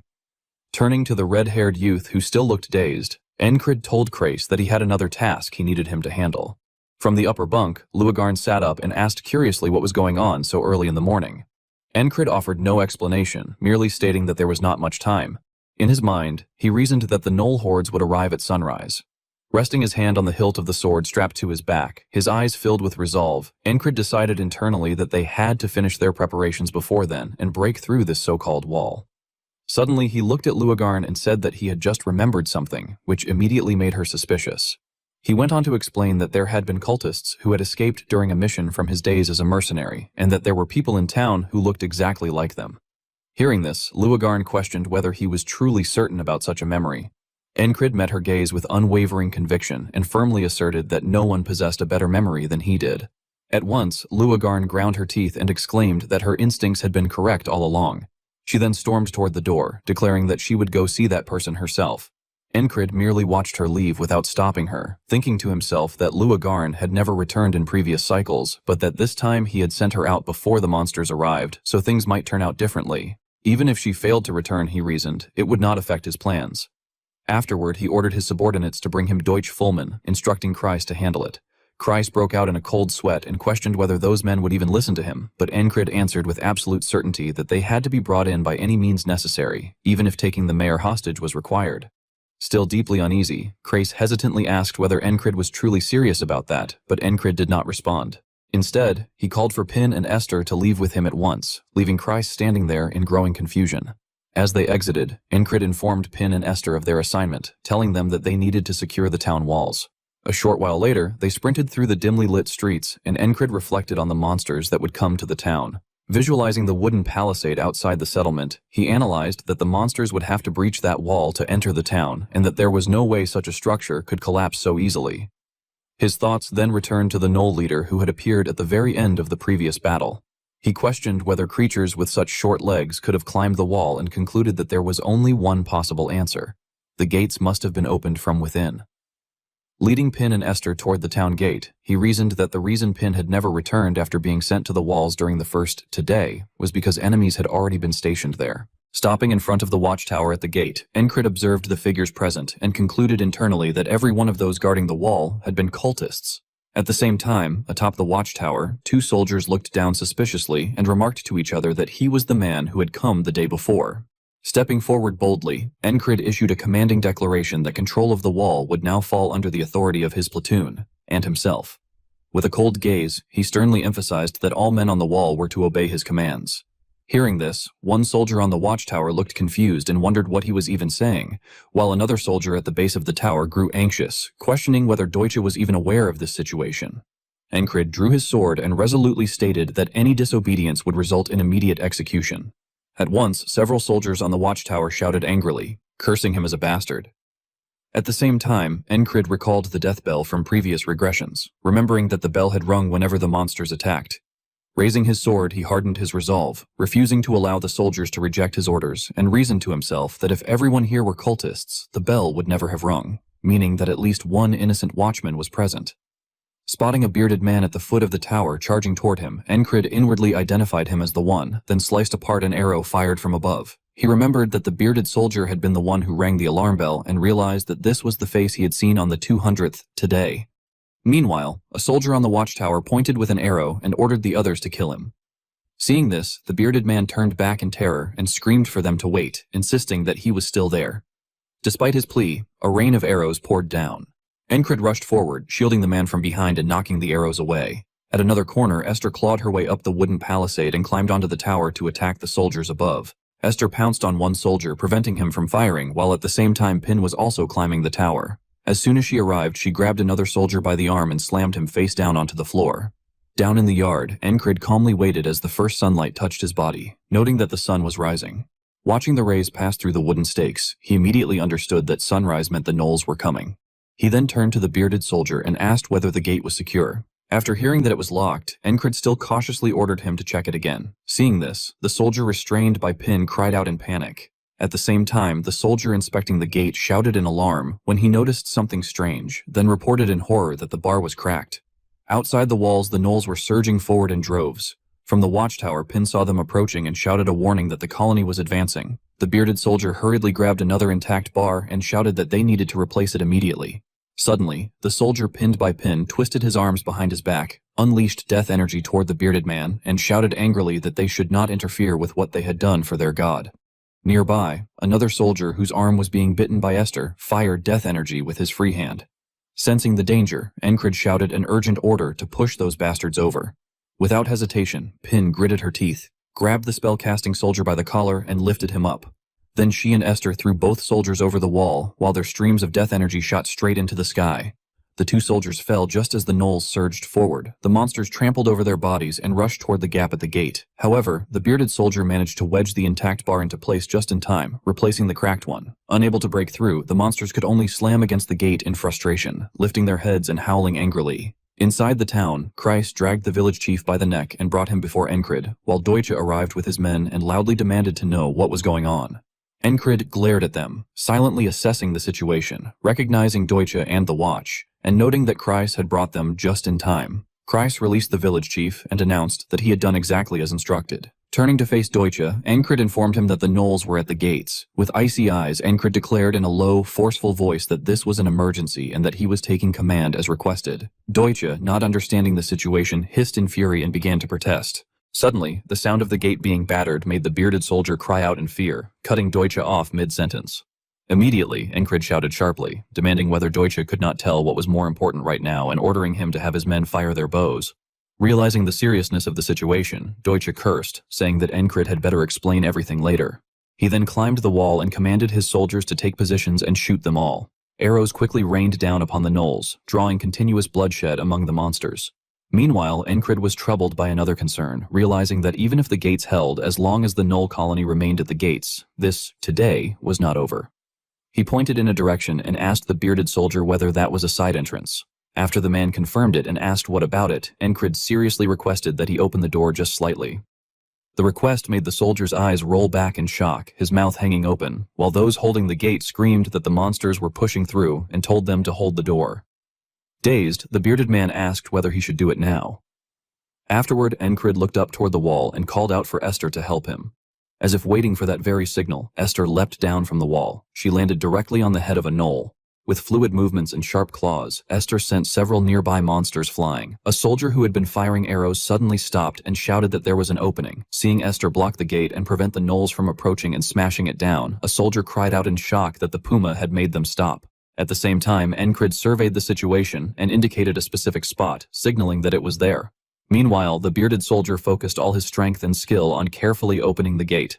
As soon as a narrow gap appeared, blinding sunlight poured through it. Spotting the monster leader standing atop a distant rocky outcrop, Encred silently concluded that the colony would only disperse with the leader's death, and that he would have to force his way through the gnoll pack. The leader frowned deeply, gripping his sword with a trembling hand and glaring menacingly, while Encred reaffirmed to himself that he would take the leader down. With killing intent hardening his resolve, Encred charged into the battlefield, sword in hand. He unleashed a sweeping strike that severed the heads of several gnolls standing in his path. Witnessing this, a soldier was left stunned and shouted that the lunatic had run straight into them. From the side, Deutsche desperately yelled for cover. Seeing Encred advancing together with Esther, someone screamed himself hoarse, demanding that they cover him. Standing atop the wall, Deutsche issued rapid orders to his subordinates, commanding them to fire and not stop, urging them to keep aiming. Suddenly, a panicked soldier reported that there were far too many gnolls and that they were running out of arrows, adding that the situation was just as bad on another side. Deutsche clenched his teeth in rage at his own helplessness. Elsewhere, Pin ran down the stairs and shouted to Kreis that Encred was outside. However, Kreis seemed absent-minded as he muttered that they had no proper siege weapons and that the wall was being damaged in real time. Kreis suddenly furrowed his brow, fear clearly visible in his eyes, as he concluded that, at this rate, it was only a matter of time before the wall broke. He slapped his own face to snap out of it, and despite the stinging pain and flushed cheeks, he forced himself to think clearly, telling himself to get a grip. He reasoned that the captain's reckless move must have some plan behind it, and that he had to do what he could from there. He then turned to the village chief and urgently asked for anything that could be thrown, insisting that if they were short on arrows, they should throw stones instead. The village chief, visibly anxious, shouted that there was a quarry behind the village. Hearing this, Kreis loudly ordered everyone around him to help, declaring that they did not have enough hands on their own. His shout caused the villagers to turn and look toward him all at once. Meanwhile, Encrid continued swinging his sword relentlessly, thinking that he needed to draw their attention as much as possible. He cut down 2 gnolls in quick succession, their blood splattering everywhere. Nearby, Esther clamped her jaws onto the arm of a monster. Trusting Esther to guard his back, Encrid calculated that all the surrounding gnolls needed to focus on them. Standing back to back, the 2 of them dealt with every gnoll snarling and rushing toward them, while Encrid told himself that the moment was approaching. At that very instant, inside the fortress, Kreis lifted a massive stone and shouted for them to throw them. In response, all the civilians standing atop the wall hurled stones down at once. The monsters near the base of the city wall were crushed one after another by falling rocks, dying instantly. Those fortunate enough to survive immediately howled in terror and fled. Encrid's gaze turned razor-sharp as he silently affirmed that even a brief moment of chaos could spread into a massive opening. He then looked through the mass of gnolls and envisioned a route he could use to break through, concluding inwardly that it would work if he advanced along that path. Afterward, Encrid instructed the Black Panther, Esther, to watch his back, receiving a low growl in response that confirmed her acknowledgement. Without hesitation, Encrid shouted sharply and surged forward along the route he had already determined. He rushed straight through the gnolls without encountering resistance. Behind him, Esther used her claws to eliminate a monster that came too close. Reassured that Esther had the rear covered, Encrid poured all his strength into his advance. Suddenly, a monster swung its blade at Esther. She immediately retreated toward the wall and climbed up. Upon spotting the Black Panther, Kreis picked up a large stone and shouted her name in alarm. Holding the stone and looking downward, he wondered anxiously where the captain had gone. Meanwhile, Encrid was crawling through thorny bushes, enduring deep scratches as blood flowed from his body. With unwavering eyes, he continued to move stealthily, ensuring that the gnolls would not detect him. He had deliberately covered himself in gnoll blood to mask his scent. This clever action prevented the gnolls from noticing him as they rushed toward the town. Encrid was taking advantage of the terrain, advancing while remaining hidden as much as possible, minimizing both injuries and stamina loss. Recalling how he had once stabbed through the gnoll leader and suffered serious injuries in the process, Encrid reflected that the wall the ferryman had originally intended was for him to sustain fatal wounds, evade the poisoned blade, and still kill the leader. Now that he had mastered the sense of evasion, he realized that even such a feat was no longer impossible. Suddenly, the image of a village mother and child crushed beneath a fallen beam surfaced in his mind, and Encrid recognized that acting that way would lead to the same outcome. In those repeated regressions, Kreis had also suffered a painful death when an arrow pierced his throat, while the gnoll monsters continued their frenzied slaughter. In the present moment, Encrid lowered his posture and sprinted through the thorn bushes toward his chosen target, reaffirming that all of those tragedies were things he could not accept. He then drew out the rotating blade of the elven race, thinking that he never wanted to experience such suffering again. Encrid quietly reached the base of the rocky ledge where the gnoll leader stood, still unnoticed. Closing in just enough, he threw the blade while reaffirming to himself that there was only one goal that had brought him this far. When the blade whistled past the leader's head, the creature finally noticed and looked up in alarm. Seizing the moment of distraction, Encrid drew his twin swords, determined to kill the leader without taking a fatal wound. Only then did the leader sense his killing intent, turning its glowing yellow eye toward him and growling. Encrid slashed at the creature, but the leader ducked and narrowly avoided the strike, alerting several nearby gnolls. They immediately roared and rushed toward the 2 of them. However, the leader released an overwhelming killing intent and glared at its subordinates, causing the gnolls to freeze and look up at it instead. Observing both the leader's reaction and the hesitation of its underlings, Encrid inwardly noted that this was exactly as he had expected. He struck heavily at the leader's back while calculating that the leader only appeared once victory was assured, intending to force him to kneel before everyone in order to elevate its own authority. The leader swiftly shifted its glowing golden eyes, narrowly avoiding the blade as it grazed past, then moved like the wind to leap aside. At that moment, Encrid shouted aloud to drive his resolve forward. Wherever the leader fled, Encrid pursued relentlessly, swinging his swords to stay close. Suddenly, the leader threw a punch at him, but Encrid bent low and evaded it. Fixing his cold blue gaze on the creature, Encrid read its intentions clearly, realizing that the human who had dared to grab its back and tarnish its authority would be punished personally, without allowing any other gnolls to interfere. The leader tilted his body, searching for an opening to attack Encrid. Then, without warning, he swung his twin blades toward him. Encrid had already anticipated this move and thought that it was the leader's fatal mistake. At the same time, Encrid counterattacked, severing both arms that held the blades. Losing both arms at once, the leader stared in terror, his eyes widening in shock. Ancrid did not stop there and continued swinging his sword. The gnolls below looked up in stunned disbelief. Meanwhile, on the city wall, Christ witnessed the battle between Ancrid and the gnoll leader, his eyes widening and his mouth falling open as he stammered that the one fighting was the captain. At that moment, Ancrid drove his sword forcefully into the ground between the gnoll leader's legs. When Christ saw Ancrid cleave the monster's body vertically, he exclaimed in disbelief that Ancrid had killed the colony leader. Ancrid, his eyes filled with killing intent, thought that no matter how fast or venomous the colony leader was, to someone like him who was not exhausted, it was nothing more than a single gnoll.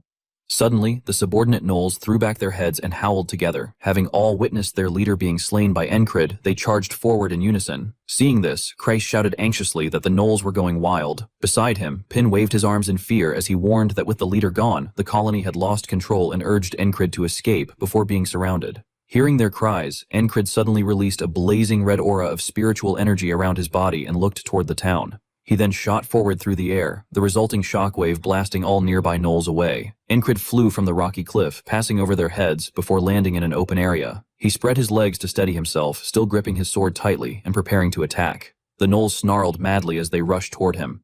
Ancrid observed that the gnolls, who should have been surrounding the city, were now converging on him instead. At that moment, Deutsche shouted loudly from inside the city to open the gate. He then led the soldiers charging out, declaring that he would carve a path and ordering them to run inside. Seeing this, Ancrid immediately gathered all his strength and rushed toward the city wall, where they were waiting for him. Ancrid's heartbeat pounded like a war drum as he sprinted back toward the fortress, his blades swinging without pause. He did not slow his steps for a single moment, yet the gnolls continued to fall one after another. While running, he raised his twin swords to strike down any gnoll that dared block his path. Suddenly, just as he was about to deal with the two gnolls ahead of him, arrows pierced straight through their foreheads. Deutsche's soldiers charged in, cutting down the remaining gnolls and clearing a path for Ancrid. In front of the wide-open gate, Deutsche counterattacked a roaring monster and shouted for the charge to begin immediately. At once, Ancrid kicked off the ground and dashed forward. Behind him, a pack of gnolls pursued relentlessly, but they were quickly stopped as soldiers thrust their spears forward, halting them in their tracks. On the city wall, Pin and Christ stared in shock with their mouths agape. Ancrid's footsteps thundered against the ground as he leaped through the fortress gate. Seeing this, Deutsche loudly commanded the unit to retreat. The soldiers then pulled back together, running into the fortress while shouting for everyone to enter the gate at once. The gate slammed shut just as the first gnoll lunged forward. In the next instant, blocked outside, the gnolls howled in fury. At the same time, civilians on the wall began throwing stones downward, shouting for the gnolls to get away. Immediately, heavy rocks struck the gnolls' heads one after another. As the monsters fled in panic, the people continued to curse and urged one another to throw more stones and crush them. Only after retreating some distance did a few gnolls turn back to shriek in rage. Inside the fortress, the soldiers who had rushed out to clear the path for Ancrid collapsed where they stood, some dropping to one knee, others lying flat on the ground, gasping for breath. On the wall, Christ was drenched in sweat, while several civilians beside him were still holding stones, ready to throw. However, the land outside the walls was now littered only with corpses lying in pools of blood, with not a single gnoll left alive. Only then did Christ raise his arm high and shout loudly that the gnoll colony had retreated. The civilians rejoiced, embracing one another as they declared that they were safe. The soldiers also raised their hands to the sky, cheering that they had succeeded. Yet Ancrid lay face down on the ground, and Deutsche stood watching him, both showing no outward emotion. Deutsche cast a sideways glance and reflected silently that everything had happened in an instant. But it had been enough to see that the village had been on the brink of destruction, and that this squad leader had saved it. Ancrid then pushed himself up into a seated position, though his head remained bowed toward the ground. Seeing this, Deutsche felt a surge of emotion, thinking that this was a man who had come only to complete a contract and risk his life, for a place that meant nothing to him. Suddenly, Ancrid lifted his head and stated that Deutsche had said he owed him an explanation. However, Deutsche turned around and walked away, remarking that he would call for the village physician, a statement that left Ancrid confused. Shortly after, Deutsche slightly turned his head back and explained that, first of all, they needed to examine Ancrid's condition. Before long, the sun sank behind the mountains, and the village returned to its former quiet. Inside the conference room, Deutsche stood facing Ancrid's group with suspicion, voicing his disbelief at the possibility that one of his own children could be a cult worshipper. Standing nearby, Christ confirmed the suspicion, saying that everything finally made sense now and that it was impossible for such a massive colony to have formed naturally. Resting his chin on his hand, his gaze steady and analytical, he further explained that even large colonies usually numbered only a few hundred, yet the one they had encountered earlier was close to 1,000, with every gnoll fully armed. If cult worshippers had been involved, then everything became logically consistent. Hearing this, the village chief questioned why the cult would target their village in the first place. only for Christ to respond that one could not understand the logic of cult worshippers. Imagining heretics standing atop tall watchtowers casting spells upon the gnolls below, he explained that they were fanatics who worshipped the demon realm and believed it was their duty to expand it. Based on this assumption, he concluded that they had likely planned to use the village as a base to construct a so-called Gnoll Kingdom. The village chief clutched his head in fear, repeating the words Gnoll Kingdom in disbelief. Meanwhile, Deutsche hesitantly voiced his doubt, suggesting that since they had managed to defeat the enemy, the village should be safe for now. Encred, however, firmly denied this, stating that it was not over yet. In his thoughts, he reflected that killing the colony leader had broken the repetition of today, but it did not mean the threat was gone. He then turned his gaze toward the captain of the guard and revealed that Ruagarn was still pursuing the cult worshipper who had escaped. Upon hearing this, Deutsche panicked and asked whether that meant there were still 2 gatekeepers remaining. Thinking of the bald man with a tied headscarf, the village chief expressed his concern, noting that the man was still missing and questioning whether Hugo was still at large. Encred bluntly admitted that Hugo was likely the mastermind behind the chaos. Beside him, Pin clenched her teeth and added that if they failed to capture him, the village would remain in danger. Turning to her, Encred calmly reassured her that Frog was still in pursuit and that they would wait for Ruagarn to return. At the same time, somewhere across the open fields, Ruagarn was chasing down the heretic. Suddenly the man spun around and unleashed a surge of necromantic energy while shouting for Frog to surrender immediately. Ruagarn narrowly avoided the attack by lowering her body at the last moment. In the next instant, she moved like lightning and grabbed Hugo's arm, causing him to panic. However, in the blink of an eye, Hugo transformed into air itself, slipping free from Ruagarni's grasp. Fury rising within her, she cursed inwardly at the familiar outcome and attributed it to the power of the cult. She reflected that this very ability was the reason that the despicable cult known as the Sanctum of the Demon Realm continued to gain new followers. Visualizing a hand infused with deathly magic being bestowed upon a believer, she concluded that it was because anyone could so easily obtain power through it, radically changing their lives. Suddenly, Hugo reappeared behind Ruagarni. He immediately turned and fled once more, prompting her to grimly assess the situation. Judging by the sheer number of abilities he could wield, she deduced that he was a priest who had been deeply involved in the cult for a long time and that he had managed to evade her precisely because of those powers. After that, Ruagarni lashed her whip toward him. In an instant, the tip of the whip coiled several times around Hugo's body, forcing him to a halt.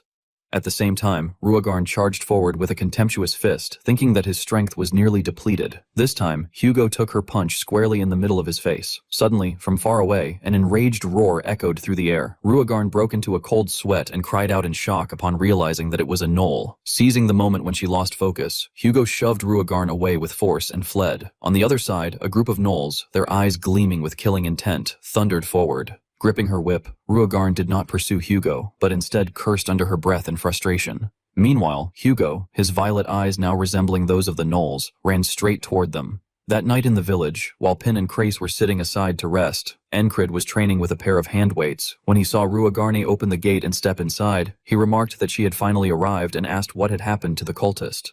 Ruagarni looked at Encred with sorrow and explained that the cultist had escaped. Hearing this, Pin twisted his mouth in disbelief and wondered how someone like Ruagarn could have failed to capture a cultist. Crace echoed the doubt, questioning whether she had truly failed. This irritated Ruagarn, who warned them sharply not to repeat that remark. She then pointed in a certain direction and told Encred that his subordinate was starting to go too far. Sweat pouring down his face, Encred tried to respond by mentioning the half-frog brute, but before he could finish, Ruagarn cut him off, accusing him of being the worst offender. She crossed her arms and, while watching Encred continue lifting weights, recounted the incident with clear annoyance. She muttered that if that group had not appeared at the very last moment, things would have ended differently, explaining that the cultist had used his power to control the colony leader and escape. Upon hearing this, Encred stated firmly that the cultist was a tenacious bastard, and asserted that they would certainly return to the village.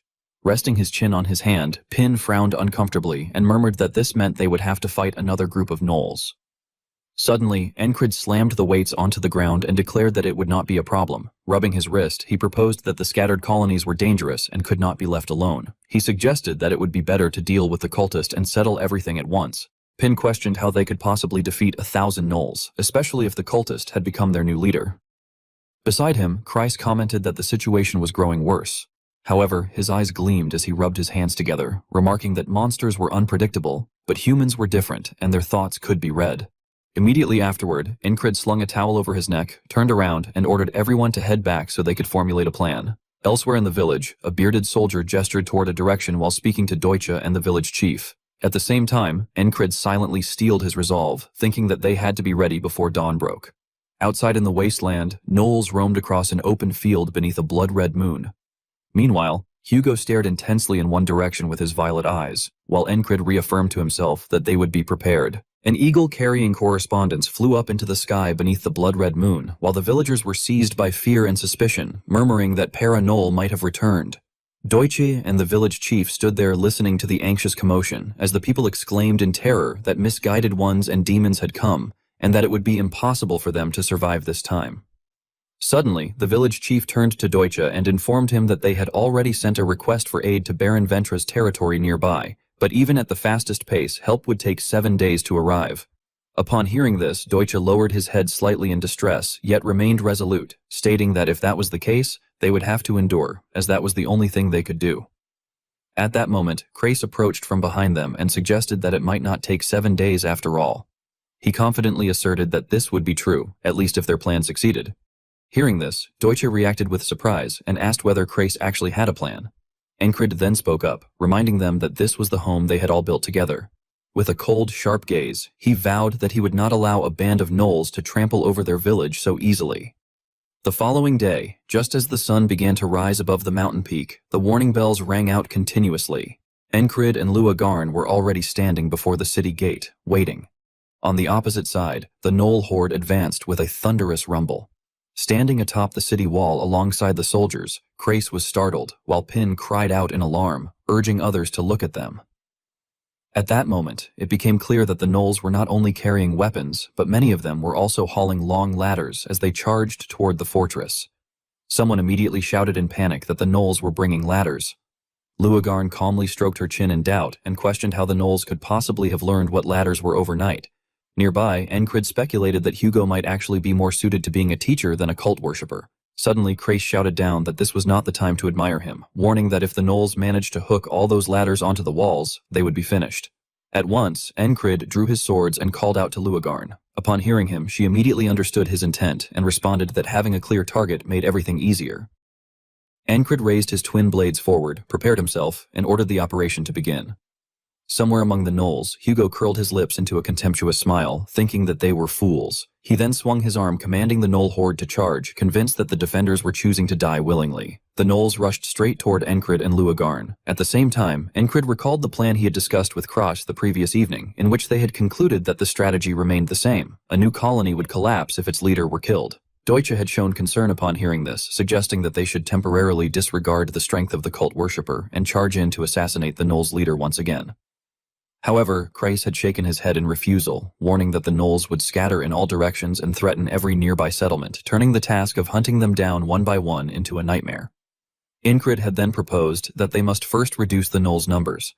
Acting on this decision in the present moment, he swung his twin swords toward the first wave of gnolls. The sharp blades carved out a sweeping arc, instantly cutting down several of them.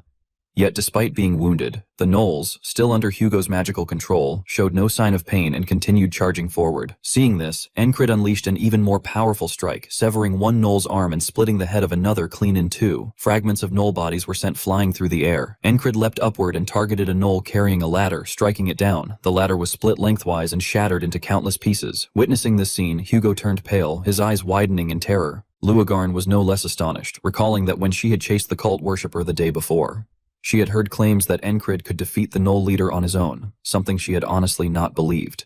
Now, watching him effortlessly eliminate every gnoll that charged forward, she silently reflected that he had only recently been stuck in a stagnant phase, showing no signs of growth at all. Encrid seemed tireless as he continued to swing his sword again and again, his face obscured by his hair so that his expression could not be seen. However, the ferocious gleam flashing in his eyes was unmistakable. Seeing this, Luagarn silently remarked to herself that he was now stronger than before.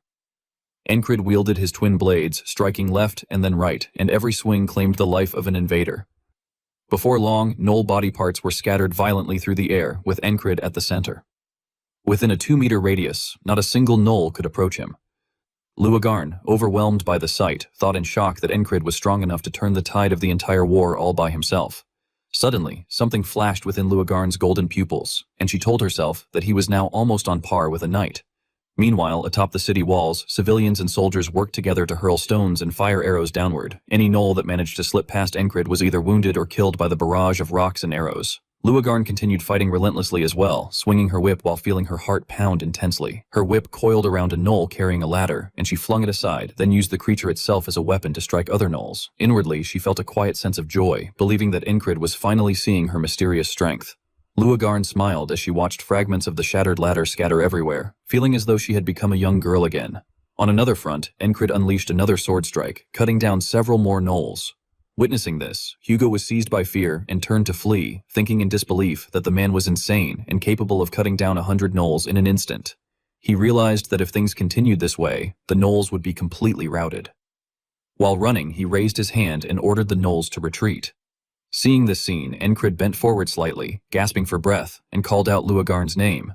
At the same time, Hugo's pupils contracted in shock. He stared in disbelief as Luagarn supported Encred and escorted him back inside the city, while the surrounding soldiers shouted that their captain had pushed himself too far and needed to be taken to the medical tent immediately. Hugo fixed his gaze on them with a crazed look and muttered to himself that this was how things were. The scene shifted back to the previous night. Deutsche stood with his arms crossed, looking at Kreis with confusion, and asked what Kreis planned to do to capture the cult worshipper if the captain and his unit managed to repel the Gnoll forces. With a worried expression, Deutsche shared his understanding of the man who had once been his subordinate, stating that Hugo would never willingly show himself and that he was extremely meticulous and cautious. However, Kreis replied with great confidence, smiling as he said that men like Hugo would relentlessly pursue something once they were made to believe in it. Sure enough, in the present moment, after witnessing Luagarn supporting Encred, Hugo ordered the gnolls to turn back and resume their attack. He reasoned that the captain was simply too strong, and as long as Encred remained there, he would never be able to conquer the village. Recalling how Encred had weakened and needed support, Hugo assessed that such power could not last forever. He curled his lips into a delighted grin, thinking that all he needed to do was slowly drain Encred's strength. Imagining Encred fighting alone against an overwhelming horde of gnolls, Hugo calculated silently that 1 day, 2 days, 3 days, even 4 days of continuous attacks using guerrilla tactics would be enough. As he looked at the dark circles under Encred's tired eyes, he became fully convinced that holding off the gnolls for 4 consecutive days would inevitably exhaust him. Suddenly, a gnoll closed in on Encred. However, Luagarn appeared just in time, lashing out with her whip and sending the monster flying, saving him from danger. Encred took advantage of the brief respite to stand beside her and catch his breath. Without warning, Hugo stepped forward from somewhere nearby. His eyes gleamed as he rushed toward Encred's back, thinking that this was his chance to kill someone who had already run out of energy. Immediately afterward, he spread his palm and manifested necrotic energy, telling himself that he would unleash all of his divine power to sever Encred's neck. Hugo hurled a sphere of deathly energy toward Encred, who appeared to be exhausted ahead of him. Suddenly, the situation reversed when Encred spun around and slashed with his sword, severing Hugo's arm. Hugo stared in disbelief at his mutilated limb, his eyes rolling back in shock.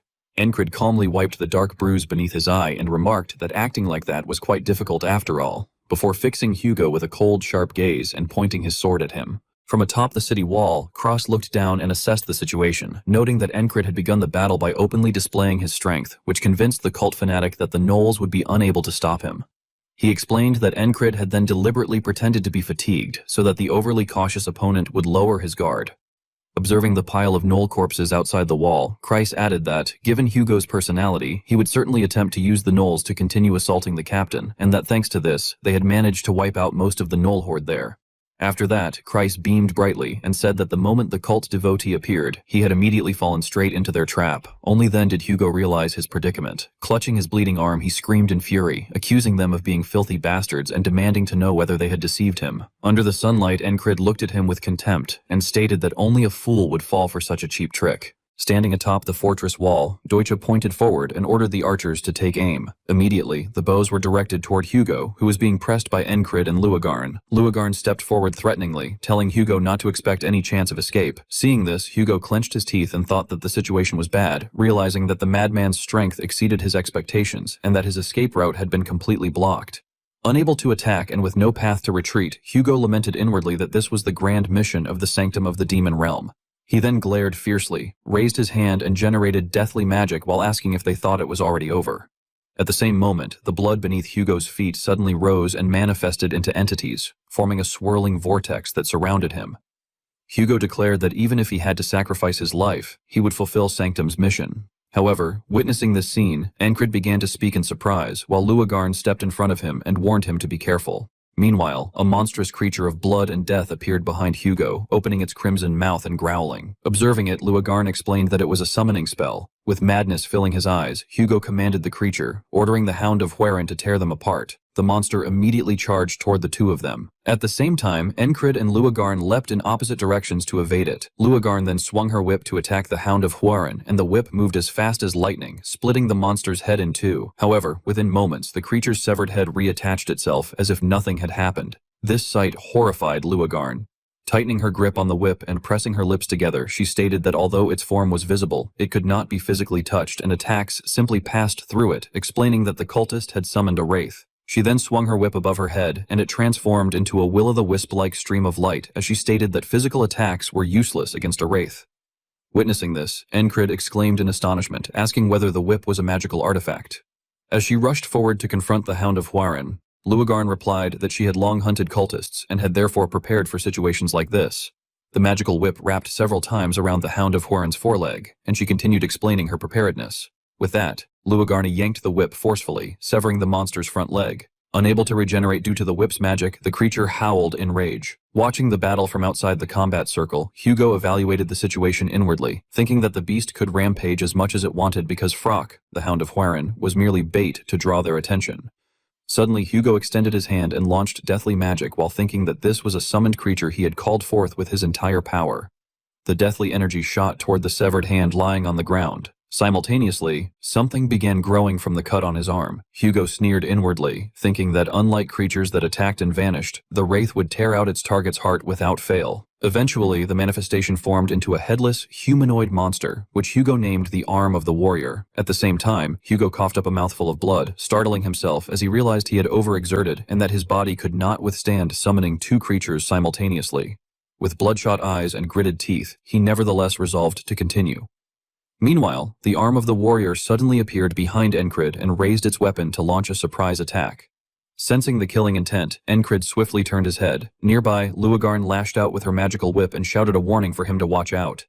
At that moment, madness surged in Hugo's bloodshot eyes as he laughed inwardly, believing it was too late to evade, asserting that the wraith's attack would penetrate any defense as long as he could kill Encred. Seeing the Arm of the Warrior slash toward Encred, Hugo smugly thought that he had won. However, Encred's blade had already been swung. Elsewhere, Esther's eyes suddenly glowed with deathly light. Back at Encred's battlefield, his sword pierced into the flesh of the Arm of the Warrior. With sharp, composed eyes, Encred calmly sliced apart the monster that had attempted to ambush him. Witnessing the scene, Hugo turned pale and stared in terror with his eyes widened, while Luagarn also glanced over in shock. Encred looked at the quantum light energy on his sword and expressed his astonishment, wondering what Kahaya was. From atop the wall, Esther looked down and thought that he always acted recklessly, adding that she had already expected him to face a dangerous situation while fighting the cult worshippers. She then recalled how she had touched her claw to Encred's sword earlier and told herself that, the previous night, she had secretly infused mana into the sword. Returning to the present, Esther turned around and cast a subtle glance, indicating that he should consider it a gift from her. On the battlefield, Hugo pointed at Encred and shouted angrily, demanding to know what that sword was. However, Encred remained silent and only gave a faint smile. He then shifted the tip of his sword toward Hugo and calmly replied that he did not know. Hearing this left Hugo stunned, after which he opened his mouth and furiously yelled, asking if that was all he had to say after everything that had just happened. At that moment, Hugo suddenly dropped to one knee and spat out a mouthful of blood. As sweat poured down his body and his pupils bulged, he clutched his chest and screamed internally, cursing while realizing that the side effects of the failed summoning were attacking his heart. With veins bulging across his face, Hugo staggered before collapsing face first onto the ground. Encred watched the dust rise as Hugo hit the ground and reacted with suspicion. On Luagarn's side, the Hound Huaren suddenly vanished, leaving her confused. Luagarn widened her eyes and remarked that the wraith had suddenly disappeared. Behind them, Encred approached, turned Hugo's body over to check him, and stated that there was no need to fight anymore. Squatting beside Hugo's corpse, he looked up and announced that the cult worshipper was already dead. Suddenly, the gnolls were released from Hugo's control and threw their heads back as they howled. Luagarn then watched them scatter in panic and commented that the remnants of the brainwashed monsters were fleeing. At the same time, a soldier shouted excitedly, declaring that the troops should launch their final assault. The soldiers then opened the gate, charged out toward the gnolls, and yelled that they must eliminate them so they would never threaten the village again. After some time had passed, Deutsche approached Encred from behind and addressed him as Squad Leader Encred. He then bowed and expressed his gratitude for protecting their village, while apologizing for the disrespect he had shown on the first day. However, Encrid responded that he had merely carried out the duty he had been given, and added that the same likely applied to Deutsche. Encrid then held his sword and walked toward Luagarne, who was still swinging her whip, telling her that they should deal with the remaining enemies. Watching him leave, Deutsche broke into a sweat and muttered that the man was truly remarkable, while the village chief behind him added that he was truly safe now. Deutsche immediately regained his composure, grabbed his weapon, and warned the chief that there were still enemies outside, but the chief waved his hand dismissively and said it was fine because they were not a threat.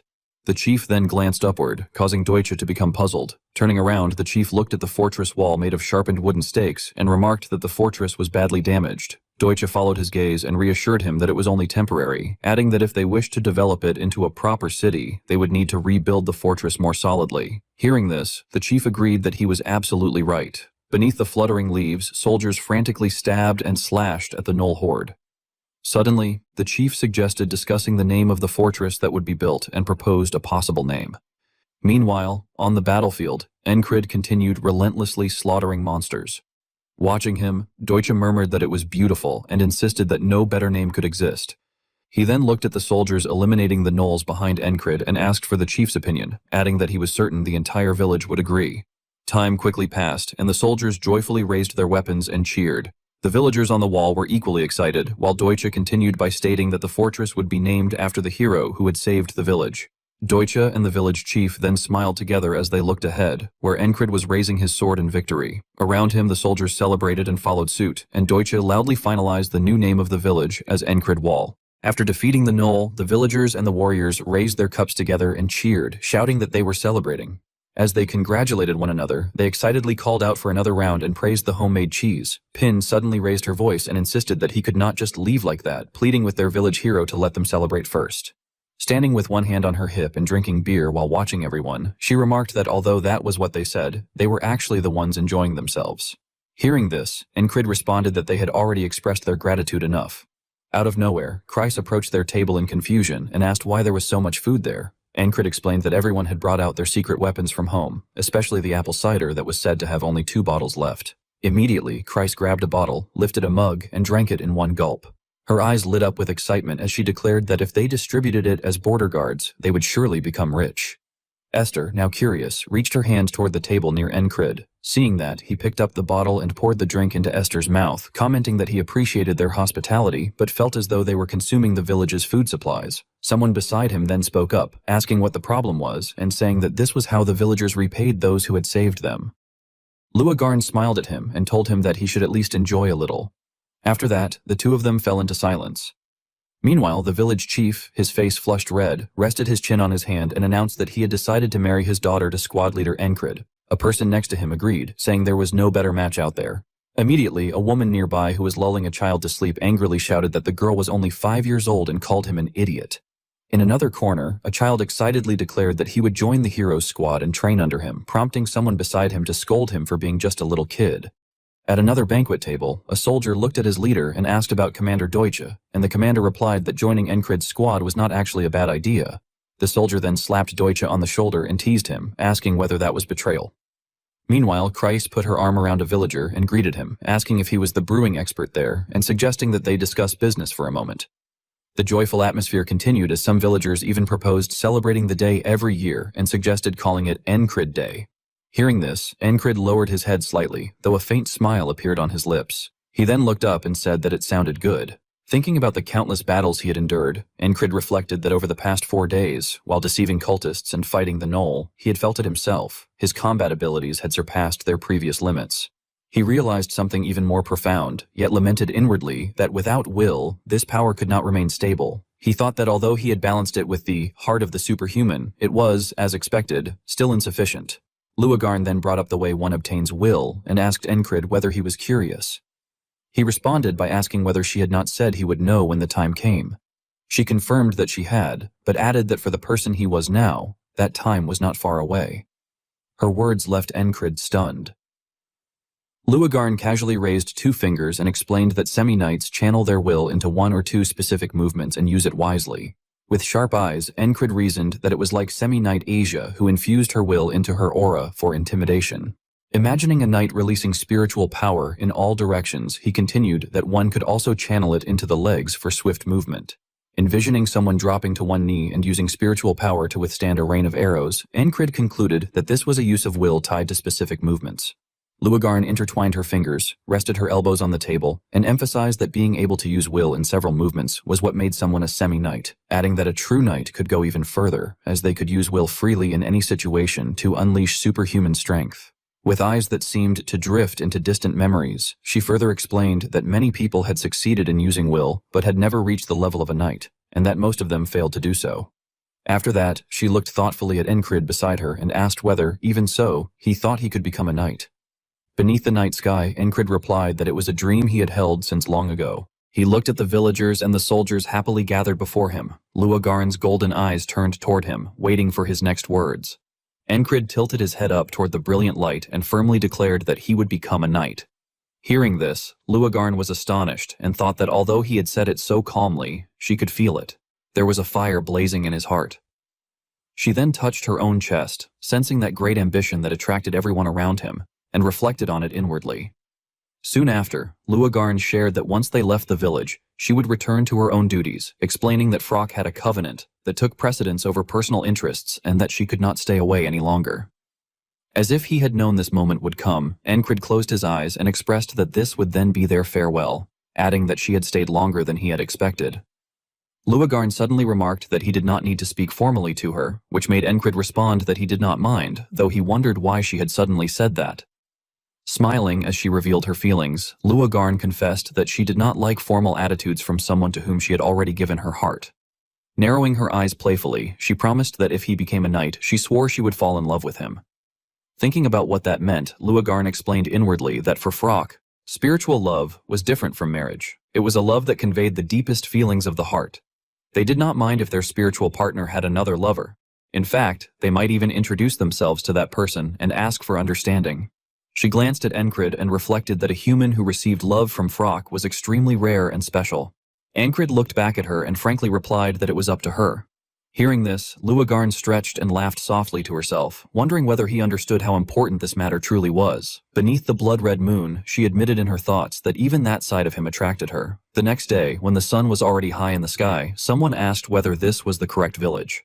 The commander of Baron Ventra's army questioned his subordinate about the village that had sent an emergency message regarding a large-scale monster colony attack.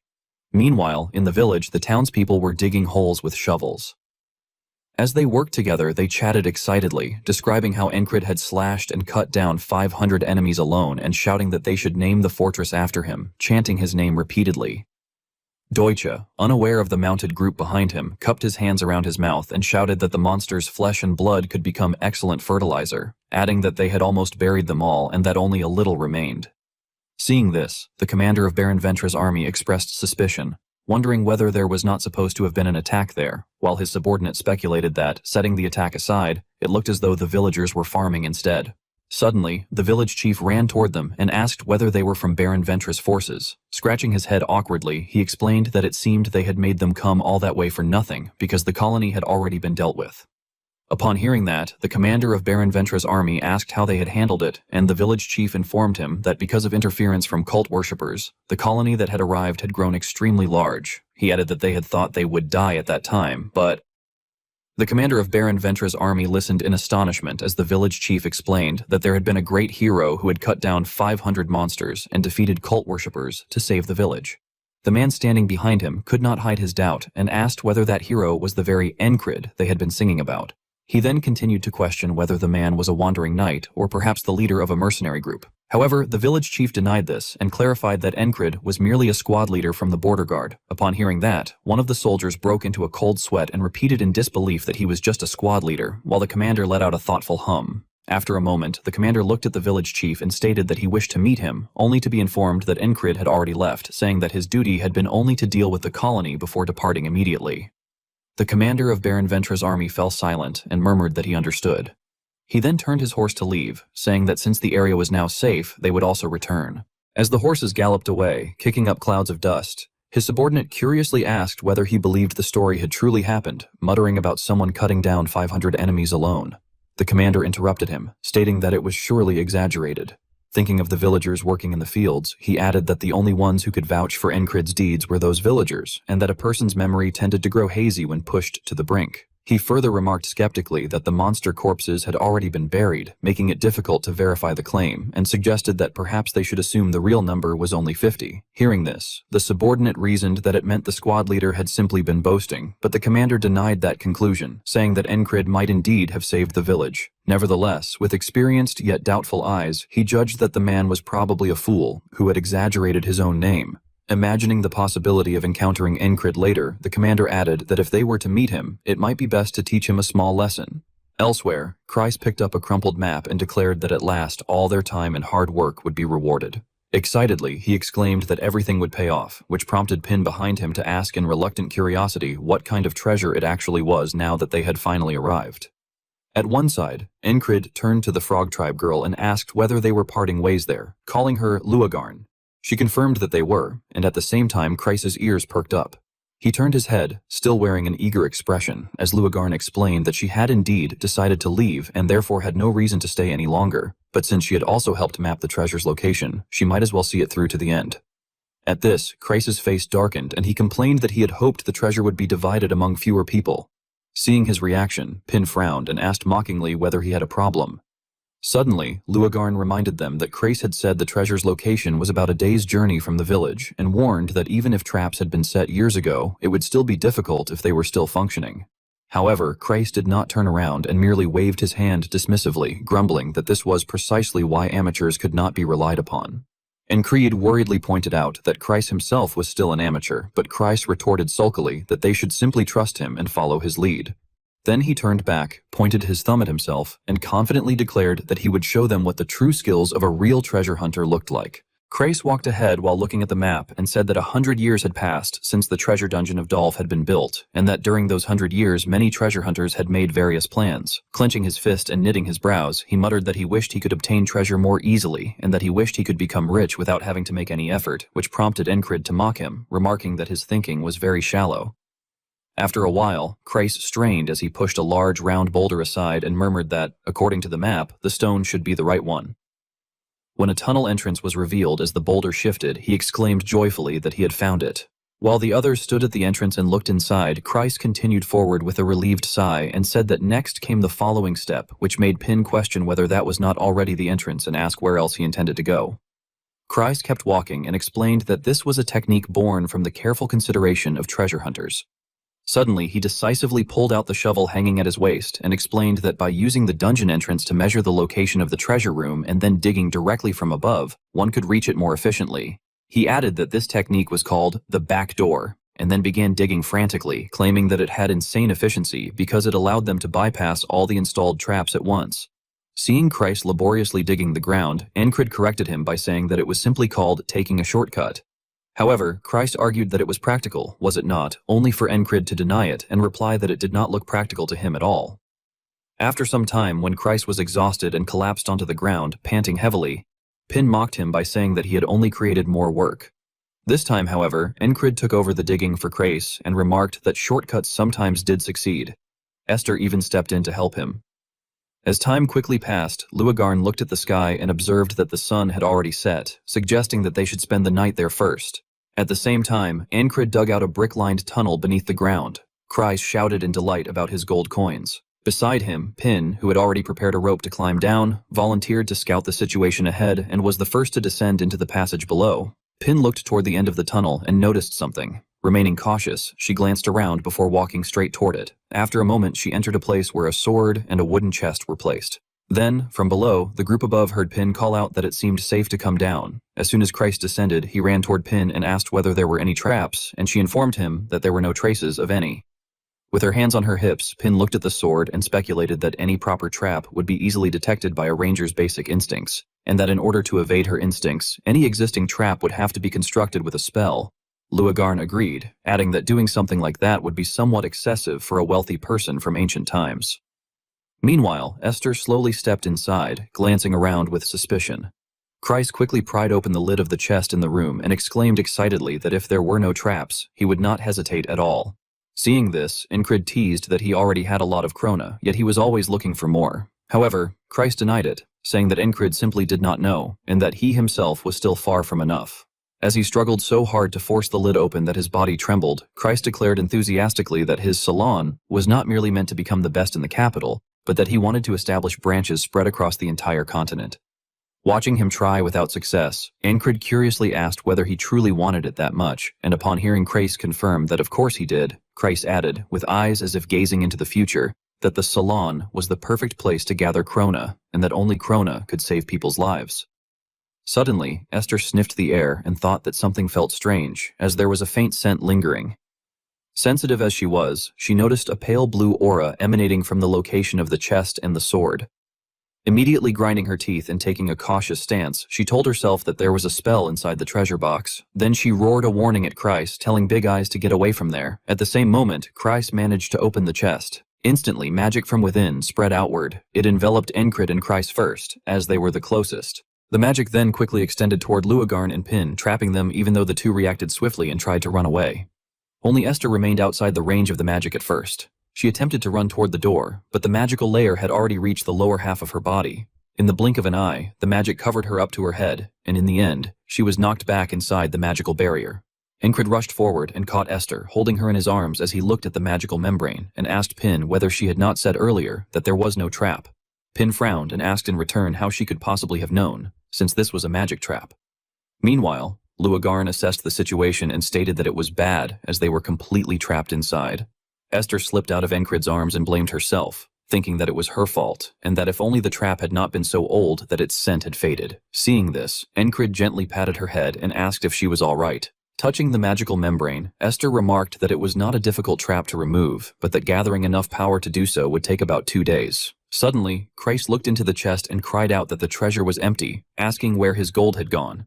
Encrid was left speechless, thinking that even at a time like this, Christ was still worrying about gold. Pin, standing beside them, looked into the chest and said that it was not entirely empty, as there was some kind of note inside. She picked it up and read aloud that only those who obtained the treasure could leave. As Pin continued reading, Christ seemed to lose faith when he heard the lines asking whether they had come through the back crack, apologizing but stating that this was the only trap in that place. Luagarn then realized aloud that the back door used to be called the back crack. Pin continued examining the paper and questioned whether that technique had been nothing but a waste of time. Hearing this, Christ felt dizzy and angrily refused to believe it, demanding that if the treasure chest was empty, then what treasure they were supposed to obtain, and cursing Dolph. Suddenly, Encrid pointed forward and loudly interrupted, saying that there was one remaining. Only then did Christ stop obsessing over the chest and look up at the sword, wondering if it was that old blade. Observing it, he commented that perhaps 100 years had worn down its edge, but its core was still alive, making it a good sword. Yet with tears streaming down his face, Christ lamented that no matter how one looked at it, it was merely junk, though in the end he conceded that it was the only thing that met the criteria as treasure in that place.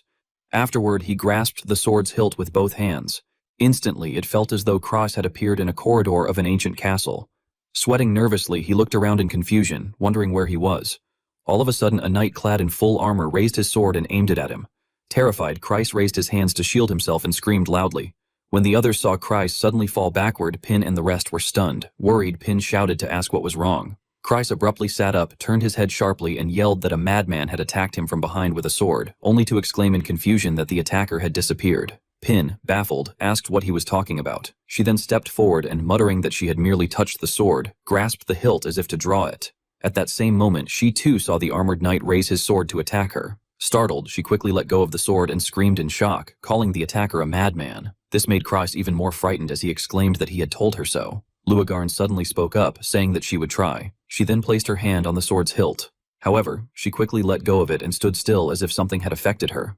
Seeing this, Encrid silently assessed that Frock skin had a distinctively smooth texture, which was why Frock weapons, known as loop weapons, were designed with rings on their handles. He imagined a dagger hilt with 2 loops attached to it. On the other side, Luagarn switched hands and touched the hilt of the ancient sword, thinking that the sword did not have a handle and that it would therefore be difficult for a Frock to wield. She then stammered that she almost could see it and, after a brief moment, declared that she could now see the creature that had used the sword. The 3 cries broke into cold sweat when Luagarn informed them that the sword appeared to be a demonic sword possessed by a spirit. With one hand resting on the hilt, she turned to the others and continued that if Dolph's records were trustworthy, then they would have to kill the spirit and pull out the sword in order to deactivate the magic trap. Hearing this, Krace suggested whether they could simply ignore the spirit and pull the sword out directly. Luagarn warned him that the spirit would split his skull before he could do so, prompting Krace to grumble in reluctant admiration. Meanwhile, Encrid stepped forward toward the ancient sword and reflected that a demonic sword that harbored a spirit could not be affected by physical strength, as such beings could only be erased by holy energy or incantations. He then grasped the sword's hilt. Instantly, just like Krace before him, Encrid found himself standing within the corridor of an ancient castle. He recalled the sensation he had felt when using his swordsmanship to eliminate a gnoll, thinking that during the battle with the cultist, an incomprehensible light had suddenly burst from his sword and driven the spirit away. Yet when he checked again afterward, his sword had returned to being an ordinary blade. With a cold gaze fixed ahead, he told himself that he could not rely on a power he did not understand, and that to kill this spirit, the method he could use was... Suddenly, a knight appeared and brought his sword down toward Encrid's head, startling him. As swift as lightning, Encrid drew his own sword and raised it to block the knight's attack. But the instant he saw the two blades clash, Encrid wondered why physical strength was effective in that place. Meanwhile, the knight's blue eyes flashed with a chilling light as he stared at the intruder with killing intent. Encrid fought a knight within the illusionary realm.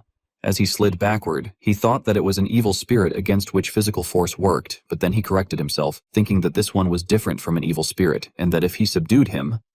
Suddenly, the knight charged forward like an arrow, startling Encrid. His heart began to pound violently, and in the next moment it gradually turned to dust and scattered. Encrid was shocked and realized inwardly that his heart of super strength was not activating. On the other side, the spirit knight leveled his sword and rushed at Encrid. However, Encrid quickly used his own blade to cut through the attack. The impact was so strong that the arm holding his sword throbbed with pain. He stomped hard on the ground to keep himself from being pushed back. Then he slashed in a wide arc, but the knight bent low and slipped to his left to evade it. In the next instant, the knight spun around and swung his sword toward Encrid's back, making Encrid think in alarm that the opponent had predicted it. At the same time, the knight severed Encrid's head. Encrid awoke in terror in the real world and released the hilt of the demon sword. Krace, sweating anxiously, called out to him as their leader, while Luagarn asked what was wrong. Encrid touched his neck, still shaken, and thought that his severed neck hurt and that he had definitely died to that spirit just now, but he did not understand why he had not returned to today. He then turned to Krace and asked how much time had passed. Krace stammered in confusion that only a moment, about 5 seconds, had gone by. Hearing this, Encrid raised his brows and reflected that it had felt as though the fight had lasted over 20 seconds, and that even the flow of time was different.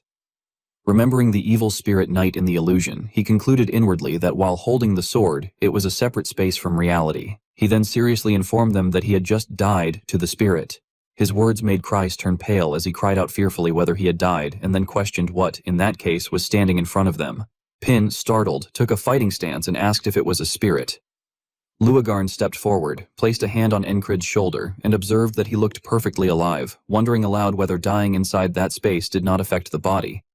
She then asked if anything else strange had happened. Encrid replied that he had crossed swords with it. Recalling his opponent's final movements, he explained that the spirit had read all his attacks and that it had been high-level orthodox swordsmanship. Hearing this, Luagarn stroked her chin and murmured that she understood. To the astonishment of Encrid, Krace, and Pin, she declared that this was not a normal cursed sword. Pointing at the demon sword, she stated that it was a tutor, imagining the mage who had enchanted the blade. She explained that long ago, a genius mage had wanted to pass down his abilities to his descendants, so he had turned a human into a spirit and sealed it within a sword. Envisioning the knight losing his sanity, she added that the mage had not understood humans. The person trapped as a tutor had had his mind and soul torn apart and had become obsessed solely with passing on skills. Thinking of the knight kneeling and screaming in a blood-red void, she continued that even if the wielder went mad and died countless times, the teaching would never stop. Placing her hand on the hilt, Luagarn warned that one had to fully learn the skill the tutor taught and surpass the tutor with it. Only then would the soul be freed and the lesson end. After finishing her explanation, she revealed information that left Encrid gaping in shock and Krace utterly dejected, as Krace realized that the treasure Dolph had meant was swordsmanship. Luagarn then cautioned that he should give up on it, explaining that a human mind could not endure repeated death and that anyone would become irreversibly insane. Her warning made Encrid doubtful. Suddenly, Krace clutched his head and shouted that it was his fault, while Pin suggested that if they waited, perhaps the barrier would weaken. Encrid merely uttered a vague sound in response. Off to one side, Luagarn looked at her hand and muttered that if the handle had a ring, she could pull it free. Suddenly, Krace shouted that he would take responsibility, yet Encrid ignored him and gestured for Luagarn.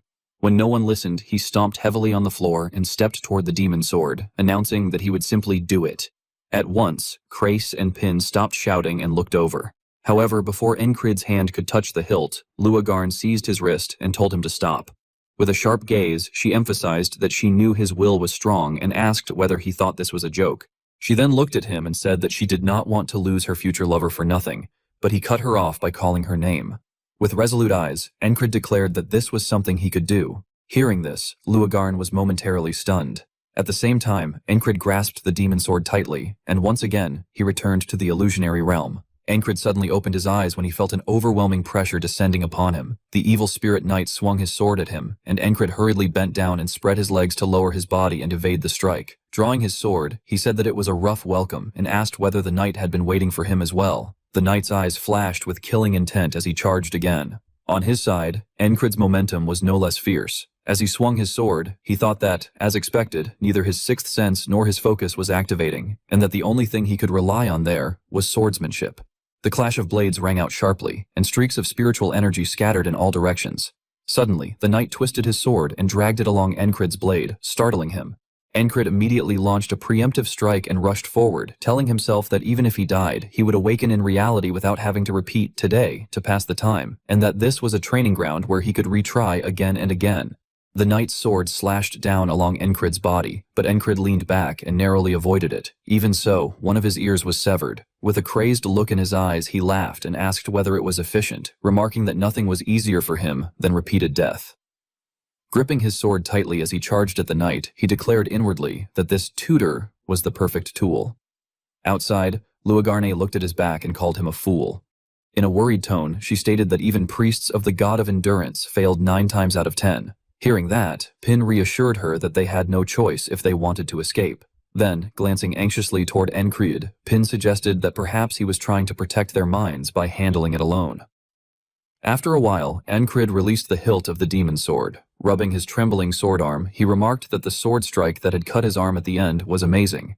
He then reenacted the knight's stance for the others, saying that the tutor had definitely moved like that and that something was different. Without waiting for their reaction, he stepped back onto the demon sword platform and announced that he would go check again. Encrid continued talking to himself, saying that he thought he was getting it and that it was like that, which left Krace staring blankly and pointing, while Pin admitted that he was sorry and that he had been mistaken. The two then turned away, and Krace asked whether they had all forgotten that their squad was called Madmen. Pin replied that maybe Encrid was already crazy, so he could not become any crazier. Immediately, Krace suggested that since Encrid would be like that for a while, they might as well eat dinner. Luagarn, still watching Encrid with suspicion, said that even so it was hard to understand and questioned whether it did not hurt, adding that with his talent, he would have to die countless times. However, Encrid responded that it was not real death anyway. Casting a sideways glance, he let out a low laugh and asked why pain would matter. Seeing this, Luagarn broke into a cold sweat and thought that he looked completely fine, wondering whether it was her imagination or whether he even enjoyed the pain. Suddenly, she heard Encrid assert that no matter the pain, he would learn everything he could.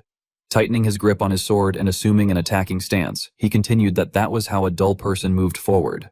At that, Luagarn placed her hands on her hips and, seemingly accepting that she could not stop him, remarked that even a dull person would not go that far and that he was truly an uncontrollable madman.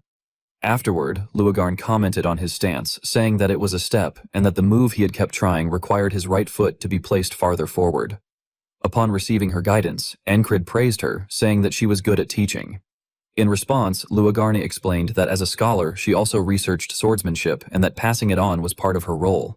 Smiling, she emphasized that teaching was her specialty, adding that by the oath, she could not teach new techniques but could supplement with other forms of swordsmanship. Her words made Encrid hesitate, and he said that meant, to which Luagarn replied that if he was going to try anyway, she would help. With a sincere smile, she promised that she would help him surpass the tutor's orthodox swordsmanship. Hearing this, Encrid's eyes lit up and he smiled in excitement. As dawn broke above the roof of the treasure vault, sunlight slowly seeped into the dark tunnel where Krace and Pin were lying on the ground, sleeping soundly. Meanwhile, Esther raised her ears and sensed the energy that was imprisoning them. Looking at the spiritual power radiating from her hand, she thought that her power was gathering faster than she had expected, and that, if things continued like this, she would be able to escape the trap. Her blue eye then glanced to the side as she told herself that she could destroy it later. At that moment, Esther saw Luagarn instructing Encrid in sword techniques, telling him that the movement he had just made was not correct and that he needed to raise his arm higher. When Luagarn asked whether he understood, Encrid, drenched in sweat, replied that he wanted to try once more. Watching them, Esther frowned and wondered what was making him so enthusiastic. She questioned herself about whether destroying the trap would hinder him or not, and wondered what she should do now. Thinking too much gave her a headache, so she lay down on the floor and concluded to herself that it seemed she would just stay idle for now. Meanwhile, Luagarn continued explaining to Encrid that his swordsmanship was primarily built from the heavy style he had learned from the blonde man, but that swordsmanship itself included many styles such as heavy, standard, enchanting, fast, and flowing. Hearing this, Encrid remarked that all swordsmanship ultimately came from the same source, and that it would therefore be better to train them all evenly. Luagarn smiled and confirmed that he was correct. She explained that if heavy swordsmanship was about moving with straightforward, weighty power, then the key to standard swordsmanship was reading one's opponent.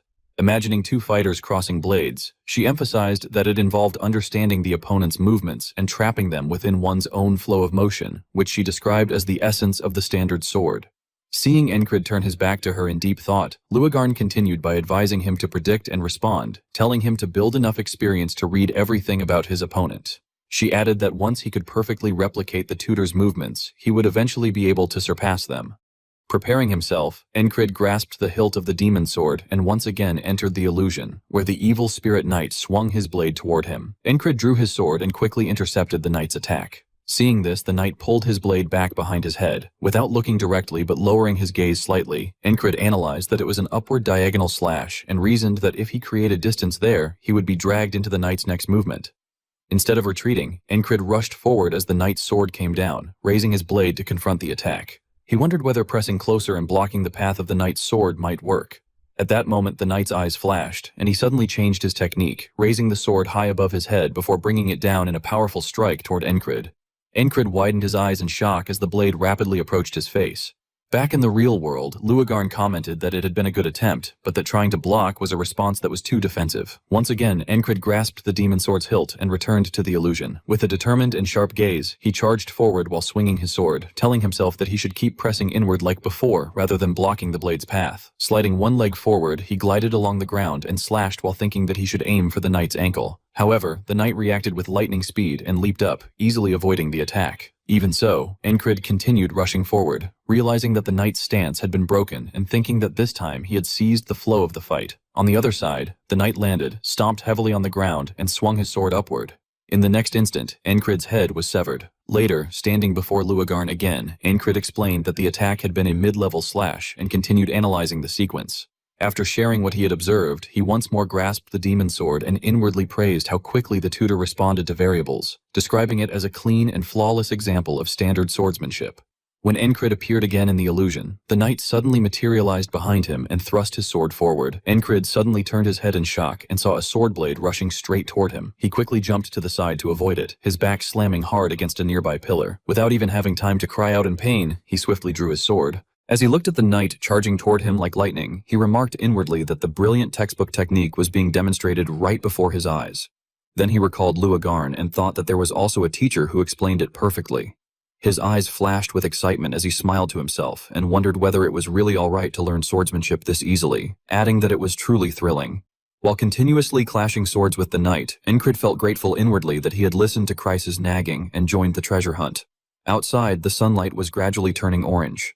Chrysa and Pin sat around looking bored, while Esther lay stretched out without moving. The three of them all stared ahead, where Luagarn was teaching Encrid swordsmanship. After that, Encrid approached the demon sword again, while Chrysa started nodding off. Later, Encrid resumed training with Luagarn, and the sound of clashing weapons startled Chrysa awake.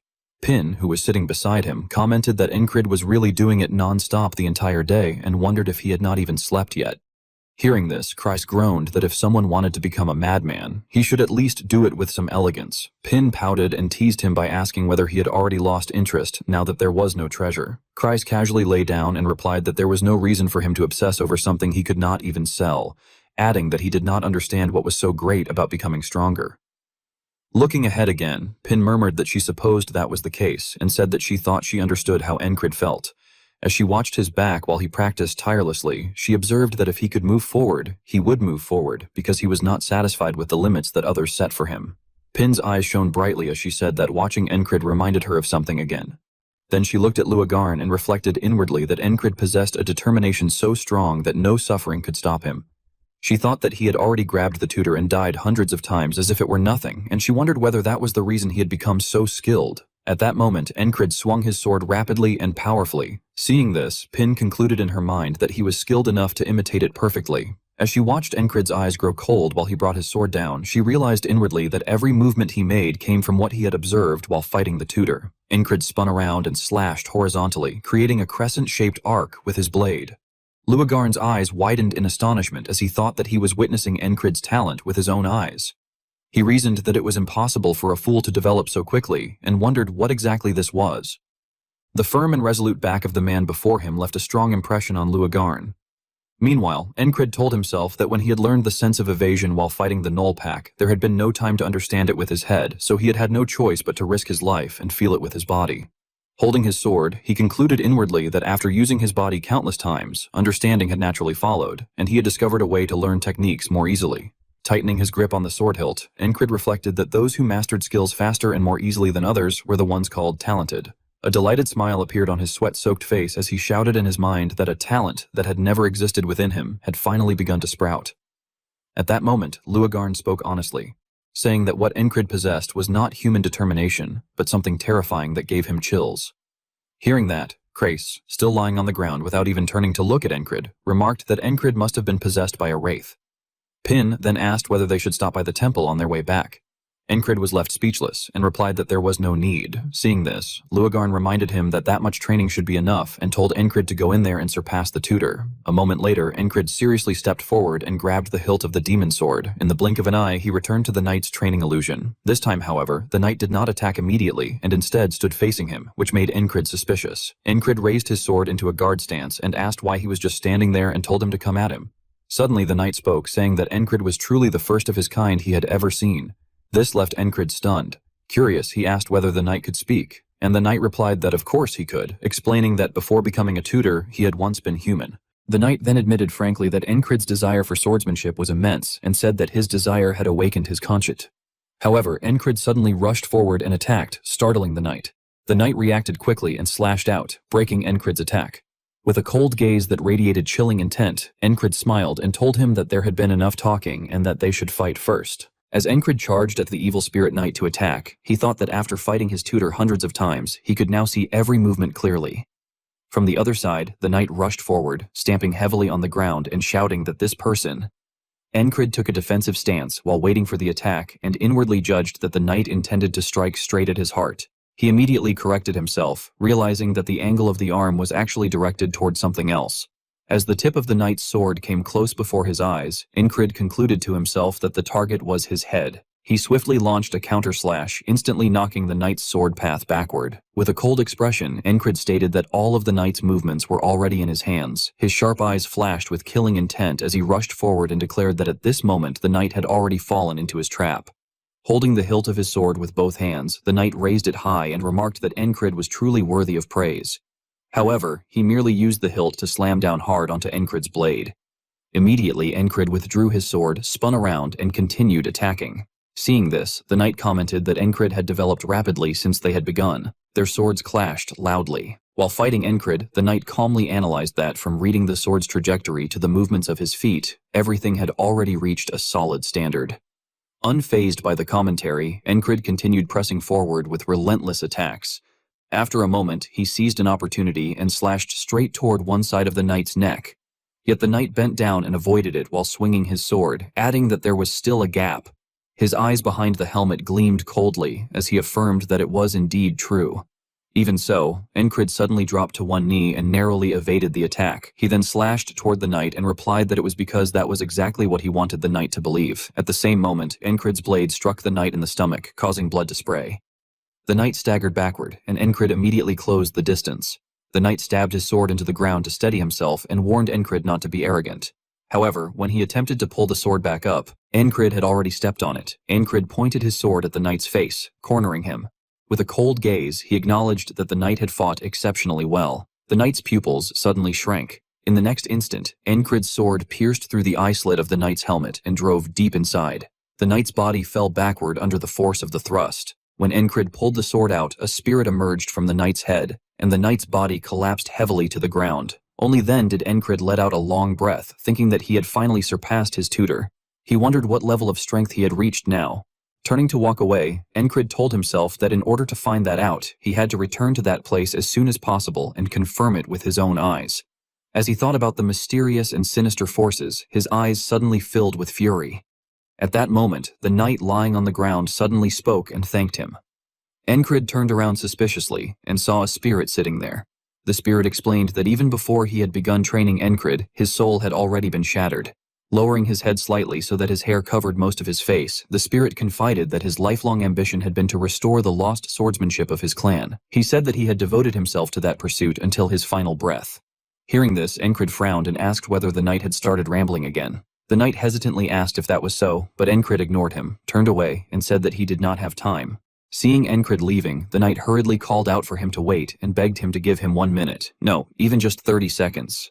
When Encrid agreed and told him to make it short, the knight looked up in delight. He sat cross-legged, placed his sword across his thighs, and explained that through their battle he had once again found his inspiration and completed the swordsmanship he had failed to finish. He said that the wish of his life had finally been fulfilled. Looking at Encrid before him, the knight declared that from now on it would be passed down to him.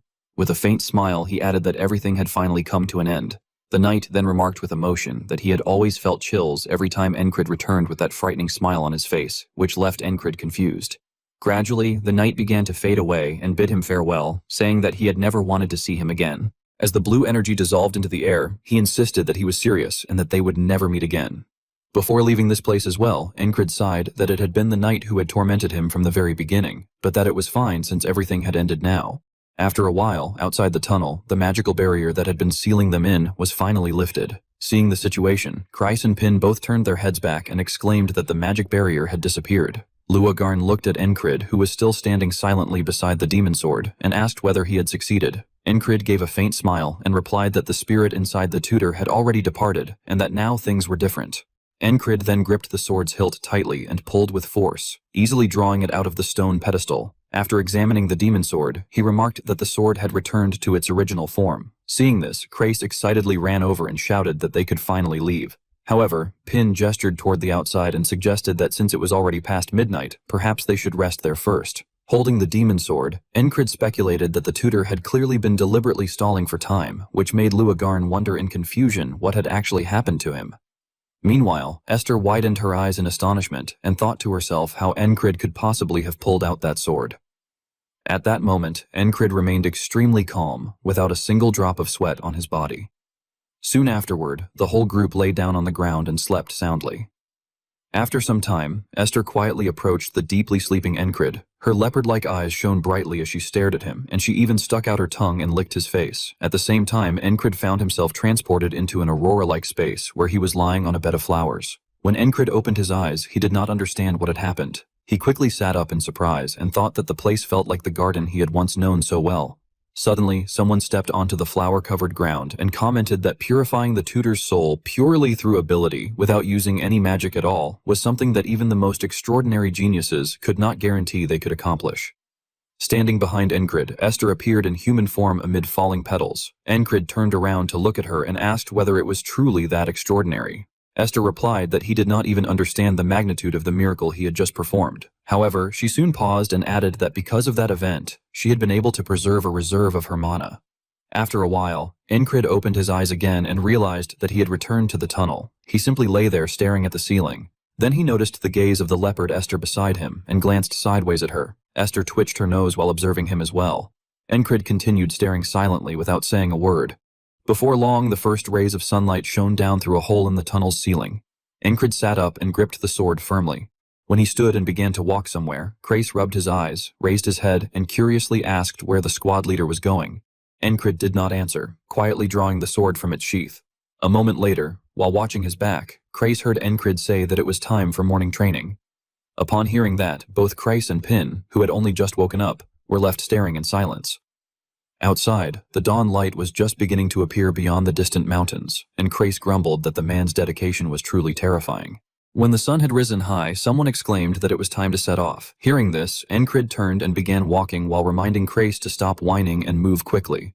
However, Kreis remained seated, clutching the shattered chest and crying, complaining that his leader was truly heartless and that although Encrid was skilled in swordsmanship, his dream of becoming rich had been completely shattered. Seeing this, Encrid approached and pointed at the chest, asking how it had ended up so badly damaged. Kreis replied that the shock from a magical trap had likely caused it to crack. Suddenly, Kreis noticed a golden light shining from inside the chest and reacted with confusion. When he opened it and saw the brilliant golden color within, he excitedly shouted that there was something inside. Beneath the ground where the chest had rested, a large pile of ancient gold coins was revealed, prompting Kreis to cry out in joy upon discovering the treasure. He lifted a heavy bag of gold, and soon after, with each of them carrying a bag, they left the tunnel. Delighted, Kreis remarked that Dolph had turned out not to be entirely a scoundrel, while Lua Garn responded indifferently that she was not particularly interested in treasure. Hearing this, Kreis turned back and began to protest, but Encrid advised Lua Garn to just take it, stating that the spoils should be shared fairly. After a while, noticing the demon sword strapped to Encrid's back, Kreis mockingly commented that such words were coming from a boss who took more for himself. Pointing at the sword, he added that it was tutor, and suggested it would probably fetch a high price if sold, then asked whether Encrid intended to sell it. When Encrid replied that he would not, Kreis questioned why, asking if it was because he was a madman obsessed with swords. Encrid responded that the lunatic obsessed with Krona had gone out of control.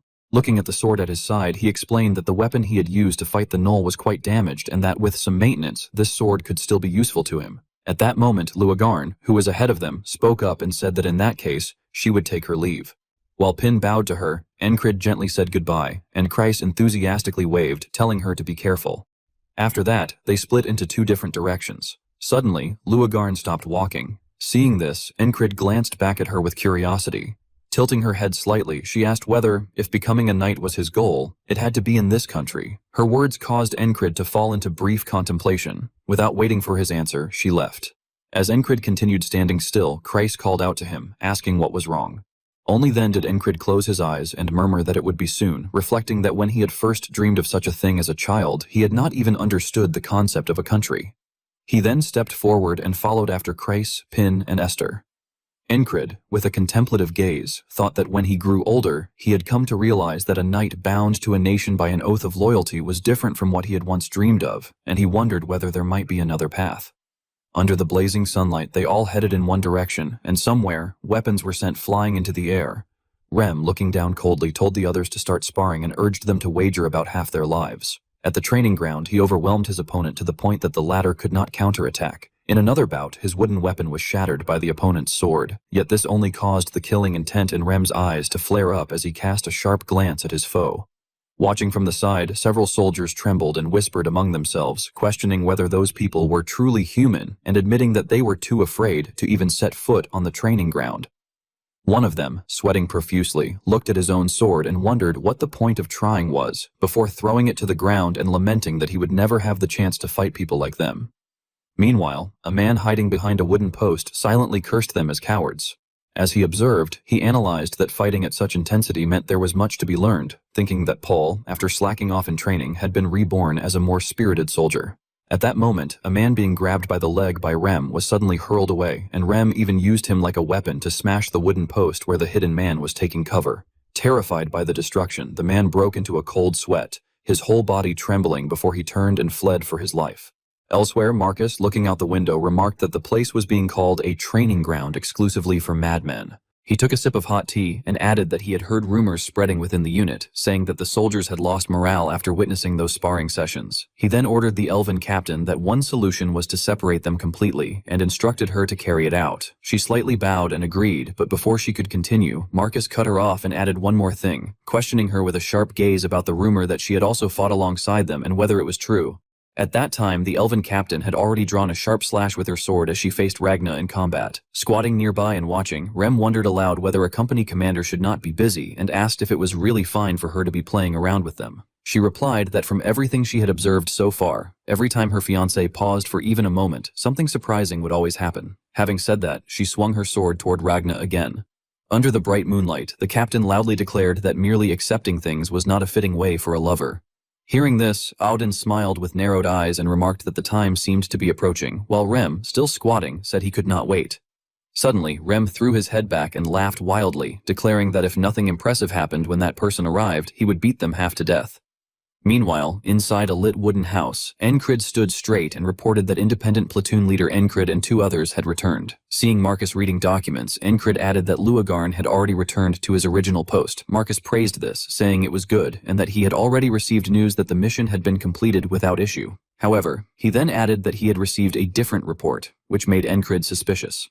Looking at a white letter sealed in red, Marcus stated that a border village claimed Encrid was the hero who had defeated cultists and killed 1,000 gnolls, while another report from a commander in Baron Ventra's forces suggested they should warn him not to exaggerate his achievements, stating that it was only 50 gnolls. With a cold gaze, Marcus looked up and asked which version was true, ordering Encrid to answer for himself. Encrid pressed his lips together in thought before frankly replying that it depended on whose words one chose to believe. After saying that, he bowed his head again and thought about how much weight the words of a platoon commander truly carried, reasoning that someone of Marcus's rank as a battalion commander would surely already know the answer. Hearing this, Marcus smiled again and cheerfully announced that from that moment on, the independent platoon would be promoted to a company, telling him to continue carrying out his duties as a company commander.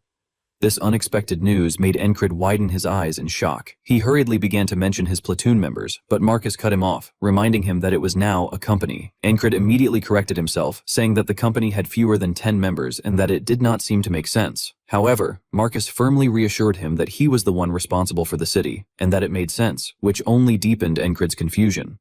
Suddenly, Marcus emphasized loudly that he wanted Encrid to love the city, leaving him utterly stunned. A short while later, Kreis waved his hand and called out excitedly, telling him that they now had their own training ground. Encrid approached and explained that they had now become a company, which left Kreis confused. Rem slung an arm over his shoulder and rapidly asked about commissions and whether he had been flying around everywhere. Kreis, still not understanding, pressed him to explain what he meant by company, while Ragna asked with concern whether he had returned without any broken limbs. Encrid remained silent, not answering anyone, and heard Ragna remark in amazement that their beloved company commander looked so small and fragile, which made him smile happily. Seeing this, Rem asked what was so funny, and Encrid replied that it was nothing. Looking at his comrades, Encrid thought that even if he were to return to the hometown where he was born, he would never feel like this. After that, he smiled brightly and suggested that they have a sparring match.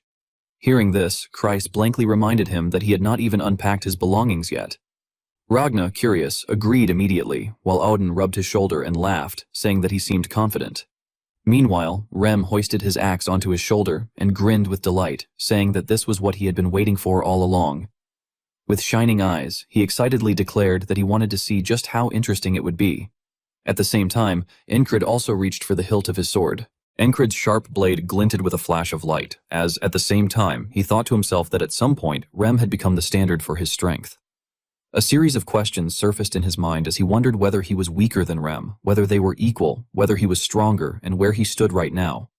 Meanwhile, the others outside continued to watch the ongoing battle intently. Rem narrowed his serious eyes slightly as Encrid brought his weapon down powerfully toward his head. The clash of 2 solid weapons echoed through the air as Rem raised his own to block the strike, letting out a short exclamation. He then bared his teeth in an excited cold grin and remarked that Encrid was coming on strong from the start.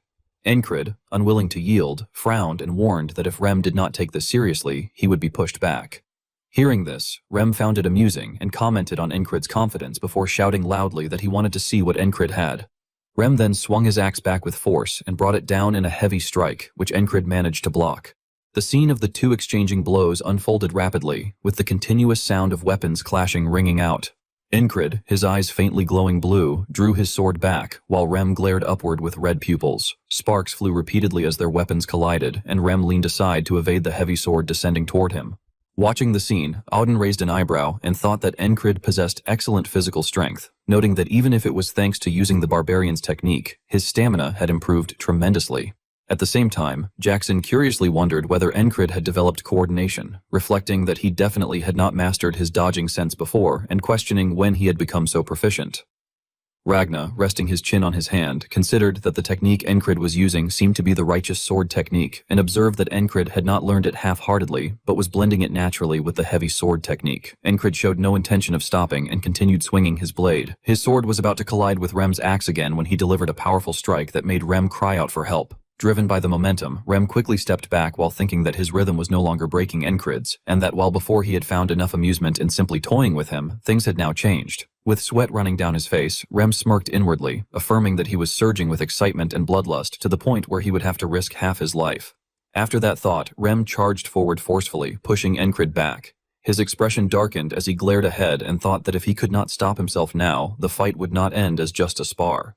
Unaffected by the pressure, Encrid swung his sword decisively and slashed Rem's arm, drawing blood while internally urging himself to keep going. Without stopping, he followed up with another strike as Rem, in turn, told himself to continue just a little more like this. Rem then struck Encrid's upper arm, while Encrid cut into the man's back. A thrill-filled smile spread across Rem's face as he swung his axe forward again, thinking that he would push on until he could truly risk his life. The sharp blade of the axe was about to reach Encrid's shoulder, but he immediately twisted his body to evade the attack. Seeing this, Rem was startled and thought that Encrid had not been able to raise his guard, and that it was already too late for him to pull his axe back. Suddenly, a blade appeared before Rem's eyes and severed the handle of his axe. The sound of the broken weapon hitting the ground echoed throughout the area as he stared ahead in shock, drenched in sweat. At that moment, Jackson, standing behind, spoke in a low voice and accused him of trying to kill his opponent the moment he saw an opening. Rem, irritated, retorted that he wanted to know why Jackson was stepping in, insisting that he would have stopped cleanly on his own. Auden, raising his eyebrow, hesitated before admitting that he could also understand why Rem had been unable to stop himself. Ragnar narrowed his eyes slightly and remarked that he was surprised, adding that Encrid had been growing steadily. Although Encrid was almost completely exhausted, he still forced himself to stand, while Ragnar's firm voice continued, saying that before they knew it, Encrid had already caught right up to them. Christ gently patted Encrid's back and asked with concern why he had pushed himself so hard and suggested that he should just rest, but Encrid wiped the sweat from his face and replied that it was too early for him to collapse from something like that. Then, with a confident smile, Encrid looked up and challenged who would be next, to which Jackson, Auden, and Ragnar answered in unison that it would be them. Encrid then spoke sternly, urging them to hurry up and decide. Watching the scene, Rem narrowed his eyes and thought to himself with disbelief, wondering when Encrid had come this far and reflecting that on the day he first met him, he could not have imagined this at all. The scene shifted to a training camp under a clear blue sky, where a young man was knocked hard to the ground and cried out in pain, asking what had just happened. Nearby, Rem's self-satisfied voice told him not to get involved, referring to it as the reject squad. The man on the ground, frightened, questioned why he had been attacked while he was just standing there, while Rem casually replied that it was simply because he was bored. Suddenly, a hand shot out and stopped Rem's fist mid-air, and the terrified young man, drenched in sweat, scrambled away. Annoyed at being interrupted, Rem demanded to know who it was, and Encrid, completely fearless, raised his brow and answered that he was their new squad leader, adding that every leader they had before had been a complete, half-witted idiot. At that moment, a bald man loudly declared that he was their commander and demanded more respect, but before he could finish, a sword struck him in the face. The owner of the sword, Ragnar, clicked his tongue in irritation and remarked that the man was in the way. Another scene appeared, showing a fully armed man shouting energetically for Squad 444 to follow his lead, but before he could do anything, a sharp spear pierced through his neck. A man wearing a smug expression grinned and said that he had heard they fought well and wanted to see who was better. Someone shouted urgently for the medical barracks, and after Auden knocked the man flat to the ground, he quietly clasped his hands and prayed that the man might go to heaven. Another furious shout rang out, reporting that someone over there was in critical condition, drawing weary reactions from those present. The scene then shifted inside a room, where Rem sat on the bed, frowning as he questioned whether all those idiots had their brains roasted in their skulls and complained about someone barking orders at them. Kreis calmly wiped his belongings with a cloth and replied that the man probably just wanted to make a name for himself, reasoning that even though they were rejects, managing capable people like them would still be considered an achievement. Rem frowned and let out a sigh, commenting that those weak fools sure had wild dreams, and added that he had assumed the new guy, Encrid, would be no different, thinking he would just be another idiot barking orders without knowing his place. Returning to the past, as Rem pressed his opponent's face down, a loud voice suddenly demanded to know what he was doing as the leader of the reject squad. A man pointed at him and angrily scolded Encrid, asking whether he could not see that his squad member was causing trouble and telling him that if he was the leader, he should get him under control. Hearing those words, Encrid broke into a slight sweat and reluctantly agreed. He then glanced sideways and told Rem to do as the man said before returning to his sword training, completely ignoring Rem's gaze. Seeing this behavior, Rem scoffed and wondered to himself what the hell was wrong with that guy.